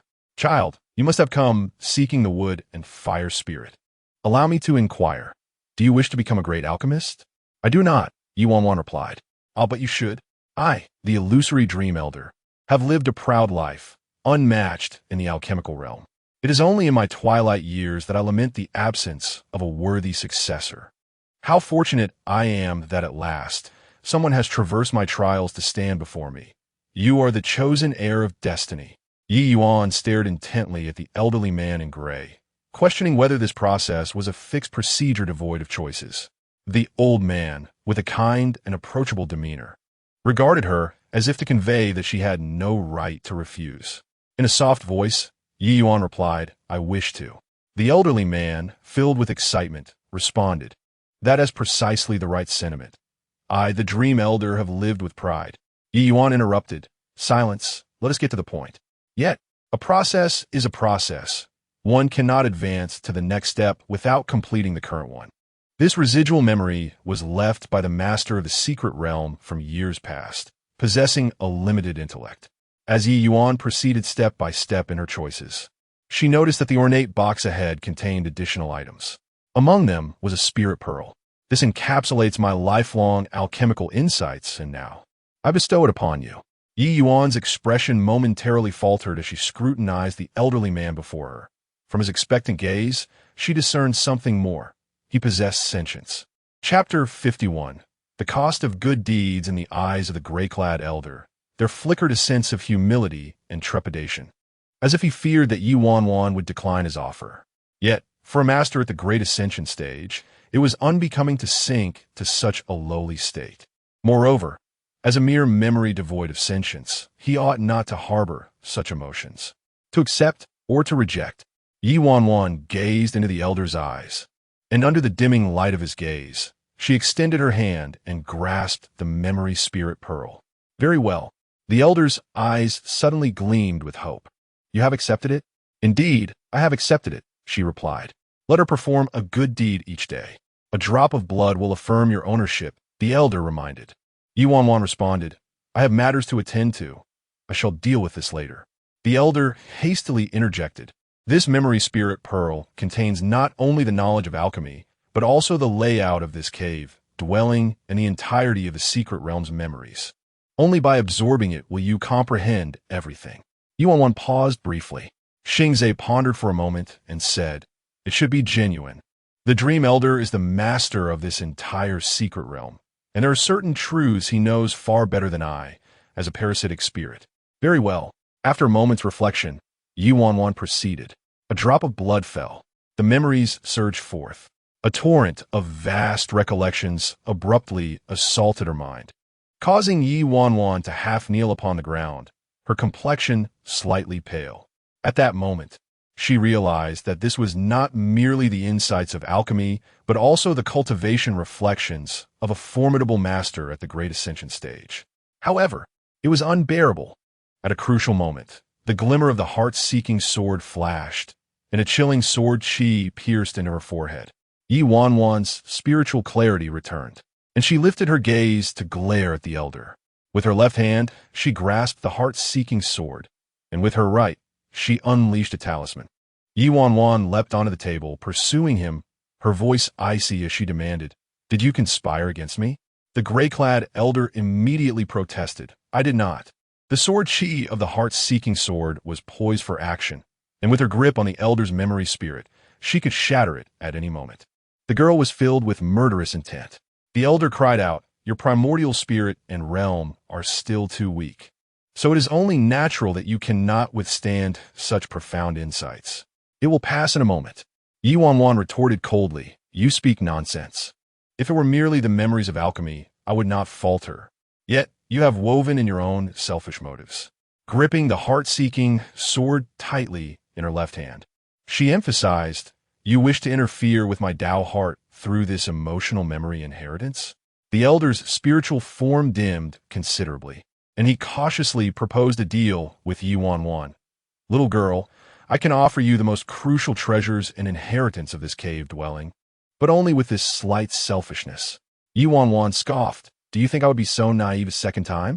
The elder, with a complex expression, insisted, "But this emotional memory truly will not affect you. Given your temperament, accepting the entire memory is merely a matter of time." Ye Wanwan regarded him with a sidelong glance, not outright denying his words, yet her demeanor remained unyielding. "What I can or cannot do is my own affair. But your undisclosed intentions and attempts to undermine me are an entirely different matter." Ye Wanwan withdrew a spirit pearl from her purple cloud ring, her right hand swiftly crafting intricate symbols. The swiftness of her actions left even Xingze momentarily bewildered. However, the elder was perceptive. "Soul Lock Talisman." Ye Wanwan spoke softly. "Step inside." She thrust the elder's spiritual essence into the talisman, forming the Soul Lock pearl. The elder's voice echoed, "You girl, where did you learn this? I have some claim to being your mentor. Apologies, but I am quite rebellious. I have a penchant for slaying my masters. Speak again, and I shall end you." She retorted. The elder fell silent. Although he recognized her jest, he sensed the underlying discontent in the young woman's demeanor. Ye Wanwan took a moment to steady her emotions. The elder bore no malice, yet the tumultuous feelings within the memory pearl were overwhelming, affecting her own spirit. The weight of a person's memories is considerable, and that of a creature who had lived for millennia is even more so, rife with conflict and strife, devoid of tranquility. Although only a fragment of his memories resided within, it would take her considerable time to process. Ye Wanwan silently rigitet a calming incantation, applying 2 more calming talismans upon herself. She resolved to acquire some calming elixirs when the opportunity arose. Suppressing her turbulent emotions, her gaze darted towards the ornate box, which she opened to reveal a 5th-grade woodfire spirit. The gentle warmth radiated not with the searing heat of flames, but rather with a nurturing essence for the soul. This significantly uplifted her spirits. She carefully stored the woodfire spirit alongside the 2nd-grade one. The elder quickly exclaimed, "Having taken my belongings, do not forget my legacy." Ye Wanwan fine ignoranje, sejurink her tirasuris. As her eyes swept across the stone chamber, she noticed several array stones at the entrance, which she promptly collected. Xingze remained speechless. The elder remarked, "You certainly spare no detail." The array stones of the seven-star Mirage Array are indeed valuable. Why would you leave them behind? After clearing the stones, Ye Wanwan hastened towards the third path. The elder, observing her rapid pace, realized there was no need for him to remind her. This third fork concealed the most precious treasures of Yinshan Cave, the very essence of this secret realm. Ye Wanwan pressed on, aware that even as she raced against time, it continued to slip away. Ji Changhuai would eventually unravel the binding spirit threads, so her only recourse was to create a few obstacles in his path. As she traversed the third path, after approximately 10 steps, she buried the seven-star Mirage Array stones in her wake and cast a long, contemplative glance back at the passage before entering without a backward glance. Have you considered that if he has already passed, the Mirage Array could ensnare you? Unlikely. With Ji Changhuai's strength, he will require at least another quarter of an hour to unravel it, Ye Wanwan replied calmly. Even if he manages to do so prematurely, it will not be I who finds herself ensnared. Both Xingze and the elder were captivated by the young woman's unwavering confidence. Yet, Xingze could not help but inquire, what instills such confidence in you? Ye Wanwan glanced at the spirit pearl hanging at her waist and replied, half smiling, that would be thanks to the memories bestowed upon me by Senior Illusion Dream. The elder, invigorated, was about to boast a bit more. Ye Wanwan gazed ahead, contemplating that if the memories were flawed, she would not hesitate to send this small memory entity into a state of utter disarray. The elderly man in gray remarked, I am merely a memory entity and lack the prowess to wield the winds of fate. The tempest was not a fleeting gust. The storm that surged forth from the passage was not a mere momentary occurrence, signifying that this was merely a precursor. Almost instantaneously, the old man voiced a loud warning. Run!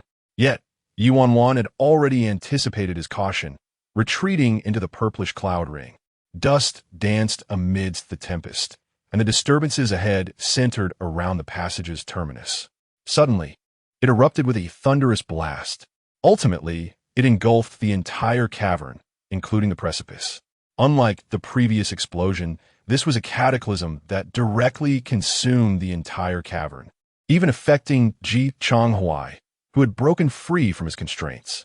The cavern collapsed, and a colossal vortex emerged at the site, devouring all who stood upon the cliff, including the dust concealed within the air.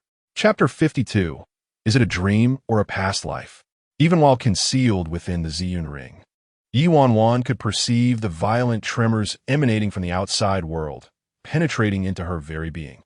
Even Xingze swiftly extricated himself from a stone, stabilizing the realm of Xingze. The gray-clad elder entered the space, only to discover the Xingze spirit lake. Have you actually absorbed the secrets of the Xingze realm? Ye Danyan replied softly. I assumed you would have deduced it upon hearing that little one's voice. The gray-clad elder inhaled deeply, then expressed with a hint of nostalgia, truly, I have an eye for talent. I have chosen wisely this time. Ye Wanwan furrowed her brow. Is this not the first time someone has entered the Yinshan Cave? The elder fell silent. Ye Wanwan pressed on. Do you still have other options? The elder remained mute once more. Ye Danyan chuckled lightly. The elder wiped his face. No need to say more. I know your words are laced with invective. Yet he understood that Ye Wanwan was being sardonic. He infused her with his own memories through the legacy he possessed. This act was indeed unscrupulous on his part. However, the Dream Elder knew that without such measures, Ye Wanwan would never consent to accept the inheritance. Logically, the Dream Elder could have chosen another individual. For anyone who hears the insights of a powerful being at the Ascension stage would undoubtedly desire it, regardless of its contents. Yet, he could not place his trust in someone who would indiscriminately desire everything. Ye Wanwan's refusal was the correct response, because she did not wish for it. He desired her to reconsider. Suddenly, the secret realm began to spin rapidly, and a powerful dizziness swept through the Ziyun ring, as if something was grasping at it. Xingze exclaimed, there is something outside, drawing in the spiritual energy. I can barely maintain control. Ye Wanwan inquired, can I see what is happening outside? Xingze replied, I will create a water mirror for you. As soon as he finished speaking, a water mirror materialized before them. Ye Danyan beheld a collapsit passagiway. With a colossal vortex emerging at its end, The vortex expanded, drawing in the dust created by the Ziyun ring, along with the seven-star mysterious array that Ye Wanwan had laid out in the nearby stone chamber. The area of influence continued to grow. In the midst of a swirling force, Ye Wanwan also spotted by Jian and Fang Hian at the entrance of the cave, struggling against the suction. But the force of the collapsing space proved too formidable. The three were inevitably drawn inside, along with Ji Chonghuai and the others. Ye Wanwan's pupils constricted. Yet, she had no time to rescue them, for Xingze was saying, "I can't hold on much longer. You must grab onto something nearby." In mere moments, the entirety of the Ziyun ring was turned upside down. Ye Wanwan felt as though she were rolling within a sphere, but the young woman quickly grasped the Dan tree. Steadying herself, perched upon a branch, Xingze expressed a twinge of guilt. "I'm sorry. I am still too weak." Though it was a companion spirit, it had only been born after the fall of the Dream Elder. In terms of the age of companion spirits, it was still akin to a mere infant. Ye Wanwan glanced at the chaotic space and asked, "If I step outside, will it alleviate the situation?" Xingze nodded, then shook his head. "But if you go out, you will have to bear the full brunt of the pressure from the outside." Ye Wanwan declared, "I shall take my leave." As her words fell, the young girl departed from the Ziyun ring. The Ziyun ring returned to her hand, and the voice of Xingze echoed, "Be cautious." "MHM," responded Ye Wanwan. The girl allowed the gravitational pull to draw her into the vortex. The scene within the whirlpool was shrouded in darkness, yet she offered no resistance, surrendering herself to be drawn to its depths. The dark passage was enveloped in silence. There were no sounds, nor any shadows. Even the figures of Bai Jian and Fang Hian, whom she had encountered earlier, had vanished. Ye Wanwan refrained from any hasty actions, absorbing the tranquility that enveloped her, until clang, the sound of a blade being unsheathed pierced the stillness. "Kill!" Ye Wanwan's eyes widened suddenly, fixating on the scene before her. It was a resplendently adorned mansion, yet a throng of ominous cultivators surged within. Eliminate the demon spawn, save the world. The Shun family harbored the demon spawn. They must be punished. Countless cultivators stormed into the mansion, slaying anyone in their path. Were it not for their orthodox robes, one might mistake them for demonkin. The scene shifted to a mansion where candle flames flickered out. A 3-year-old boy crawled out from a well, gazing at the corpses strewn across the ground, wandering aimlessly as he called out, "Mother, father, aunt." Yet no matter how he cried, those figures would not rise. The heavy door creaked open, and the boy trembled, but he did not retreat. Instead, he stared blankly ahead. From his vantage point, he could not discern who stood beyond the door. Yet Ye Wanwan heard a whisper, excessive. A soft sigh, accompanied by a wisp of smoke, whisked the boy away. As the memory unfolded once more, it revealed the scene of a family obliterated. The Tianyi sect sheltered the demon spawn, perhaps intending to oppose the righteous path of the world. The forces of good and evil cannot coexist. Since the Tianyi sect protects that wretched creature, let them all perish together. The mountaintop was engulfed in blazing flames. Deep within the mountains, the anguished cries of a youth echoed. "Come at me. If you seek to kill me, then come." Yet the elderly figures clad in Taoist robes stood resolutely before him, their faces gentle, gazing upon the world with compassion, calmly accepting their fate. The youth wept bitterly. "Come back." But the celestial-clad elder softly replied, "This world is fraught with hardship. How can a mere child bear such a burden?" "Master." "Ah, you have finally called me master. For your utterance, I shall ensure your safety, my child." Yet the scene shifted once more, revealing 2 individuals digging among the corpses on a mountainside. The sound of anguished cries rendered Ye Wanwan rigid with horror. It was Li Wanji. "Senior sister. Senior brother, master." The cries shattered the air, yet another youth remained unmoved, murmuring, "I seek vengeance." "We shall avenge." The imagery transformed again, and Ye Wanwan witnessed the celestial and demonic battles of her past life, observing the demon clan where a figure, with a mere gesture, effortlessly claimed the lives of thousands of cultivators. That was the demon lord of Tianyuan, bearing a visage identical to that of Shenanzhou. She also beheld, outside the crowd, her own figure pierced by the 7 swords of Yinding and others. Her eyes were blood red, filled with an overwhelming intent to kill. Yet, the whispering sword trembled, and that icy sword energy surged once more into her spiritual realm. Ye Wanwan regained her consciousness, suddenly opening her eyes, her gaze sharp as an arrow, piercing through the illusion before her. The scene shattered. Ye Wanwan caught sight of the individual standing behind the curtain of the illusion. The youth, clad in azure robes, stood there quietly, his eyes devoid of the lethal pressure that accompanied every gesture in the illusion. He simply gazed at Ye Wanwan with a tranquil demeanor. Even his tone was frigid as he inquired, "How dare you enter my dream?" Ye Wanwan's complexion turned pale as their eyes locked, and she pondered. Could it be that her past life was merely a dream? No, it could not be.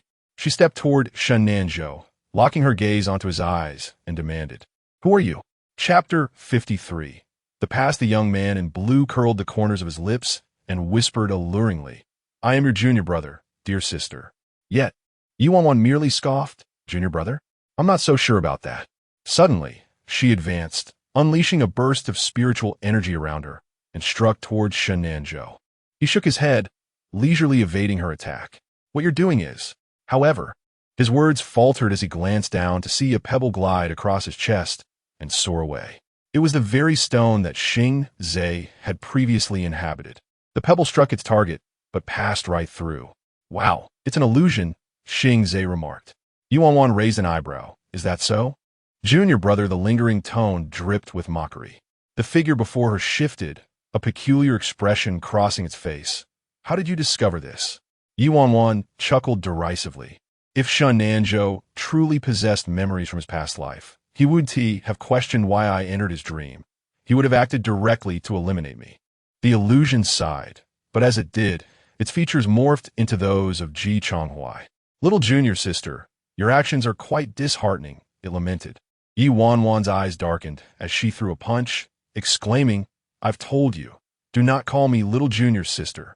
As her fist flew, the illusion remained unperturbed, believing that as a spiritual entity, she could not harm it. Yet, it miscalculated. Her punch landed squarely on its face, sending it crashing to the ground. The dream spirit was taken aback. How could this be? As a spirit, how could Ye Wanwan possibly injure me? Ye Wanwan gripped its neck, finally understanding why antagonists favored such actions. Pulling hair was unsightly, and pressing against the chest lacked gravitas. But the neck was different, easily grasped with one hand, and it exuded a commanding presence. "Because I am no ordinary person," Ye Wanwan whispered with a low chuckle that sent chills down its spine. When it regained its senses, it realized 5 golden cores were locked onto it. Within the confines of these 5 cores, the space was entirely under Ye Wanwan's dominion. The dream spirit could hardly believe its eyes. How could such a technique exist? And how can someone project their golden cores externally? Shouldn't they reside within the Dantian? "You're cheating," it exclaimed in desperation. "This doesn't count. Let us do it again." It had let its guard down, resulting in its capture by Ye Wanwan. It was certain a second attempt would not yield the same outcome. Ye Wanwan's voice turned icy. "Where are the others?" "Why should I tell you?" A stone rolled by, sprouting tiny hands and feet, revealing that Xing Zhe had once again inhabited the stone. Perched on Ye Wanwan's shoulder, it spoke earnestly. "As a spirit from the past, I advise you to speak the truth. Otherwise, you may not be so fortunate next time." The dream spirit was momentarily stunned, eyes wide as it stared at Xing Zhe, the accompanying spirit. "You are an accompanying spirit? You recognize her as your master?" "Indeed," Xing Shi replied, contemplating denial, but ultimately deciding it was wiser to remain silent. It tossed a question back. "What do you think?" The expression on Dream Spirit's face was filled with anger and condemnation. For a being of its stature to acknowledge a human cultivator as its master was utterly unacceptable. "Even if this individual were the master of this secret realm, I would never yield to you, you worthless entity." "Is that so?" Ye Wanwan's demeanor remained indifferent. "Then perish." The constriction of the golden core tightened, and flames surged forth, intertwined with a spiritual attack. Dream Spirit's expression altered, just as the girl was about to loosen her grip. It seized her wrist and knelt, exclaiming, "Master." "Xing Shi, the elder of illusions." I did not move. Dream Spirit pointed toward the rear. Ye Wanwan glanced into the darkness, but saw nothing. Dream Spirit, recognizing the moment, waved its hand to tear through space, revealing Shun Nanzhou ensnared within a dream.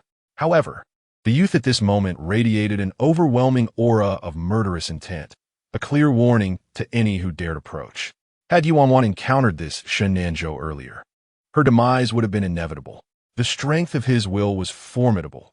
I initially intended to draw near to extract his memories, but the moment I absorbed a fragment, it became unbearable. Dream Spirit appeared somewhat bashful. Ye Wanwan cast a cold glance at it. The vision you just showed me, was that his dream? Dream Spirit chuckled awkwardly. Sort of, part of it was fabricated. Oh, come now, don't pinch me. It's just a dream, after all. As long as we find what he cherishes and destroy it, that will suffice. Xingzhe struck out in frustration. Cease your sinister laughter.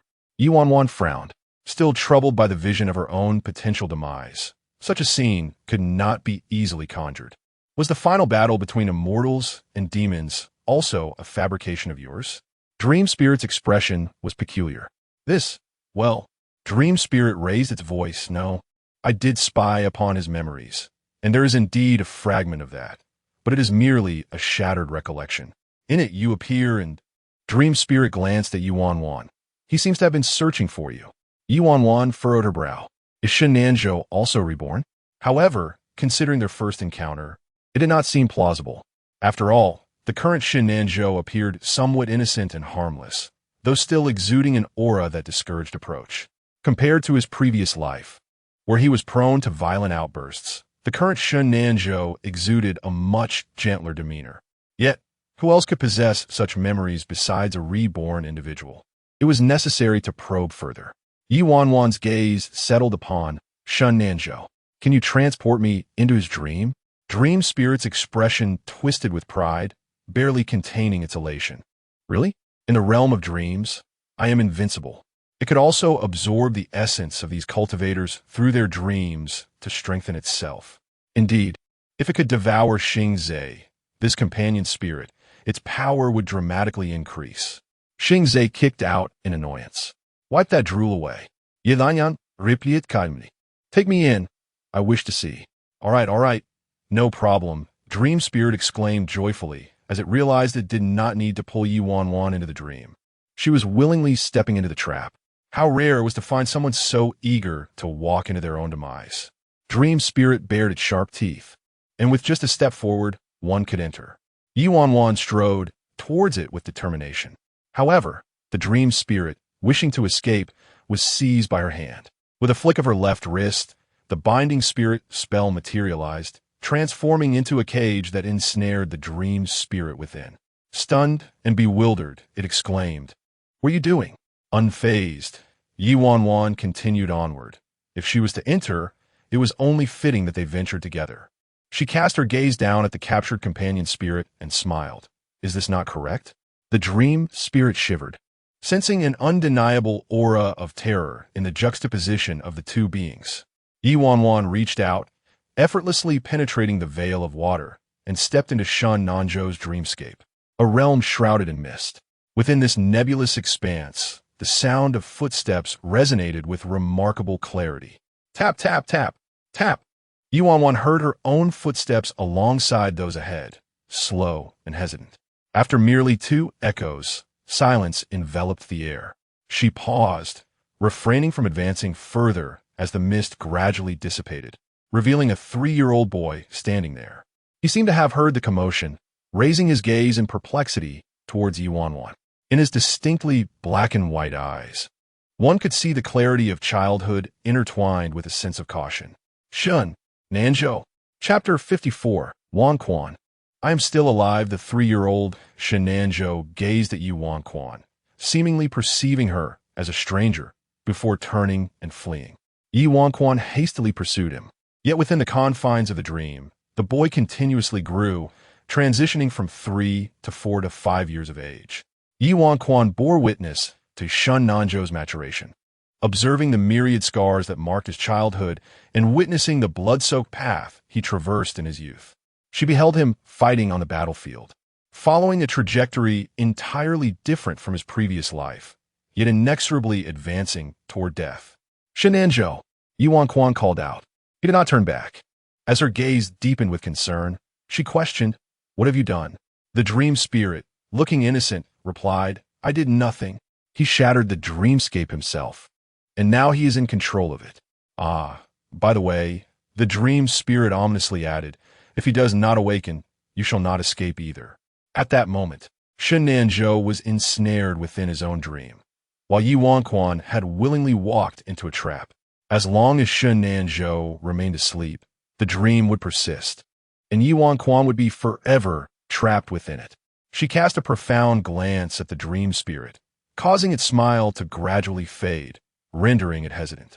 Ye Wanwan then turned her attention to the still fleeing Shenanzhou, choosing not to pursue him further, but instead coming to a halt.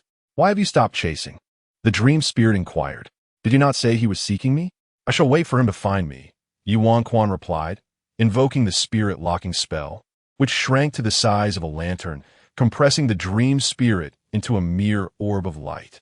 With a branch retrieved from her spatial realm, she advanced in the opposite direction, guided by the faint glow emitted by the dream spirit. "Are you using it as a lantern?" it exclaimed. "How absurd! I will extinguish it." Yet, within moments, the light it emitted began to dim. Ye Wanwan coldly remarked, "Your only usefulness to me now is to illuminate the path. Dare to extinguish it and see what happens." The dream spirit, feeling a chill run down its spine, slowly regained its luminescence, illuminating Ye Wanwan's route and revealing the events that transpired within this young man's dream. Where was the night when his family was annihilated at the age of 3? The dream spirit gestured ahead. "I know you possess the means to traverse directly," Ye Wanwan stated calmly. The dream spirit remained silent.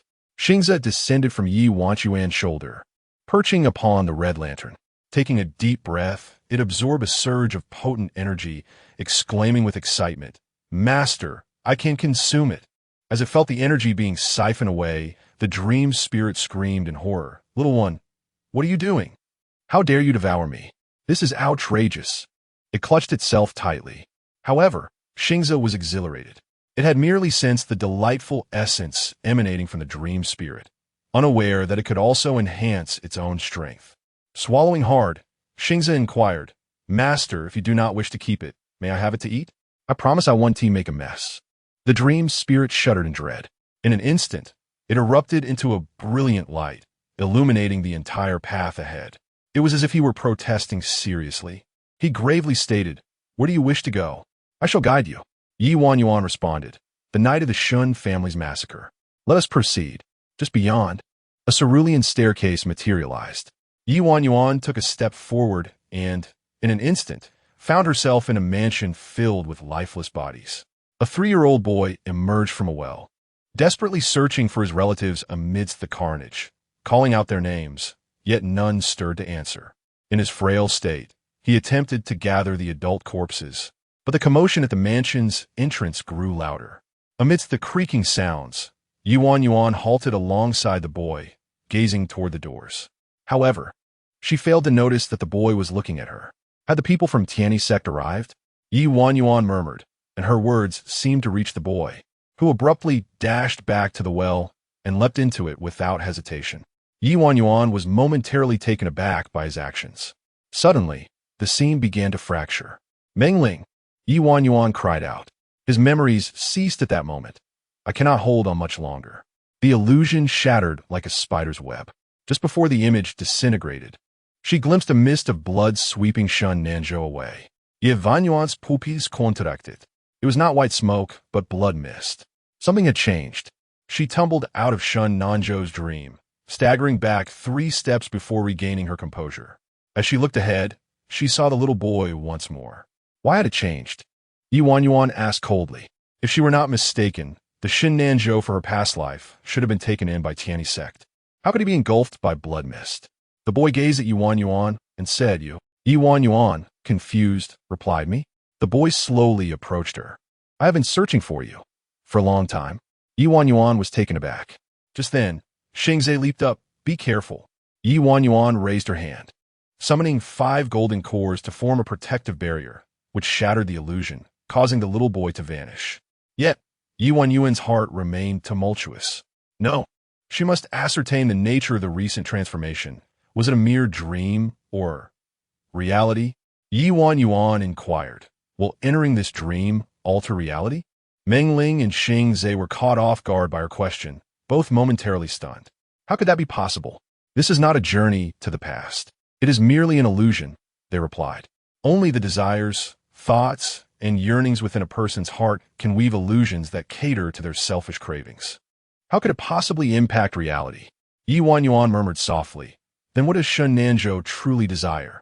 Lantern in hand, she followed the path Shun Nanzhou had taken, observing how he had emerged from the battlefield of mortals. Ye Wanwan could not help but regard him with a newfound intrigue.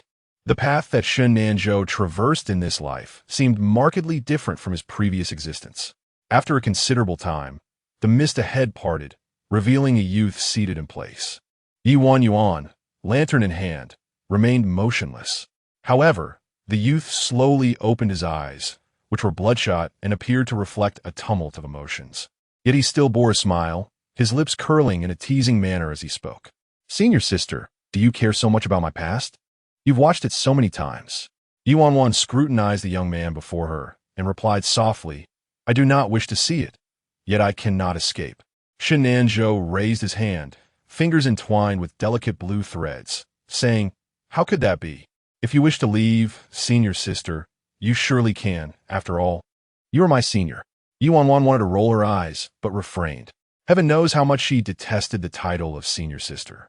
Dreamling trembled, clutching the blue threads, which were the dream silk of the illusionary realm, ensnaring the desires of all who entered. If severed, one would descend into madness.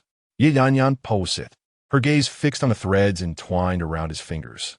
Whose dream silk is that? Shun Nanzhou rested his chin on his hand with a playful smile. What do you think, senior sister? Ye Wanwan furrowed her brow, a suspicion forming that she was reluctant to acknowledge. Bai Jian and the others have also been drawn in. Wanwan, you did not treat me this way before. The deep voice suddenly resonated, causing Ye Wanwan to widen her eyes in disbelief as she turned to Shun Nanzhou. I'm still alive. Shun Nanzhou looked at Ye Wanwan, a light chuckle escaping his lips. Are you happy? Ye Wanwan simply turned and fled. Chapter 55. I do not believe as she took a few steps forward. Blue silk threads entwined around her waist. Ye Wanwan raised her hand, attempting to break free and flee, but behind her, Shun Nanzhou chuckled, if you tear it, then Sister Bai and the others will be doomed.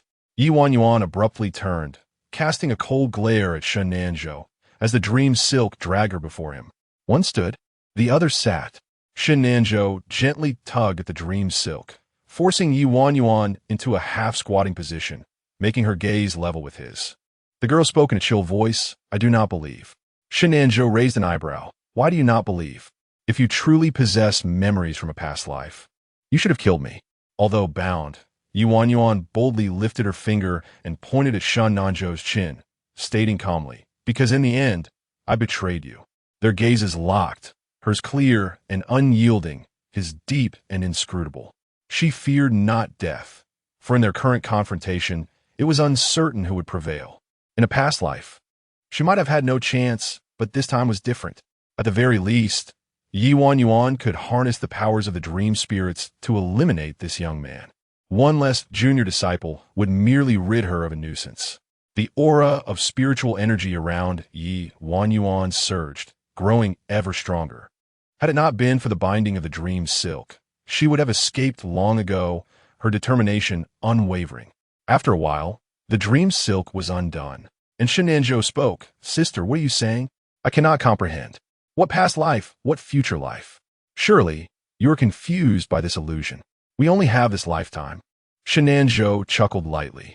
Ye Wanwan gazed into his eyes, momentarily unable to discern his intentions, yet she pointed at the dream silk, attempting to unravel it. He had undone half, but there remained another half. Ye Wanwan could stand, yet could not leave. Shun Nanzhou sighed, Sister, I am somewhat powerless at the moment. Ye Wanwan smiled. Do not provoke me, or I shall strike you. Unmoved, Shun Nanzhou replied, You truly cannot move. Take a closer look. At his words, Ye Wanwan finally surveyed her surroundings.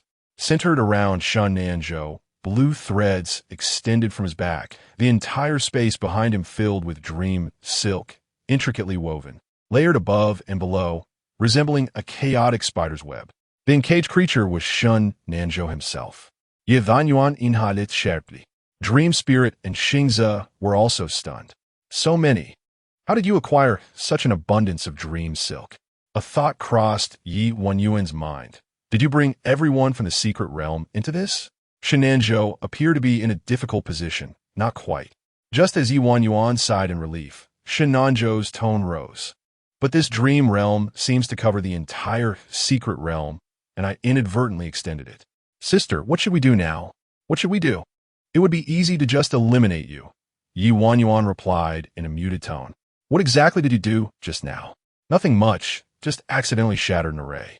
Shenanzhou appeared quite innocent, adorned with an endearing smile. Surely, I cannot be mistaken.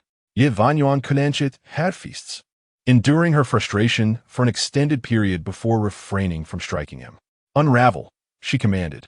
Shenanzhou blinked innocently. Ye Wanwan turned her gaze towards the dream spirit within the lantern, urging, unravel. The dream spirit promptly set to work. Although it was beyond its capability to untangle the multitude of dream threads, the 10 or so entangled around Ye Wanwan were manageable with some effort. And soon she regained her freedom. Shenanzhou's eyes remained fixated on her. Holding the lantern, Ye Wanwan examined the dream threads, observing the vibrant light coursing through the blue strands, each containing the myriad emotions of humanity. The dreams of all cultivators within the illusory realm were encapsulated here. If her deductions were correct, everyone was ensnared in a dreamscape, likely unable to discern reality from illusion, which could lead to chaos even within the dream. Ye Wanwan glanced at Shenanzhou.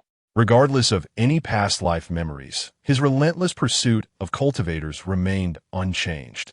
Where are my senior sisters? She inquired. Shenanzhou, with an innocent smile, replied, I do not know. There are too many. Is there a way to unravel them? She pressed. Shenanzhou raised an eyebrow, stating firmly, no. The sheer volume was overwhelming, causing the dream spirit to hiss in frustration. Entangled as it was, and resolving the situation seemed nearly impossible, unless given 3 to 5 years. 3 to 5 years? Ye Wanwan exclaimed. This dream realm only opens for a month. The entire secret realm cannot endure that long. If Shenanzhou intervened now, the chaos outside would intensify. Ye Wanwan attempted to untangle the threads, yet found herself devoid of clarity as the strands had morphed into a chaotic mess. She could not distinguish one from another. If she inadvertently disturbed a few belonging to Bai Jian and the others, closing her eyes, she dared not contemplate the consequences. Retracting her hand, she turned and walked towards Shenanzhou. He observed her movements intently, raising an eyebrow as she returned. How do you escape your dream? Ye Wanwan demanded coldly. Shenanzhou was taken aback by her insight, chuckling softly before responding, I do not know. My senior sister has entered my dream. What is your perspective? Do I have a chance of escaping? He scrutinized Ye Wanwan, amusement flickering in his gaze. You do, she replied icily. Shenanzhou was momentarily stunned. Ye Wanwan set the lantern down and sat opposite him, saying, Pull me in. Let us enter the dream together. Shenanzhou furrowed his brow, as if contemplating her request. Ye Wanwan continued, I shall teach you a method to break the illusion. Shenanzhou hesitated, seemingly weighing the truth of her words. If this illusion is not shattered, we shall both perish, she asserted coldly. Well, with my senior sister beside me, I can reluctantly accept that, he quipped. Ye Wanwan smirked, is that so? Of course not. Shenanzhou, too, wished to survive. Yet, currently, there were no alternative solutions, as only Ye Wanwan could traverse freely within his dream without being affected. Very well. Then I shall rely on you to protect me, he conceded. Shenanzhou pointed with his finger, and a stream of blue light entered Ye Wanwan's brow. This time, they became dreamers together. Ye Wanwan opened her eyes. It was still the night of the massacre. Shenanzhou remained a 3-year-old child, as if there were no escape. However, this time, there was another presence accompanying the boy. Ye Wanwan stood beside the child, watching as he searched for his loved ones amidst the sea of bodies. She turned and entered the inner hall, locating the corpses of Shun Nanzhou's parents among the crowd and bringing them out. She approached Shun Nanzhou. This is what you desired. The 3-year-old Shun Nanzhou was momentarily stunned. Ye Wanwan urged, if you wish to cry, then cry. The boy did not weep. Despite his eyes being red, no tears fell. Ye Wanwan observed him as he wiped the blood from his parents' bodies, her gaze drifting to the entrance. The boy noticed, too, a hint of resistance flickering within him. Ye Wanwan recalled the earlier moment when he had recoiled. Do you not wish to enter Tian Yizong? The boy lifted his gaze to Ye Wanwan, and in that instant, she perceived a glimmer of resolve in his eyes. And I want to go. Chapter 56. Encounter with a Rival. Ye Wanwan did not linger on the matter. Time was of the essence. She led the boy into the depths of the well, their bodies pressed closely together at the narrow opening. Supporting him with the flowing water, she ensured he would not fall. The boy gazed at Ye Wanwan, remaining still in his contemplation. She returned his gaze, pondering whether the dream version of Shun Nanzhou retained any memories from the past. Should she take some action?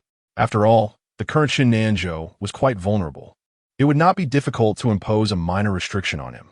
Yet, considering Bai Jian and the others still outside, Ye Wanwan refrained from taking such risks. Never mind.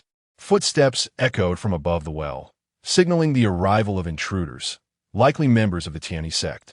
Following them came a surge of demonic energy, vast and menacing. In an instant, a crimson mist enveloped the well's opening, ensnaring Shun Nanzhou and pulling the boy away. Ye Wanwan watched as he looked back at her with an impassive expression, devoid of emotion. However, at the moment he emerged from the well, she reached out and grasped him. The 3-year-old Shun Nanzhou's gaze finally shifted. She pulled the child down into the depths of the well. With a flick of her fingers, the water surged upwards, countering the mist that had claimed Shun Nanzhou, and as the blood mist receded, she sprang forth. She cried out, Taoist, save me. The elder, entering the scene, immediately spotted the crimson haze and unleashed his sword in defiance. Impudent demons. How dare you act so recklessly in the mortal realm? Without a moment's hesitation, Ye Wanwan clutched the boy and fled. She dashed out of the Shun residence, raced down the street, and escaped the confines of the city, evading the battle among the cultivators, until she reached a place beyond the realm of Shun Nanzhou's dreams. Then, she looked down at the boy in her arms.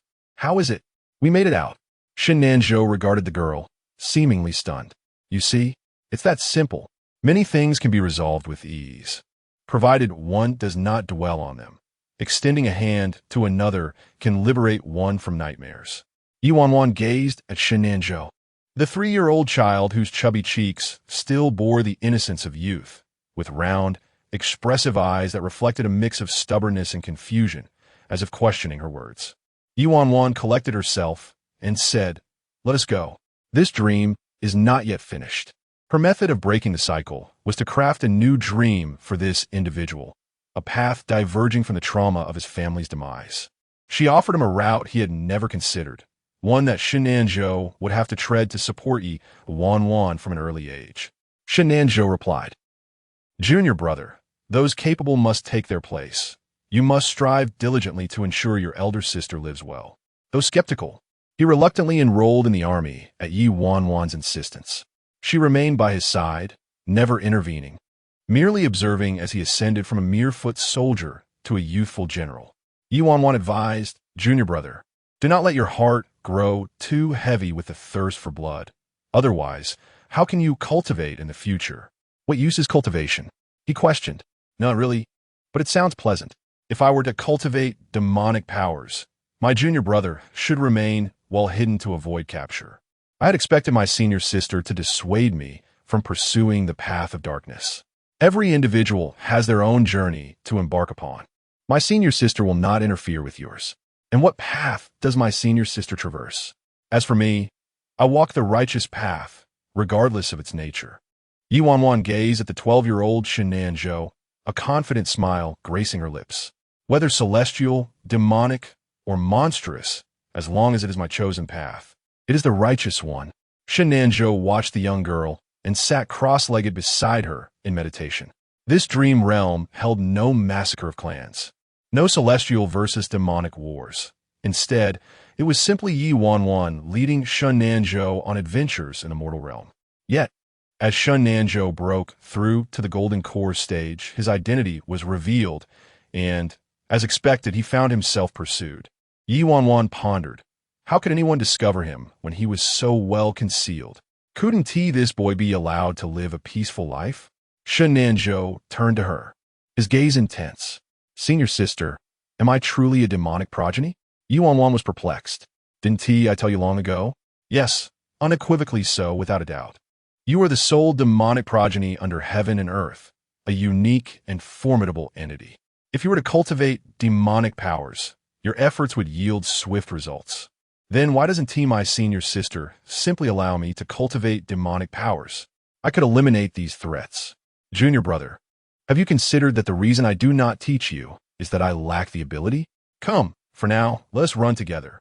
Within the dream realm, Ye Wanwan and Shun Nanzhou sat facing each other, guarded by Xingzi and Mingling.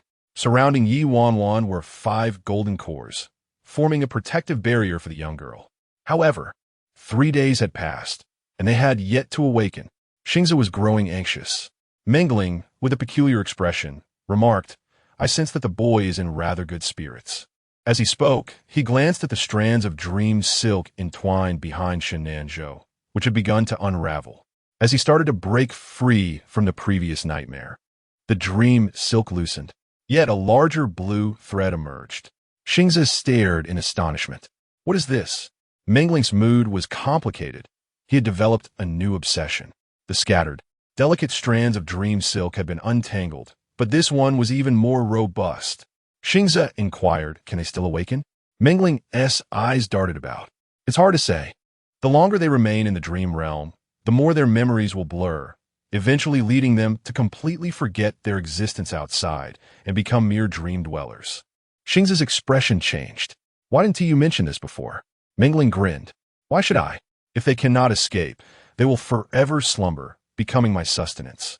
Mingling laughed heartily, and in his laughter, Xingzi observed as he gradually broke free from the spirit-binding curse. It seemed he intended to escape. This entity had been plotting a getaway all along, and with Ye Wanwan ensnared in the dream, it had finally found its opportunity. It was all deliberate. Xingzi instantly understood. It was not Shun Nanzhou who trapped Ye Wanwan, but it. Xingzi swiftly retreated, evading the grasp of dream spirit, yet the azure threads danced forth, ensnaring the small stone. Dream spirit ominously remarked, Little one, your essence is quite delectable. Xingzi cried out, Master, help, Master. Dream spirit chuckled coldly, Give up. I have long proclaimed that once they enter, they cannot escape. In this realm of dreams, I alone hold dominion. All cultivators here shall become my sustenance, my strength. Ha ha! Amidst the laughter, dream spirit shattered the spirit lock spell. The incantation was broken, and Ye Wanwan's physical form seemed to quiver slightly. Yet dream spirit immediately lunged towards the young girl. She posed a significant threat that needed to be eliminated. However, the 5 golden pills spun and deflected its assault. Safeguarding Ye Wanwan. Dream spirit's eyes darkened, seething with fury. You wretched thing. Watch how I dismantle you one by one. With the spiritual energy extracted from the dream threads, it ferociously charged at Ye Wanwan's barrier, but the 5 golden pills radiated brilliance, opposing its onslaught. Simultaneously, a soft whisper echoed behind it. What is the matter? Planning a rebellion? Dream spirit froze momentarily, twisting its neck in a grotesque manner to behold Ye Wanwan standing behind it, accompanied by Shun Nanzhou. 2 Ye Wanwans. 2 Shun Nanzhous. Dream spirit stumbled back in terror. No, this is my dream. What is there to fear? I am a master of this realm.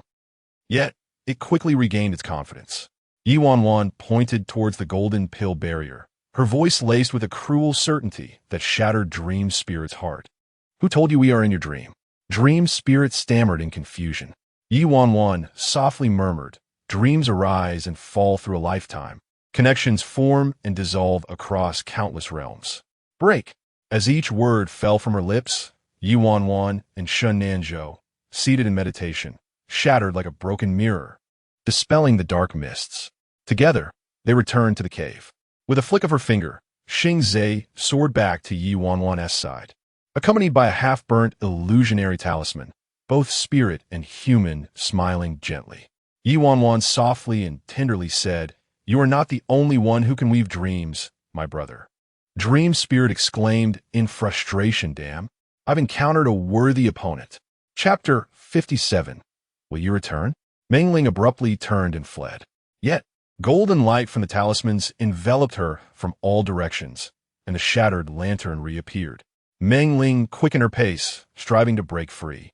However, 5 golden elixirs surrounded her at strategic points, effectively fortifying the spirit locking spell, which accelerated its grip, leaving Mengling with no escape. She could not fathom how Ye Wanwan had orchestrated this. How could you possibly conjure a dream right beneath my nose? A dream within a dream. Even with all her efforts, Mengling could not discern at which juncture Ye Wanwan had initiated her elaborate scheme. Everything seemed impeccably executed, driving her to the brink of madness. How could you suspect me so thoroughly? Ye Wanwan replied with a placid demeanor. From the moment you made contact with me. Y arbudat suspicions. Mengling. Ye Wanwan continued, her tone calm as a dream spirit. If you cannot control Shun Nanzhou's dreams and remain ensnared in the threads of his dreams, what purpose do you serve? Mengling, filled with indignation, retorted, if, as you claim, you lack the ability to govern Shun Nanzhou's dreams and cannot untangle those dream threads, then why are you not hiding in fear of him? Instead, you led me into Shun Nanzhou's dream, repeatedly insisting that I must unravel his dreams to escape. If you fear his presence so much, how could you deliberately bring me into the dream and inform me of such constraints? Ye Wanwan chuckled softly. Your intentions are glaringly obvious, so much so that I hesitate to expose you. Mengling's expression twisted in frustration. Then why do you continue to follow me? Of course, I must follow you. Otherwise, how could I discern the tricks you are playing? Those threads ensnaring Shenanzhou are your handiwork, and the fragmented memories you displayed were clearly intended to draw me into your scheme. You are indeed cunning.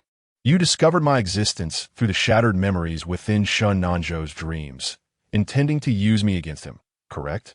Mengling gasped, stammering this, that. Ye Wanwan reassured her, fear not, he is asleep, and our conversation remains unheard by him, so he will not harm you, at least not yet. The combined realms of Mengling's and Ye Wanwan's dreams were sufficient to keep Shun Nanzhou in slumber temporarily. Just as Mengling was about to breathe a sigh of relief, Ye Wanwan's tone shifted ominously. But I will. Mengling, where are the dream threads of your senior sisters? Release them. Ye Wanwan replied coldly, I do not know. Huh. The spirit locking spell tightened suddenly, contracting swiftly to the size of a lantern, and without pausing, it continued to constrict further. Mengling cried out, do not kill me. I will tell you everything. It was this fool who intruded into the dream, disrupting the dream lake and entangling the dream threads. I merely intended to confine him for a while, but he shattered the secret space, binding my dream to his completely, forcing me to seek a way to break free. I truly do not know where your senior sister's dream threads are. Everything inside is now chaotic. It was from his memories that I beheld you, and just as you entered, I drew you in, harboring no ulterior motives, merely seeking salvation. Ye Wanwan scrutinized Mengling, weighing the truth of these words. After a moment, she inquired, what am I like in his memories? Just as Ye Wanwan earnestly listened, the cave before her trembled, transforming the very space into a shimmering water curtain, rippling with increasing intensity. A piercing scream escaped Mengling's lips. Is someone assaulting the dream? Ye Wanwan frowned and gazed outward. Xingzhe, too, was anxious, as an attack was underway outside.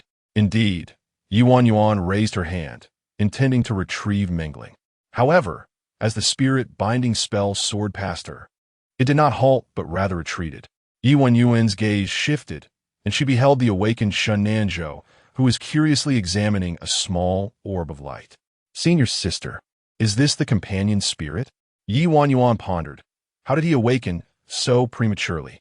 Mengling trembled with fear, realizing its folly and gluttony, regretting having summoned these two formidable individuals. Ye Wanwan extended her hand. Return it to me.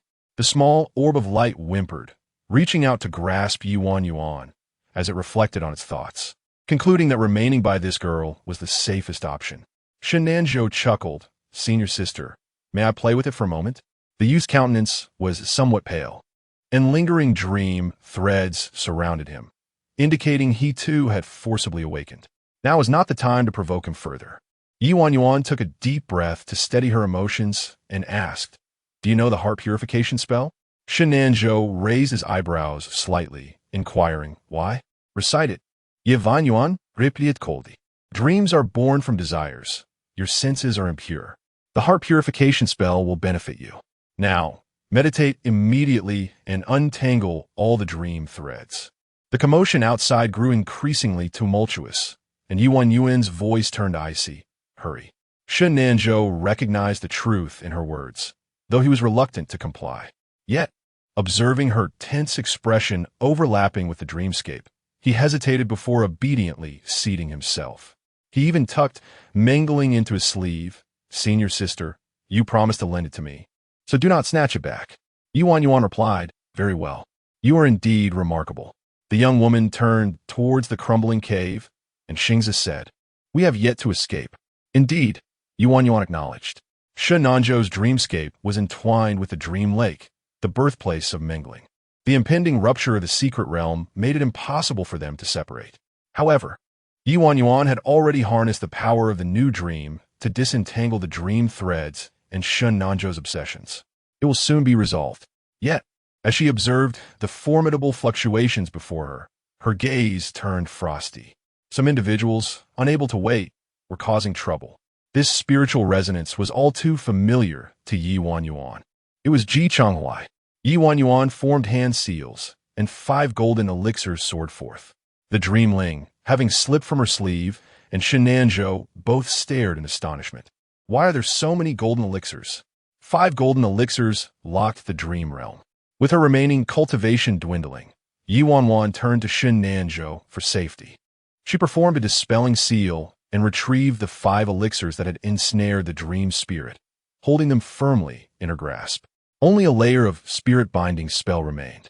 "Junior brother, since the dream spirit has entrusted itself to you, you must keep a watchful eye on it for your senior sister, lest it escape."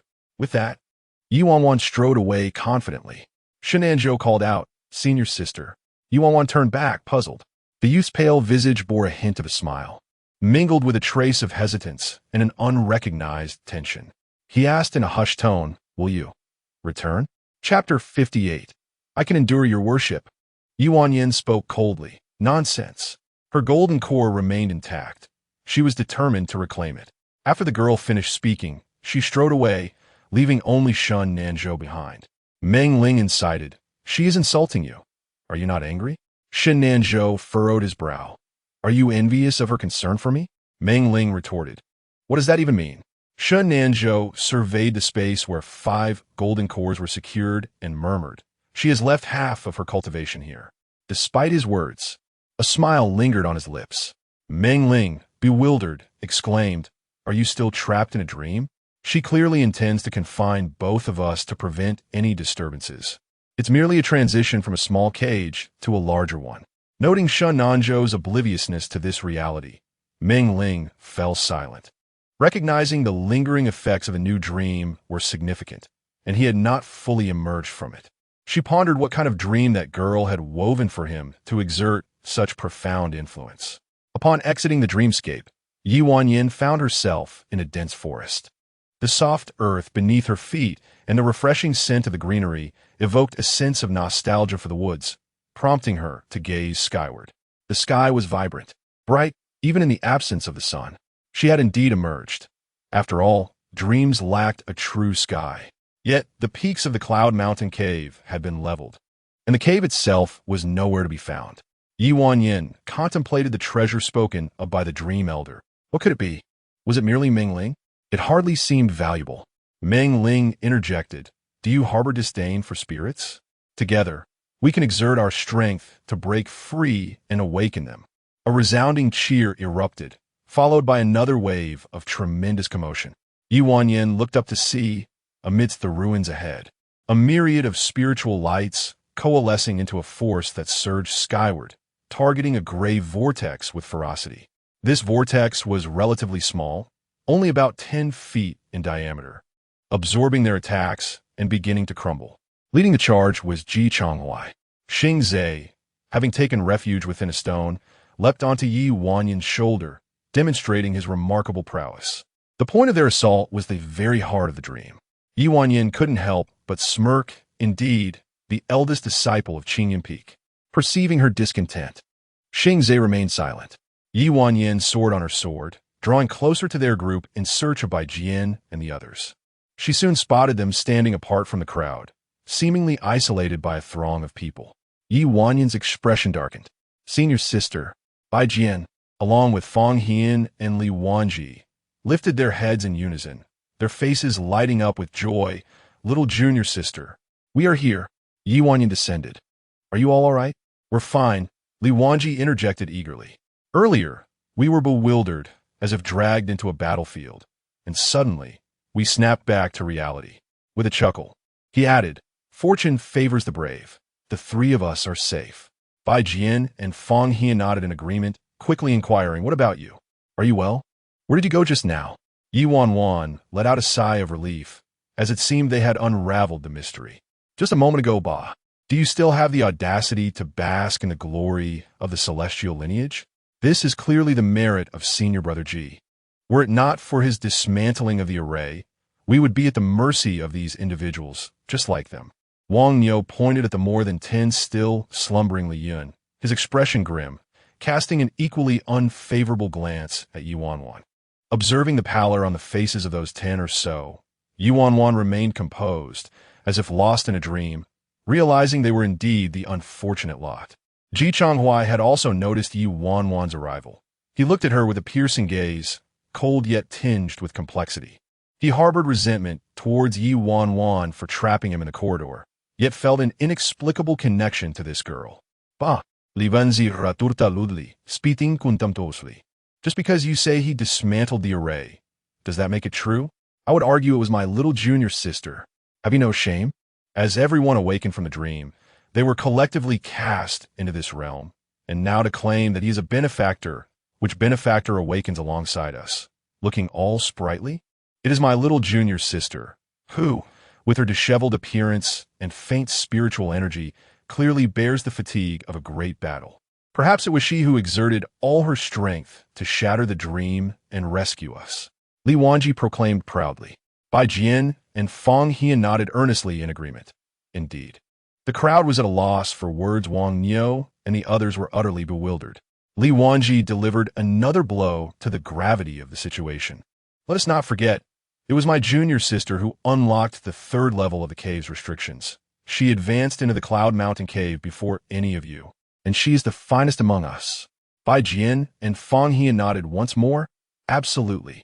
Even Ye Wanwan, usually so composed, cleared her throat lightly. However, upon meeting the bright, expectant gazes of the two, her humble words transformed into, well, it was indeed I who broke it. The crowd erupted in fervor. They had lost their minds.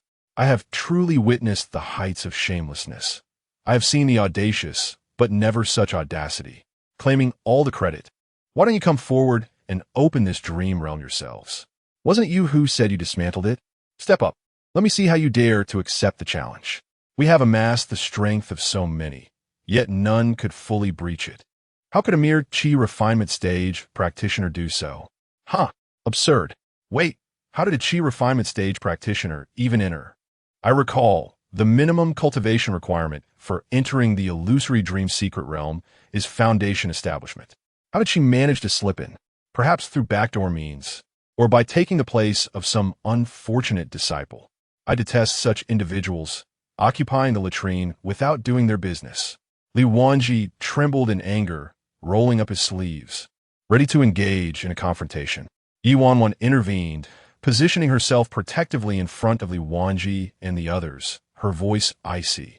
If I manage to unlock this, will you all acknowledge it was I who shattered the dream? Huh, prove you can open it first. Ye Wanwan cast a sidelong glance at Ji Changhuai, clarifying, if I succeed, each of you shall slap yourselves 10 times, kneel and bow thrice, proclaiming I was wrong. Esteemed lady, forgive me, and I shall grant you absolution. How about that? Everyone inhaled deeply, taken aback by her audacity. Ye Wanwan's piercing gaze swept across the room, causing Wang Niu to flinch, rendering him momentarily speechless. Ye Wanwan spoke. Should I agree or not? If you lack the courage to comply, then you must apologize to my senior sister and brother. She lifted her eyes, surveying each individual. Her gaze held an enchanting power, making all who met it tremble at their core. For it is I who has unraveled the threads of your dreams. I am your savior, worthy of your reverence. Ji Changhuai was about to speak when Ye Wanwan's frosty glare silenced him, stating, yours too, though I have no desire to save you. The crowd was left in a state of indignation. Fang Hian remarked, goodness, my little junior sister's verbal prowess is formidable. Li Wanji exclaimed, I want to learn. Bai Jian affirmed, she truly is my little junior sister. Chapter 59. This time is different. She has a strong backing, should I, or should I not? Ye Wanwan inquired once more. The group appeared visibly incensed, with Wang Niu growing increasingly agitated. What is there to fear? If you truly unravel this, I shall kneel and call you any thrice. Nay, even 10 times if you wish. Indeed, with so many of us here, how could we possibly fear a mere chi-refining practitioner? As tensions escalated among the crowd, Ji Changhuai furrowed his brow. Everyone, please, remain calm. Do not bother advising us. Young Master Ji, today, we must ensure this vile girl understands the perils of the world. Such pretense. If she possesses such remarkable abilities, why did she not reveal them earlier? She only managed to enter the Yunshan cave by stealing a step ahead of young Master Ji. Otherwise, does she truly believe she qualifies? Ye Wanwan let out a cold laugh. Indeed, she does. Ignoring the others, she turned directly to Ji Changhuai. Am I not correct? Young Master Ji, was not the wager regarding the Yunshan cave one you lost? The crowd's anger intensified. Vile girl, do not overstep your bounds. How could young Master Ji possibly lose? A sharp reprimand from Ji Changhuai echoed through the woods, silencing all in attendance. He stared blankly at Ye Wanwan, momentarily taken aback. Ye Wanwan enunciated each word with precision. Do you admit defeat? Ji Changhuai's lips quivered. Words that had lingered at the edge of his tongue remained unvoiced. Did he truly lose? It seemed so, yet to concede defeat to an inconspicuous girl. What would that mean for all his years of arduous training? His body trembled slightly. No, he could not lose. His master would never permit such a thing. Doubt began to gnaw at him. Ye Wanwan recognized this, and it was precisely what she desired. To shatter Ji Changhuai's resolve was her ultimate aim in this wager.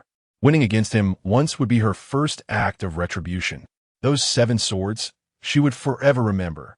Ye Fanghuai, Ye Wanwan called out once more. This time, her voice subtly harnessed a touch of spiritual power, unnoticed by anyone present. Seeing Ji Changhuai's silence, the others grew anxious. Young Master Ji, do speak. You won. She merely exploited a loophole. Ji Changhuai began to perspire coldly. He yearned to flee. Yet the circumstances left no room for escape. At that moment, a voice that sounded almost celestial to him resounded. How can my senior brother possibly lose? No one has ever triumphed over him in the realm of formations. The one who lost must surely be you. The playful voice emanated from the side, and as the crowd turned, they beheld Yi Qian and Do Ming emerging from the underbrush. Ji Changhuai was momentarily stunned, nearly exclaiming in delight, "Little junior sister." Upon closer inspection, he found his eyes slightly misty. Yes, he would not lose. Yi Qian approached with a smile. Senior brother, yet she did not cast a glance at Ye Wanwan. Do Ming, however, glared at Ye Wanwan with ill intent. How dare you challenge my senior brother? Truly, one cannot help but wonder what sort of filth dares to step forth. Ye Danyan loret hergaze, asofchakle escaping herlips. Very well, exceedingly well. I wish to eliminate all. Perhaps the murderous intent emanating from a young maiden was too overwhelming, prompting Fang Hian and Li Wanji to take notice. Their gazes turned icy, one reaching for his belt while the other grasped the hilt of his sword, both intending to position themselves protectively in front of Ye Wanwan. Yet, Bai Jian was a step ahead. He approached the girl, took her hand, and unsheathed his mighty sword without a sound. With a clang, he held the sword firmly, pointing it at Dou Ming, expressing his displeasure and ready to strike. Dou Ming's expression shifted slightly. He was in the late stage of the golden core. Ye Wanwan turned her head in astonishment, gazing into Bai Jian's clear eyes as he softly said, "Who do you wish to strike? Tell me, and your senior brother shall assist you." Fang Hian added, "Junior sister, as long as you speak, your senior brother will help." Li Wanji shouted, "I can't stand these inept individuals who rely solely on their tongues. With a mere utterance, they could extinguish all the spiritual herbs within a 10-mile radius." Dou Ming's face darkened. Who were they referring to as foul-mouthed? Li Wanji sneered, "Whoever fits the description." Listening to the banter among the three, Ye Wanwan's eyes curved in delight, unable to suppress a smile that softened her brow and warmed her icy heart. Seeing her relax, the trio breathed a sigh of relief. Fang Hian whispered reassuringly, "Do not fear, your senior brother will protect you. If they dare to bully you, I shall poison them. And if we cannot prevail, it matters not. The little master uncle and the third master uncle are outside. They will surely stand by us."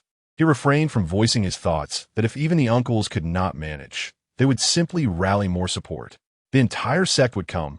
They could not possibly fail. Li Wanji proclaimed proudly, "Indeed." Bai Jian nodded in agreement. The four of them seemed to form a small circle, isolating everyone else. Not because they were being shunned, but because they chose to exclude all others. A surge of boundless courage blossomed within Ye Wanwan, distinct from her past. This time, she had support. Resolute not to concede, she decided to showcase her true abilities. The wager with Yinshan Cave will be combined with her current challenge. If she could unlock the dream realm. Her gaze swept over everyone, including Yi Qian, whose complexion had drastically changed upon seeing her. Ye Wanwan's voice rang out firmly. "Remember this. All of you must bow 3 times to us 4. Slap yourselves 10 times and shout 3 times, Annie." Li Wanji added, "And Master too." Ye Wanwan echoed, "And Master as well." Fang Hian and Li Wanji nodded vigorously. Without allowing others to interject, the maiden brandished the Heart Inquiry's sword, which quivered in the air before soaring forth at her command. "Go!" The Heart Inquiry sword lunged towards the gray vortex. The vortex trembled but remained unchanged. Wang Niu and the others, initially tense, erupted in boisterous laughter. Is this all she can do? I expected more from her. However, deep within the sword's trajectory, a blue light blossomed. In but a moment, countless streams of light danced at the sword's tip, and as the sword's power intensified, a golden light erupted. Bam! Countless blue lights exploded, scattering in the air, revealing strands of moving silk.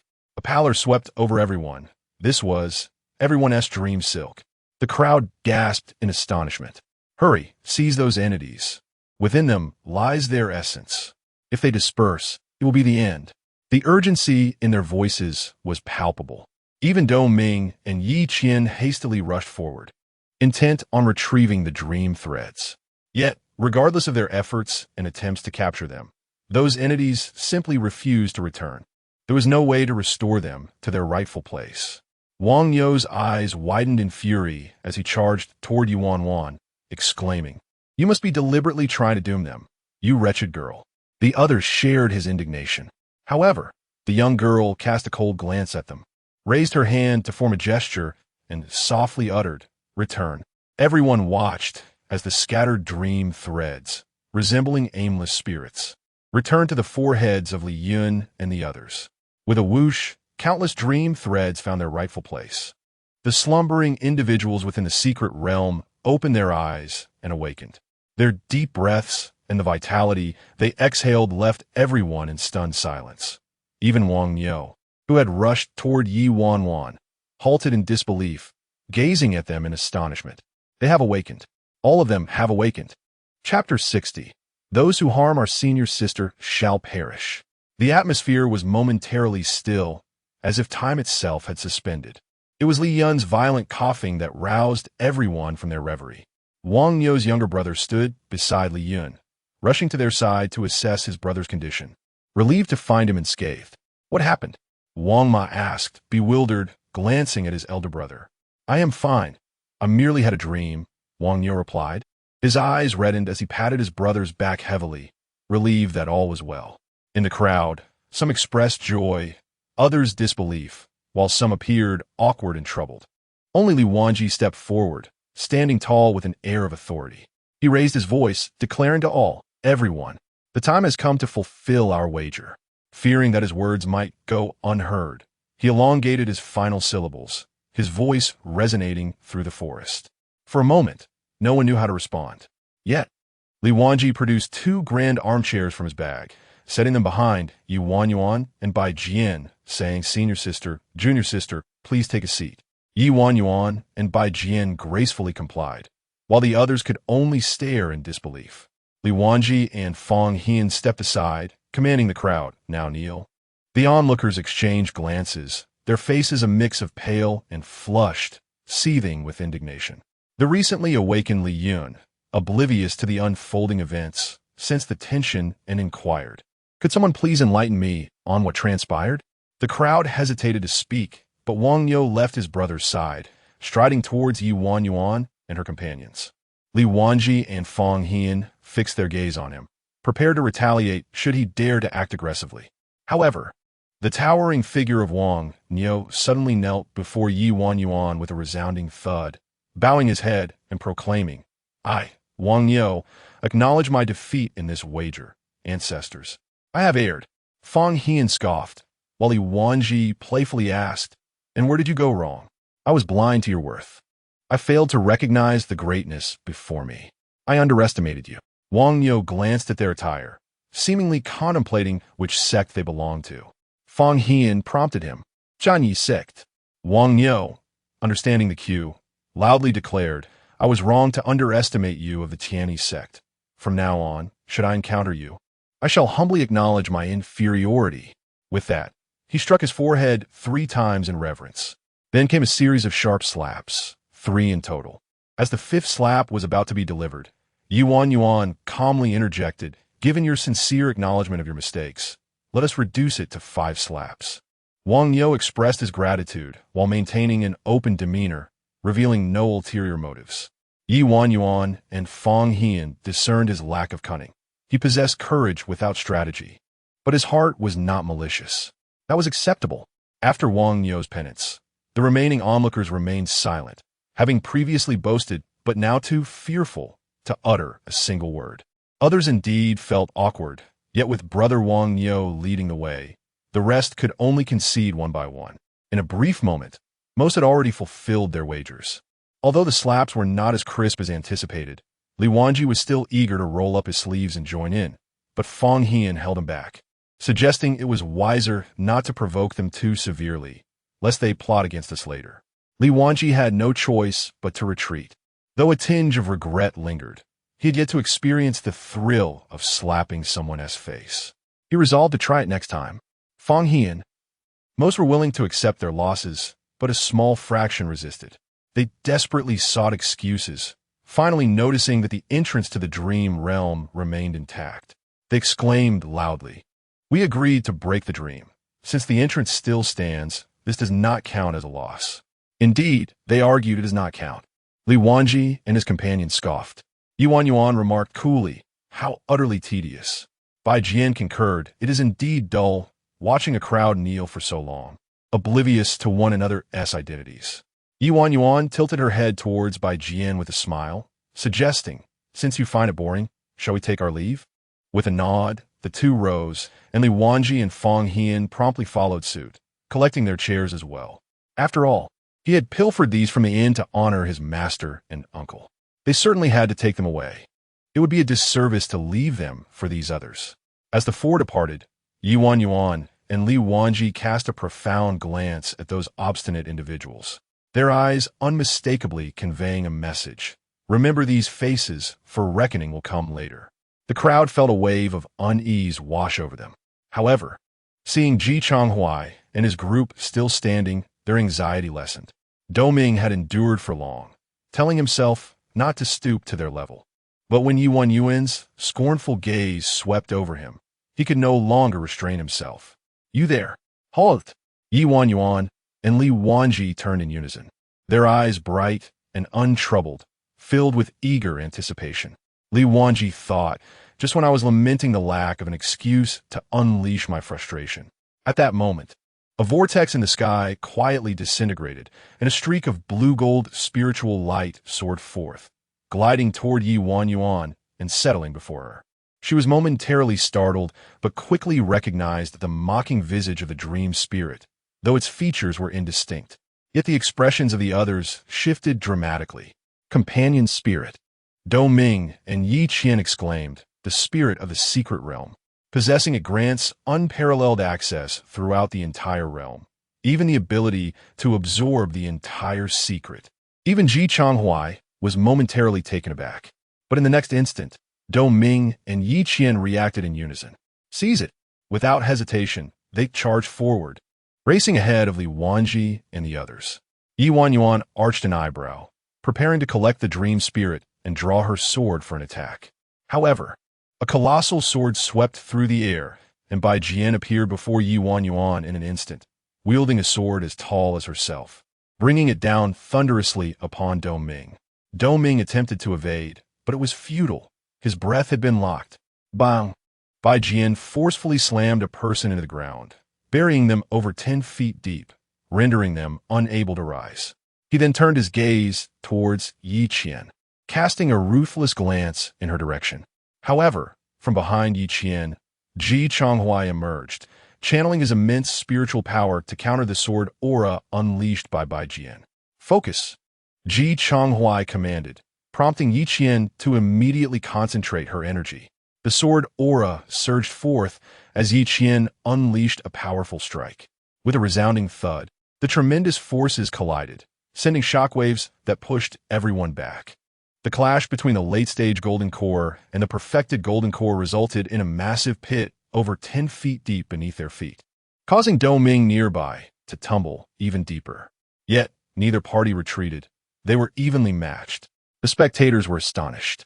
Some exclaimed, "What do you mean evenly matched?" That woman launched a sneak attack, while young Master Ji was caught off guard. Of course, he would react slower. How can this be considered tie? Everyone recognized that this was mere flattery for the Supreme Sect, yet no one dared to respond, not even Li Yun, who had always praised Ji Changhuai. They all understood that Bai Jian stood alone, while Ji Changhuai and Yi Qian were two. 1 against 2, and still a stalemate. This woman possesses remarkable strength and talent. However, no matter how formidable she might be, victory seemed imminent for them. Observing the scene, it was evident that Ji Changhuai's cultivation level surpassed Bai Jian's. And with Yi Qian's assistance, Bai Jian was already retreating 1 step, 2 steps. Yet, as Bai Jian took his 3rd step back, 2 figures approached silently, one from above the dreamscape, and the other from behind Bai Jian, closing in on Ji Changhuai. He sensed an overwhelming murderous intent. No! The imminent threat of death prompted him to withdraw his hand without hesitation, swiftly retreating alongside Yi Qian. In the spot they had vacated, 2 figures materialized, Ye Wanwan and Shun Nanzhou. The murderous intent flickering in their eyes was identical. Whoever harms our senior sister shall perish. Chapter 61. Forever 1 step ahead, relying on his instinct, Ji Changhuai narrowly evaded a lethal strike. However, upon recognizing the 2 individuals before him, his gaze darkened. It was her again. As Yi Qian was being pushed back, she caught sight of Ye Wanwan, her expression subtly shifting. Yet, she was adept at concealing her emotions, though she couldn't help but notice Ji Changhuai's demeanor toward her. When she sensed the intensity of Ji Changhuai's gaze fixed on Ye Wanwan, a pang of unease gripped Yi Qian's heart. Had he not realized? She was not the junior sister. Ji Changhuai, seemingly aware of Yi Qian's thoughts, suddenly uttered, "That junior sister would never be as cold-blooded and ruthless as her."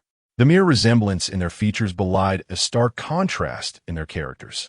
She had nearly shattered his resolve. This woman's heart was one that deserved to be condemned. Senior brother, yet she bears such resemblance to the senior sister. Should we not show her mercy? Perhaps they share some connection? Yi Qian bit her lip, her brow furrowed in concern, appearing genuinely reluctant. Ji Changhuai scoffed. "They are not the same person. Why should we show mercy? Since they seek our lives, we need not hold back." Yi Qian replied, "Very well. Indeed, whether or not they are connected, it is most decisive to eliminate them.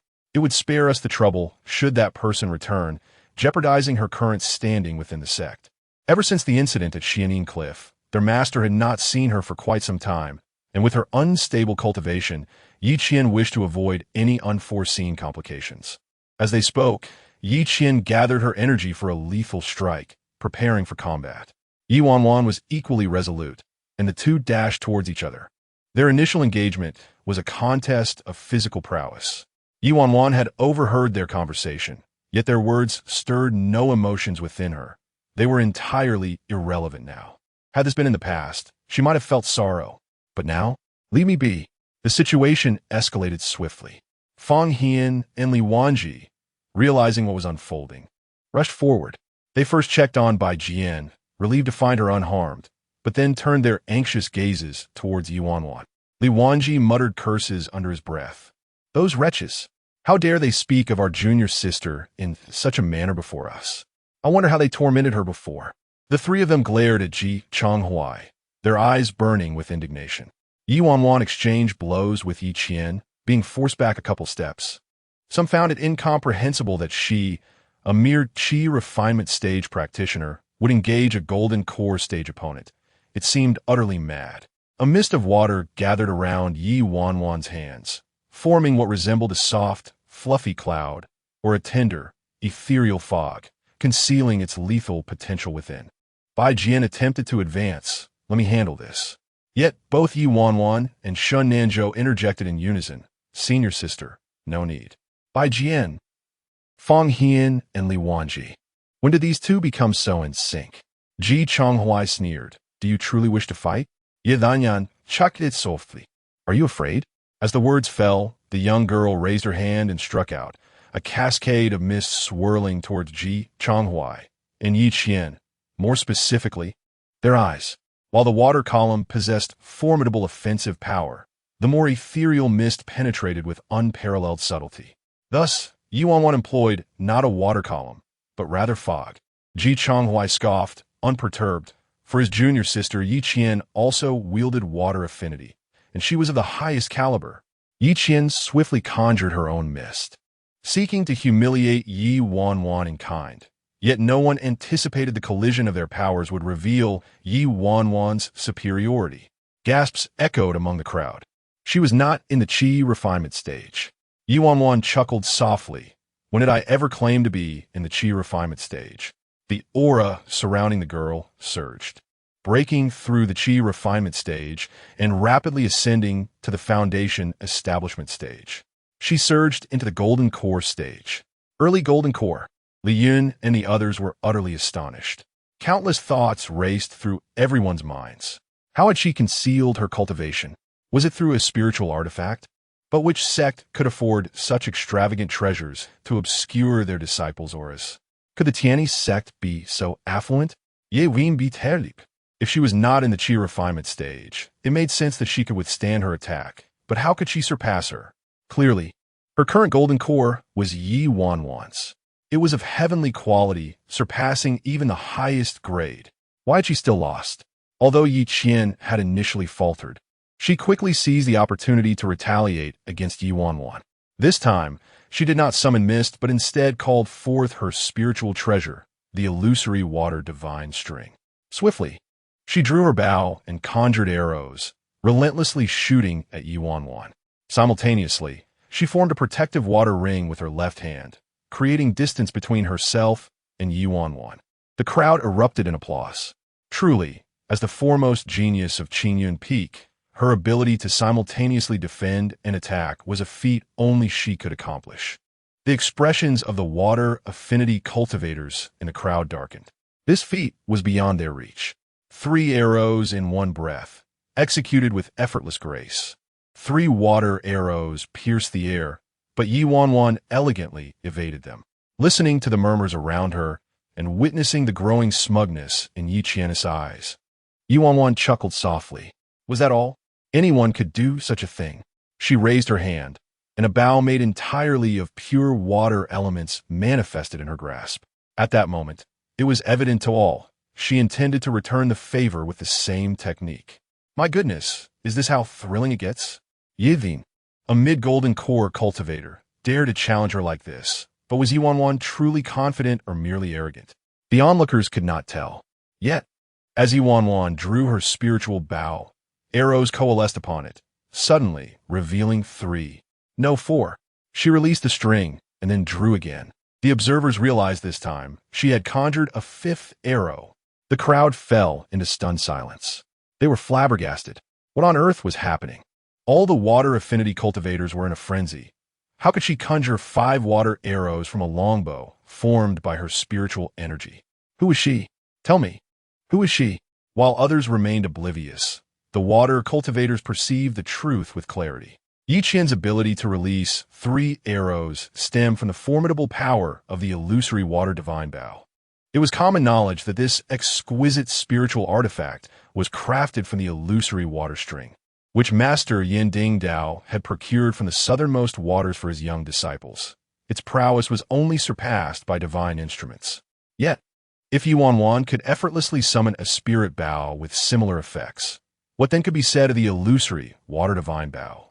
Surely, it was not a matter of the bow's inadequacy. Thus, only one conclusion remained. Yi Qian had failed to harness the true potential of this treasure.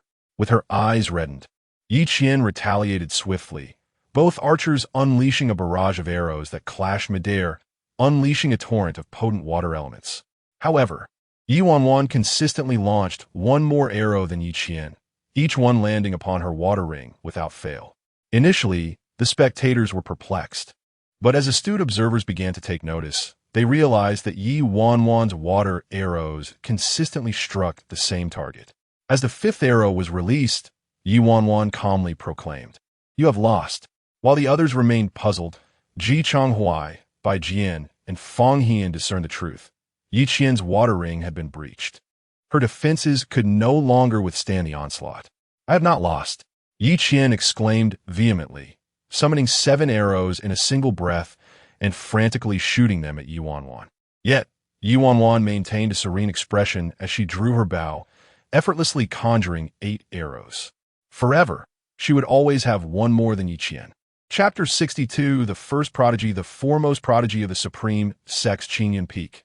Remember this name. Your goal is to surpass her. Surpass her.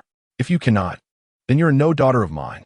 Yi Kanting's stern voice echoed relentlessly in Yi Qian's ears, each word resonating since her childhood when she first learned to read.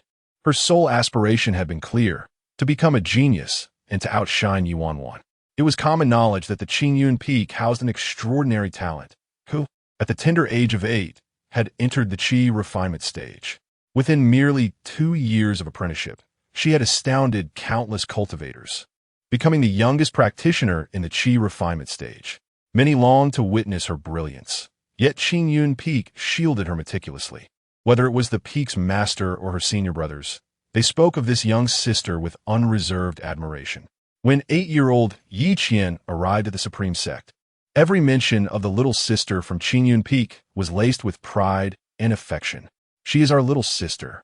You have no idea how delightful she is, both a genius and well-mannered, incredibly considerate and kind, devoid of any airs of superiority." Indeed, during the last reward ceremony, the sect leader had bestowed upon her a nourishing elixir, which she selflessly offered to an injured senior brother, despite their lack of close ties. She had merely encountered him alone at the foot of the mountain, kneeling in solitude, and upon inquiring, learned he had been grievously wounded by a wild beast and was punished by their master. She then petitioned for him and gave him the elixir to aid his recovery. How could such an exemplary little sister exist? As these praises reached her ears, Yi Qian understood her father's deeper intention for her to surpass this individual. She too desired to be regarded as the genius that everyone spoke of, to be the little sister who garnered such admiration. Thus, she toiled diligently, meticulously plotting her path until she finally ascended to Qingyun Peak, drawing nearer to this maiden, addressing her as senior sister to bridge their distance. This young woman embodied precisely what others described, approachable with an innocent heart. Gradually, Yi Qian began to uncover the secret sorrows of this prodigy. After Ye Wanwan's breakthrough to the golden core stage, her cultivation stagnated. This was Yi Qian's opportunity. She could surpass her. Yet, she never anticipated her own failure in forming the core. In her most desperate moment, her gaze turned to Ye Wanwan. In a contest, she cunningly seized Ye Wanwan's golden core. However, Yi Qian would forever remember that day when Ye Wanwan, staring at her, declared, "You will never defeat me. Never. Always just one step away. Forever merely a step away." The extra bow and arrow before her resembled the serene, unresentful gaze Ye Wanwan had cast upon her that day, seemingly indifferent to the extraction of her golden core. Yi Qian thought the matter would fade away, but to her astonishment, 2 days later, news arrived of Ye Wanwan's self-imposed cultivation abandonment. She was bewildered, just as she was perplexed by the young woman before her. Why did she choose to humiliate her so? Yi Qian's eyes gradually turned blood red, disregarding everything as she knocked another arrow, this time shattering records, achieving the 8th arrow just like Ye Wanwan. Yet, everyone could perceive her struggle, for her body trembled and blood began to flow from her nostrils. Ji Changhuai was taken aback. Do Ming, emerging from the pit, urged, "Senior brother, stop her. Little junior sister, her golden core is unstable. Her realm has not fully stabilized. The damage from her last retreat has not yet healed. She cannot unleash the true power of the illusory water divine bow. If this continues, it will lead to calamity." With Do Ming's warning jolting him, Ji Changhuai rushed to intervene, but his method of stopping Yi Qian was to attack Ye Wanwan. Only by halting her could his junior sister be saved from madness. It was evident to all that Ye Wanwan was in the process of knocking her 9th arrow. She faced no bottleneck, not even a limit. Such terrifying talent was unprecedented for them, though Ji Changhuai had indeed witnessed it before in his former little junior sister. The image of Ye Wanwan flickered in Ji Changhuai's mind. The girl in white always sat atop Qingyun Peak, smiling back as she said, "Senior brother, I am in contemplation." Ji Changhuai's eyes reddened, yet his movements were undeterred. From the moment he acted, it seemed prolonged, but in truth, it was merely a fleeting instant. After all, he was at the pinnacle of the golden core stage. Bai Jian attempted to block his strike, but Do Ming, with foresight, intercepted, allowing Ji Changhuai's palm to strike towards Ye Wanwan, shattering her spiritual bow. The girl's brows remained serene, seemingly unfazed, as if she had anticipated this moment. Ji Changhuai felt a pang of unease. Something was amiss, for this girl was too composed. Was there a trap? At that moment, a hand emerged from the side, pulling the girl away, meeting Ji Changhuai's decisive blow with a palm of its own. Boom! The immense surge of spiritual power caused both parties to be thrown back. Ji Changhuai staggered back 7 or 8 steps, while his opponent was sent flying several dozen meters. The difference between being prepared and hastily responding was stark, not to mention the inherent disparity in cultivation level. Shenanzhou, with Ye Wanwan in tow, crashed into the forest, smashing through 3 or 4 trees. Yet he shielded her with his back as they collided with the trunks. Ye Wanwan was momentarily stunned. The stars and dream spirit, poised to strike, exclaimed, "You are depriving us of our opportunity to shine." Little junior sister, Li Wanji and Fang Hian rushed into the forest, their voices hoarse. Bai Jian was equally frantic. The trio found Shenanzhou and Ye Wanwan, witnessing Shenanzhou half-rising, spitting out a mouthful of blood, which drove Fang Hian to the brink of madness. Li Wanji's eyes turned red as he muttered, "These scoundrels, these scoundrels." In frustration, he struck himself hard across the face. "I will return and cultivate diligently. I will not slack off." Tears streamed down his face as he spoke. Fang Hian rummaged through the medicine bags, and after much effort, he finally located a usable vial. "Quickly, take it. You too, little junior sister. This one is non-toxic." Ye Wanwan and Shenanzhou were forcibly fed the elixir, and by the time they realized what had transpired, Bai Jian had already drawn her sword, advancing step by step towards Ji Changhuai. The aura of spiritual energy enveloped her, exuding an unparalleled purity. As she lifted her gaze to Ji Changhuai, she unleashed a fierce strike. Begone! The sword energy surged through the vast sky, nearly tearing the heavens apart, ferociously cleaving towards Ji Changhuai. In the face of this blow, even Ji Chonghuai, a consummate golden core practitioner, found his feet sinking deep into the earth. With a cough, he spewed forth a mouthful of blood. Yet, the sword energy remained unyielding. Upon witnessing this, Ye Wanwan and Shun Nanzhou immediately sensed the gravity of the situation, and even the others were left in stunned silence. That strike from the vast expanse had transcended the golden core stage, belonging instead to the realm of the nascent soul. Crack! It seemed as though something in the high heavens had fractured. The secret realm could not withstand the force of Bai Jian's strike. Chapter 63. The mutated with spirit root, the illusory dream realm had already become unstable due to the collapse of two accompanying spirit spaces, one shattered by Ye Wanwan and the other by Shun Nanzhou. Now, with Bai Jian's sword strike, the last vestige of support was torn asunder. Everyone heard the ominous sound and witnessed the widening rift in the sky, akin to the onset of darkness, as light vanished and shadows deepened. Yet, the brilliance of the sword light remained unwavering. Bai Jian's eyes reflected no hint of retreat. A singular thought consumed her. Those who bullied her junior sister must be punished. The determination in Bai Jian's gaze intensified. At that moment, the sword aura astonishingly continued to accumulate, leaving everyone astonished. Thud Ji Chonghuai could no longer withstand the pressure. He spat out a mouthful of blood. The ferocity of Bai Jian's unleashed sword aura was overwhelming. As if, at that moment, it was Bai Jian who embodied the prowess of a perfected golden core cultivator, surpassing even the golden core realm with a force akin to that of a nascent soul. Boom! Ji Chonghuai could not hold on any longer. The sword aura erupted, driving him deep into the earth. Dou Ming and Yi Qian were taken aback, both exclaiming in alarm. "Senior brother!" Dou Ming shouted, "Earth Spirit Shield!" The ground trembled as spiritual energy surged around Ji Chonghuai, erecting a formidable defense. Dou Ming dashed to Ji Chonghuai's side, shielding him at all costs. Ye Vin, awakening from her stubborn rage, readied her bow and aimed at Bai Jian. Whoosh, whoosh, whoosh. 7 arrows flew forth. Li Wanji picked up a stone, muttering in frustration. He infused the stone with spiritual energy, expertly hurling it towards the arrows, but he only managed to shatter 3 of them.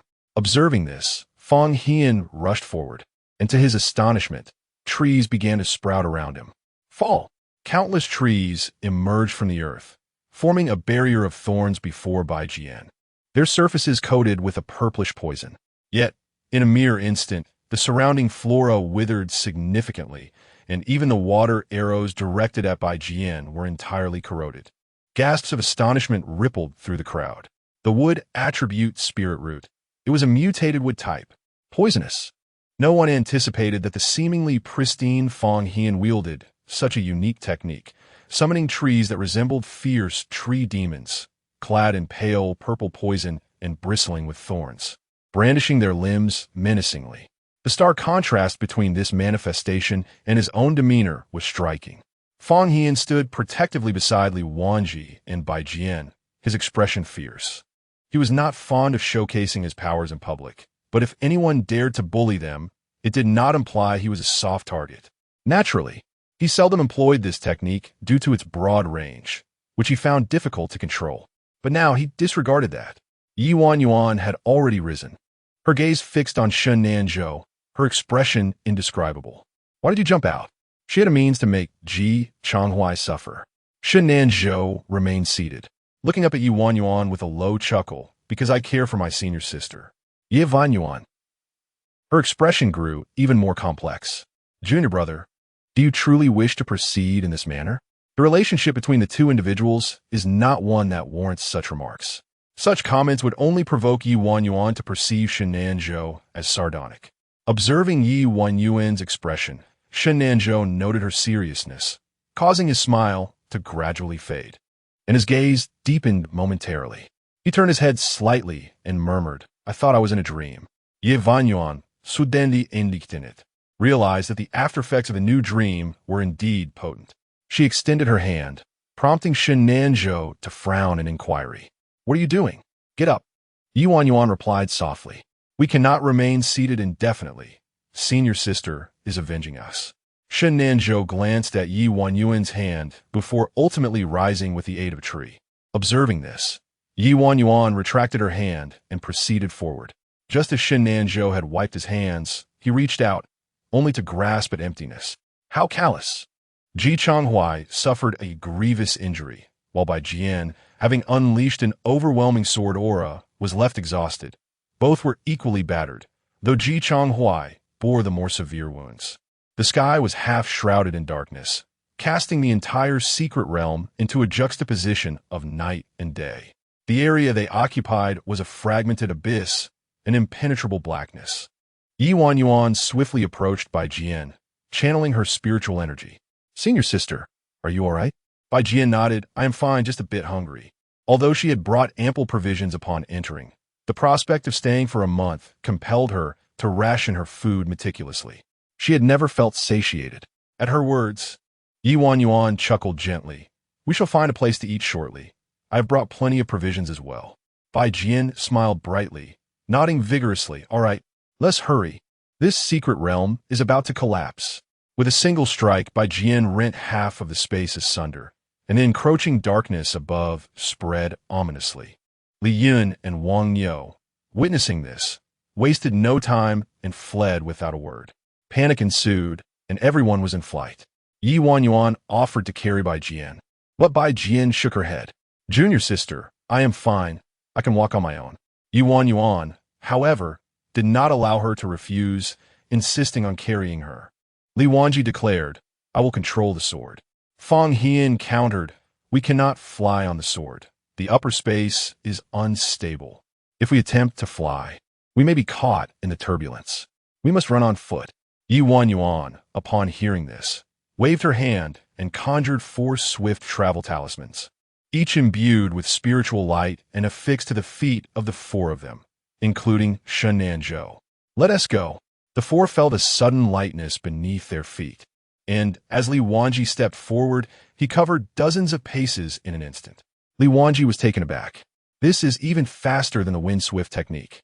Ye Wanwan, carrying Bai Jian, hastened to keep pace, maintaining the speed for merely the duration of an incense stick. "Keep up with me." After stating this, she led the way forward, not once glancing back at Ji Changhuai or Yi Qian. Li Wanji, somewhat irate, thought they should not let them escape.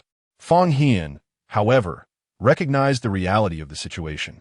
While he was not afraid of a confrontation, engaging in battle would be time-consuming. With the impending collapse of the secret realm, they would all be at risk, rendering it unnecessary to jeopardize themselves for the sake of a few others. After a brief pause, Fang Hian said, "Do not be upset. I have left them something." Li Wanji's eyes brightened with curiosity. "What is it?" "A good thing," Fang Hian replied with a sly smile. Li Wanji suspected it must be poison. Shen Nanzhou cast a deep glance at Fang Hian, his eyes tinged with a hint of red. Seemingly aware of this, Fang Hian turned to him and said, "Little junior brother, your elder brother will ensure you have your vengeance." Shen Nanzhou pressed his lips together, but suddenly quickened his pace, surpassing both of them. "You should take care of yourself first," he declared. Fang Hian scratched his head, puzzled by the abrupt display of anger. Li Wanji rolled his eyes. He had intended to tease Shen Nanzhou, but reconsidered, remembering how he had shielded the junior sister from a blow. It was best to let it go. After all, he was merely in a foul mood. Yet, he was not a bad person. Indeed, anyone who protects the junior sister must be a good soul. Meanwhile, in the forest where Ye Wanwan and the others had departed, the venom seeped into the earth, gradually creeping up Do Ming's earthen wall. Do Ming felt his spiritual power being corroded, his complexion turning pale, yet he persevered in extricating Ji Changhuai from the pit. Yi Qian rushed over, tears streaming down her face. Elder brother, third brother. Witnessing their dire condition, her tears flowed even more profusely. She had never seen them so gravely injured before. Never. Chapter 64. The Channy sect is not to be provoked. Ji Changhuai lay on the brink of death. Though he still drew breath, his spiritual energy was inexplicably dissipating. This condition was all too familiar to Yi Qian. He was dispersing his power. His essence had been wounded. Yi Qian felt tears welling up. After all, Ji Changhuai had reached the pinnacle of the golden core stage. Had he not accompanied her to seek the fruit of enlightenment, he would have been secluded at Qinyan Peak, preparing to break through to the nascent soul stage. It was her desire to venture out that had brought him here. But now, what to do? Yi Qian's sobs shattered the air. Moreover, Doming was also grievously injured. His once robust earth spiritual energy had become unstable, causing even the earthen wall that shielded them from the poisonous mist to crumble. The noxious fog was on the verge of engulfing them, and amidst her tears, Yi Qian strained to lift both men. She summoned a flying magical artifact to carry them away, daring not to ascend high, but flying low instead. Yet even then, the usually steady artifact became turbulent, a sign of the elemental instability around them. But Yi Qian dare not halt. This entire forest had been tainted by the wall of poisonous trees. Once contaminated, the surrounding trees would succumb to the same poison, continuously eroding them. A threat that even spiritual energy could not fend off. They had never encountered such a formidable toxin before, never. Yet the instigator, Fang Hian, had already fled. As Yi Qian wiped away her tears, she glanced back at Ji Chonghuai and Dou Ming, who lay on the flying artifact, her heart heavy with dread. What should she do? Dou Ming perceived her fear and hoarsely urged, "Junior sister, shatter the communication jade tablet and summon help." Crying, Yi Qian replied, "The master will surely be furious." Dou Ming shook his head, insisting in a whisper, "The master will not abandon us. If we wish to survive, we must call for aid. But the master was in seclusion when we left. If he doesn't see the message." Yi Qian's tears fell more fiercely. "The other elders of the sect will come," Dou Ming murmured, his voice growing faint. "I will not let those few individuals go unpunished.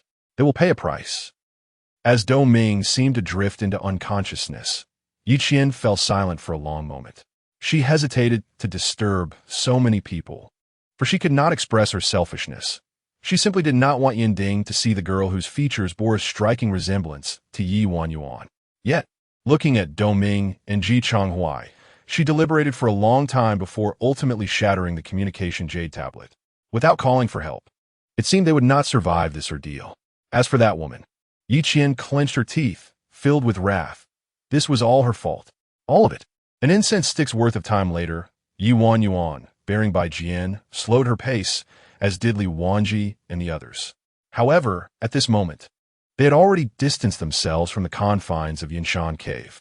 The halted group turned back, sensing an overwhelming darkness in the land, akin to a deep sea where even the sound of thrown objects was swallowed.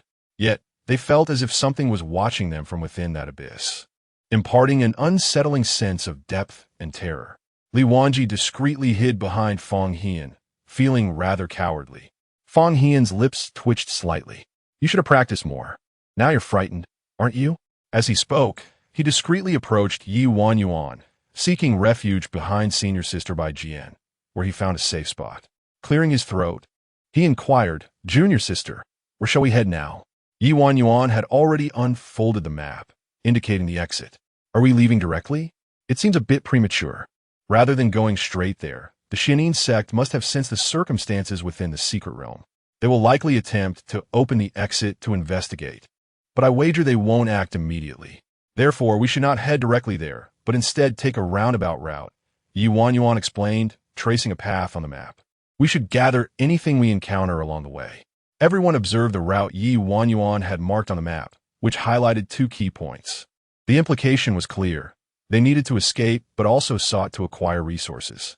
Finally escaping, they certainly couldn't return empty-handed.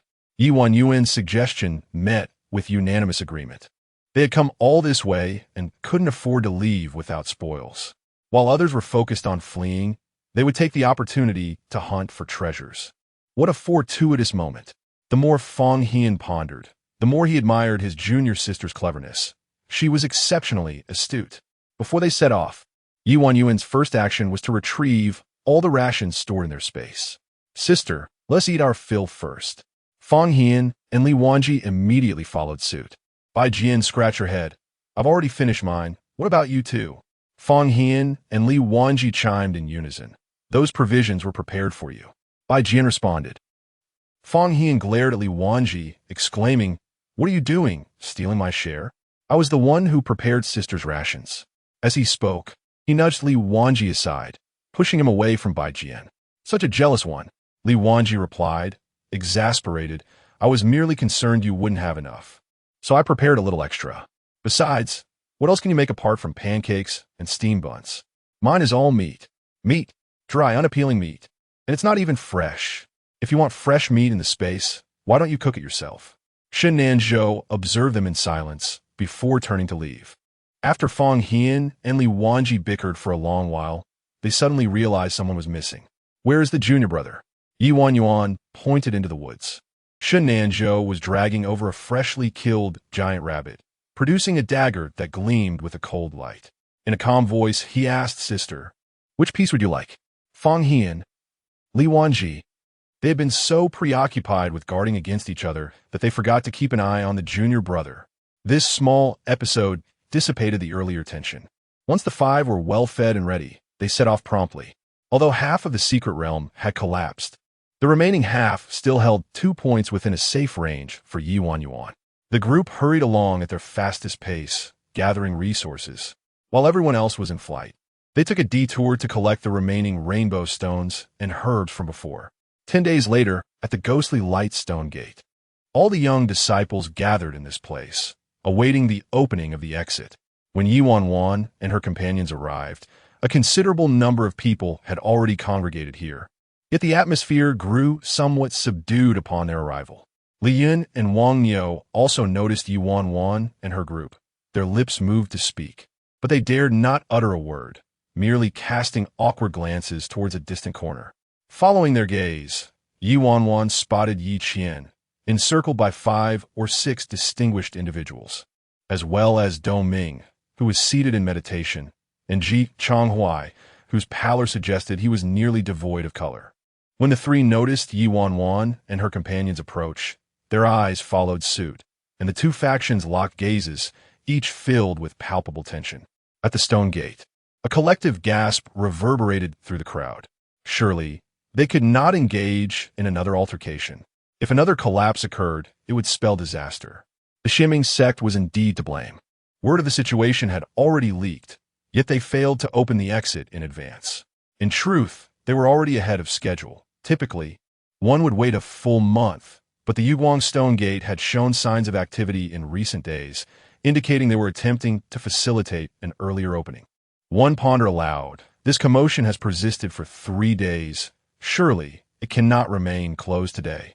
The moment those words were spoken, the crowd instinctively conjured the ominous continuation. If it remains closed, the other half of the secret realm would surely collapse. Look, they are rising. This exclamation nearly erupted in a scream as Li Yun, Wang Niu, and the others tensed in anticipation, and the one who stood was none other than Yi Qian. Everyone was left wondering, what could she possibly intend to do? Was the celestial sect truly so easily provoked? Chapter 65. A great many injustices, though it remains unclear when the notion that the Tianyi sect is not to be trifled with became ingrained in the hearts of the people. At this moment, none dared to offend Ye Wanwan and her companions. Their formidable strength, coupled with an unyielding sense of vengeance, rendered them a unified front. Among the five, an invisible yet resolute bond flowed, as if some unseen force had tightly bound them together. Even the youth standing at a distance kept his gaze fixated on the other 4 members of his sect. They harbored no doubt that should anyone dare to harm even one of their own, they would rally together to retaliate, overwhelming their adversary before they could even muster the courage to strike back. This solidarity elicited a tinge of envy among the onlookers, yet as rivals, it inspired a sense of trepidation. Yi Qian approached them, and suddenly, without warning, she knelt before Ye Wanwan. Gasps of astonishment filled the air. With tear-filled eyes, Yi Qian choked out, "I implore you, show mercy and spare my senior brother." Ye Wanwan responded with a perplexed expression. Fang Hian and Li Wanji exchanged quick glances, and, in a swift motion, each took one of Yi Qian's arms, lifting her away and relocating her several steps back, positioning her to kneel towards the luminous stone door.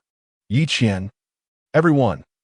Once they had executed this maneuver, the two quickly returned to Ye Wanwan and Bai Jian's side. Li Wanji, hands on his hips, pointed at the door, and exclaimed, "What are you doing? Are you just begging aimlessly? My junior sister is merely innocent, delicate, and naive. She is neither a deity nor an immortal. What do you seek from us? You ought to beseech the Xianyuan sect to open the door at once." Fang Hian shook his head, his expression one of bewilderment. Is this junior sister from another sect truly so misguided as to kneel before others? My junior sister does not take disciples. But he scrutinized her briefly and added, with your aptitude, the Tianyi sect would not accept you. It is rather lacking. Indeed, chimed in someone nearby, unable to contain themselves any longer. Lacking? Breaking through to the golden core at 15 is considered lacking? Fang Hian appeared confused. Is breaking through to the golden core at 15 truly something to boast about? Everyone, Fang Hian, with his arms crossed, remarked when we entered the sect. Our master did say that among all 101 generations of disciples in the Tianyi sect, none have surpassed the age of 15 to achieve the golden core. Completing this within 3 years is our sect's. Li Wanji stepped forward, echoing Fang Hian loudly. Tradition. The crowd erupted in laughter, while Yi Qian, still on the ground, turned pale. Li Wanji, unabashed, added, I am an exception, though. I joined the sect 2 years ago, so my training period has only been 2 years. Compared to this junior sister. Oh, by the way, how long have you been training? When did you awaken your spiritual roots? How many years did it take you to break through from Qi refinement to golden core? Li Wanji's barrage of questions stirred a considerable commotion among the crowd, shifting their focus entirely onto the age at which a normal cultivator should attain the golden core stage. As for why Yi Qian initially knelt before Ye Wanwan, it had become a matter of little concern. Even Yi Qian had knelt for quite some time without anyone noticing her plight. Li Wanzi engaged in a verbal duel, answering every inquiry with eloquence and confidence. Being the youngest, I had always been mischievous and unlearned. It was only at the age of 12 that I barely awakened my spiritual roots. My father praised me for being a late bloomer, which brought me great joy. And it took me 3 years to reach the 3rd level of Qi refinement. Unable to bear my sluggish progress, he buried me in the ground for 3 days and nights of contemplation before sending me to the Tianyi sect. Truly, the Tianyi sect is a place of extraordinary talent and spiritual energy. Even I, a scion of privilege, have now attained the golden core stage. As Li Wanji proudly thumped his chest, the crowd's expressions fluctuated between disbelief and astonishment. They longed to declare Li Wanji a liar. Yet his aura unmistakably radiated the essence of the golden core. Ye Wanwan remained silent throughout the sequence of events, merely observing her 2 senior brothers commanding the situation. Fang Hian, noticing her quietude, assumed she was anxious and whispered, Such individuals are masters of moral coercion. Fear not, I shall protect you. Li Wanji caught wind of this and sneered softly, with so many people present, including those from sects specializing in healing arts, who cannot see her intentions. She seeks to manipulate the narrative, wanting our little junior sister to bear the brunt of blame. Is it? Bah! Were it not for her gender, I would have struck her. Ye Wanwan gazed at the 2 for an extended moment, causing them to feel a flush of embarrassment as they scratched their heads, puzzled by her demeanor. Was their approach too subtle? Should they have been more forceful? With her eyes subtly reddening, Ye Wanwan nevertheless smiled, saying, Thank you. Alas! Why was she crying? Li Wanji grew anxious, wanting to wipe her tears, but fearing to mar her delicate visage. Fang Hian also hurriedly reassured her, Do not cry. Do not cry. Although Ye Wanwan did not articulate the reason for her tears, both men comprehended the underlying truth. She had long been unprotected. As soon as Yi Qian knelt, it was invariably Ye Wanwan, the elder sister, who bore the blame. Venevat ye zin kurit. It was surely because Ye Wanwan had wronged her. Their little junior sister could do no wrong. It was the elder sister who faltered due to her inadequate guidance and lack of compassion. Yet Ye Wanwan was merely a year older than Yi Qian. She too was at an age that required care and nurturing. Why should she shoulder such burdens? Bai Jian produced the remaining snow fruit and pressed it into Yi Wanjuan's hands, urging her to eat. It's sweet. Ye Wanwan accepted it. Yet tears continued to stream down her face. I'm sorry, she murmured, wishing to stifle her weeping, but she could not contain it. From shedding unconscious tears to sobbing audibly, Bai Jian immediately embraced her, assuring, "Do not fear.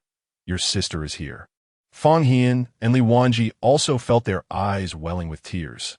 She possesses the remarkable ability to conceal all her grievances alone and confront everything with unwavering strength. Betrayed by her mentors, met with indifference from her master, scolded by her senior brothers, displaced and descending into darkness, she can endure it all, even when the seven swords, ultimately pierced her heart. She shed not a single tear. Yet, when someone perceives her pain and offers sincere protection, at that moment, as Ye Wanwan opens her mouth, the suppressed emotions that she has long endured surge forth like an overwhelming tide, impossible to contain. She has truly borne the burden for far too long. The girl's cries are both restrained and shattered, echoing in the air, causing those gathered at the stone gate to fall into a profound silence. Though they are unaware of the reasons or what has transpired, the sound of her broken, stifled sobs instinctively commands their quietude. Many among them find themselves with reddened eyes, contemplating the depth of her suffering, so vast that it spills over, finding release upon the shoulder of Bai Jian as she weeps uncontrollably. Chapter 66. Indeed, it is you. The girl's sobs were shattered yet desperately suppressed. Both Fang Hian and Li Wanji were engulfed in profound sorrow. Bai Jian clung to the young girl, unwilling to let go. Shen Nanzhou observed the girl intently, his gaze deep and silent, occasionally casting a cold glance at the disciples of the Wushang sect. Ye Wanwan's tears shattered the atmosphere that Yi Qian had meticulously crafted. In an instant, many turned their attention to the Wushang sect members, speculating whether they had mistreated the young girl, for how else could she weep so bitterly? A female cultivator scoffed. "Is there any need to ask? She just arrived, not uttering a word, and this little sister from the Wushang sect kneels before her. What is she attempting to do? Mislead everyone? Does she fear others do not know she has been bullied?" Another female cultivator coldly remarked. "Perhaps she believes no one is aware of the situation at Yinshan Cave, which is why she acts this way. My junior brother was there before and informed us that Yi Qian engaged in an arrow duel with the little sister from Tianyi Sect and lost. Yet, unable to concede, she forcefully employed the power of the divine bow. Her senior brother, fearing for her meridians, launched a surprise attack on the little sister from Tianyi Sect, only to be saved by her senior brother's desperate intervention. I have also heard that Ji Changhuai's severe injuries were a consequence of a furious strike from the senior sister of Tianyi Sect, which he could not withstand. He deserves it. If his own junior sister cannot handle herself, he ought to have brought her down gracefully and admitted defeat rather than resorting to a sneak attack. How can he blame her senior sister for retaliating? What was Yi Qian kneeling for earlier? She stubbornly caused her brother to be injured and yet kneels before the little sister of Tianyi Sect? Is her mind troubled? She seeks to seize the initiative. By speaking first, those unaware of the situation might believe the little sister of Tianyi Sect has wronged her senior brother. Words can be fearsome. Once she speaks, it will be too late for Tianyi Sect to explain. Such cunning. Several female cultivators exchanged words, elucidating the situation. Upon inquiry, others realized the truth, and Wang Niu exclaimed loudly, "There is another matter unknown to all. Our awakening from the dream was aided by the little sister of Tianyi Sect.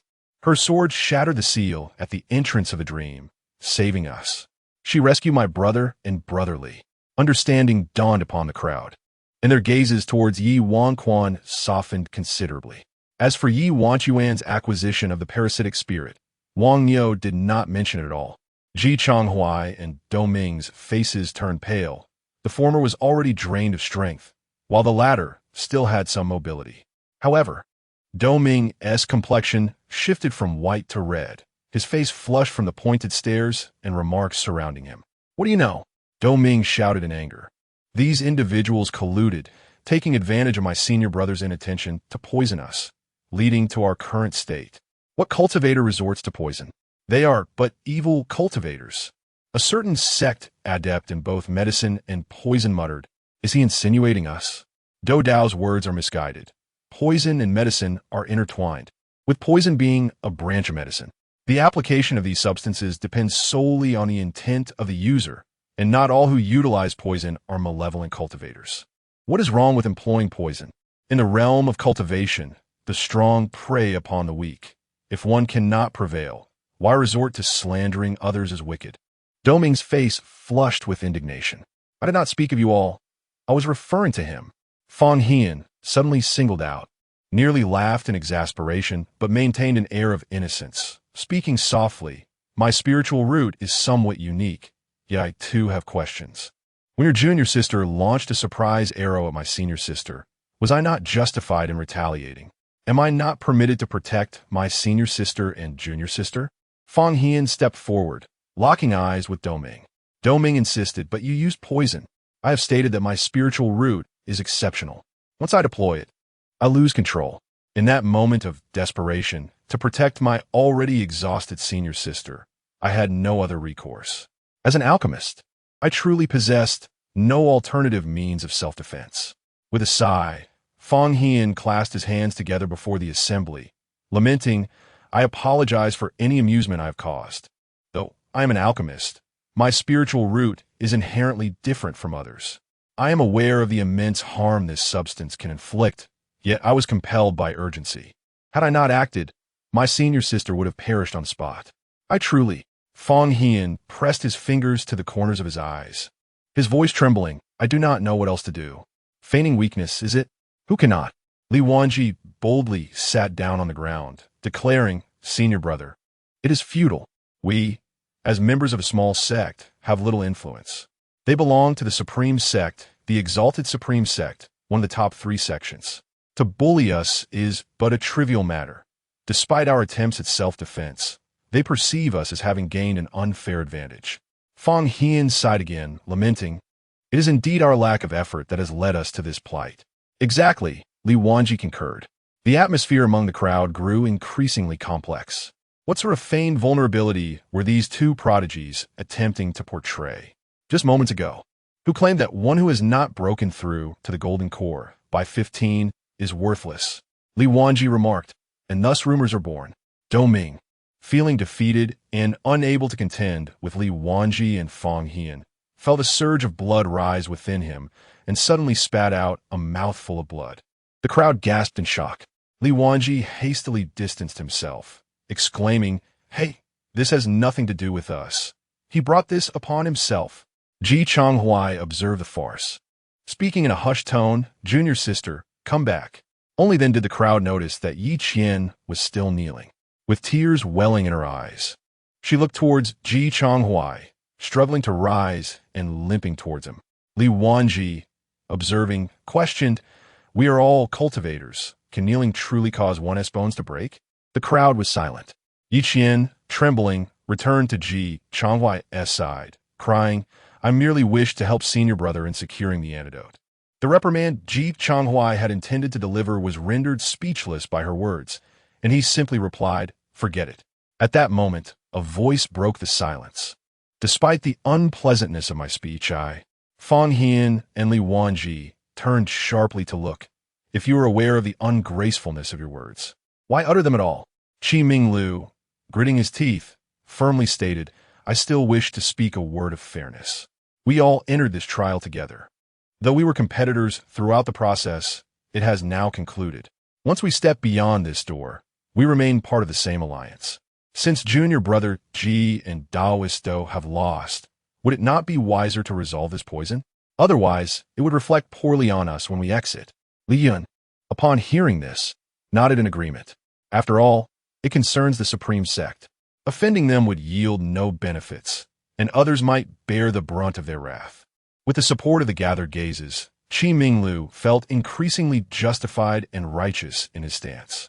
Li Wanji scrutinized the proud, elongated face before him, recognizing it as that of Qi Minglu, who had previously mocked them with allusions at the inn. Truly insufferable. Qi Minglu, a hoarse female voice interjected. The antidote can be provided.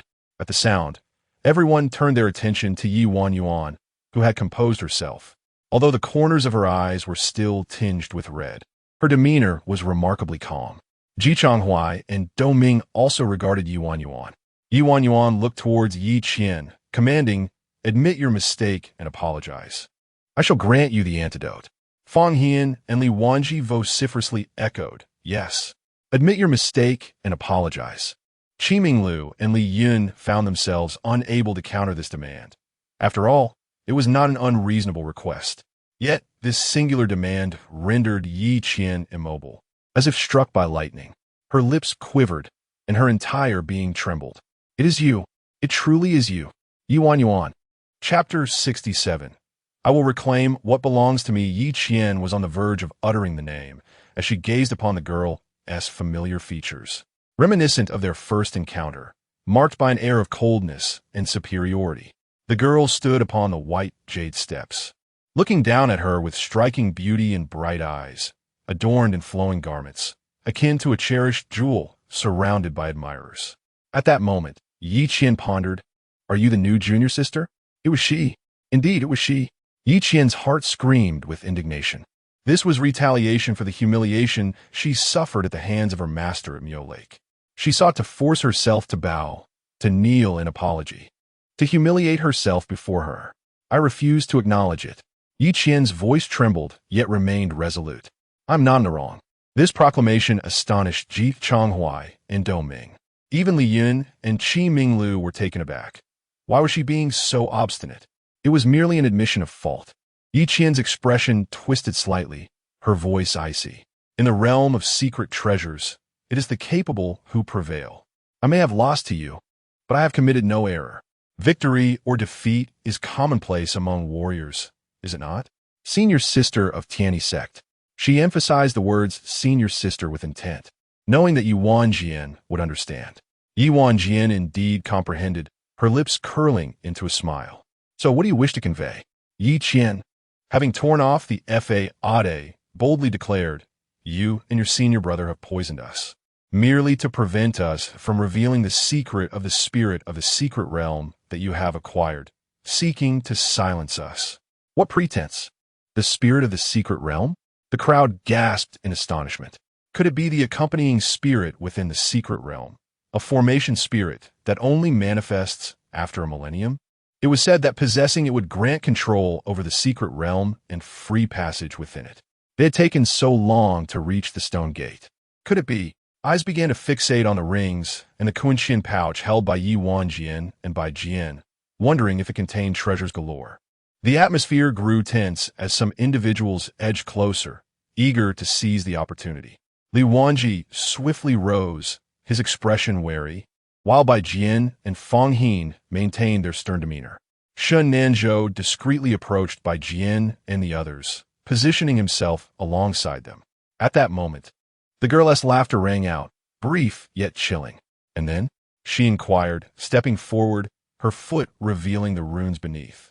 A formation spread from beneath her feet. With another step, a thunderous light erupted, enveloping the entire stone gate in a protective array.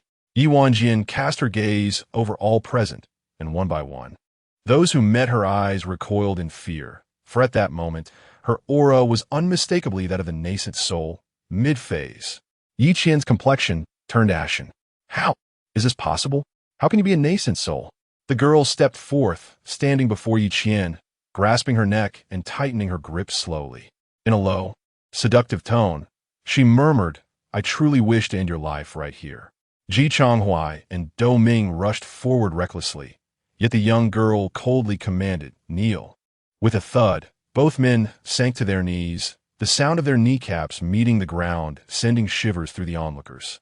Others staggered back, 1 step, 2 steps, 3 steps. Ye Wanwan cast a scornful glance, sneering, if you wish to see something, come forth. I assure you, I shall slay each one of you. Once I am done, I will take care of the burial. Her tone remained eerily cheerful, yet it left everyone on edge. Yi Qian's voice trembled. She was using secret techniques to forcibly elevate her power. Do not be afraid. Ye Wanwan tiktenit hadgudup. And everyone observed as Yi Qian's complexion gradually turned purple, struggling to breathe under the oppressive aura of Ye Wanwan's nascent soul energy. They all watched, transfixed. As it appeared Ye Wanwan was about to suffocate Yi Qian. Yi Qian feared the same. However, Ye Wanwan did not intend to end her life. She whispered in Yi Qian's ear, do you think I would kill you so easily? Don't be foolish. The suffering I have endured will not allow you such a swift liberation. Yi Qian's pupils constricted. What are you going to do? Ye Wanwan pressed her other hand against Yi Qian's abdomen. I shall reclaim what belongs to me. Her light words sent tremors through Yi Qian, who screamed. No, a hand shot through suddenly. With a squelch, blood splattered. Even though the hand was slender and delicate, it pierced through another's dantian, extracting the golden core. The entire scene before the luminous stone gate erupted in chaos. Extracting the golden core, Ji Changhuai and Do Ming stood in stunned disbelief, unable to rise. Forced to witness as Ye Wanwan retrieved Yi Qian's golden core, a small orb cradled in her palm, shimmering in azure, imbued with pure water elemental power. It offered no resistance. Li Yun bellowed at Bai Jian and the others. What are you doing, disciples of Tianyi Sect? We are all legitimate sects. Are you truly allowing your junior sister to extract the golden cores of others? This is undeniably the act of a heretic. Everyone, let us unite and restore justice for the junior sister of Wushang Sect. Today it is Ye's core that has been taken. Tomorrow it could be ours. Some attempted to charge forward, but the array patterns repelled them, sending over 10 individuals crashing backward, spitting blood upon landing, which stunned the remaining onlookers. Meanwhile, Bai Jian, Fang Hian, and Li Wanji remained unmoving, coldly observing the restless crowd. You are all mad, the throng shouted. Mel? Ye Wanwan laughed at the accusation, her laughter ringing out. Who is truly extracting golden cores? Ji Changhuai. Ye Wanyuan's voice rose. Do you dare claim whose golden core this is? Named, Ji Changhuai turned pale, staring blankly at Ye Wanwan. You. Ye Wanwan glared at him. Do you dare to speak? Ji Changhuai's body trembled, as if he had contemplated a certain possibility, his lips quivering in disbelief. No, it cannot be. Doming gazed at Ye Wanwan and Ji Changhuai, seemingly still struggling to comprehend the unfolding events. Yet, he grasped one truth. I must save Yi Qian. Release my junior sister.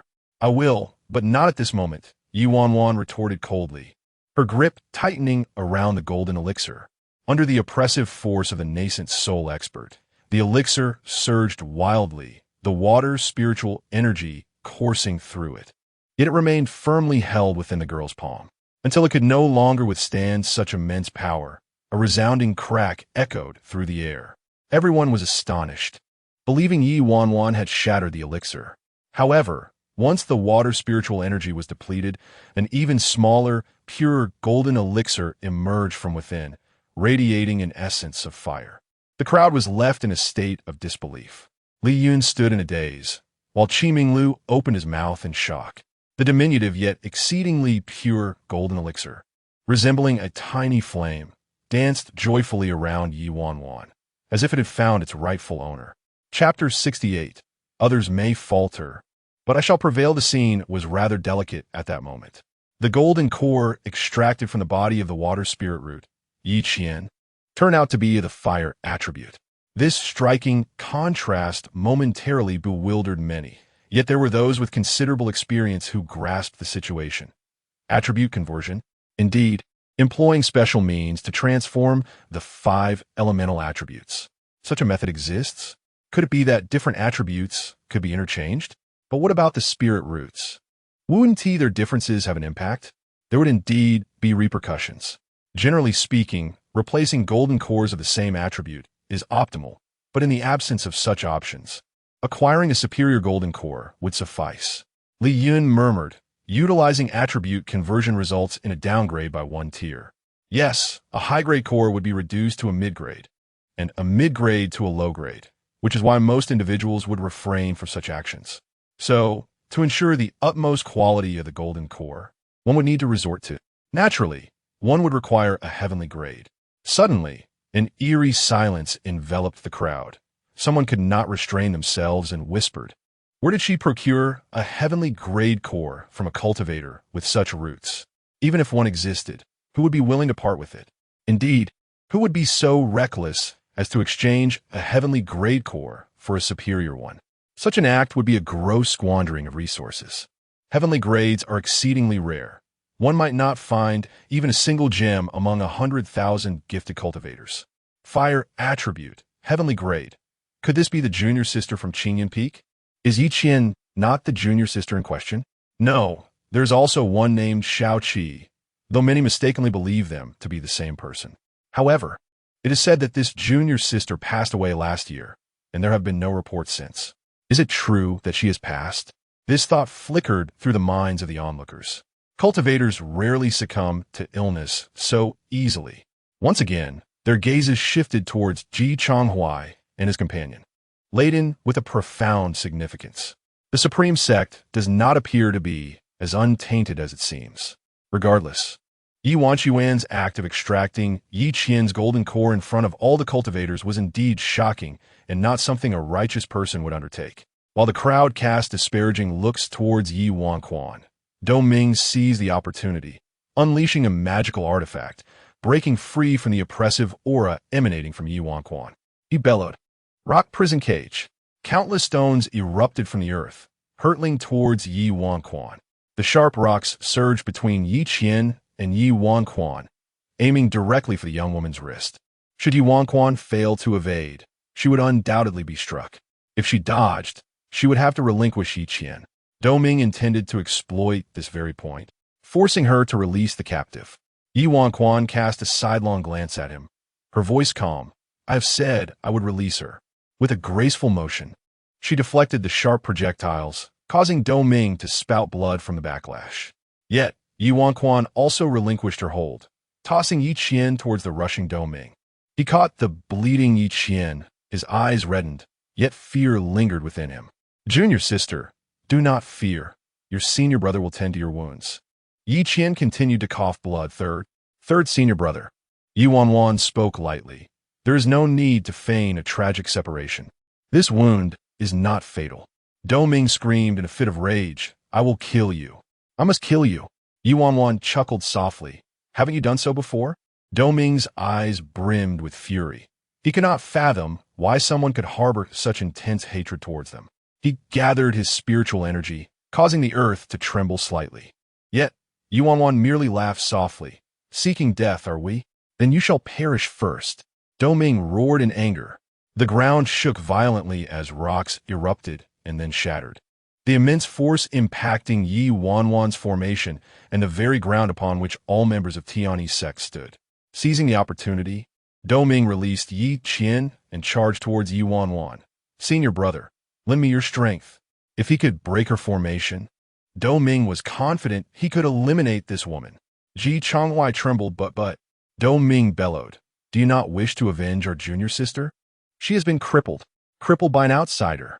After his rallying cry, Doming's charge did not waver.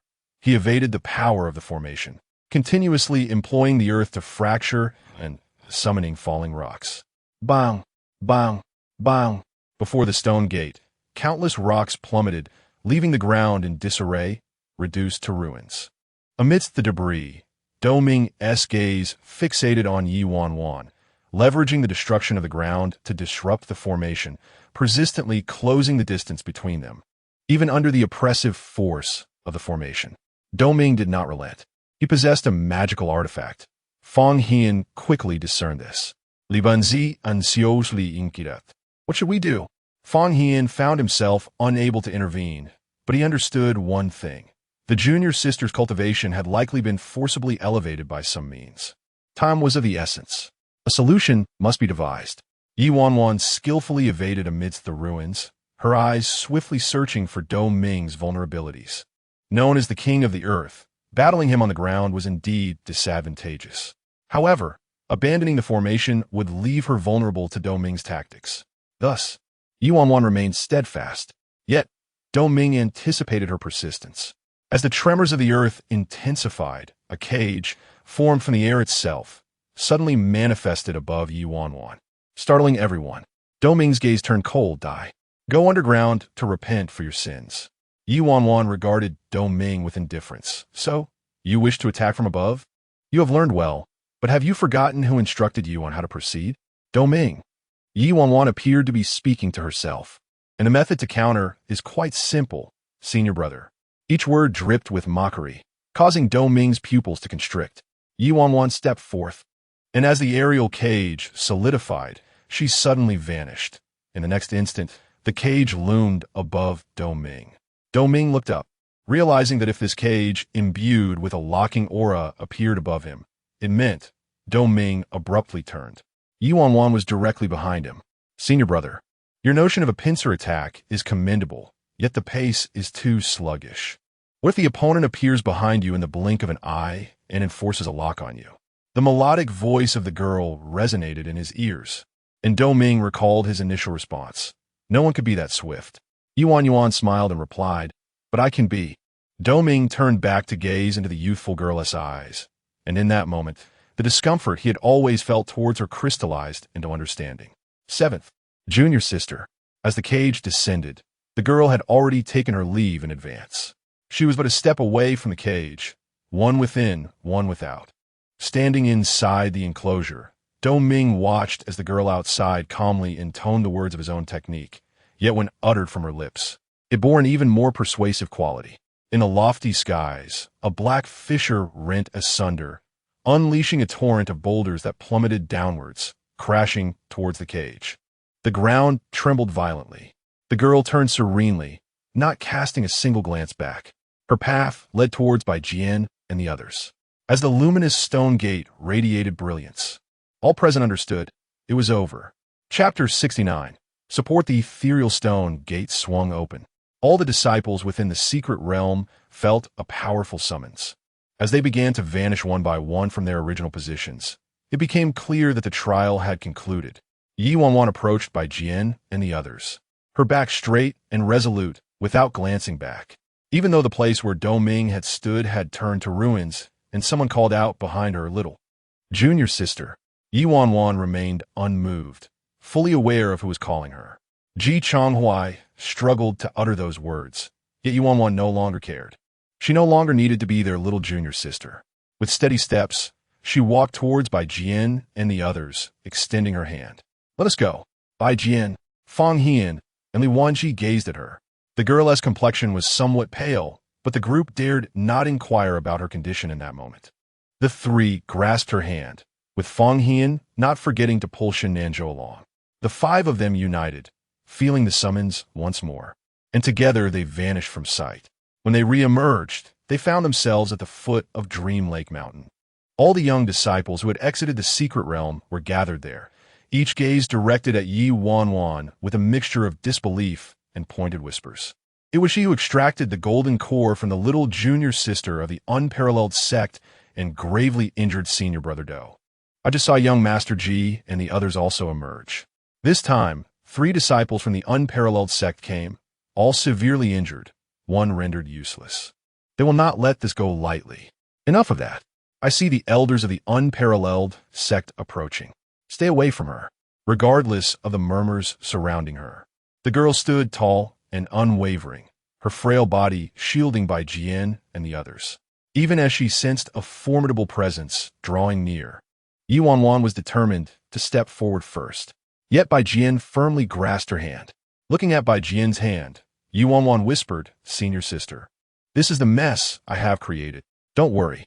Bai Jian replied softly, as Fang Hian, Li Wanji, and Shen Nanzhou stepped forward, positioning themselves to protect the 2 girls at the center. Bai Jian's gaze was gentle yet resolute. The Tianyi sect would not abandon any of its brothers or sisters. Ye Wanwan looked at the 4 beside her, unable to suppress a smile that lit up her features.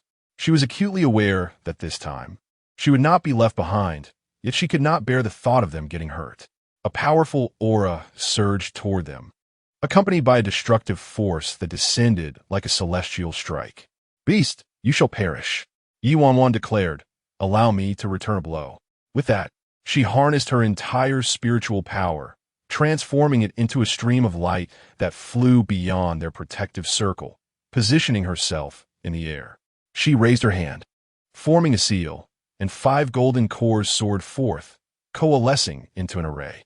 The immense 5 elements formation stood defiantly beneath the colossal golden palm. With a thunderous crash, the impact sent tremors through her body. Yet her gaze remained steadfast, accompanied by a resolute and piercing shout. "I am right.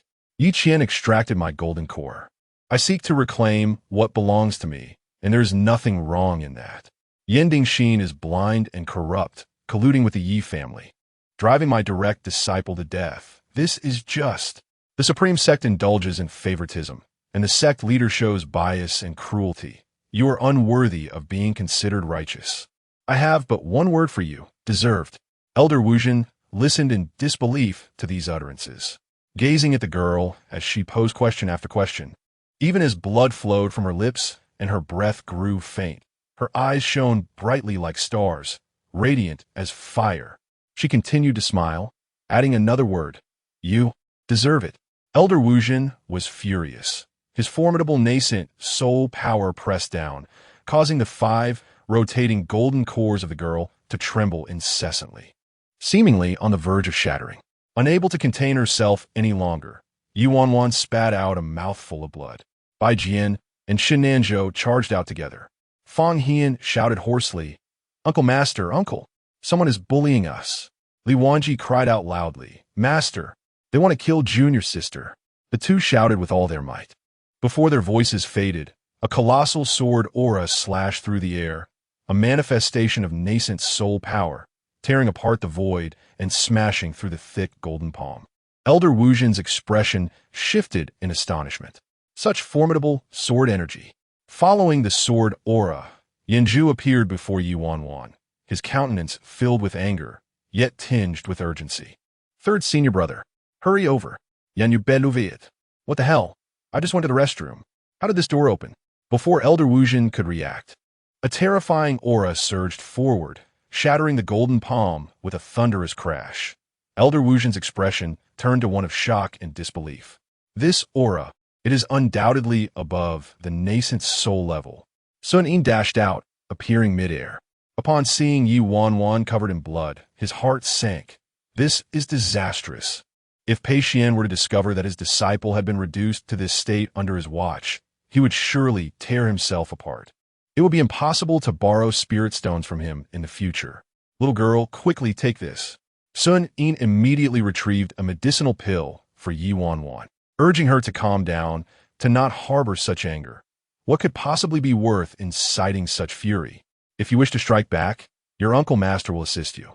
Ye Wanwan was rendered speechless, yet the warm spiritual energy continuously flowed into her body. She saw Yanju aiding her and felt a pang of guilt. I seem to have caused trouble for everyone. Sun Yin grew even angrier upon hearing this. "You foolish child, when others strike you, why do you take the blame upon yourself? Don't you know how to shift responsibility? Rather than wallowing in self-reproach, it is better to place the blame on others. Why hold on to such a strong moral sense?" Ye Wanwan wished to smile, but found it impossible. The thought processes of the people from the Tianyi sect seem rather peculiar, yet they are all quite endearing. "Stay here with your senior sister and senior brothers. Your uncle master will avenge you." Handing Ye Wanwan over to Bai Jian and Fang Hian, Sun Yin glanced back at Elder Wuzhen, his icy demeanor palpable. "So, it is you who has harmed our child?" Elder Wuzhen's heart skipped a beat, sensing impending doom.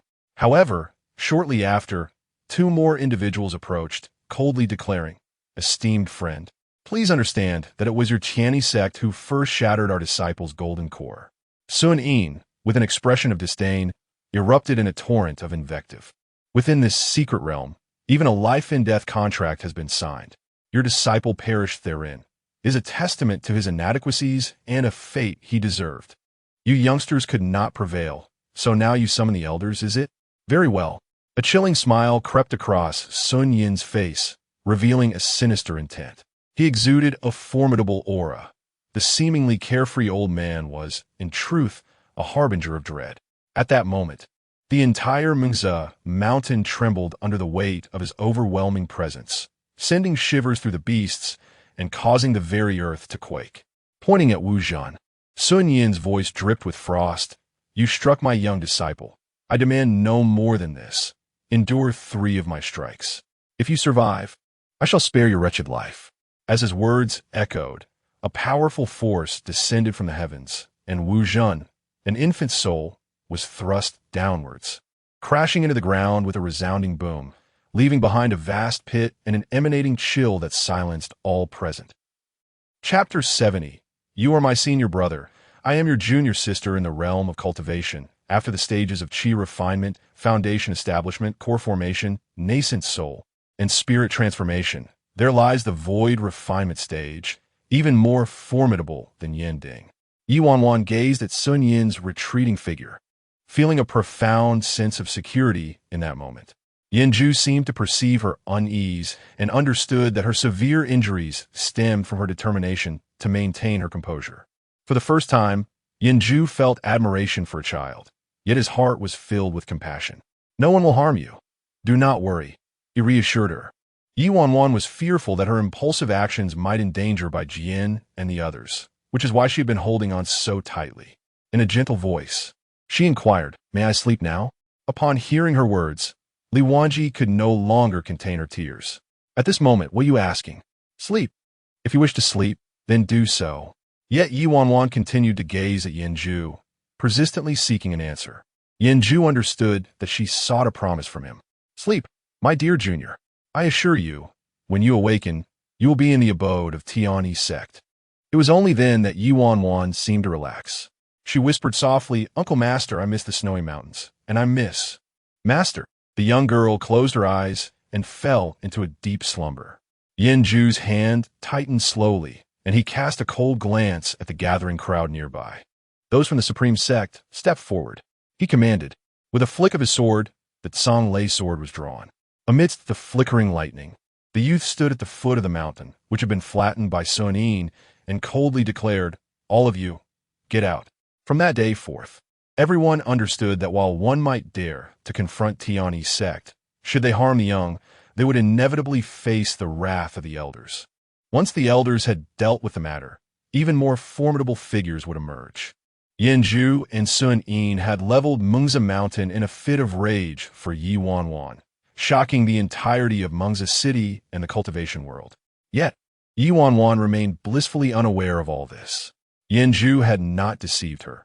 When she awakened, she indeed found herself in the cave dwelling of Tianyi's sect. However, the young girl was still in a daze, unable to open her eyes. She could vaguely hear footsteps nearby and the sounds of Sun Yin's scolding and soft apologies, as if Master were angry with the sect leader trying to mediate. Third Brother and little Yenju have incapacitated that group entirely. To go provoke the Supreme Sect again seems rather unreasonable. Although Brother feels there's no harm in a little confrontation, there is no excuse for it. Let us endure for now. We have already brought the fifth brother back, and this time he has returned with medicine that will surely cure the young girl. It's also quite a burden for her, forcibly elevating her cultivation. This child, why doesn't she cherish herself, just like you? Ye Wanwan could not discern what Pei Xian had said, but she could sense that Master was defending her. She closed her eyes and drifted back into slumber, this time sleeping for an extended period. It was a profound sense of peace she had never experienced in 2 lifetimes. It felt as though she were barefoot on the grass, with the sky blue, the lake green, and the grass vibrant. A reflection of the world she had long yearned to comprehend. She had found her belonging, the place where her heart resided. Tianyi's sect. Ye Wanwan awakened a month later, and on the very first day of her consciousness, she beheld the tear-streaked visage of Li Wanji. "Little junior sister, I allowed you to slumber, but not for such an extended duration.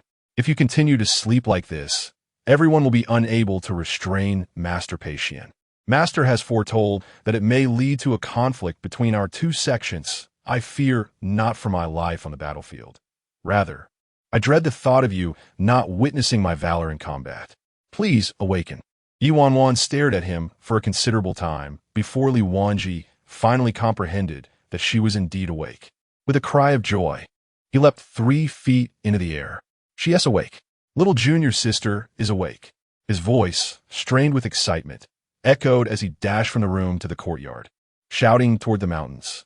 When Ye Wanwan called out to him, the interior had already welcomed another presence. Clad in a flowing silver robe with long, silvery hair, he appeared to blend seamlessly with the snowy landscape, his features strikingly delicate. He stood 3 paces away, scrutinizing Ye Wanwan from head to toe, ensuring her well-being. Then, his gaze settled upon her face, and he furrowed his brow, remarking, "Where is your resolve? If you cannot prevail, Why not call for assistance? Ye Wanwan, initially pursing her lips, managed to smile despite the redness in her eyes. But, Master, I do not know how to call for help. I have never done so before. Pei Xian's lips twitched, yet he refrained from reprimanding her in front of his disciple. Maintaining a composed facade, he waved his hand, channeling a stream of spiritual light into the disciple token beside her bed, marking it with his soul imprint. Should you find yourself in peril again, do not hesitate to call for me. Ye Wanwan nodded in agreement. Understood. At this point, Pei Xian found himself at a loss for words. Both fell into a contemplative silence. Aside from their training, it seemed they had seldom exchanged words beyond that. Pei Xian struggled to find topic, especially seeing the frail demeanor of the young girl sitting obediently on the bed, a stark contrast to her usual determined spirit. She appeared even more vulnerable now. It would be inappropriate to suggest she practice her skills in the snow at this moment. Just then, Bai Jian and Fang Hian arrived, and Pei Xian remarked, "They have been visiting daily, likely wishing to speak with you. I shall not intrude." With that, he vanished from sight. Li Wanji rushed back in, poised to call out to Master Pei, only to find him already gone, leaving Li Wanji puzzled as to why Master had departed so hastily. Little junior sister. Fang Hian burst in like a gust of wind, leaning over Ye Wanwan's bedside, only to be swiftly pushed aside by Bai Jian. Fang Hian, bewildered, fell silent. Bai Jian, grasping Ye Wanwan's icy hand, was unable to hold back her tears.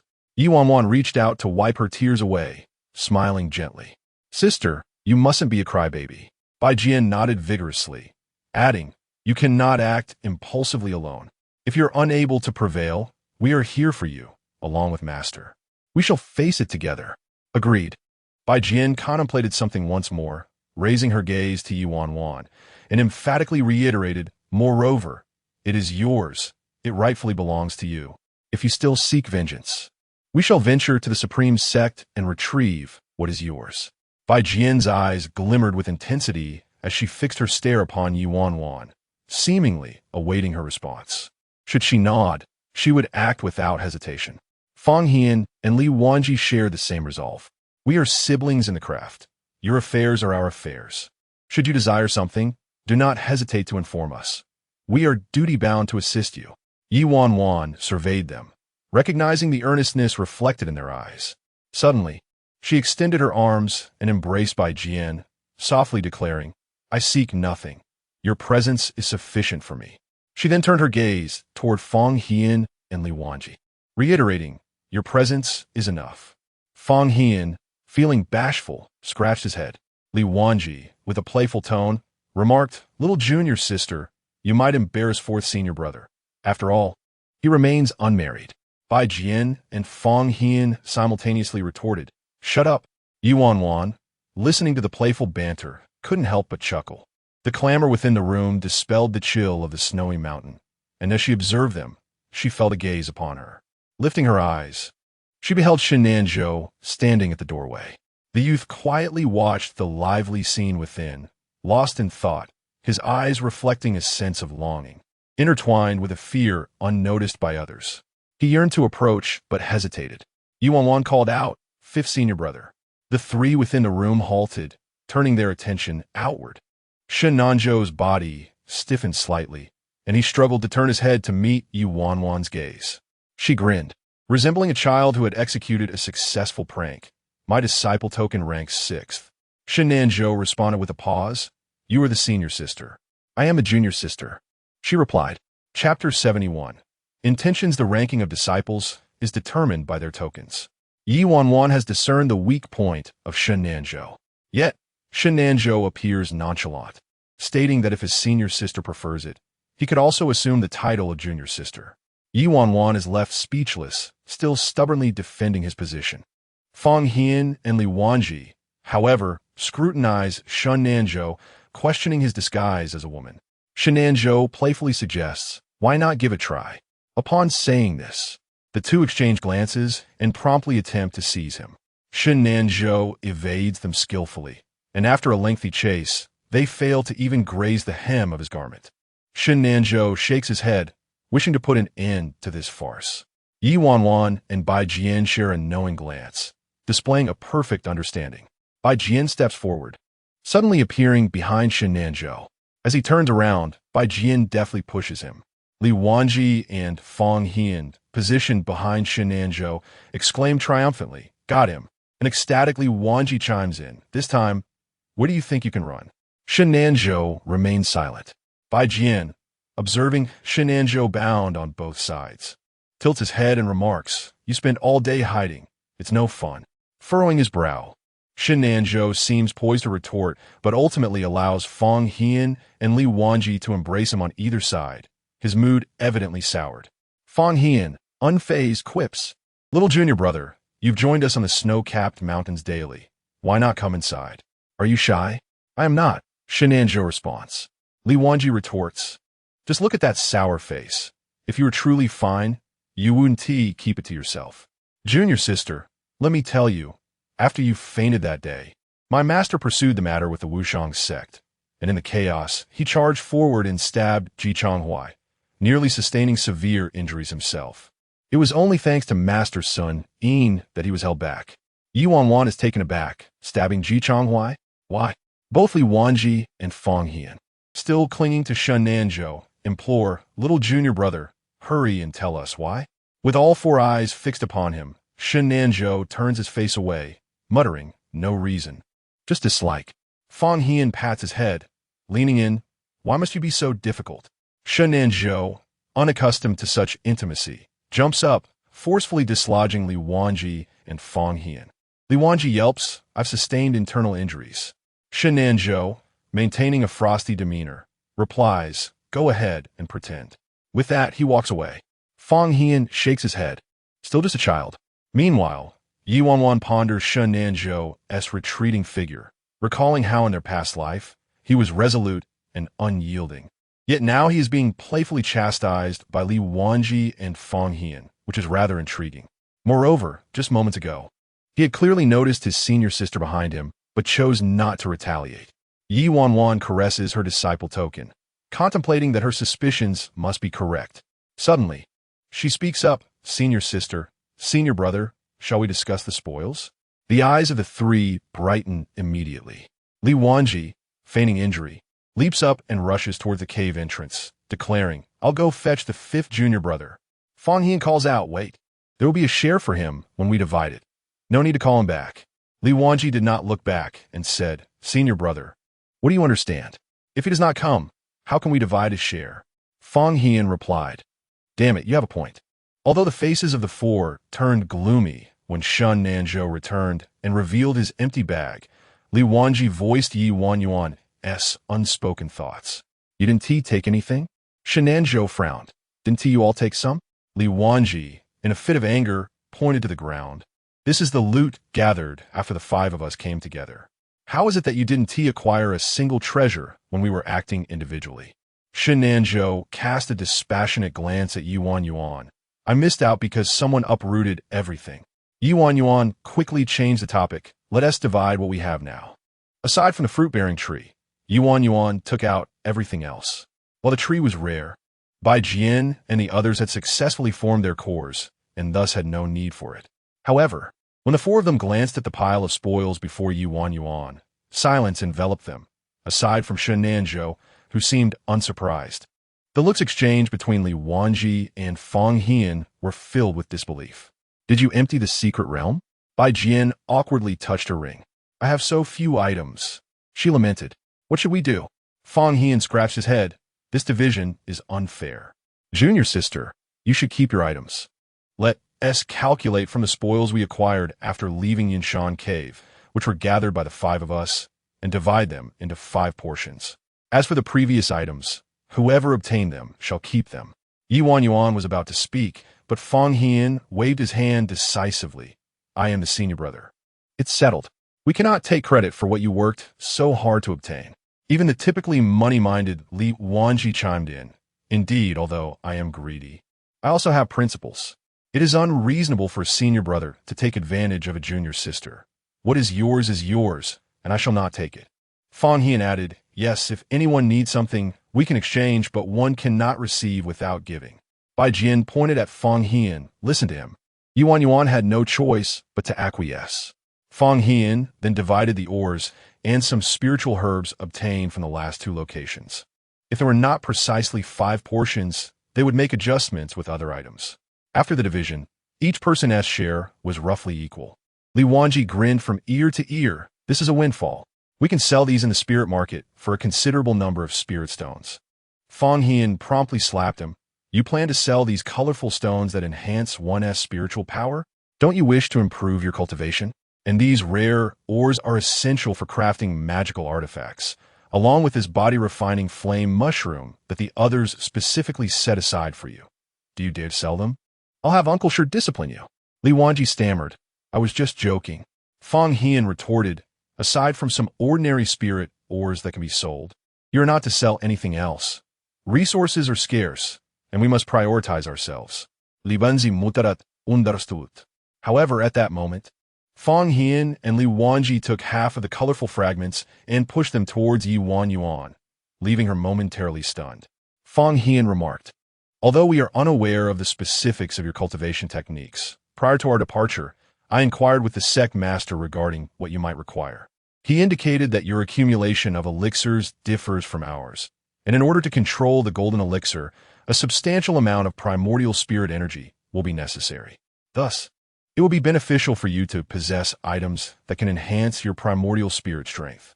After a brief pause, Fang Hian continued, before we entered, we agreed that should we encounter any such treasures, we would present them to you. Fortune smiled upon us, as we discovered a vibrant gemstone mine within the secret realm, and the 3 of us ventured there.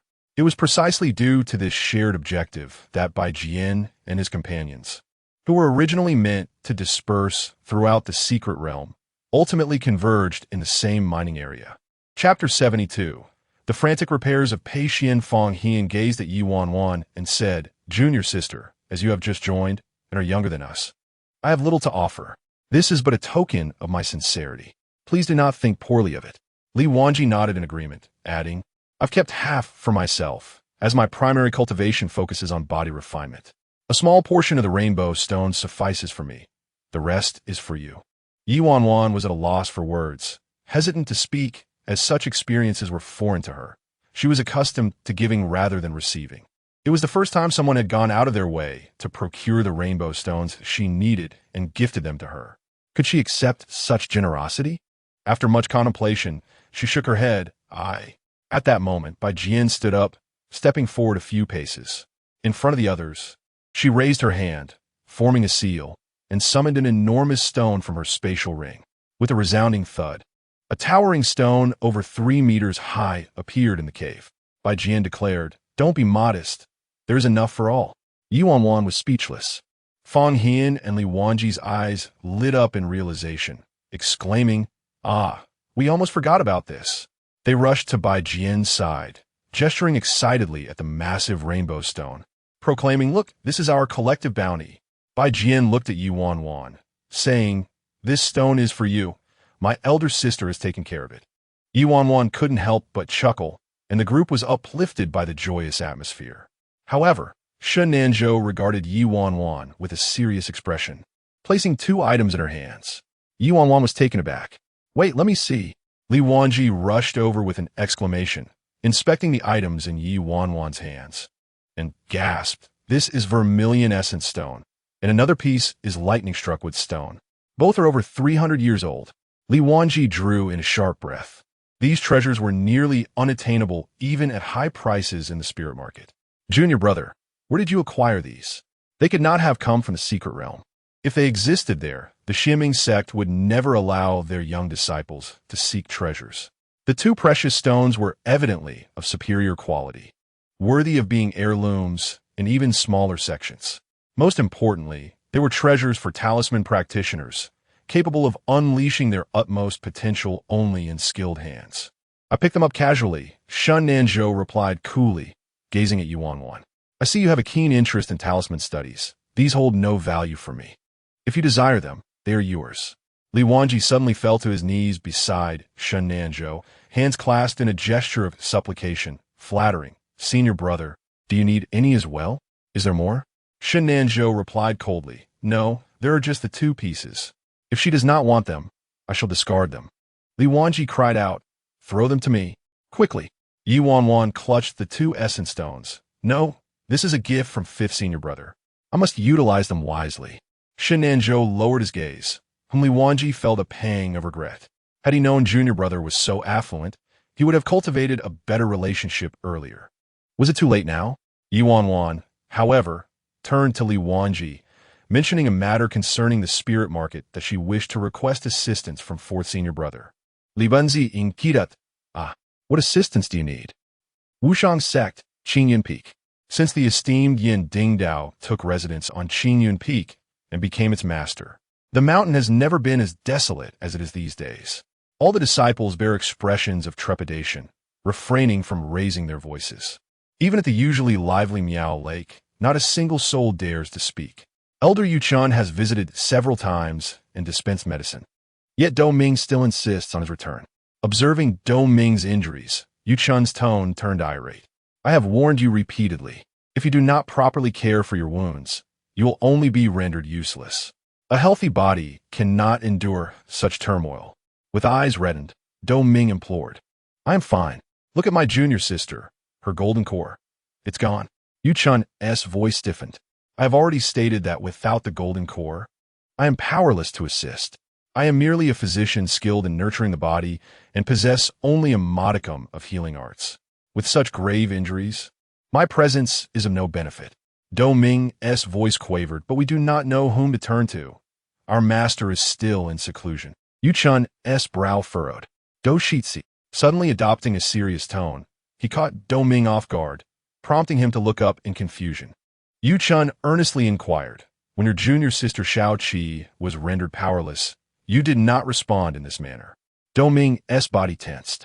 Yuchun's gaze bore into him, seemingly perceiving both his bewilderment and his underlying despair. With a deep sigh, Yuchun remarked, I have watched you all grow.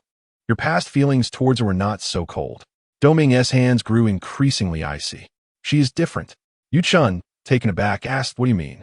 She is a genius. She excels at everything. No matter how arduous the technique, she grasps it effortlessly with just a few words. What others strive for at the brink of death, she acquires with ease. The coveted purification pool that so many desired, she relinquished without a second thought. For she has no need for such things. She is not like the rest. Do Ming's voice steadied, and as his conviction grew, he met Yuchun's gaze. As if his increasing certainty validated his beliefs. She is too radiant. Yuchun stared at Do Ming in disbelief, struggling to comprehend his words. Yet, upon reflection, a chill enveloped him. Are you envious of her? Do Ming hesitated to confess no. However, the more Yuchun contemplated, the colder he felt. If this is not envy, then what is it? He had never entertained the notion that the seemingly harmonious and united Qingyun Peak harbored such sentiments in private. Tentatively, Yuchun probed. Does your senior brother feel the same way? He thought it unlikely that Ji Chonghui would share such sentiments. Do Ming bit his lip. I do not know, but I am certain. His voice fell to a whisper. Our master is also envious of her. Yuchun was struck with astonishment. Yet, Do Ming's expression lacked any hint of jest. At just 15 with a golden core, she was simply too dazzling. A prodigy like Ye Wanwan, undeniably radiant. Do Ming murmured softly, and Yuchun remained in a state of shock until he was led to the entrance of Miao Lake, still unable to regain his composure. It took a long time for him to gather his thoughts, only to present the same outcome to Yi Qian. The golden core had been extracted, and he was powerless to help. Yuchun yearned to depart, yet Do Ming was reluctant to let him go, imploring him for assistance. However, his pleas were abruptly interrupted by a voice tinged with jealousy. Indeed, a gathering of mediocrity had taken in a prodigy, and it was only natural for them to feel apprehensive, for she was never meant to belong to them. A chilling sound, unfit for the heights of Qingyun Peak, emerged unexpectedly. Before Yuchun and Do Ming could comprehend the situation, a figure of ethereal beauty materialized from the void, appearing almost otherworldly. Who could this be? From the distant main peak came a thunderous bellow. Who dares to intrude upon my supreme sect? The man raised his gaze nonchalantly. It was Pei Xian. Yuchun's complexion drained of color. It was he, the one who had annihilated his entire clan. The fervent cultivator, Pei Xian. Chapter 73. She is my disciple. My sole disciple, a young prodigy, who, at a tender age, made a remarkable mark in the realm of cultivation. Found himself imprisoned in an underground dungeon by his kin for over a decade due to certain circumstances. Upon his release, his first act was to exact vengeance upon his clan, annihilating them entirely in a swift and ruthless manner. This is the tale of Pei Xian, a figure born of a prestigious lineage, yet embodying the ferocity of a demonic cultivator.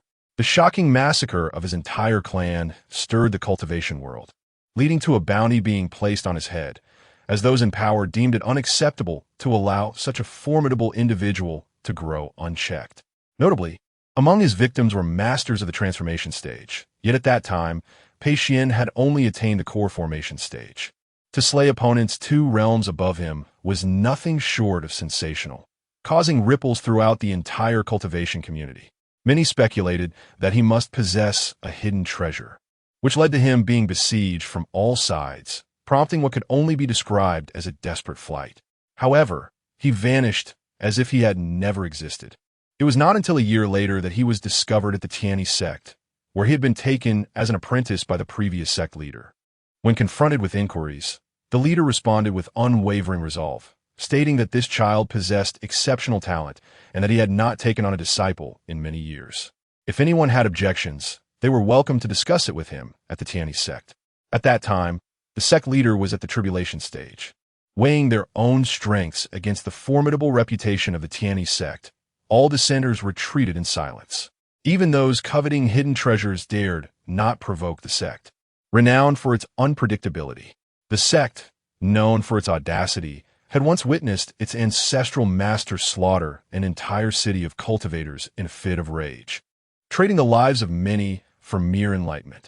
To this day, the incident remains a taboo topic among the major sects, fostering the belief that it is better to offend the leaders of the 3 great sects than to cross paths with a dog of the Tianyi Sect, for they are truly capable of killing. As Yu Chun recalled the myriad tales of the Tianyi Sect, a grim expression crossed his face upon hearing its name. How could he have descended the mountain?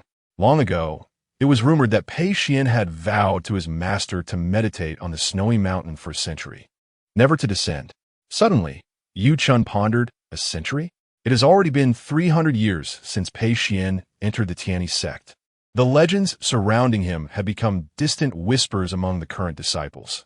Yet Yu Chun never forgot, even if no one knew why the Pei family had imprisoned such a gifted youth. Nonetheless, Pei Xian's ruthlessness was renowned, as was his mercilessness. Pei Xian glanced at Yu Chun, surprised that someone recognized him. Yu Chun hurriedly offered a respectful bow, his voice trembling as he said, "I, Yu Chun, pay my respects to Senior Pei. I was unaware of your esteemed presence and apologize for my lack of courtesy. May I inquire as to the purpose of your visit to the Wushang sect?" As he spoke the latter part, Yu Chun's anxiety grew, for he sensed that the visitor bore ill intent. Do Ming was taken aback. Few could elicit such reverence from Yu Chun, yet the individual before him appeared strikingly youthful.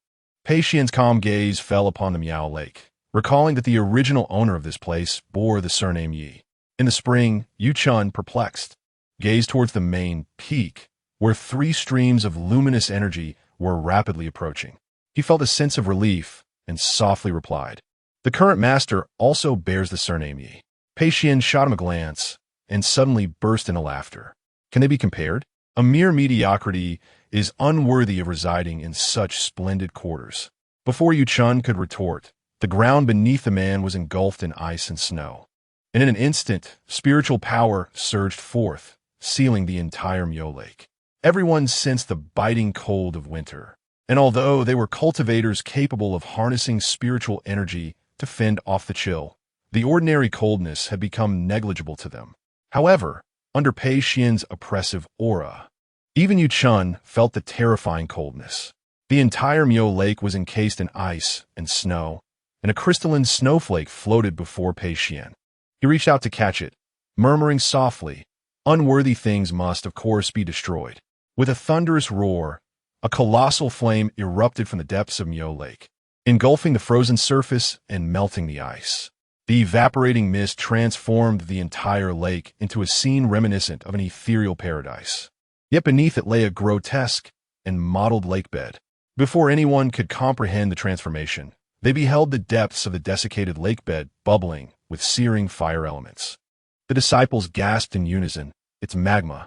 The molten rock began to ascend, swallowing the lake bed and consuming the houses before their eyes. The rapid changes unfolded in an instant. Not only did Yu Chun fail to react, but even Do Ming was caught off guard. It was only when he felt the house sway precariously, accompanied by anguished cries from within, that Do Ming snapped back to reality. Junior sister, Yi Qian possesses a water spiritual root. In her current weakened state, fire is a grave threat. A single misstep could ruin her completely. Do Ming dashed inside, lifting Yi Qian onto his back. Yu Chun, in a state of urgency, urged, "Senior, we should discuss this calmly. After all, this is the domain of the Supreme Sect. Your actions are detrimental to both sections." Pei Xian replied coolly, "I speak as Pei Xian, not as a representative of Tiani Sect." Yu Chun retorted, "So, not mentioning your sect's name absolves you of that affiliation?" Pei Xian flicked the snowflake from his palm, observing as it landed on the magma, yet remained intact. From this minor detail, Yu Chun grasped the extent of the man's terrifying command over spiritual power. Fear gripped him, for he understood one undeniable truth. If Pei Xian desired to annihilate all disciples atop Qingyan Peak, it would be but a mere flick of his fingers. Qingyan Peak was doomed. This is the territory of the Supreme Sect. Fellow cultivators, do not act recklessly. 3 elders, arriving on their swords, struck the surface of the lava with their blades, charging towards Pei Xian. Yet, without a visible motion from Pei Xian, a fire dragon burst forth from the magma, colliding with the long swords. Before all present, the towering fire dragon, standing 100 feet tall, engaged in fierce combat with the 3 elders. Pei Xian calmly remarked, "It has been centuries since anyone has praised me so." He lifted his gaze, his eyes icy, declaring, "And if I am indeed reckless, what of it?" As the 3 elders found themselves ensnared by the fire dragon, the disciples of the entire mountain turned pale, with someone crying out in despair, "The 3 elders cannot prevail. They are losing." Such remarkable prowess at the peak of the nascent soul stage. Yet astonishingly, they are unable to triumph over a youth who appears to be merely in his 20s. "Flee, fellow Taoist Pei. What is the necessity of this?" A beam of white light subdued the earth dragon, revealing Chunguin in midair, his expression intricate. The 3 elders turned ashen, while the sect leader, Yu Chun, was equally agitated. Sect leader, Pei Xian stood tall, gazing at Chunguin, his countenance unwavering. "I have made a vow to my senior brother not to take lives on this descent from the mountain." Chunguin's demeanor softened somewhat. "Then you seek someone. Who?" "Yinding." The crowd was taken aback. Chunguin paused, puzzled. Did Pei Xian harbor animosity towards his junior brother Yin? The elders exchanged glances, each bewildered by the situation. Junior brother Yin had been in seclusion for half a year and had yet to emerge. They were unaware of any discord between the two. Chunguin inquired with curiosity. Pei Xian, however, chuckled softly, yet his laughter only served to heighten the tension among the onlookers. Pei Xian replied nonchalantly, "There is no enmity, but his disciple has bullied my soul apprentice. As their master, should I not seek justice for my pupil?" The elders exchanged glances, none able to comprehend the motives behind his arrival. Since when had Pei Xian taken on disciples? And when had a conflict arisen between their disciples? Chunguin, however, ventured to guess, "Your disciple is the prodigy Ye Wanwan." Pei Xian turned toward Chunguin, a smile gracing his lips. In the contemporary cultivation world, the foremost genius is Ye Wanwan. She is indeed my disciple. The Qingyan Peak stood in profound silence. Chapter 74. If there are no heights, then create them. The name Ye Wanwan reverberated in everyone's ears, lingering long enough for someone to quietly inquire, "Is this the Ye Wanwan we know?" It seems so. While many share the same name, only one person is associated with the title of the first genius. The 7th disciple of Qingyan Peak, Ye Wanwan. The one who shattered Yi Qian's golden core, was punished to kneel at Xuanbing Cliff. Yet the next day, Self dismantled her own cultivation and resolutely leapt from a cliff. Dou Ming's body tensed. Yi Qian, who was on his back, suddenly raised her head, her gaze piercing with coldness and hatred, silently squeezing out the three words between clenched teeth. Ye Wanwan. She is my disciple. Pei Xian's voice was calm, adding, the only one. The weight of these words struck Dou Ming's heart like a heavy hammer. The sole disciple of the esteemed Taoist Pei Xian, Chengwen, Yu Chun, and the three elders of the sect immediately grasped the implication behind his words. He cherishes this disciple immensely, perhaps even beyond measure. My little apprentice seldom ventures out. Her first descent from the mountain for experience resulted in her being gravely injured by your people, and now she lies bedridden. As her master, I have deliberated and concluded that I must pay her a visit. After all, my little apprentice is tender-hearted and somewhat shy, often hesitant to express her feelings. But I am indifferent to such matters. Pei Xian stated I possess a thick skin. Chengwen and the others struggled to find words. One could not restrain himself, uttering, that traitor. However, Pei Xian's cold glare silenced him instantly, causing the very air to freeze in place. The frigid atmosphere enveloped the space between them, and in the next moment, it felt as though it could solidify his very bones, ready to shatter him with a mere gesture. Pei Xian, with dual elemental roots of ice and fire, was rumored to possess a third root, the nature of which remained a mystery to all. Some advised against provoking him to reveal this third root, for it would herald a time of merciless slaughter. The elder who spoke out wore a grim expression, only to be consumed by fear moments later, as if his own cultivation had been sealed. Wu Su. Before he could finish, the elder Wu Su was encased in ice, with a flame resembling a venomous snake, coiling dangerously near his ankle. There was no doubt that when this flame surged forth, it would instantly consume Wu Su, dissolving him into the surrounding mist. Pei Xian remarked coolly, I am petty. I cannot bear to hear anyone speak ill of my disciple. The crowd fell silent, their curses caught in their throats. Chengwen restrained the two elders who were about to rush out, sighing, if that is the case, Taoist Pei, how do you wish to resolve this matter? With Master Yin absent, I will take charge. Master, the elders Wu Jing and Wu Xian were alarmed. Chengwen interrupted them, and Pei Xian raised his gaze languidly, presenting two options, compensation for the injured or restitution in the form of medicinal remedies. His indifferent eyes swept over Yi Qian. The hatred in Yi Qian's eyes had yet to swell, yet her body trembled uncontrollably. Pei Xian desired to kill her. Chengwen sighed, inquiring about his intentions. However, Pei Xian was already prepared, raising his finger to unleash a beam of spiritual light. Chengwen extended his hand to catch it, revealing not merely a list, but a scroll. Upon opening it, the scroll unfurled and fell to the ground, trailing out 7 or 8 meters before coming to a halt. The expressions of several individuals shifted dramatically. Wu Jing exclaimed, are you robbing us? Which disciple possesses the means to afford such an abundance of spiritual herbs for healing? Not to mention, there were over 300 varieties of first-level spiritual herbs, and more than 100 of the second and third levels. What was even more intolerable was the presence of 2 fourth-level spiritual herbs within. Fourth level. There was scarcely any in the hands of the elders. Pei Xian's demeanor was one of disdain. Robbing? The items listed here are merely the tip of the iceberg. My disciple deserves the finest treasures in this world. Chengwen studied the contents for a long while, his mind already calculating. Yu Chun, suddenly summoned. Yu Chun hastily replied, Sect leader. Go prepare. Yu Chun was momentarily taken aback this. Chengwen waved his hand, urging him to depart. Do not keep our guests waiting. Yu Chun promptly left with the list in hand. Pei Xian patiently surveyed Qingyun Peak, occasionally casting a glance at Yi Qian, inciting immense fear within her. Chengwen now approached Miao Lake, taking a seat within the room. No need. A group accompanied Pei Xian, holding their breath, each anxiously anticipating Yu Chun's return, frequently glancing about, wondering why he had not yet arrived. Time seemed to drag on interminably. After what felt like an eternity, Yu Chun finally returned, bearing a Qinkuan bag along with 2 brocade boxes.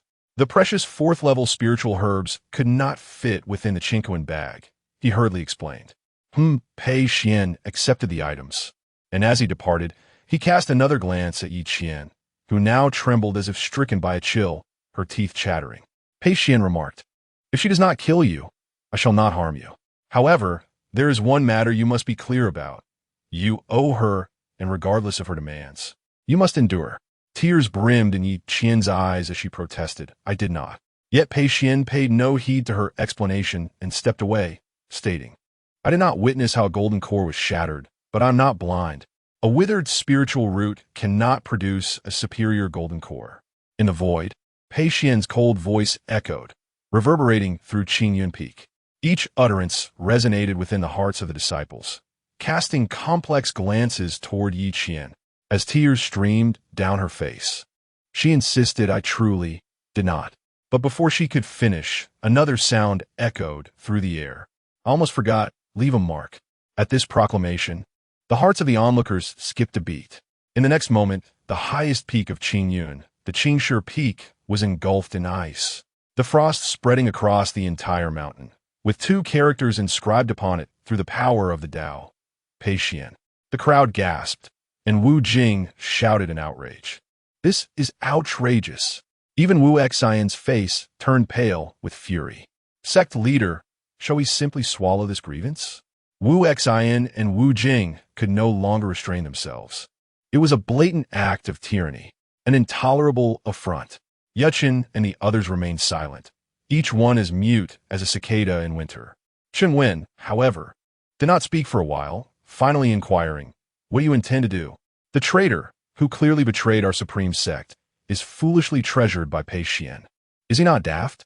Moreover, the ones who were evidently injured are their disciples, and even Wu Jin is gravely wounded, yet Pei Xian audaciously comes to extort us." Chen Wen scoffed. "Do you think he is unaware?" Wu Jing suggested, "Perhaps we should seize an opportunity." Chen Wen interrupted, "If you wish for death, then act." With that, he vanished from sight, leaving no further words. A group of fools. Pei Xian was troubled by his lack of a pretext to act. Had it not been for Li Mingda's admonition before his departure, Pei Xian would have already unleashed a massacre. If anyone were to provide him with an excuse at this moment, the disciples of the Heavenly One sect would execute their roles flawlessly. Standing on the moral high ground, they would fervently trample their adversaries. If no high ground exists, they would create one, such as their modus operandi, a band of madmen, yet ones who possess a semblance of reason.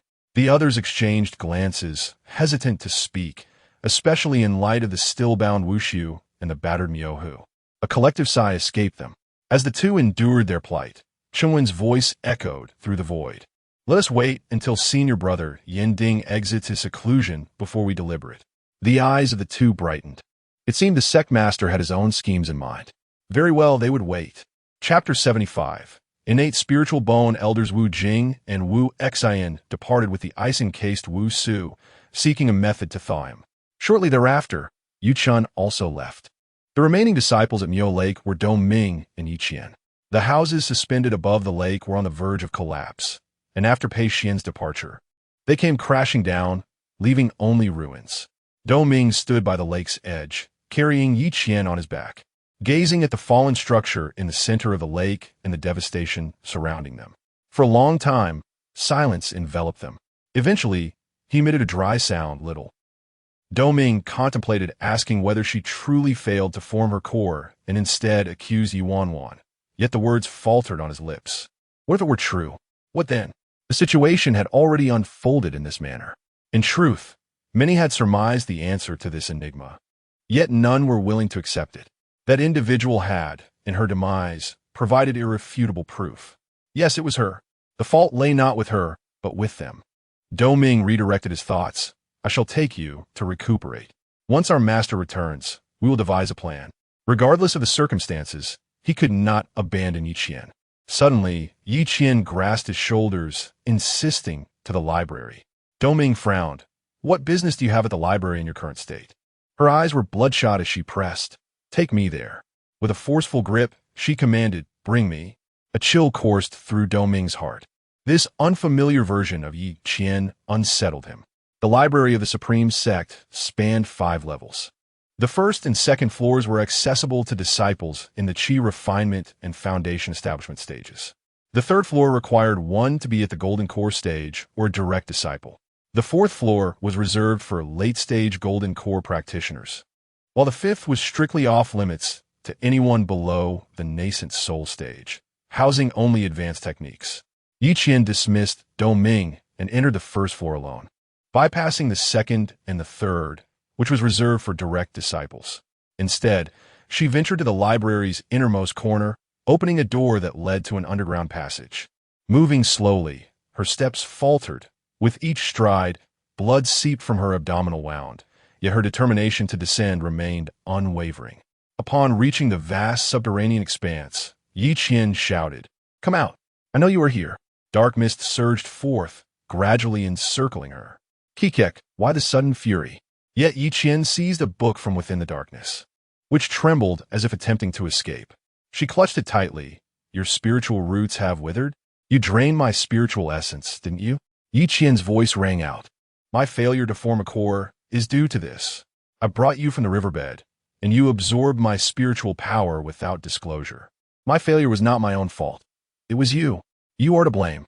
In a fit of rage, she hurled the black book to the ground, trampling it furiously. "Why do you treat me this way?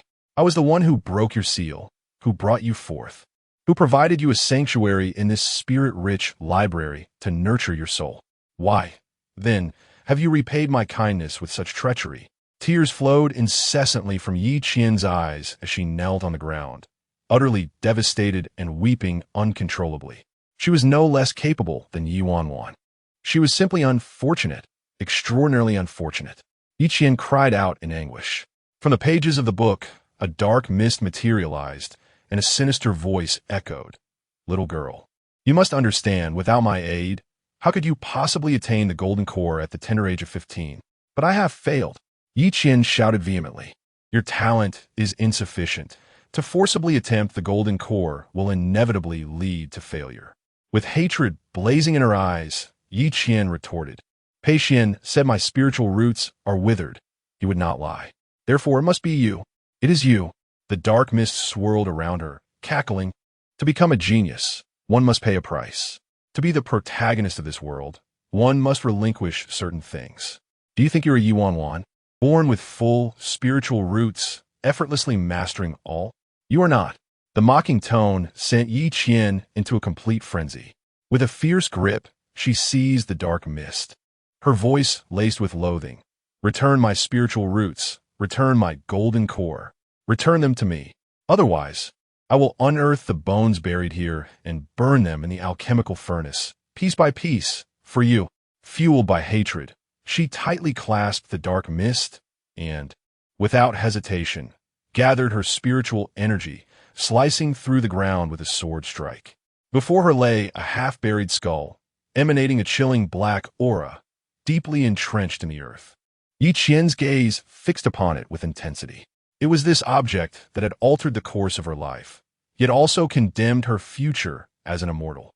At the age of 8, she had discovered it at the foot of the Supreme Sect, setting her upon the path of genius. But it had equally thwarted her potential for ascension. The dark mist tone softened. "Child, you cannot blame me. I warned you not to forcibly attempt the Golden Core. In 2 more years, the circumstances would have been more favorable for you. Yet you choose to challenge Ye Wanwan's record. Is it so easy to shatter a genius's record?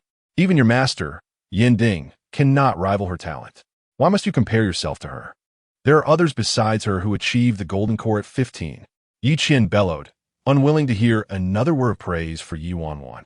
She could not bear it any longer. Little did she realize there existed a term known as praise that kills. The dark mist was not offering admiration. It was inciting Yi Qian's hatred toward Ye Wanwan. Ah, are there truly other such geniuses? The dark mist seemed intrigued. Who? Yi Qian's expression turned frigid. My Golden Core has been excavated. My cultivation is gradually collapsing. In less than a month, I will regress back to the Qi refinement stage. I demand you devise a solution for me, or we shall perish together. Yi Qian reached into the void, grasping the skull, preparing to leave the library. She intended to inform Yin Ding and Cheng one of the existence of such malevolent artifacts within the Supreme Sect. The dark mist sighed, why the rush? I never said there was no solution. Speak.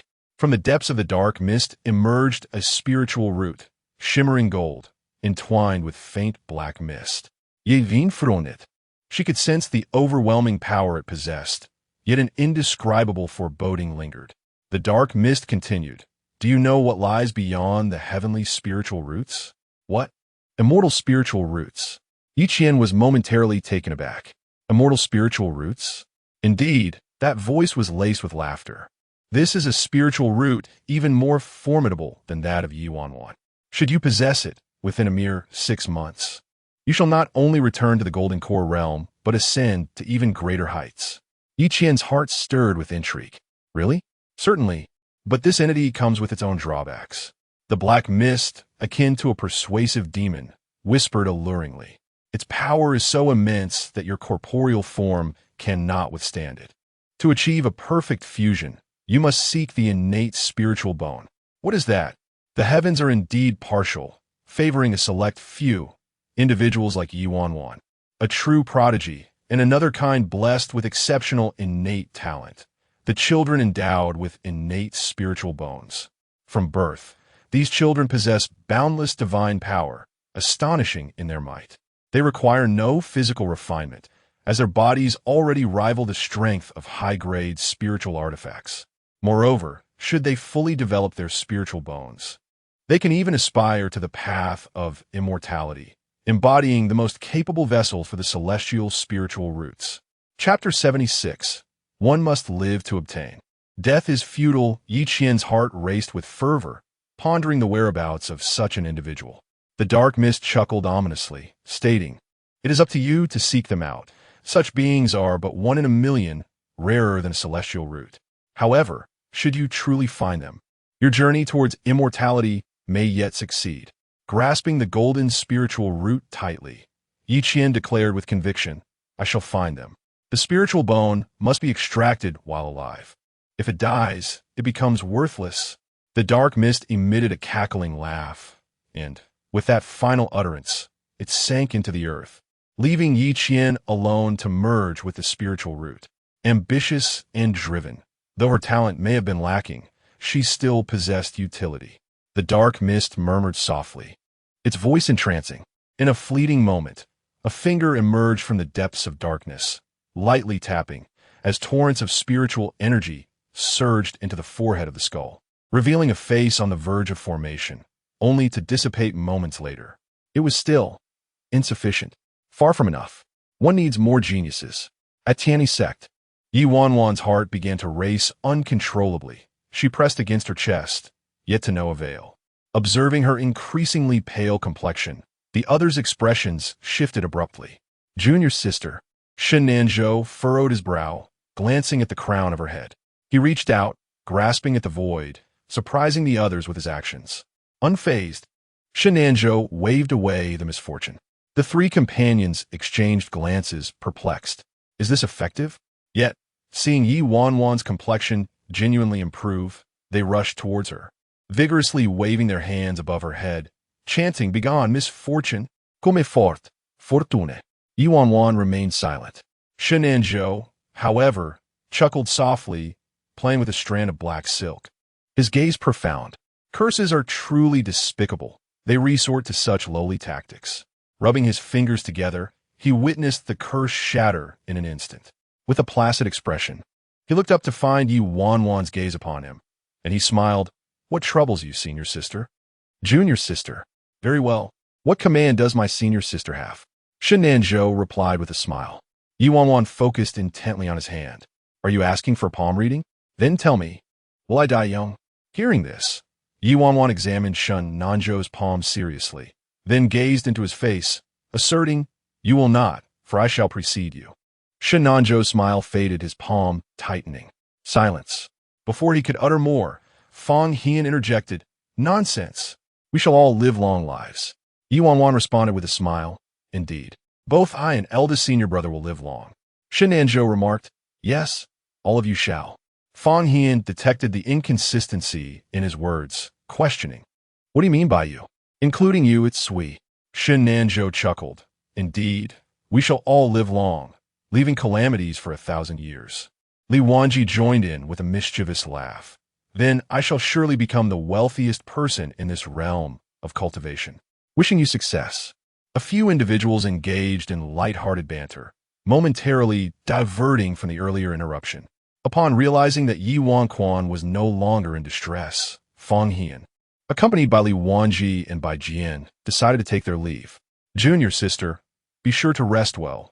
We shall visit you again in a couple of days. All right. For senior brother, do remember what I asked of you.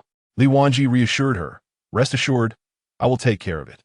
It's merely a matter of acquiring a few Ling City Jade tokens, right? Oh yes, the small ones, Ye Wanwan replied.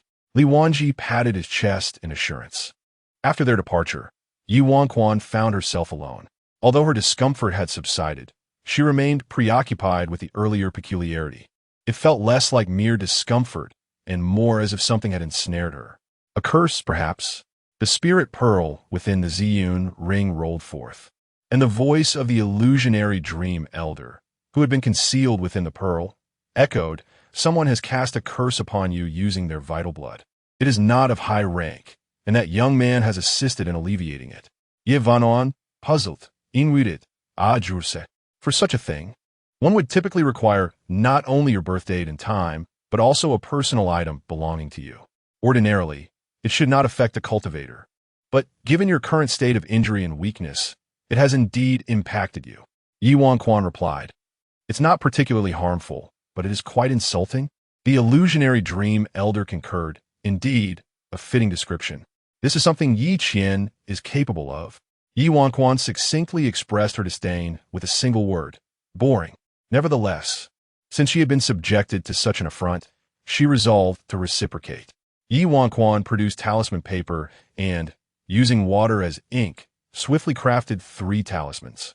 The spiritual symbols materialized in midair as she deftly formed hand seals, summoning forth a fire-attributed golden core. The talisman paper ensnared the golden core, gradually absorbing its essence and locking onto it. The illusionary dream elder observed in rapt fascination. What are you attempting to do?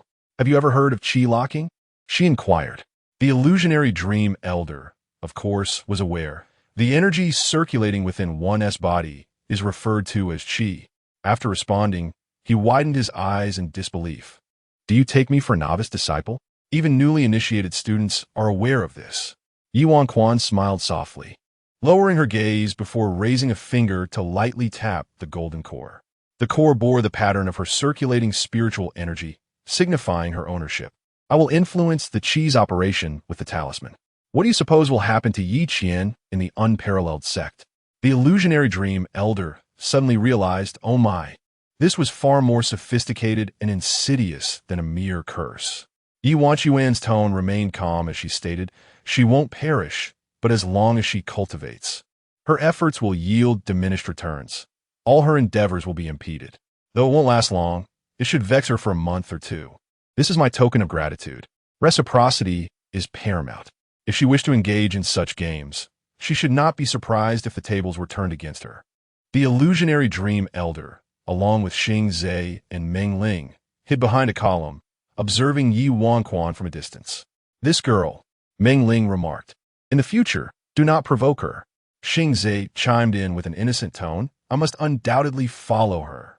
After a moment's thought, it occurred to Xing Zhe, glancing at the 2 spirits, wait, why am I hiding with you? I now have a master.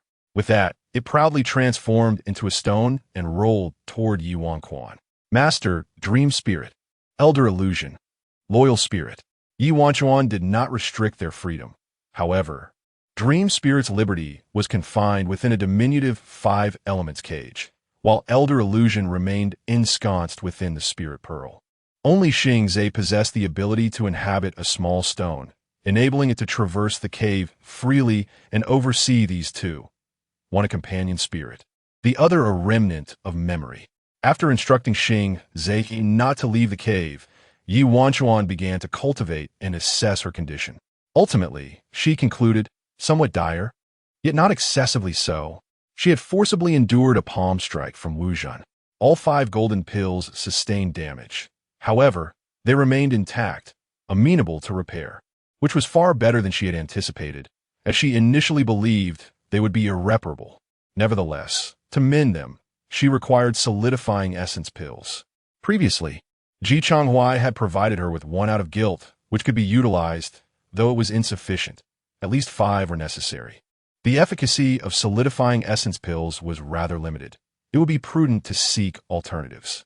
Ye Wanwan pondered over the necessary medicinal herbs, her gaze falling upon Elder Illusion, which promptly reminded her of a segment of memory inheritance. She swiftly immersed herself in contemplation, searching for methods to restore the golden pills within that repository.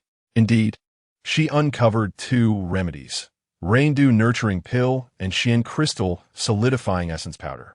However, both of these elixirs required 2 types of 4th-grade spiritual herbs as primary ingredients. This time, she had acquired some 3rd-grade herbs within the illusionary realm, but none of the 4th grade. Elder Illusion sighed, lamenting that in the past, not only 4th grade but even 5th, 6th, and 7th grade herbs were abundant within the realm. Alas, they had long been plundered. Ye Wanwan contemplated devising a strategy to procure what she needed. This injury must be treated. After all, there were 5 golden pills. Suddenly, someone arrived. Elder Illusion and Dream Spirit swiftly retreated into the purple cloud ring, and Ye Wanwan summoned Xing Zhe to her side. Upon lifting her gaze, she beheld Pei Xian standing at the entrance. Chapter 77. Yin Yin visits her master. Pei Xian lingered alone in the courtyard, where the seasonal scenery had transitioned into the snowy embrace of winter. The swirling snowflakes seemed to meld seamlessly with him, cold and devoid of emotion, reminiscent of a shard of ice or a snowflake without a destination. As he observed closely, he appeared both near yet distant. In this moment, Ye Wanwan discerned a flicker of contemplation and an unusual trace of worry on Pei Xian's face, a most intriguing sight. Ye Wanwan rose and approached Pei Xian slowly, addressing him as master. Upon hearing her voice, Pei Xian turned, nodding in acknowledgement. "Are you feeling better?" he inquired. "Much improved," replied Ye Wanwan. Standing across the threshold, she felt a certain oddity. "Aren't you coming in, master?" Pei Xian remained outside and instructed, "Extend your hand." Puzzled, Ye Wanwan complied. And in that moment, a Chinquan bag along with 2 brocade boxes fell into her palm, their weight akin to the gravity of the man's concerns. "This contains 4th grade dew and 4th grade fire crystal. I anticipated that upon your awakening, you would seek to restore your golden elixir. These 2 medicinal herbs will assist in mending your water and fire elixirs. The remaining 3 are not urgent. 5th senior brother is on his way back and will bring you 3 additional 4th grade herbs to resolve the matter." Ye Wanwan tiktenet had grip master. Pei Xian spoke softly. "As for the others, keep them for your use. If you find yourself in need, simply inform me." "Master." Pei Xian paused, perhaps sensing the surge of emotions within the young girl, and continued, "I am not accustomed to socializing. Among our 8 disciples, we usually tend to our own affairs. Suddenly taking a young girl as my apprentice, I lack experience. However, one thing is certain, my disciple, Pei Xian's disciple, is not one to be easily bullied. As you venture outside, forge ahead without hesitation. I shall bear any burdens that arise. Pursue your desires freely, without the worry of implicating our sect. We are capable of shouldering it." Ye Wanwan's eyes glistened with unshed tears. She sensed the lingering aura of Pei Xian, freshly returned from the outside world, and recognized the significance of the medicinal materials he had brought, especially the patterns on the brocade boxes. These were items of the Supreme Sect. He had indeed ventured out. Simply expressing gratitude felt insufficient. Dismissing her sentimental tears, Ye Wanwan retrieved a brocade box from her purple cloud ring and, with both hands, respectfully offered it to Pei Xian. Affirming, "Master, this is for you." Pei Xian looked momentarily taken aback. "For me?" "Yes," Ye Wanwan affirmed, "a 5th grade wood fire spirit." Pei Xian's fingers curled slightly. Ye Wanwan spoke softly. "I once heard the sect leader mention that you possess both ice and fire attributes, yet you remain on the snowy mountain. If I surmise correctly, your fire abilities must be overwhelmingly potent, necessitating the restraint of ice and snow. This wood fire spirit is gentle and should help neutralize your fire toxicity. Ye Wanwan lifted her gaze, her smile radiant. I believe it will be beneficial. Pei Xian regarded the brocade box in her palm for a long while before accepting it. Murmuring, indeed, it will be useful. Ye Wanwan added, this is merely a 5th grade. Should I encounter higher grade ones in the future, I will seek them out for you. Pei Xian replied, do your best, but do not overexert yourself.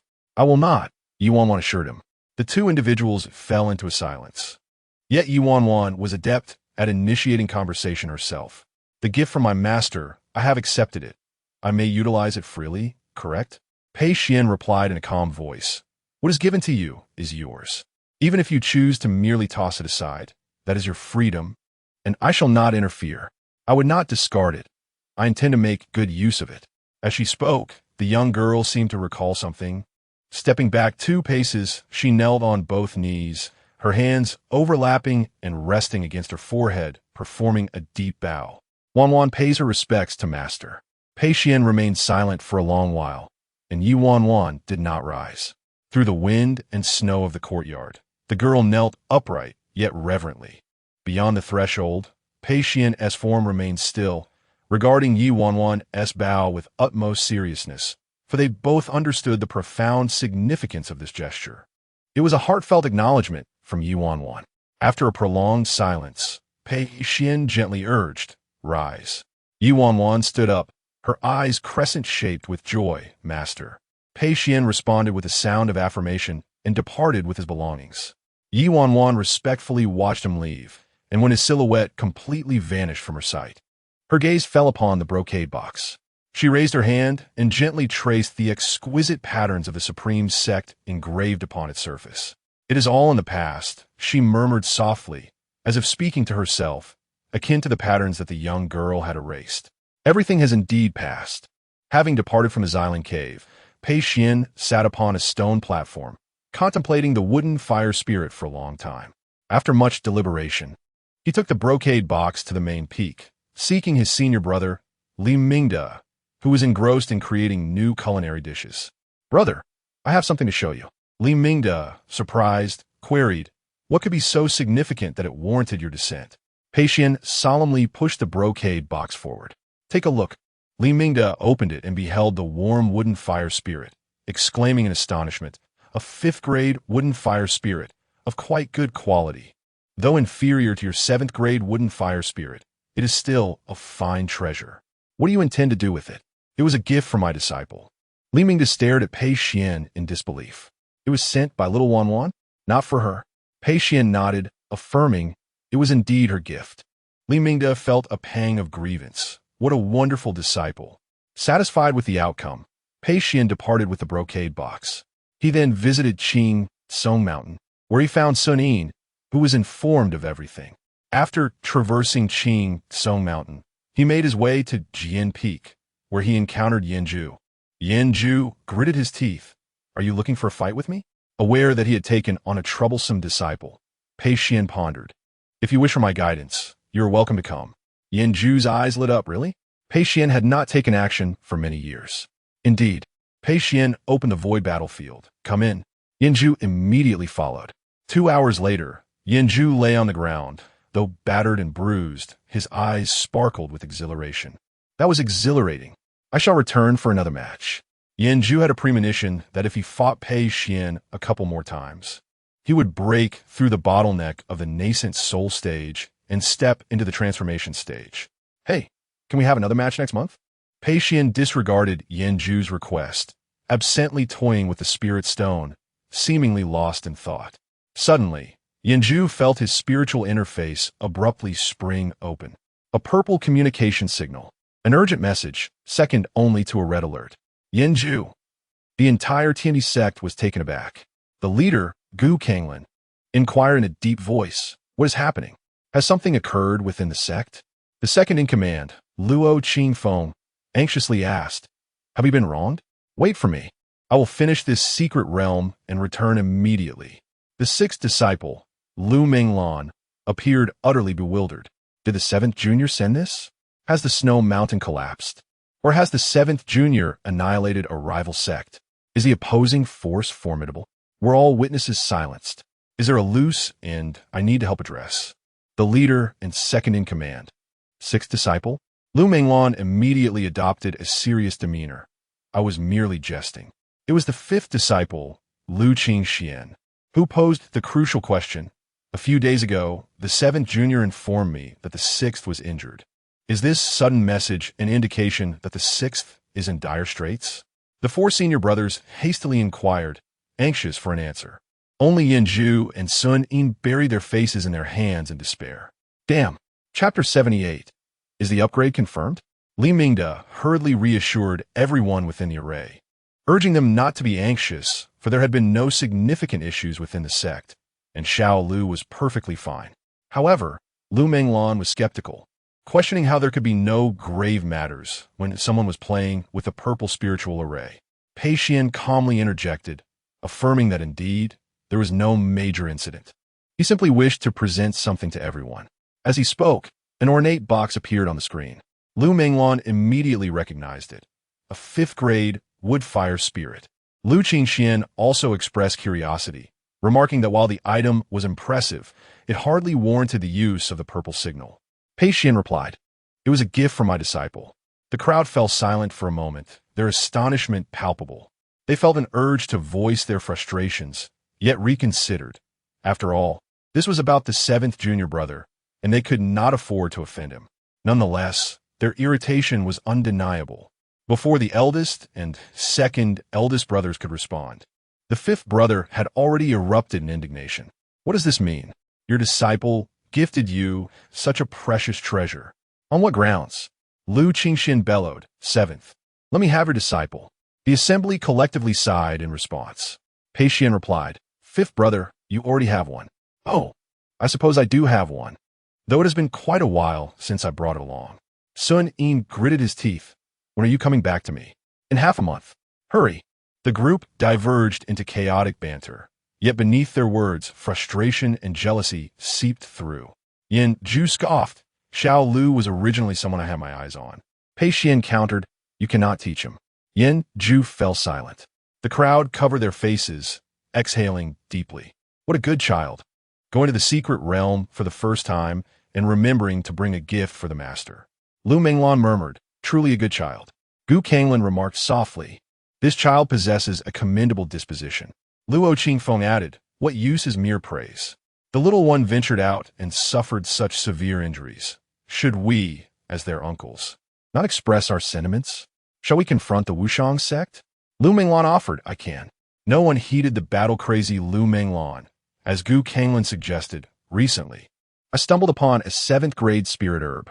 When you have time, junior brother, let us visit the spirit market, and I shall exchange it for you. As a gift for Xiao Lu. The others echoed, indeed, we ought to prepare some gifts. Thus, everyone began recalling treasures they could offer to Ye Wanwan. Pei Xian did not decline, acknowledging, since the spiritual array is active, we must certainly provide some benefits for my disciple. Finally, Luo Qingfeng suddenly remembered his own disciple and inquired, where is Xiao Wu? He should be joining the senior brothers and sisters by now.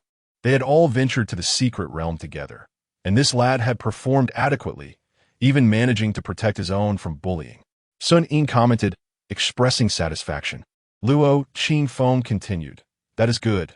I knew this lad had a decent character, just by looking at his bones. It is evident he is destined to be a disciple of our Tianyi sect. However, I must trouble you, junior brother, to keep an eye on him. This rebellious child always seeks to escape. I cannot fathom his thoughts. I have pursued him for 5 years, and he has run from me for 5 years. Luo Qingfeng lamented, had it not been for the eldest brother's vigilance, I would have nearly lost track of him. Yin Zhu spoke calmly, rest assured, senior brother, once he has entered our Tianyi sect, there is no way he can depart. He lives as a child of Tianyi sect, and shall die as a ghost of Tianyi sect. Now that he has arrived, he shall undoubtedly remain. In pursuit of hidden pleasures, I observe that these children possessed commendable qualities. This batch of seedlings is indeed remarkable. Indeed, the onlookers felt a surge of emotion. The Tianyi sect finally has successors worthy of its legacy. They honor their ancestors. Lu Qingxian remarked, 7th junior brother. I have located the 3 varieties of 4th grade herbs you requested. I shall send them to you through the spirit market to spare you a wait of another half-month. Pei Xian nodded in agreement. Li Mingde lamented, you lot, having just tasted wealth, are already squandering it. The spirit market requires transaction fees. Lu Qingxian replied, Master brother, which of us lacks spirit stones? 7th junior brother certainly does not, so why worry? Pei Xian responded calmly, true, the entire sect owes me debts. The crowd fell silent. Retreat into seclusion. Let us not converse further. Ye Wanwan, unaware of the unexpected gift she had received, was currently tallying her spoils. Previously, she had only presented a portion, and Feng Hian had insisted she recollect it, leaving her with little opportunity to fully organize the treasures from the secret realm. She categorized all the spiritual herbs from the valley, concluding that there were tens of thousands of ordinary herbs. First-grade herbs and medicines numbered over 19,000, while second-grade ones reached 3 to 4,000. The third-grade herbs were scarce, with only 3 to 400, some still immature, which she could cultivate further in the spirit lake until they reached the 4th grade. Ye Wanwan made some selections, dividing all herbs below the 2nd grade into a ratio of 3 to 7, keeping 3 parts for herself and placing 7 parts in her storage ring, preparing to present them to her sect. From the already matured 3rd-grade herbs, she selected 8 based on their properties. This one is for senior sister Bai, nurturing the body. This one is for senior brother Feng, nurturing the mind. This one is for Li Wanji, healing injuries. And this one is for Shenanzhou, restoring eyesight. Not knowing what Shenanzhou might lack, she presumed he needed nothing.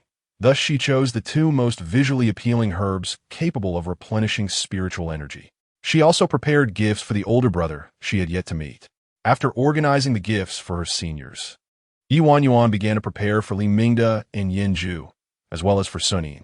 The dream elder and dream spirit observed her actions, pondering, is this the same little demoness who harbored a grudge? This is rather generous. After spending 3 hours organizing, the day had darkened, yet the young lady remained spirited. She sold the remaining ordinary spiritual herbs at the spirit market. In addition to vendor transactions, there were specialized businesses that acquired these herbs, albeit at slightly lower prices than those in the markets below, yet their convenience was unmatched. Moreover, they allowed for anonymity. Given the substantial quantity, Ye Wanwan had no intention of selling them at the foot of the mountain. Ye Wanwan planned to sell all but a small portion of her 3/10 of ordinary spiritual herbs, but the dream elder intervened, advising, you possess my legacy as a master alchemist. You will require a considerable amount of ordinary herbs for your future concoctions. Selling them now means you will have to repurchase them later. Why bother? Ye Wanwan replied softly, I understand, but I have considered this. The herbs I am selling are merely basic ones, and repurchasing them will not pose a challenge. However, what I need now are spirit stones. The Elder of Dreams expressed his astonishment, inquiring, what is your intention? Ye Wanwan replied succinctly, it is of significance. She liquidated all her foundational spiritual herbs, garnering a sum of 120,000 spiritual stones. Additionally, Ye Wanwan meticulously organized other items for sale, ultimately amassing a total of 260,000. Subsequently, the young woman retrieved the spiritual crystals bestowed upon her by Pei Xian, 12 in total. Each crystal held a value of 1 million spiritual stones, culminating in a grand total of 12 million.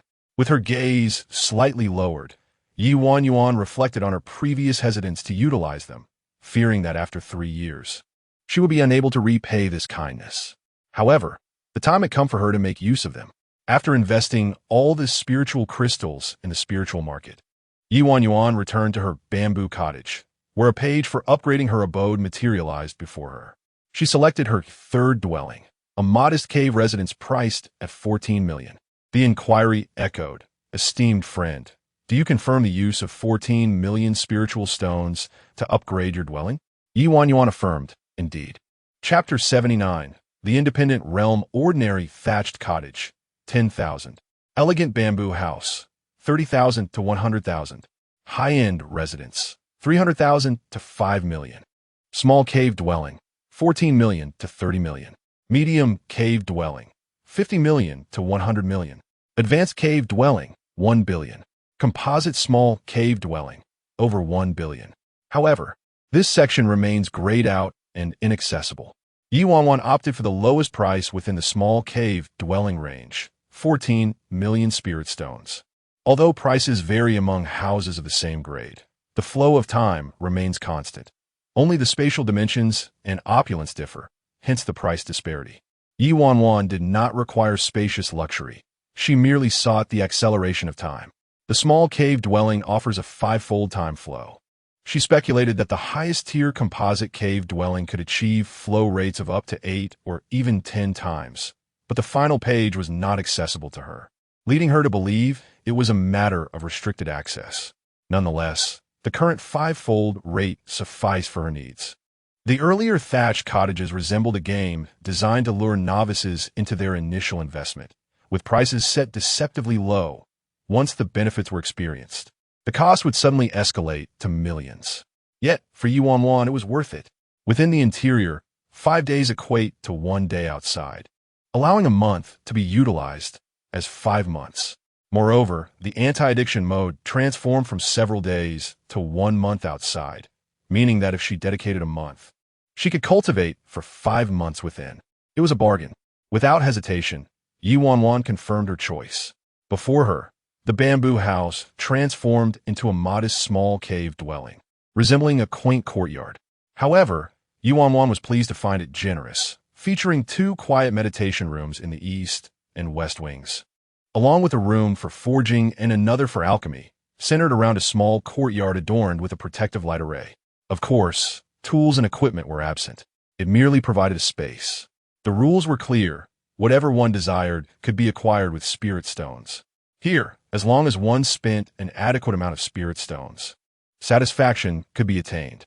Yet, Ye Wanwan was already content with this residence. She brought Xingzi, Mingling, and the Elder of Illusions into the space. Upon entering, the Elder of Illusions displayed an expression of profound astonishment, even shock. Is this a spatial realm? How could such a space exist, with rules differing from the outer realm, defined by another? Whose is this? A flurry of 3 questions. Ye Wanwan replied, I do not know. The Elder of Illusions' astonishment deepened, even as a mere memory entity. The inherited memories offered no clarity on this matter.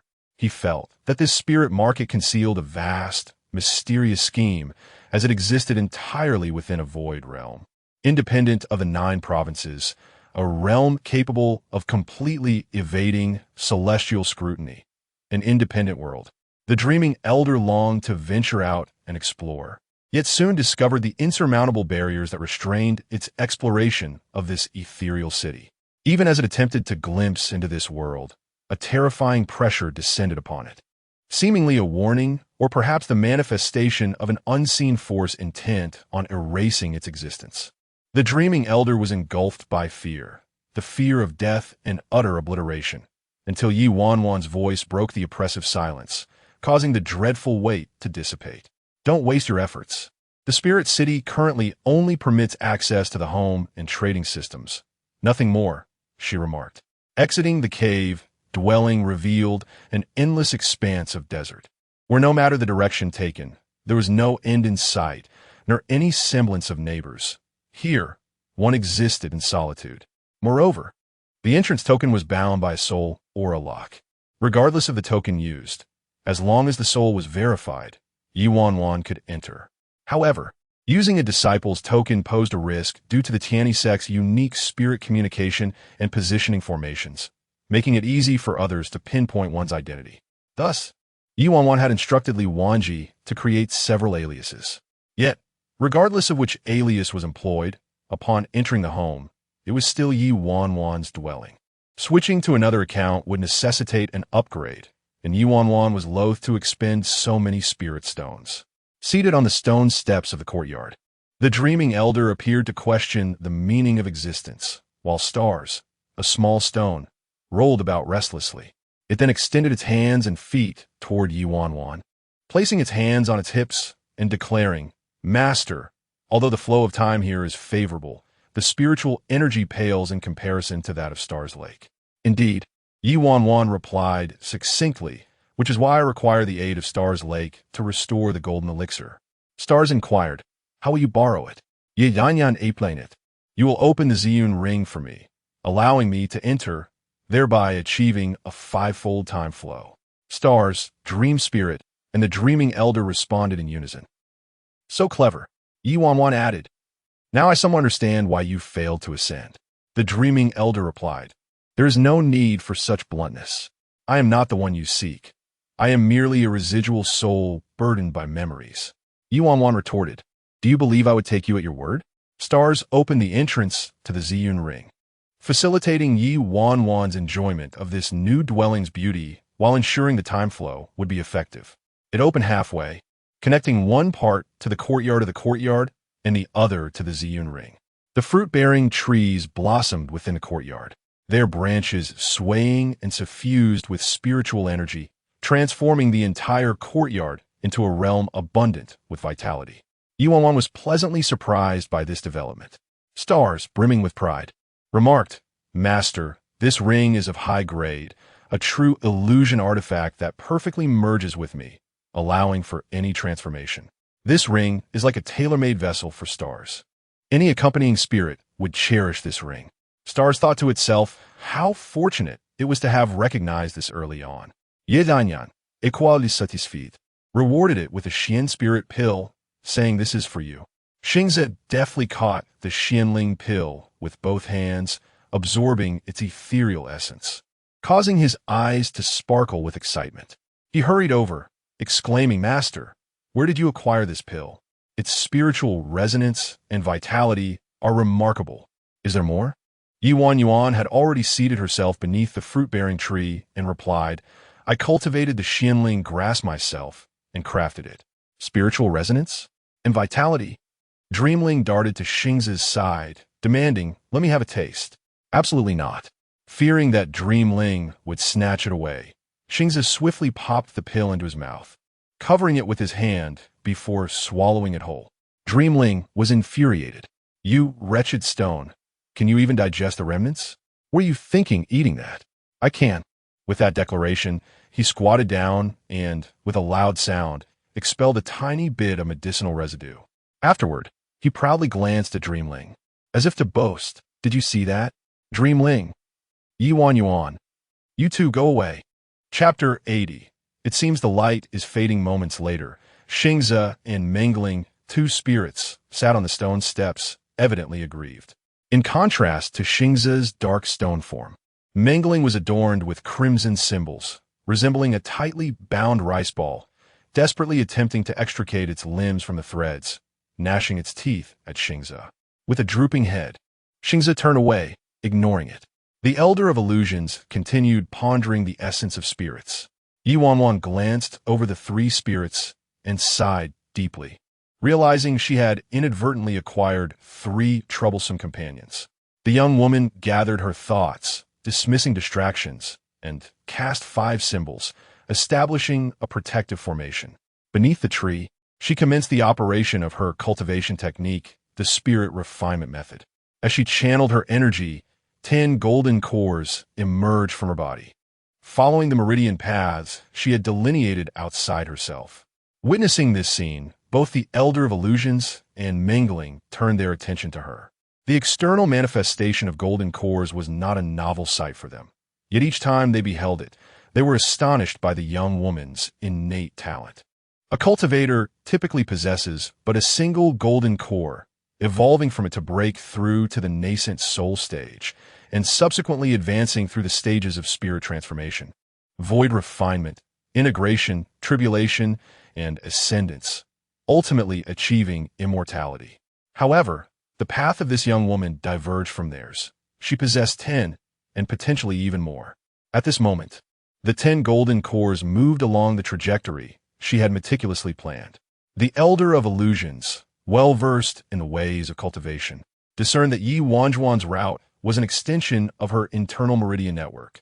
It resembled a map of meridians, as if a vast web of energy coursed around her, with these golden cores conquering and harnessing this network for her own purposes. This was why mingling, upon approaching Ye Wanwan's space, found itself subjugated within this realm. Ye Wanwan was the sole architect of the rules. A more fitting term might be domain. This domain was a power that a cultivator at the Golden Core stage awakens only upon reaching the spirit transformation stage, and she wielded it with remarkable finesse. How could such brilliance not be deemed exceptional? Although mingling murmured its discontent, this time it was thoroughly subdued. After all, the dream realm had been destroyed by Shenanzhou, leaving it with nowhere to go. Following Ye Wanwan offered at least some semblance of survival, while accompanying Shenanzhou would only lead to certain doom. For that young man was even more formidable. The Elder of Illusions whispered, "Give her time to grow. I can hardly imagine how far she might go." Even the Elder was uncertain of Ye Wanwan's next steps, sensing that this young woman would undoubtedly bring significant surprises, perhaps even shocks, to the world of cultivation. Among the 10 golden cores, 5 bore cracks. Ye Wanwan gathered these 5 before her, focusing first on the fire core. She retrieved a 4th-level fire crystal, which floated in midair. Channeling her 9 golden cores, she compelled the spirit energy from the fire crystal to flow forth gradually, intertwining the fire core with it. Through the circulation of spirit energy, she began to mend the golden core with the pure essence of fire. This process proved tedious and monotonous. It took Ye Wanwan a month and a half to succeed, but equipped with her initial experience, she repaired the second water core with much greater efficiency, accomplishing it in merely 20 days. With the completion of 2 golden elixirs, Ye Wanwan's 5 small spheres of energy within her body experienced a notable breakthrough. The water and fire spiritual roots reached the 13th level of chi refinement, while the wood spiritual root attained the 6th level, and the metal and earth roots reached the 5th level. Ye Wanwan clenched her fist, reflecting on the potency of the 4th grade spiritual medicine. Not only had it successfully repaired the 2 golden elixirs, but it had also propelled her to the 3rd stage of chi refinement, merely a step away from foundation establishment. However, upon observing the remaining 3 spheres of energy, Ye Wanwan refrained from hastily advancing. To maintain the equilibrium of the 5 elements, it was preferable to ascend all 5 at once during the promotion, hence her patience. Calculating the passage of time, she noted that 65 days had elapsed within her cave abode, while 13 days had passed outside, almost half a month. It was time for her to venture out. Recalling all the golden elixirs into her body, she rose to find Dream Spirit and Xing Zhe nestled on either side of the stone steps, each occupying their own territory as if claiming their dominions. The Elder of Dream had already succumbed to slumber within the spiritual pearl. Ye Wanwan gathered them up and gazed at the dim remnants of the soul within the pearl, softly murmuring, "You cannot hold on for much longer, can you? Your urgency in seeking a successor arises from your own dwindling time." With the collapse of the secret realm, it seemed the Elder's journey was nearing its end. Gently caressing the spiritual pearl with her fingertip, Ye Wanwan contemplated the possibility of procuring some soul-nourishing spiritual herbs. The black sour fruit could suffice. Yet the Elder could not consume it directly. Merely absorbing its spiritual essence would yield inadequate results. A soul-nourishing pill would be more effective. After pondering for a while, she resolved to incorporate alchemy into her daily regimen, dedicating an hour each day to this pursuit. If that proved insufficient, she would allocate more time. With time, adjustments could always be made. Upon exiting the spiritual market, she took a moment to peruse the stalls and noticed that the Xianling grass remained unsold. Unperturbed, she displayed her latest 2 talismans. As soon as she did, a customer promptly made a purchase. Ding ding ding. Congratulations to the stall owner. The buyer, not short of money, acquired your fire control talisman, successfully earning you 14,000 coins. Ye Wanwan. Is it him again? Before Ye Wanwan could respond, the flamboyant young master seized the conversation, questioning, "What's the matter, little stall owner? No new stock for so long? Have you given up on your business? Don't need spirit stones anymore? Is money no longer of consequence?" Ye Wanwan took a moment to gather her thoughts before replying, "I've been occupied with some matters recently." He clicked his tongue. "You cultivators are such a hassle. Now, tell me, what is the use of this talisman?" "The fire control talisman is for offensive purposes. Not sure of money. Seems rather useless." This common offensive talisman is abundant in the market. You're charging such a high price. Are you trying to fleece customers? Ye Wanwan responded, why don't you purchase the other one as well? Ding ding ding. Congratulations to the stall owner. The buyer, not short of money, acquired your water control talisman, successfully earning you another 14,000 coins. Ye Wanwan. Truly not short of money. The purchases came swiftly. How curious to acquire both fire and water talismans. Have you ever experienced the interplay of water and fire? Ye Wanwan inwided. Not short of money. Are you suggesting to use them simultaneously? Ye Wanwan affirmed, yes, together. 1 + 1 is greater than 3. This offensive talisman can deliver a single strike to a nascent soul cultivator, but just one strike. After casting the spell, one must flee. The mist generated by the talisman can aid in your escape with a duration of 20 breaths. The wealthy patron remained silent for an extended period before finally speaking. His voice slightly strained. Can this mist conceal one from the divine search of a nascent soul? Upon hearing this, Ye Wanwan immediately recognized the other party's keen understanding of the matter at hand and discerned the crux of the discussion. With a slight smile, she replied, indeed. Thus this talisman is sold as a bundle. It offers not only offensive capabilities, but also the means of salvation. The affluent patron's tone deepened. Is there more? I require 10 sets. Ye Wanwan responded, there are none available. If you desire them, you must place a reservation. Ding ding ding. Congratulations to the vendor. For the patron has successfully reserved 10 sets of your fire control and water transport talismans, resulting in a credit of 280,000. Ye Wanwan, the affluent patron, turning abruptly, the wealthy patron spotted a figure nearby and called out loudly, hey, brother, how many times has this been now? Every time he visited. This brother stubbornly followed suit in purchasing, each time with an air of satisfaction. I am merely observing, the other party softly replied. This was the first time Ye Wanwan had heard this customer's voice. In stark contrast to the exuberance of the dandy, this voice resonated with an aura of impending decline. Although it belonged to someone quite young, it bore the weight of a spirit seemingly on the brink of exhaustion. Chapter 81. I am Fong He, and Ye Wanwan felt a sudden tightness in her heart. She recognized this voice. It echoed the feeble tone of her father before his demise. Despite his efforts, the young Ye Wanwan could discern that his vitality had been severely depleted. In his final moments, he earnestly advised her to heed the words of her elders and remain steadfast in the supreme sect. Regrettably, she had failed to do so.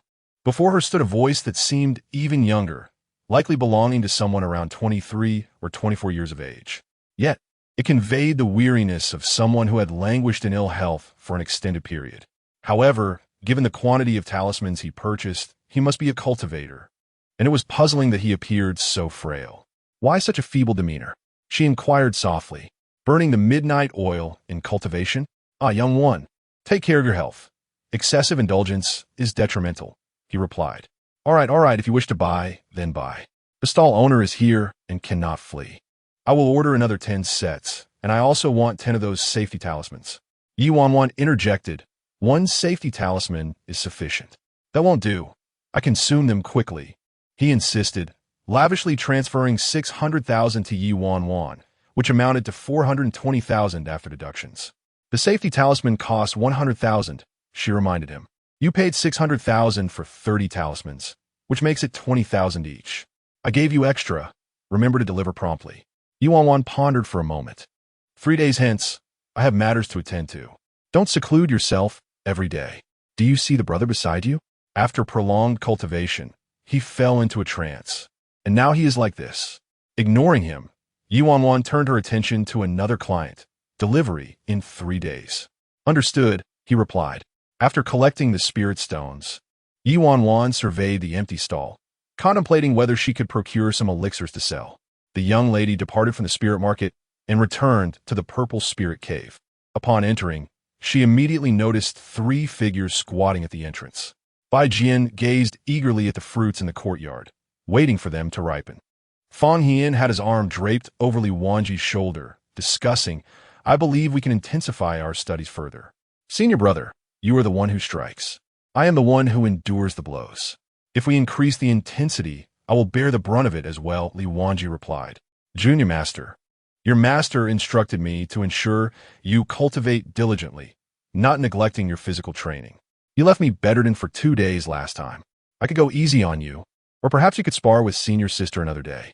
Are you trying to take my life? Li Wanji asked. Consider it decided then, with my master back. There are plenty of medicines to aid your recovery. Li Wanji could only sigh in resignation. Ye Wanwan listened to their mundane banter as she emerged from the cave. Second sister, third senior brother, fourth senior brother, she greeted. The trio turned in unison. Junior sister. Bai Jian rushed to her side, and upon seeing her unscathed, his eyes sparkled with delight as he handed her a bright red apple. Here.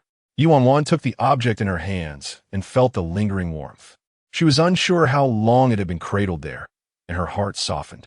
Senior sister, she murmured. Bai Jian replied, it's sweet. Indeed, Ye Wanwan responded, taking a bite and smiling as she echoed sweet. Fang Hian joyfully remarked, it appears that my junior sister has made considerable recovery over the past half-month. Her breath is much steadier now. Ye Wanwan nodded. Recently, Master provided me with 2 4th-grade spiritual herbs, and I have now successfully restored 2 golden elixirs. Fang Hian chuckled mysteriously. Congratulations. You will surely restore the remaining 3 golden elixirs as well. Ye Wanwan was taken aback. Fang Hian laughed heartily. My master has returned. The only alchemist of the Tianyi sect is back. Meanwhile, on Qing Tsong Mountain, Lu Qingxian mournfully clutched his chest, surveying the devastation around him. Third senior brother, I understand you wanted a plot of land to cultivate spiritual food, and I had no objections, but must you have uprooted my spiritual herbs? Sun Yin, unfazed, rolled up his trousers and donned a straw hat, dismissively stating, without your spiritual fields, how can one cultivate spiritual food? This vast expanse of land, did you not leave even a patch alive? Lu Qingxian knelt, weeping bitterly at the sight of the withered grass. Sun Yin, exasperated, replied, how was I to know? I followed the methods of the Shinnon canon, yet every attempt has resulted in failure. Lu Qingxian gazed upon the once verdant Qing Tsong Mountain, now reduced to barren desolation, prostrating himself on the ground, unable to recover from the shock. My fields, they're all withered. Woe is me. Master, master. For figures approached on swords, 2 men and 2 women, tall and graceful. Lu Qingxian executed an impressive 90-degree jump, dusting off the withered grass from his clothes, adopting the demeanor of an otherworldly sage, and nodded respectfully to Li Wanji, who had stumbled forward due to her unsteady flight. Ah, little Iner, you've grown quite a bit. Li Wanji stammered. Huh? Fang Hian interjected, wait, I am Fang Hian. Li Wanji, composed and respectful, bowed. Senior uncle, I am Li Wanji, the 4th disciple of the 101st generation. Ye Wanwan followed suit. Little 6, Ye Wanwan. Seeing everyone bowing, Bai Jian joined in as well. Little 2, Bai Jian. Sun Yin shook his hat and beckoned. Come, come, greet your senior uncle. Otherwise, should you wander off one day, you'll not even recognize what your senior uncle looks like. Lu Qingxian whispered, please, spare me the mockery. Sun Yin activated the communication array, revealing that the 5th brother had mistaken his own disciple. Everyone murmured in agreement. It is something he would do. Clearing his throat, Lu Qingxian noticed Fang Hian, who was on the verge of tears, and awkwardly said, well, when I departed, you were still quite young. Fang Hian feigned wiping away tears. Indeed, Master has been gone for 15 years. What began as a pretense of weeping gradually transformed into genuine feelings of grievance. You abandoned me and left a pile of books behind. Were it not for my esteemed uncle guiding me, I would be utterly lost, without any notion of where to go or what to do. Lu Qingxian felt a twinge of guilt. His master would be staying longer than usual this time. How long? You ask? Perhaps he would not depart for a decade at least. There was much to salvage in the Qing Tsong Mountain. Fang Hian curled his lip, deeming Lu Qingshuan's credibility to be non-existent. Yet, he paid little heed to that now. He urged Lu Qingxian, Master, you should first check on junior sister. She sacrificed her golden core for our protection. Lu Qingxian promptly replied, I understand, I understand. As he spoke, he candidly assessed Ye Wanwan, growing increasingly fond of her. With a cheerful smile, he inquired, Little 6, would you consider switching masters? Ye Wanwan was momentarily taken aback. A cold wind swept through the Qingtsung mountain, with icy snowflakes landing upon the newly sprouted spiritual herbs, their faint rustling echoing in the air, suggesting that her senior brother was indeed contemplating a change in his mentorship. Chapter 82. Warmth. The temperature on Qingtsung Mountain plummeted abruptly. My seedlings. Sun Yin dashed into the fields, urgently attempting to rescue them. Old 7. Put away your ice and snow. These delicate seedlings cannot withstand the frost, or they will perish. Pei Xian replied softly, Third senior brother, your seedlings are doomed even without frost. Sun Yin retorted, Could you not say something more encouraging? Ye Wanwan observed the two elders, Lu Qingxian and Pei Xian, who were engaged in a verbal duel. After a moment's contemplation, she decided to approach the more stable and reliable Sun Yin. Uncle Master, may I take a look? Sun Yin beamed at the young girl. You know how to cultivate? Come see. These are the precious seedlings I have tended to for a year. Ye Wanwan glanced at the roots of the seedlings and quickly discerned the issue. They were lacking water. In fact, the entire Qingtsung mountain was suffering from a dearth of moisture. There was scarcely a trace of water element in the air, making their survival a mystery. Raising her hand, Ye Wanwan performed the rain invocation technique, followed by the insect repelling technique. After a brief interlude, the seedlings in the spiritual field appeared revitalized. Sun Yin marveled. How is it that her efforts in a moment surpass my entire year of work? Could this be talent? He scrutinized Ye Wanwan and whispered, Do you still wish to apprentice? Pei Xian interjected. Ye Wanwan took a half step back and respectfully bowed. Uncle Master, this is not a grave issue. It is merely that your aura is too potent, affecting the water elements of this mountain and spiritual field. If you could contain your aura, it would suffice. Sun Yin pondered, but I can seal it quite well. No one can discern my realm, at least when I descend the mountain. They all assume I am just a humble farmer. Ye Wanwan pointed to an object at his waist. You hide well, but your magical artifact is not concealed. Sun Yin drew out a fan from his waist. This, he waved it, and flames surged from his side, sweeping towards half the mountain.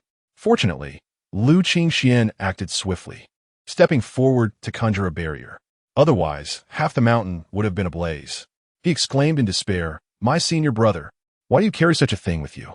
Sun Yin mumbled, Isn't this a trophy from the Red Flame Demon Lord from centuries past? I thought it looked appealing, so I kept it with me. Why shouldn't I use it to cool off in this sweltering Qingtsung mountain? Sun Yin glared, eager to shift the blame. Lu Qingxian questioned, Are you certain that this will provide relief? Sun Yin tossed the fan to Ye Wanwan, who instinctively caught it. It was surprising. She had not realized that the culprit was this artifact. Uncle Master, this. Ye Wanwan offered it back respectfully. Sun Yin waved his hand dismissively. It is yours now. Ye Wanwan's grip tightened slightly. This was a high-grade artifact. Sun Yin remarked, Is it too modest for you? Then another day, when you visit my cave, I shall select something better for you. I have quite a few trophies. Ah! Ye Wanwan glanced at Pei Xian, who spoke, Since senior brother offers it to you, you should accept it. Ye Wanwan bowed again. Thank you, Uncle Master.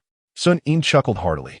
Ye Wanwan contemplated the possibility of gifting a copy of the spiritual plant technique bestowed upon her by Elder Yu Chun to her esteemed master. While it may not be a sophisticated practice, it would surely prove useful. Fang Hian and Bai Jian shared in Ye Wanwan's joy. Li Wanji inquired, Can it be sold?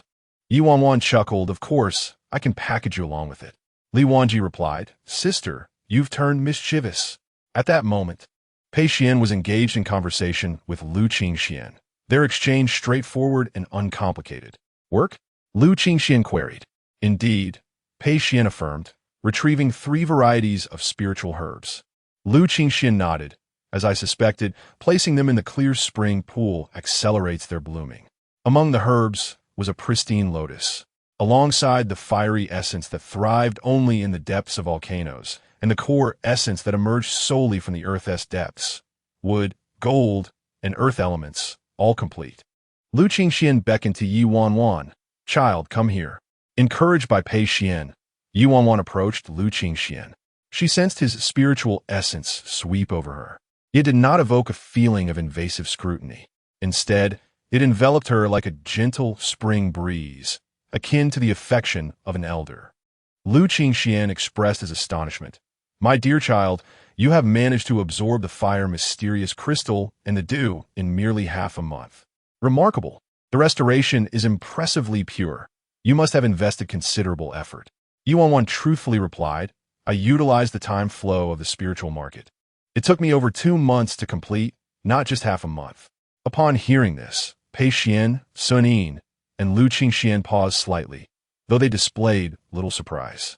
Lu Qingxian remarked, that is indeed a clever method. Next, your master will assist in your healing, and there may be a slight discomfort. Bear with it, he advised. Ye Wanwan nodded, alright. Observing this, Sun Yin waved his hand, summoning a gentle breeze that transported by Jian, Fang Hian, and Li Wanji to another mountaintop to amuse themselves for a while. He then set up a protective barrier, taking his position. Pei Xian stood guard on the other side, while Lu Qingxian sat face-to-face with Ye Wanwan. With 2 formidable experts safeguarding the area and a skilled alchemist administering treatment, Ye Wanwan pondered her own worthiness. Lu Qingxian spoke gently. Your master mentioned that you are quite headstrong, and that you likely took the items to secretly refine your golden elixirs. But my child, with adults present, you need not be so resolute. Our purpose is to shield you from the storms of life. A substantial flow of wood element spiritual energy enveloped her, akin to a warm beam of light descending upon Ye Wanwan, allowing her body to gradually relax under its influence. Yet, the numerous brushes with death kept her tense, reluctant to fully relinquish her guard. Relax, Lu Qingxian urged. Ye Wanwan struggled to remind herself to ease her mind and body. Slowly, she surrendered her thoughts. Manifest the golden elixir. With her fingers forming intricate seals, 5 golden elixirs emerged from within her. Lu Qingxian raised his hand gently, and the elixirs stirred, 3 of them, marked with fissures, falling before him. He then lifted his palm, and the 3 medicinal treasures soared, settling before Ye Wanwan's golden elixirs. Under the powerful cultivation of Lu Qingxian in the transformation stage, the medicinal properties within the 3 flavors medicine treasure were compelled to emerge, coursing through the golden core at a velocity incomprehensibly swifter than that of Ye Wanwan alone. It meticulously repaired and nourished her golden core as well as her meridians. Ye Wanwan sensed a stirring within her dantian. The excruciating wound and pain from when her golden core was extracted were slowly being